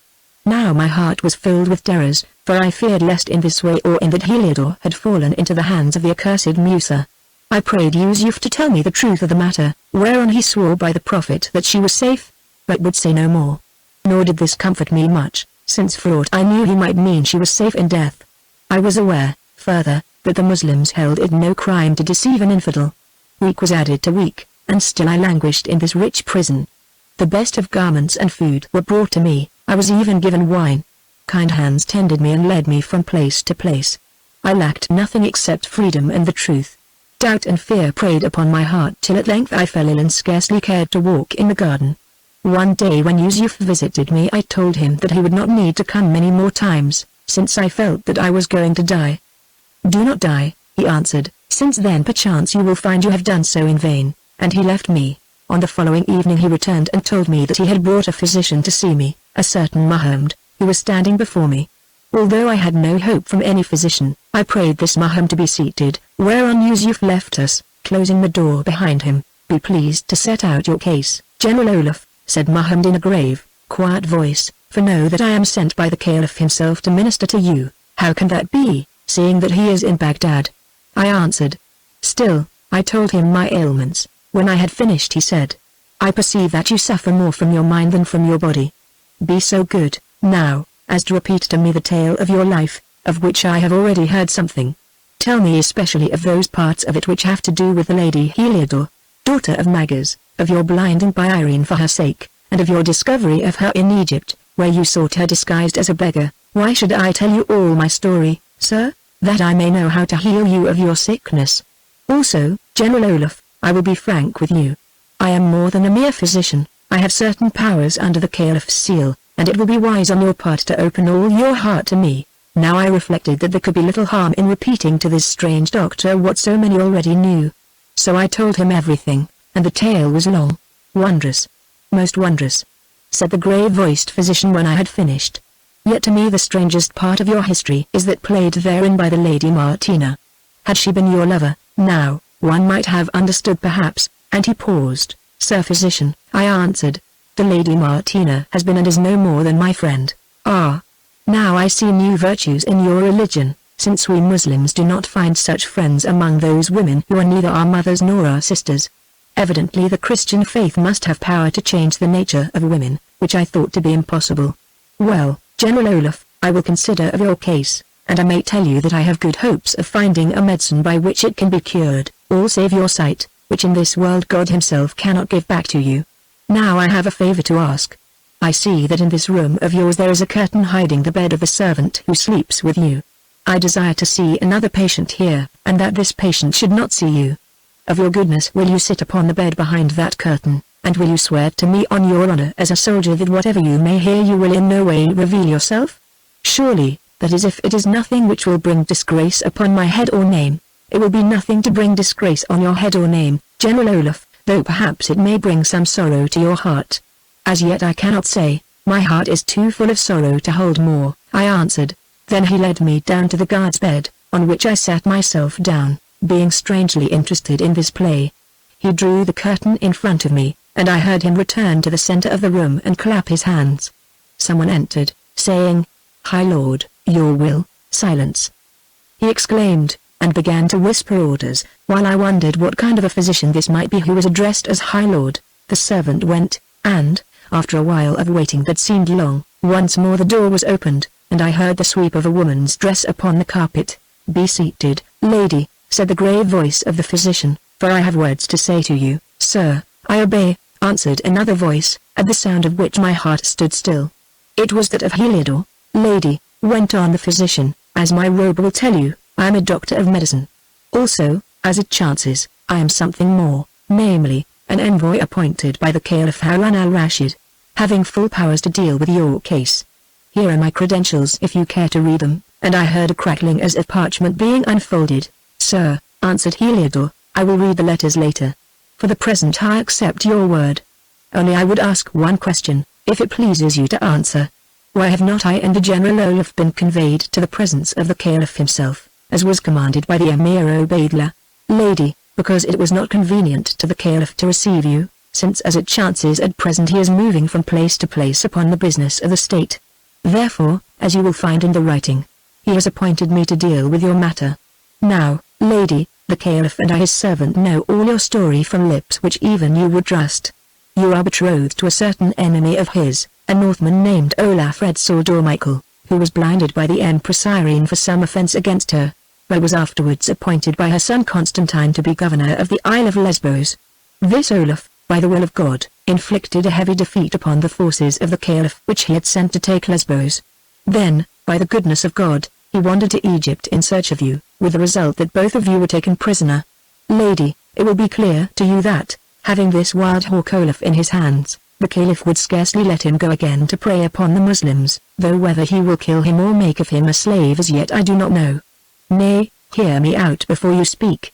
The Caliph has been told of your wondrous beauty, and as I see even less than the truth. Also he has heard of the high spirit which you showed in the Coptic rising, when your father, the Prince Magas, was slain, and of how you escaped out of the hand of the Emir Musa the Fat, and were not afraid to dwell for months alone in the tombs of the ancient dead. Now the Caliph, being moved in his heart by your sad plight and all that he has heard concerning you, commands me to make you an offer. The offer is that you should come to his court, and be instructed for a while by his learned men in the truths of religion. Then, if it pleases you to adopt Islam, he will take you as one of his wives, and if it does not please you, will add you to his harem, since it is not lawful for him to marry a woman who remains a Christian. In either case he will make on you a settlement of property to the value of that which belonged to your father, the Prince Magas. Reflect well before you answer. Your choice lies between the memory of a blind man, whom I think you will never see again, and the high place of one of the wives of the greatest sovereign of the earth. Sir, before I answer I would put a question to you. Why do you say the memory of a blind man? Because, lady, a rumor has reached me which I desired to hold back from you, but which now you force me to repeat. It is that this General Olaf has in truth already passed the gate of death. Then, sir, she answered, with a little sob, it behoves me to follow him through the gate. That will happen when it pleases God. Meanwhile, what is your answer? Sir, my answer is that I, a poor Christian prisoner, a victim of war and fate, thank the Caliph Harun al-Rashid for the honors and the benefits he would shower on me, and with humility decline them. So be it, lady. The Caliph is not a man who would wish to force your inclination. Still, this being so, I am charged to say he bids you remember that you were taken prisoner in war by the Emir Musa. He holds that, subject to his own prior right, which he waives, you are the property of the Emir Musa under a just interpretation of the law. Yet he would be merciful as God is merciful, and therefore he gives you the choice of three things. The first of these is that you adopt Islam with a faithful heart and go free. That I refuse, as I have refused it before, said Heliodor. The second is, he continued, that you enter the harem of the Emir Musa. That I refuse also.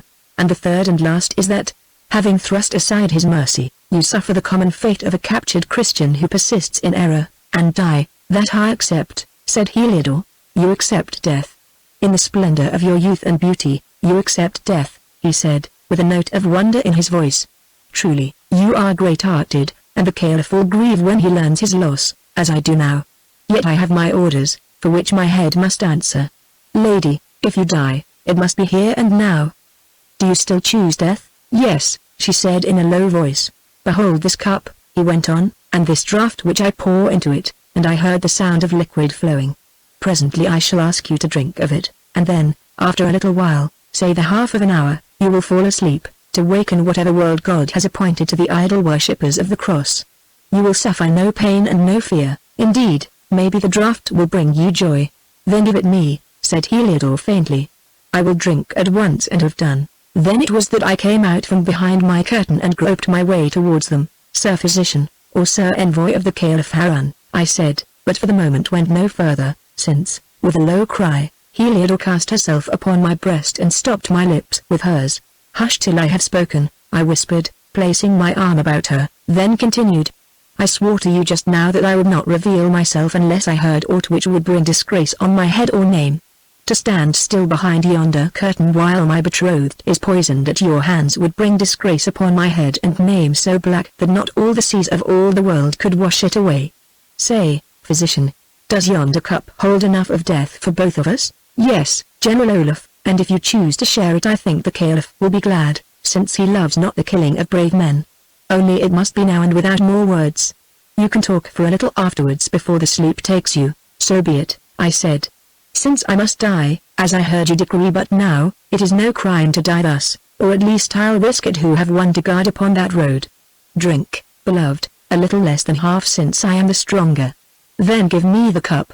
Husband, I pledge you, she said, and drank, thrusting the cup into my hand. I, too, lifted it to my lips. Lo! It was empty. Oh! Most cruel of thieves, I cried, you have stolen all. Aye, she answered. Shall I see you swallow poison before my eyes?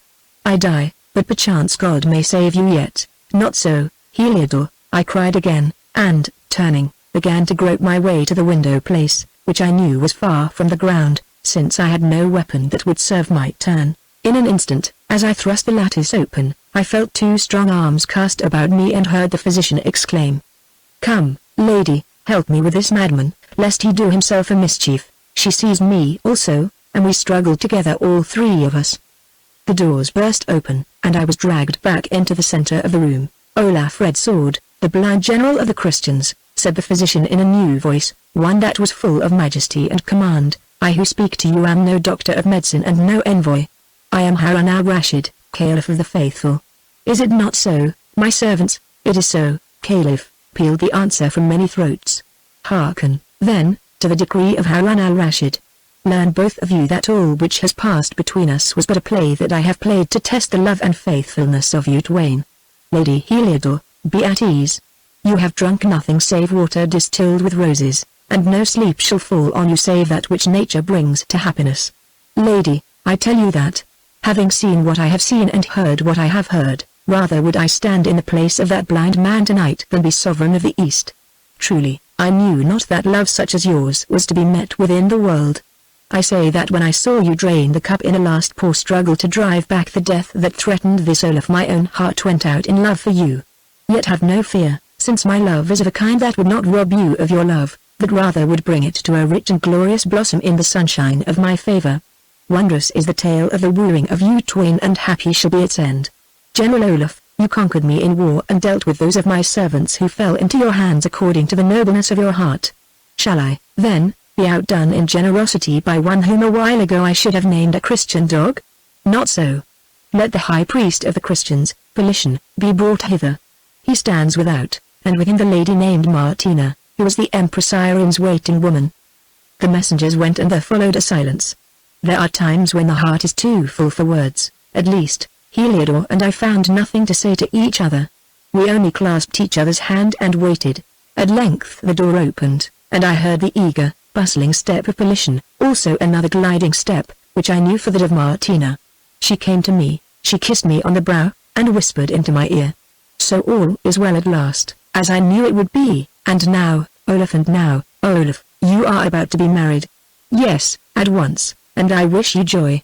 Her words were simple enough, Yet they kindled in my heart a light by which it saw many things. Martina, I said, if I have lived to reach this hour, under God it is through you. Martina, they say that each of us has a guardian angel in heaven, and if that be so, mine has come to earth.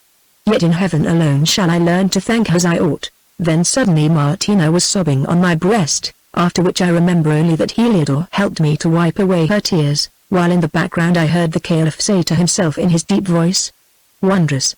Wondrous! By Allah! These Christians are a strange folk.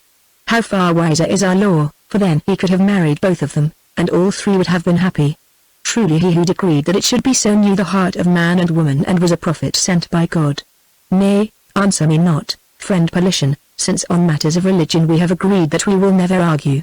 Do your office according to your unholy rites, and I and my servants will watch, praying that the evil one may be absent from the service." "Oh! Silence, silence. Have I not said that we will not argue on subjects of religion? To your business, man."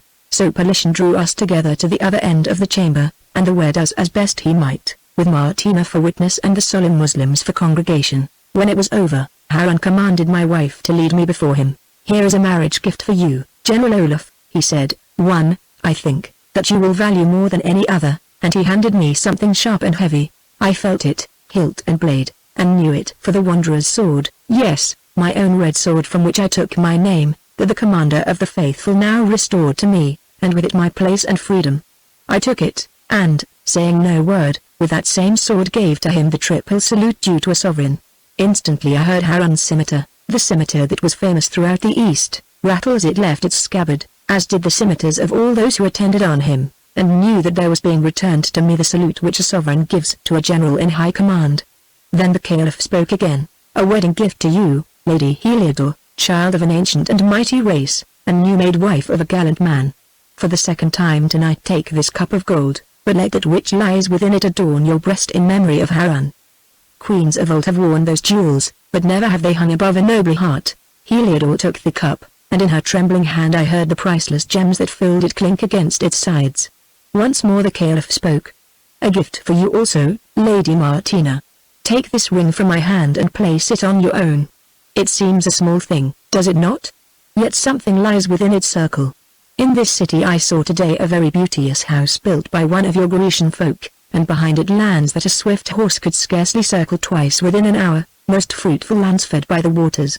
That house and those lands are yours, together with rule over all who dwell upon them.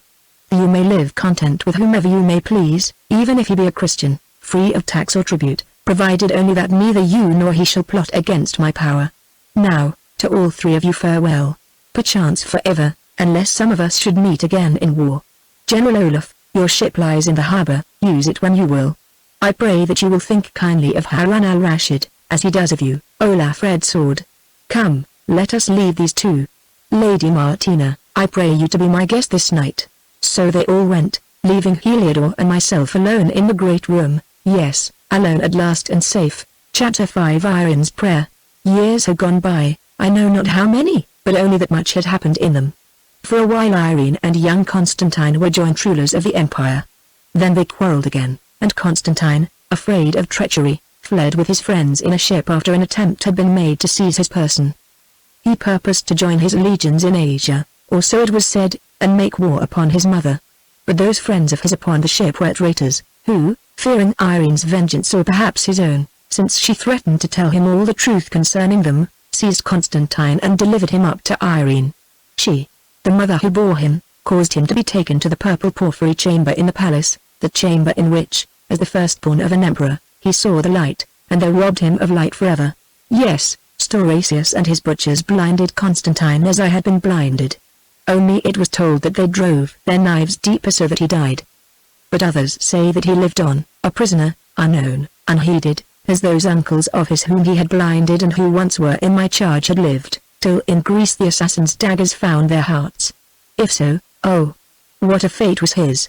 Afterwards for 5 years Irene reigned alone in glory, while Stauracius, my godfather, and his brother eunuch, Aetius, strove against each other to be first minister of the crown. Aetius won, and, not content with all he had, plotted that his relative Nicetas, who held the place of captain of the guard, which once I filled, should be named successor to the throne. Then at last the nobles rebelled, and, electing one of their number, Nicephorus, as emperor, seized Irene in her private house of Neverius, where she lay sick, and crowned Nicephorus in Street Sophia. Next day he visited Irene, when, fearing the worst and broken by illness, she brought a promise of safety by revealing to him all her hoarded treasure. Thus fell Irene, the mighty empress of the Eastern Empire.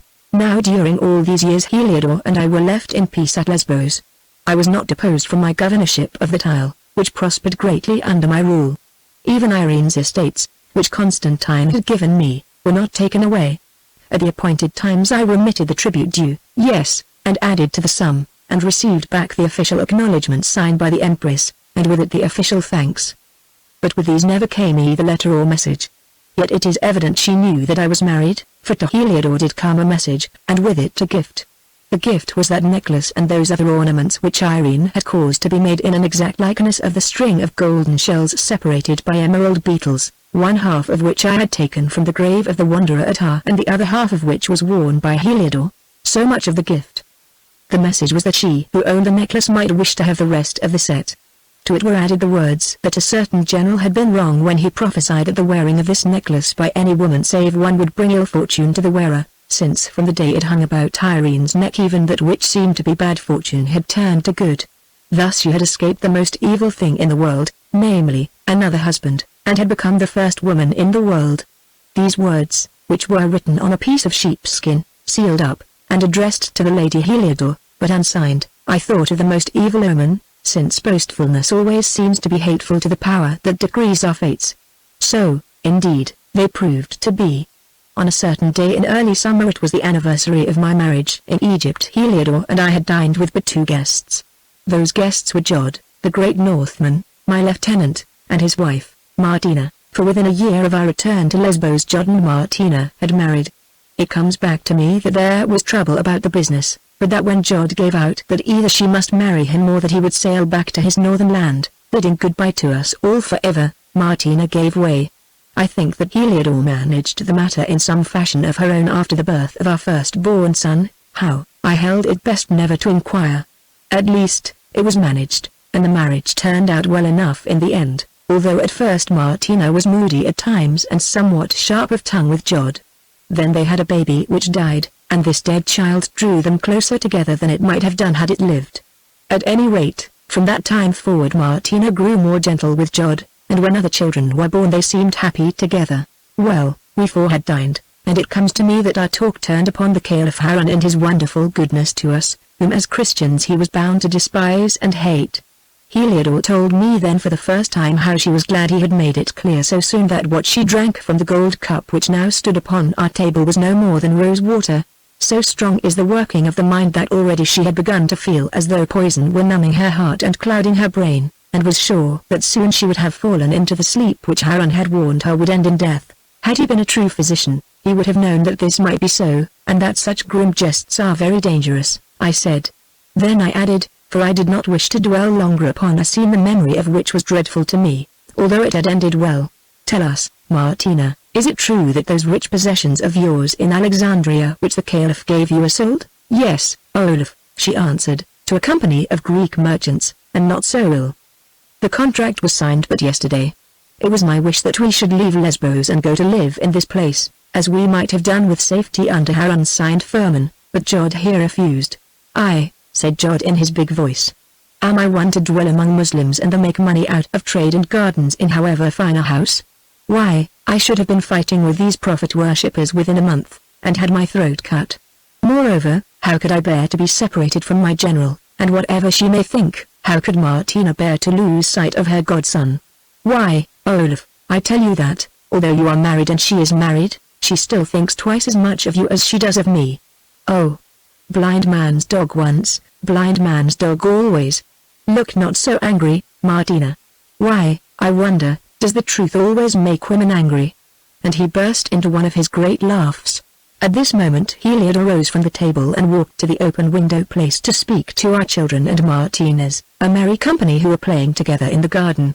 Here she stood a while studying the beautiful view of the bay beneath, then of a sudden called out, A ship sailing into the harbor, and it flies the imperial standard. Then pray God she brings no bad news, I said, who feared that imperial standard and felt that we had all been somewhat too happy of late. Moreover, I knew that no royal ship was looked for from Byzantium at this time, and dreaded lest this one should bear letters from the new emperor dismissing me from my office, or even worse tidings. What bad news should she bring? Growled Jod. Oh, I know what is in your mind, General, but if this upstart Nicephorus is wise, he'll leave you alone, since Lesbos does not want another governor, and will tell him so if there be need. Yes, it will take more than one ship of war, aye, and more than 3, to set up another governor in Lesbos. Nay, rebuke me not, General, for I at least have sworn no oath of homage to this Nicephorus, nor have the other Northmen or the men of Lesbos. You are like a watchdog, Jod, barking at you know not what, just because it is strange. Go now, I pray you, to the quay, and bring back to us news of this ship. So he went, and for the next 2 hours or more I sat in my private room dictating letters to Heliodor on matters connected with the duties of my office. The work came to an end at last, and I was preparing to take my evening ride on a led mule when Martina entered the room. Do you ride with us tonight, Martina? I asked, recognizing her step. No, Olaf, she said quickly, nor I think can you. Here are letters for you from Byzantium. Jod has brought them from the ship. Where is Jod? I said. Without, in the company of the captain of the ship, some guards, and a prisoner. What prisoner? Perchance the letters will tell you, she replied evasively. Have I your command to open and read? They are marked most secret, I nodded, since Martina often acted as my secretary in high matters, being from her training skilled in such things. So she broke the seals and read to myself and to Heliodor, who also was present in the room, as follows. To the excellent Michael, a general of our armies and governor of the Isle of Lesbos, greetings from Nicephorus. By the will of God Emperor, know, O Michael, that we, the Emperor, reposing a special faith in you our trusted servant, with these letters deliver into your keeping a certain prisoner of state. This prisoner is none other than Irene, who aforetime was empress. Because of her many wickednesses in the sight of God and man we by the decree of the people, of the army, of the Senate and of the high officers of state amidst general rejoicing deposed the said Irene, widow of the Emperor Leo and mother of the late Emperor Constantine, and placed ourselves upon the throne. The said Irene, at her own request, we consigned to the place called the Island of Princes, setting her in charge of certain holy monks. Whilst abusing our mercy and confidence, she set on foot plots to murder our person and repossess herself of the throne.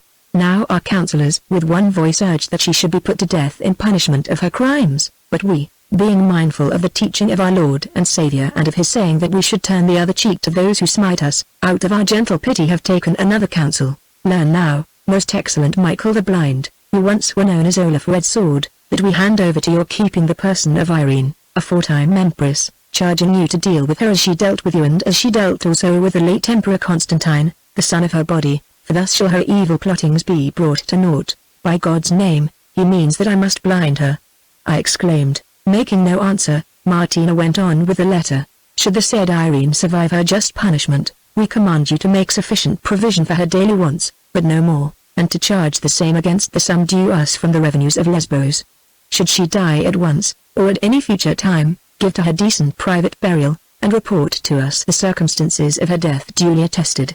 Keep these presents secret and do not act upon them until the ship which brings them and the prisoner to you has sailed for Byzantium, which it is ordered to do as soon as it has been revictualled.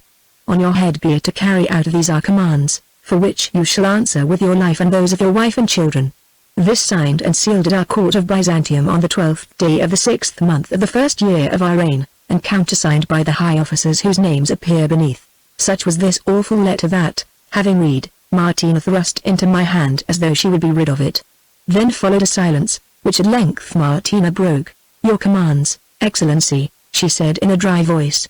I understand that the prisoner is in the anteroom in charge of the Captain Jod. Then let her remain in the charge of the Captain Jod, I exclaimed angrily, and in your charge, Martina, who are accustomed to attending upon her, and know that you are both answerable for her safety with your lives. Send the captain of the ship to me and prepare a discharge for him. I will not see this woman till he has sailed, since until then I am commanded to keep all secret. Send also the head officer of the guard. 3 days went by. The imperial ship had sailed, taking with her my formal acknowledgement of the emperor's letter, and the time had come when once more I must meet Irene face to face. I sat in the audience chamber of my great house, and there was present with me only Jod. my lieutenant in office. Being blind, I dared not receive a desperate woman alone, fearing lest she might stab me or do herself some mischief. At the door of the chamber Jod took her from the guards, whom he bade remain within call, and conducted her to where I sat. He told me afterwards that she was dressed as a nun, a white hood half hiding her still beautiful face and a silver crucifix hanging upon her breast. As I heard her come I rose and bowed to her, and my first words to her were to pray her to be seated. Nay, she answered in that rich, well-remembered voice of hers, a prisoner stands before the judge. I greet you, General Olaf, I pray your pardon Michael after long years of separation. You have changed but little, and I rejoice to see that your health is good and that the rank and prosperity which I gave have not been taken from you. I greet you, Madame, almost had I said Augusta, I answered, then continued hurriedly, Lady Irene, I have received certain commands concerning you from the Emperor Nicephorus which it is best that you should hear, so that you shall hold me quit of blame in aught that it may be my duty to inflict upon you. Read them, Captain Jod. Nay, I forgot, you cannot. Give the copy of the letter to the Lady Irene, the original she can see afterwards if she wills. So the paper was given to her by Jod, and she read it aloud, weighing each word carefully. Oh, what a dog is this! She said when it was finished. No, Olaf, that of my free will I surrendered the throne to him, yes, and all my private treasure, he swearing upon the Gospels that I should live in peace and honor till my life's end. And now he sends me to you to be blinded and then done to death, for that is what he means. Oh! May God avenge me upon him. May he become a byword and a scorn, and may his own end be even worse than that which he has prepared for me. May shame wrap his memory as in a garment, may his bones be dishonored and his burying place forgotten. Aye, and so it shall be.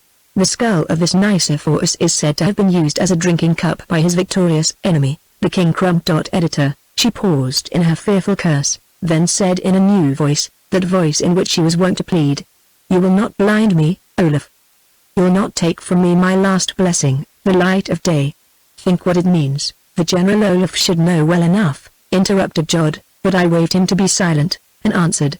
Tell me, Madame, how can I do otherwise? It seems to me that my life and that of my wife and children hang upon this deed.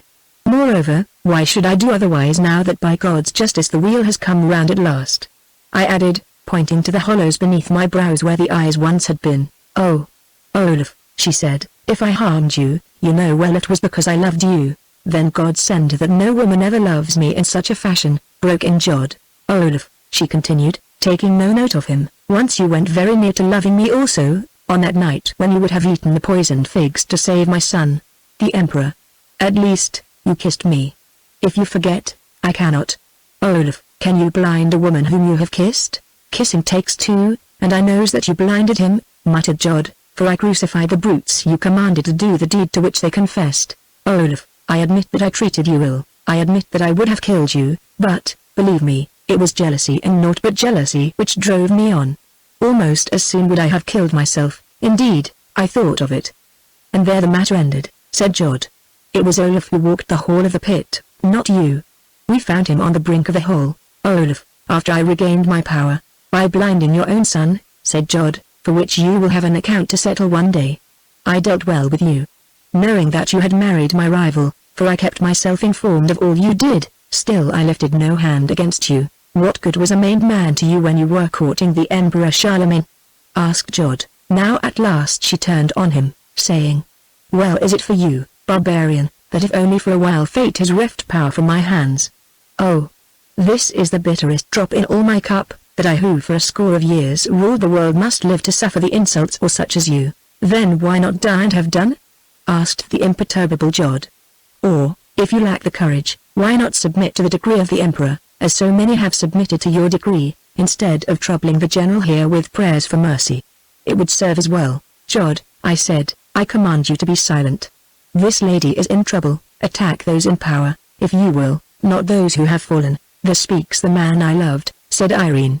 What perverse fate kept us apart, Olaf? Had you taken what I offered, by now you and I would have ruled the world, perhaps. Madame, yet it is right I should say that I do not regret my choice, although because of it I can no longer look upon the world. I know. She of that accursed necklace, which I see you still wear, came between us and spoiled everything. Now I'm ruined for lack of you and you are nobody for lack of me, a soldier who will run his petty course and depart into the universal darkness, leaving never a name behind him. In the ages to be what man will take count of one of a score of governors of the little Isle of Lesbos, who might yet have held the earth in the hollow of his hand and shone a second Caesar in its annals. Oh! What marplot of a devil rules our destinies? He who fashioned those golden shells upon your breast, or so I think. Well, well, it is so and cannot be altered. The Augusta of the Empire of the East must plead with the man who rejected her, for sight, or rather for her life. You understand, do you not, Olaf, that letter is a command to you to murder me? Just such a command as you gave to those who blinded your son Constantine, muttered Jod beneath his breath. That is what is meant. You are to murder me, and, Olaf, I'm not fit to die. Great place brings great temptations, and I admit that I have greatly sinned. I need time upon the earth to make my peace with heaven, and if you slay my body now, you will slay my soul as well. Oh! Be pitiful. Be pitiful. Olaf, you cannot kill the woman who has lain upon your breast, it is against nature. If you did such a thing you'd never sleep again, you would shudder yourself over the edge of the world. Being what you are, no pomp or power would ever pay you for the deed. Be true to your own high heart and spare me. See, I who for so long was the ruler of many kingdoms, kneel to you and pray you to spare me, and, casting herself down upon her knees, she laid her head upon my feet and wept. All that scene comes back to me with a strange and terrible vividness, although I had no sight to aid me in its details, save the sight of my soul. I remember that the wonder and horror of it pierced me through and through, the stab of the dagger in my eyes was not more sharp. There was I, Olaf, a mere gentleman of the north, seated in my chair of office, and there before me, her mighty head bowed upon my feet, knelt the Empress of the Earth pleading for her life. In truth all history could show few stranger scenes. What was I to do? If I yielded to her piteous prayers, it was probable that my own life and those of my wife and children would pay the price. Yet how could I clap my hands in their Eastern fashion and summon the executioners to pierce those streaming eyes of hers? Rise, Augusta, I said, for in this extremity of her shame I gave her back her title, and tell me, you who are accustomed to such matters, how I can spare you who deal with the lives of others as well as with my own. I thank you for that name, she said as she struggled to her feet. I've heard it shouted by tens of thousands in the circus and from the throats of armies, but never yet has it been half so sweet to me as now from lips that have no need to utter it. In times bygone I'd have paid you for this service with a province, but now Irene is so poor that, like some humble beggar woman, she can but give her thanks. Still, repeat it no more, for next time it will sound bitter. What did you ask? How you could save me, was it not? Well, the thing seems simple. In all that letter from Nicephorus there is no direct command that you should blind me. The fellow says that you are to treat me as I treated you, and as I treated Constantine, the emperor, because I must. Well, I imprisoned both of you. Imprison me and you fulfill the mandate. He says that if I die you are to report it, which shows that he does not mean that I must die. Oh. The road of escape is easy, should you desire to travel it. If you do not so desire, then, Olaf, I pray you as a last favor not to hand me over to common men. I see that by your side still hangs that red sword of yours wherewith once I threatened you when you refused me at Byzantium. Draw it, Olaf, and this time I'll guide its edge across my throat. So you will please Nicephorus and win the rewards that Irene can no longer give. Baptized in her blood, what earthly glory is there to which you might not yet attain, you who had dared to lay hands upon the anointed flesh that even her worst foes have feared to touch lest God's sudden curse should strike them dead? So she went on pouring out words with a strange eloquence that she could command at times, till I grew bewildered. She who had lived in light and luxury, who had loved the vision of all bright and glorious things, was pleading for her sight to the man whom she had robbed of sight that he might never more behold the young beauty of her rival. She who had imagination to know the greatness of her sins was pleading to be spared the death she dared not face. She was pleading to me, who for years had been her faithful soldier, the captain of her own guard, sworn to protect her from the slightest ill, me upon whom, for a while, it had pleased her to lavish the wild passion of her imperial heart, who once had almost loved, who, indeed, had kissed her on the lips. My orders were definite. I was commanded to blind this woman and to kill her in the blinding, which, in truth, I who had power of life and death, I who ruled over this island like a king by virtue of the royal commission, could do without question asked. If I failed to fulfill those orders, I must be prepared to pay the price, as if I did fulfill them I might expect a high reward, probably the governorship of some great province of the empire. This was no common prisoner. She was the ex-empress, a mighty woman to whom tens of thousands or perhaps millions still looked for help and leadership. It was necessary to those who had seized her place and power that she should be rendered incapable of rule. It was desirable to them that she should die. Yet so delicately were the scales poised between them and the adherents of Irene, among whom were numbered all the great princes of the church, that they themselves did not dare to inflict mutilation or death upon her. They feared lest it should be followed by a storm of wrath that would shake Nicephorus from his throne and involve them in his ruin. So they sent her to me, the governor of a distant dependency, the man whom they knew she had wickedly wronged, being certain that her tongue, which it was said could turn the hearts of all men, would never soften mine. Then afterwards they would declare that the warrant was a forgery, that I had but wreaked a private vengeance upon an ancient foe, and, to still the scandal, degrade me from my governorship into some place of greater power and profit. Oh! While Irene pleaded before me and, heedless of the presence of Jod, even cast her arms about me and laid her head upon my breast, all these things passed through my mind. In its scales I weighed the matter out, and the beam rose against me, for I knew well that if I spared Irene I condemned myself and those who were more to me than myself, my wife, my children, and all the Northmen who clung to me, and who would not see me die without blow struck. I understood it all, and, understanding, of a sudden made up my mind to spare Irene. Come what might, I would be no butcher, I would follow my heart whithersoever it might lead me. Cease. Madame, I said. I have decided. Jod, bid the messenger summon hither Heliodore and Martina, my wife and yours. Oh! Exclaimed Irene, if these women are to be called in council on my case all is finished, seeing that both of them love you and are my enemies. Moreover, I have some pride left. To you I could plead, but not to them, though they blind me with their bodkins after they have stabbed me with their tongues. Excellency, a last boon. Call in your guard and kill me. Madame, I said that I had decided, and all the women in the world will not change my mind in this way or in that. Jod, do my bidding. Jod struck a bell, once only, which was the signal for the messenger. He came and received his orders. Then followed a pause, since Heliodore and Martina were in a place close by and must be sent for. During this time Irene began to talk to me of sundry general matters. She compared the view that might be seen from this house in Lesbos to that from the terrace of her palace on the Bosphorus, and described its differences to me. She asked me as to the Caliph Harun al-Rashid, whom she understood I had seen, inquiring as to the estimate I had formed of his character. Lastly, with a laugh, she dwelt upon the strange vicissitudes of life. Look at me, she said. I began my days as the daughter of a Greek gentleman, with no dower save my wit and beauty. Then I rose to be a ruler of the world, and knew all that it has to give of pomp and power. Nations trembled at my nod, at my smile men grew great, at my frown they faded into nothingness. Save you, Olaf, none ever really conquered me, until I fell in the appointed hour. And now, of this splendor there is left but a nun's robe, of this countless wealth but one silver crucifix, of this power naught. So she spoke on, still not knowing to what decision I had come, whether she were to be blinded or to live or die. To myself I thought it was a proof of her greatness that she could thus turn her mind to such things while fate hovered over her, its hand upon a sword.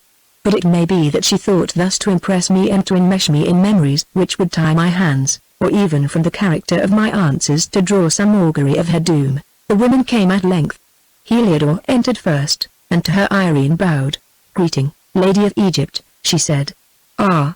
Had you taken my counsel in the past, that title might have been yours in very truth, and you and your husband could have founded a new line of kings independent of the empire which totters to its fall. I remember no such counsel. Madame, said Heliodore. It seems to me that the course I took was right and one pleasing to God, since it has given me my husband for myself, although, it is true, wickedly robbed of his eyes, for yourself. Can you say so while Martina is always at his side? She asked in a musing voice. Well, it may be, for in this world strange things happen. She paused, and I heard both Heliodore and Jod move as though in anger, for her bitter shaft had gone home. Then she went on softly. Lady, may I tell you that, in my judgment, your beauty is even greater than it was, though it is true it has grown from bud to flower. Few bear their years and a mother's burdens so lightly in these hot lands. Heliodore did not answer, for at that moment Martina entered.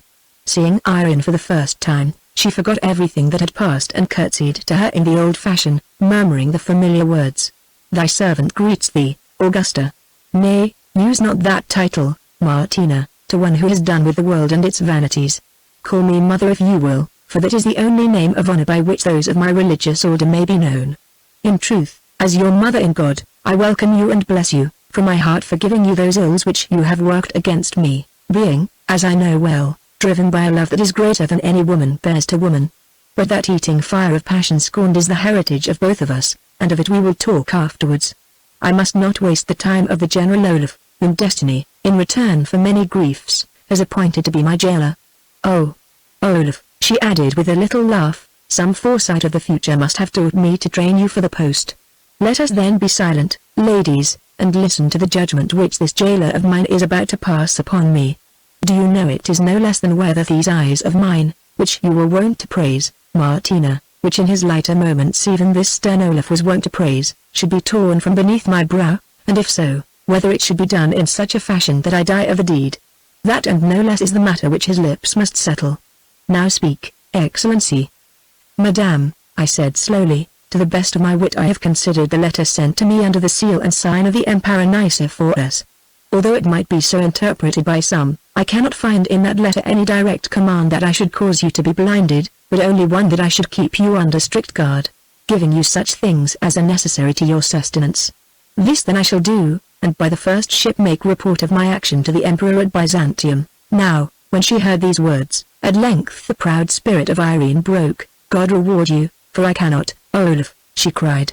God reward you, saint among men, who can pay back cruel injuries with the gentlest mercy. So saying, she burst into tears and fell senseless to the ground. Martina ran to aid her, but Heliodore turned to me and said in her tender voice, "This is worthy of you, Olaf, and I would not have you do otherwise. Yet, husband, I fear that this pity of yours has signed the death warrant of us all." So it proved to be, though, as it chanced, that warrant was never executed. I made my report to Byzantium, and in course of time the answer came in a letter from the Emperor. This letter coldly approved of my act in set and formal phrases. It added that the truth had been conveyed publicly to those slanderers of the Emperor who announced that he had caused Irene to be first blinded and then put to death in Lesbos, whereby their evil tongues had been silenced. Then came this pregnant sentence: "We command you, with your wife and children and your lieutenant, the Captain Jod, with his wife and children, to lay down your offices and report yourselves with all speed to us at our court of Byzantium, that we may confer with you on certain matters. If it is not convenient to you, or you can find no fitting ship in which to sail at once, know that within a month of your receipt of this letter our fleet will call at Lesbos and bring you and the others herein mentioned to our presence." "That is a death sentence," said Martina, when she had finished reading out this passage. "I have seen several such sent in my day, when I was Irene's confidential lady. It is the common form. We shall never reach Byzantium, Olaf, or, if we do, we shall never leave it more." I nodded, for I knew that this was so. Then, at some whispered word from Martina, Heliodore spoke. "Husband," she said, "foreseeing this issue, Martina, Jod, and most of the Northmen and I have made a plan which we now submit to you, praying that for our sakes, if not for yours, you will not thrust it aside. We have bought 2 good ships, armed them and furnished them with all things needful. Moreover, during the past 2 months we have sold much of our property, turning it into gold. This is our plan: that we pretend to obey the order of the Emperor, but instead of heading for Byzantium, sail away north to the land in which you were born, where, having rank and possessions, you may still become a mighty chief. If we go at once we shall miss the imperial fleet, and I think that none will follow us." Now I bowed my head for a while and thought. Then I lifted it and said, "So let it be. No other road is open. For my own sake I would not have stirred an inch. I would have gone to the court of the Emperor at Byzantium and there argued out the thing in a gambler's spirit, prepared to win or prepared to lose. There at least I should have had all the image worshippers who adored Irene, that is, the full half of the empire, upon my side, and if I perished, I should perish as a saint. But a wife and children are the most terrible gifts of God, if the most blessed, for they turn our hearts to water. So, for the first time in my life, I grew afraid, and, for their sakes, fled, as might be expected. Having Martina's brains, Heliodore's love, and the Northman's loyalty at the back of it, our plan went well. A letter was sent to the Emperor saying that we would await the arrival of the fleet to obey his commands, having some private matters to arrange before we left Lesbos. Then, on a certain evening, we embarked on 2 great ships, about 400 souls in all. Before we went I bade farewell to Irene. She was seated outside the house that had been given to her, employed in spinning, for it was her fancy to earn the bread she ate by the labor of her hands. Round her were playing Jod's children and my own, whom, in order to escape suspicion, we had sent thither till the time came for us to embark, since the people of Lesbos only knew of our scheme by rumor. Whither do you go, Olaf? She asked. Back to the north, whence I came. Madame, I answered, to save the lives of these, and I waved my hand towards the children. If I bide here all must die. We have been sent for to Byzantium, as I think you were wont to send for officers who had ceased to please you. I understand, Olaf. Moreover, I know it is I who have brought this trouble upon you because you spared me, whom it was meant that you should kill. Also I know, through friends of mine, that henceforth, for reasons of policy, my little end of life is safe, and perhaps with it my sight. All this I owe to you, though now at times I regret that I asked the boon.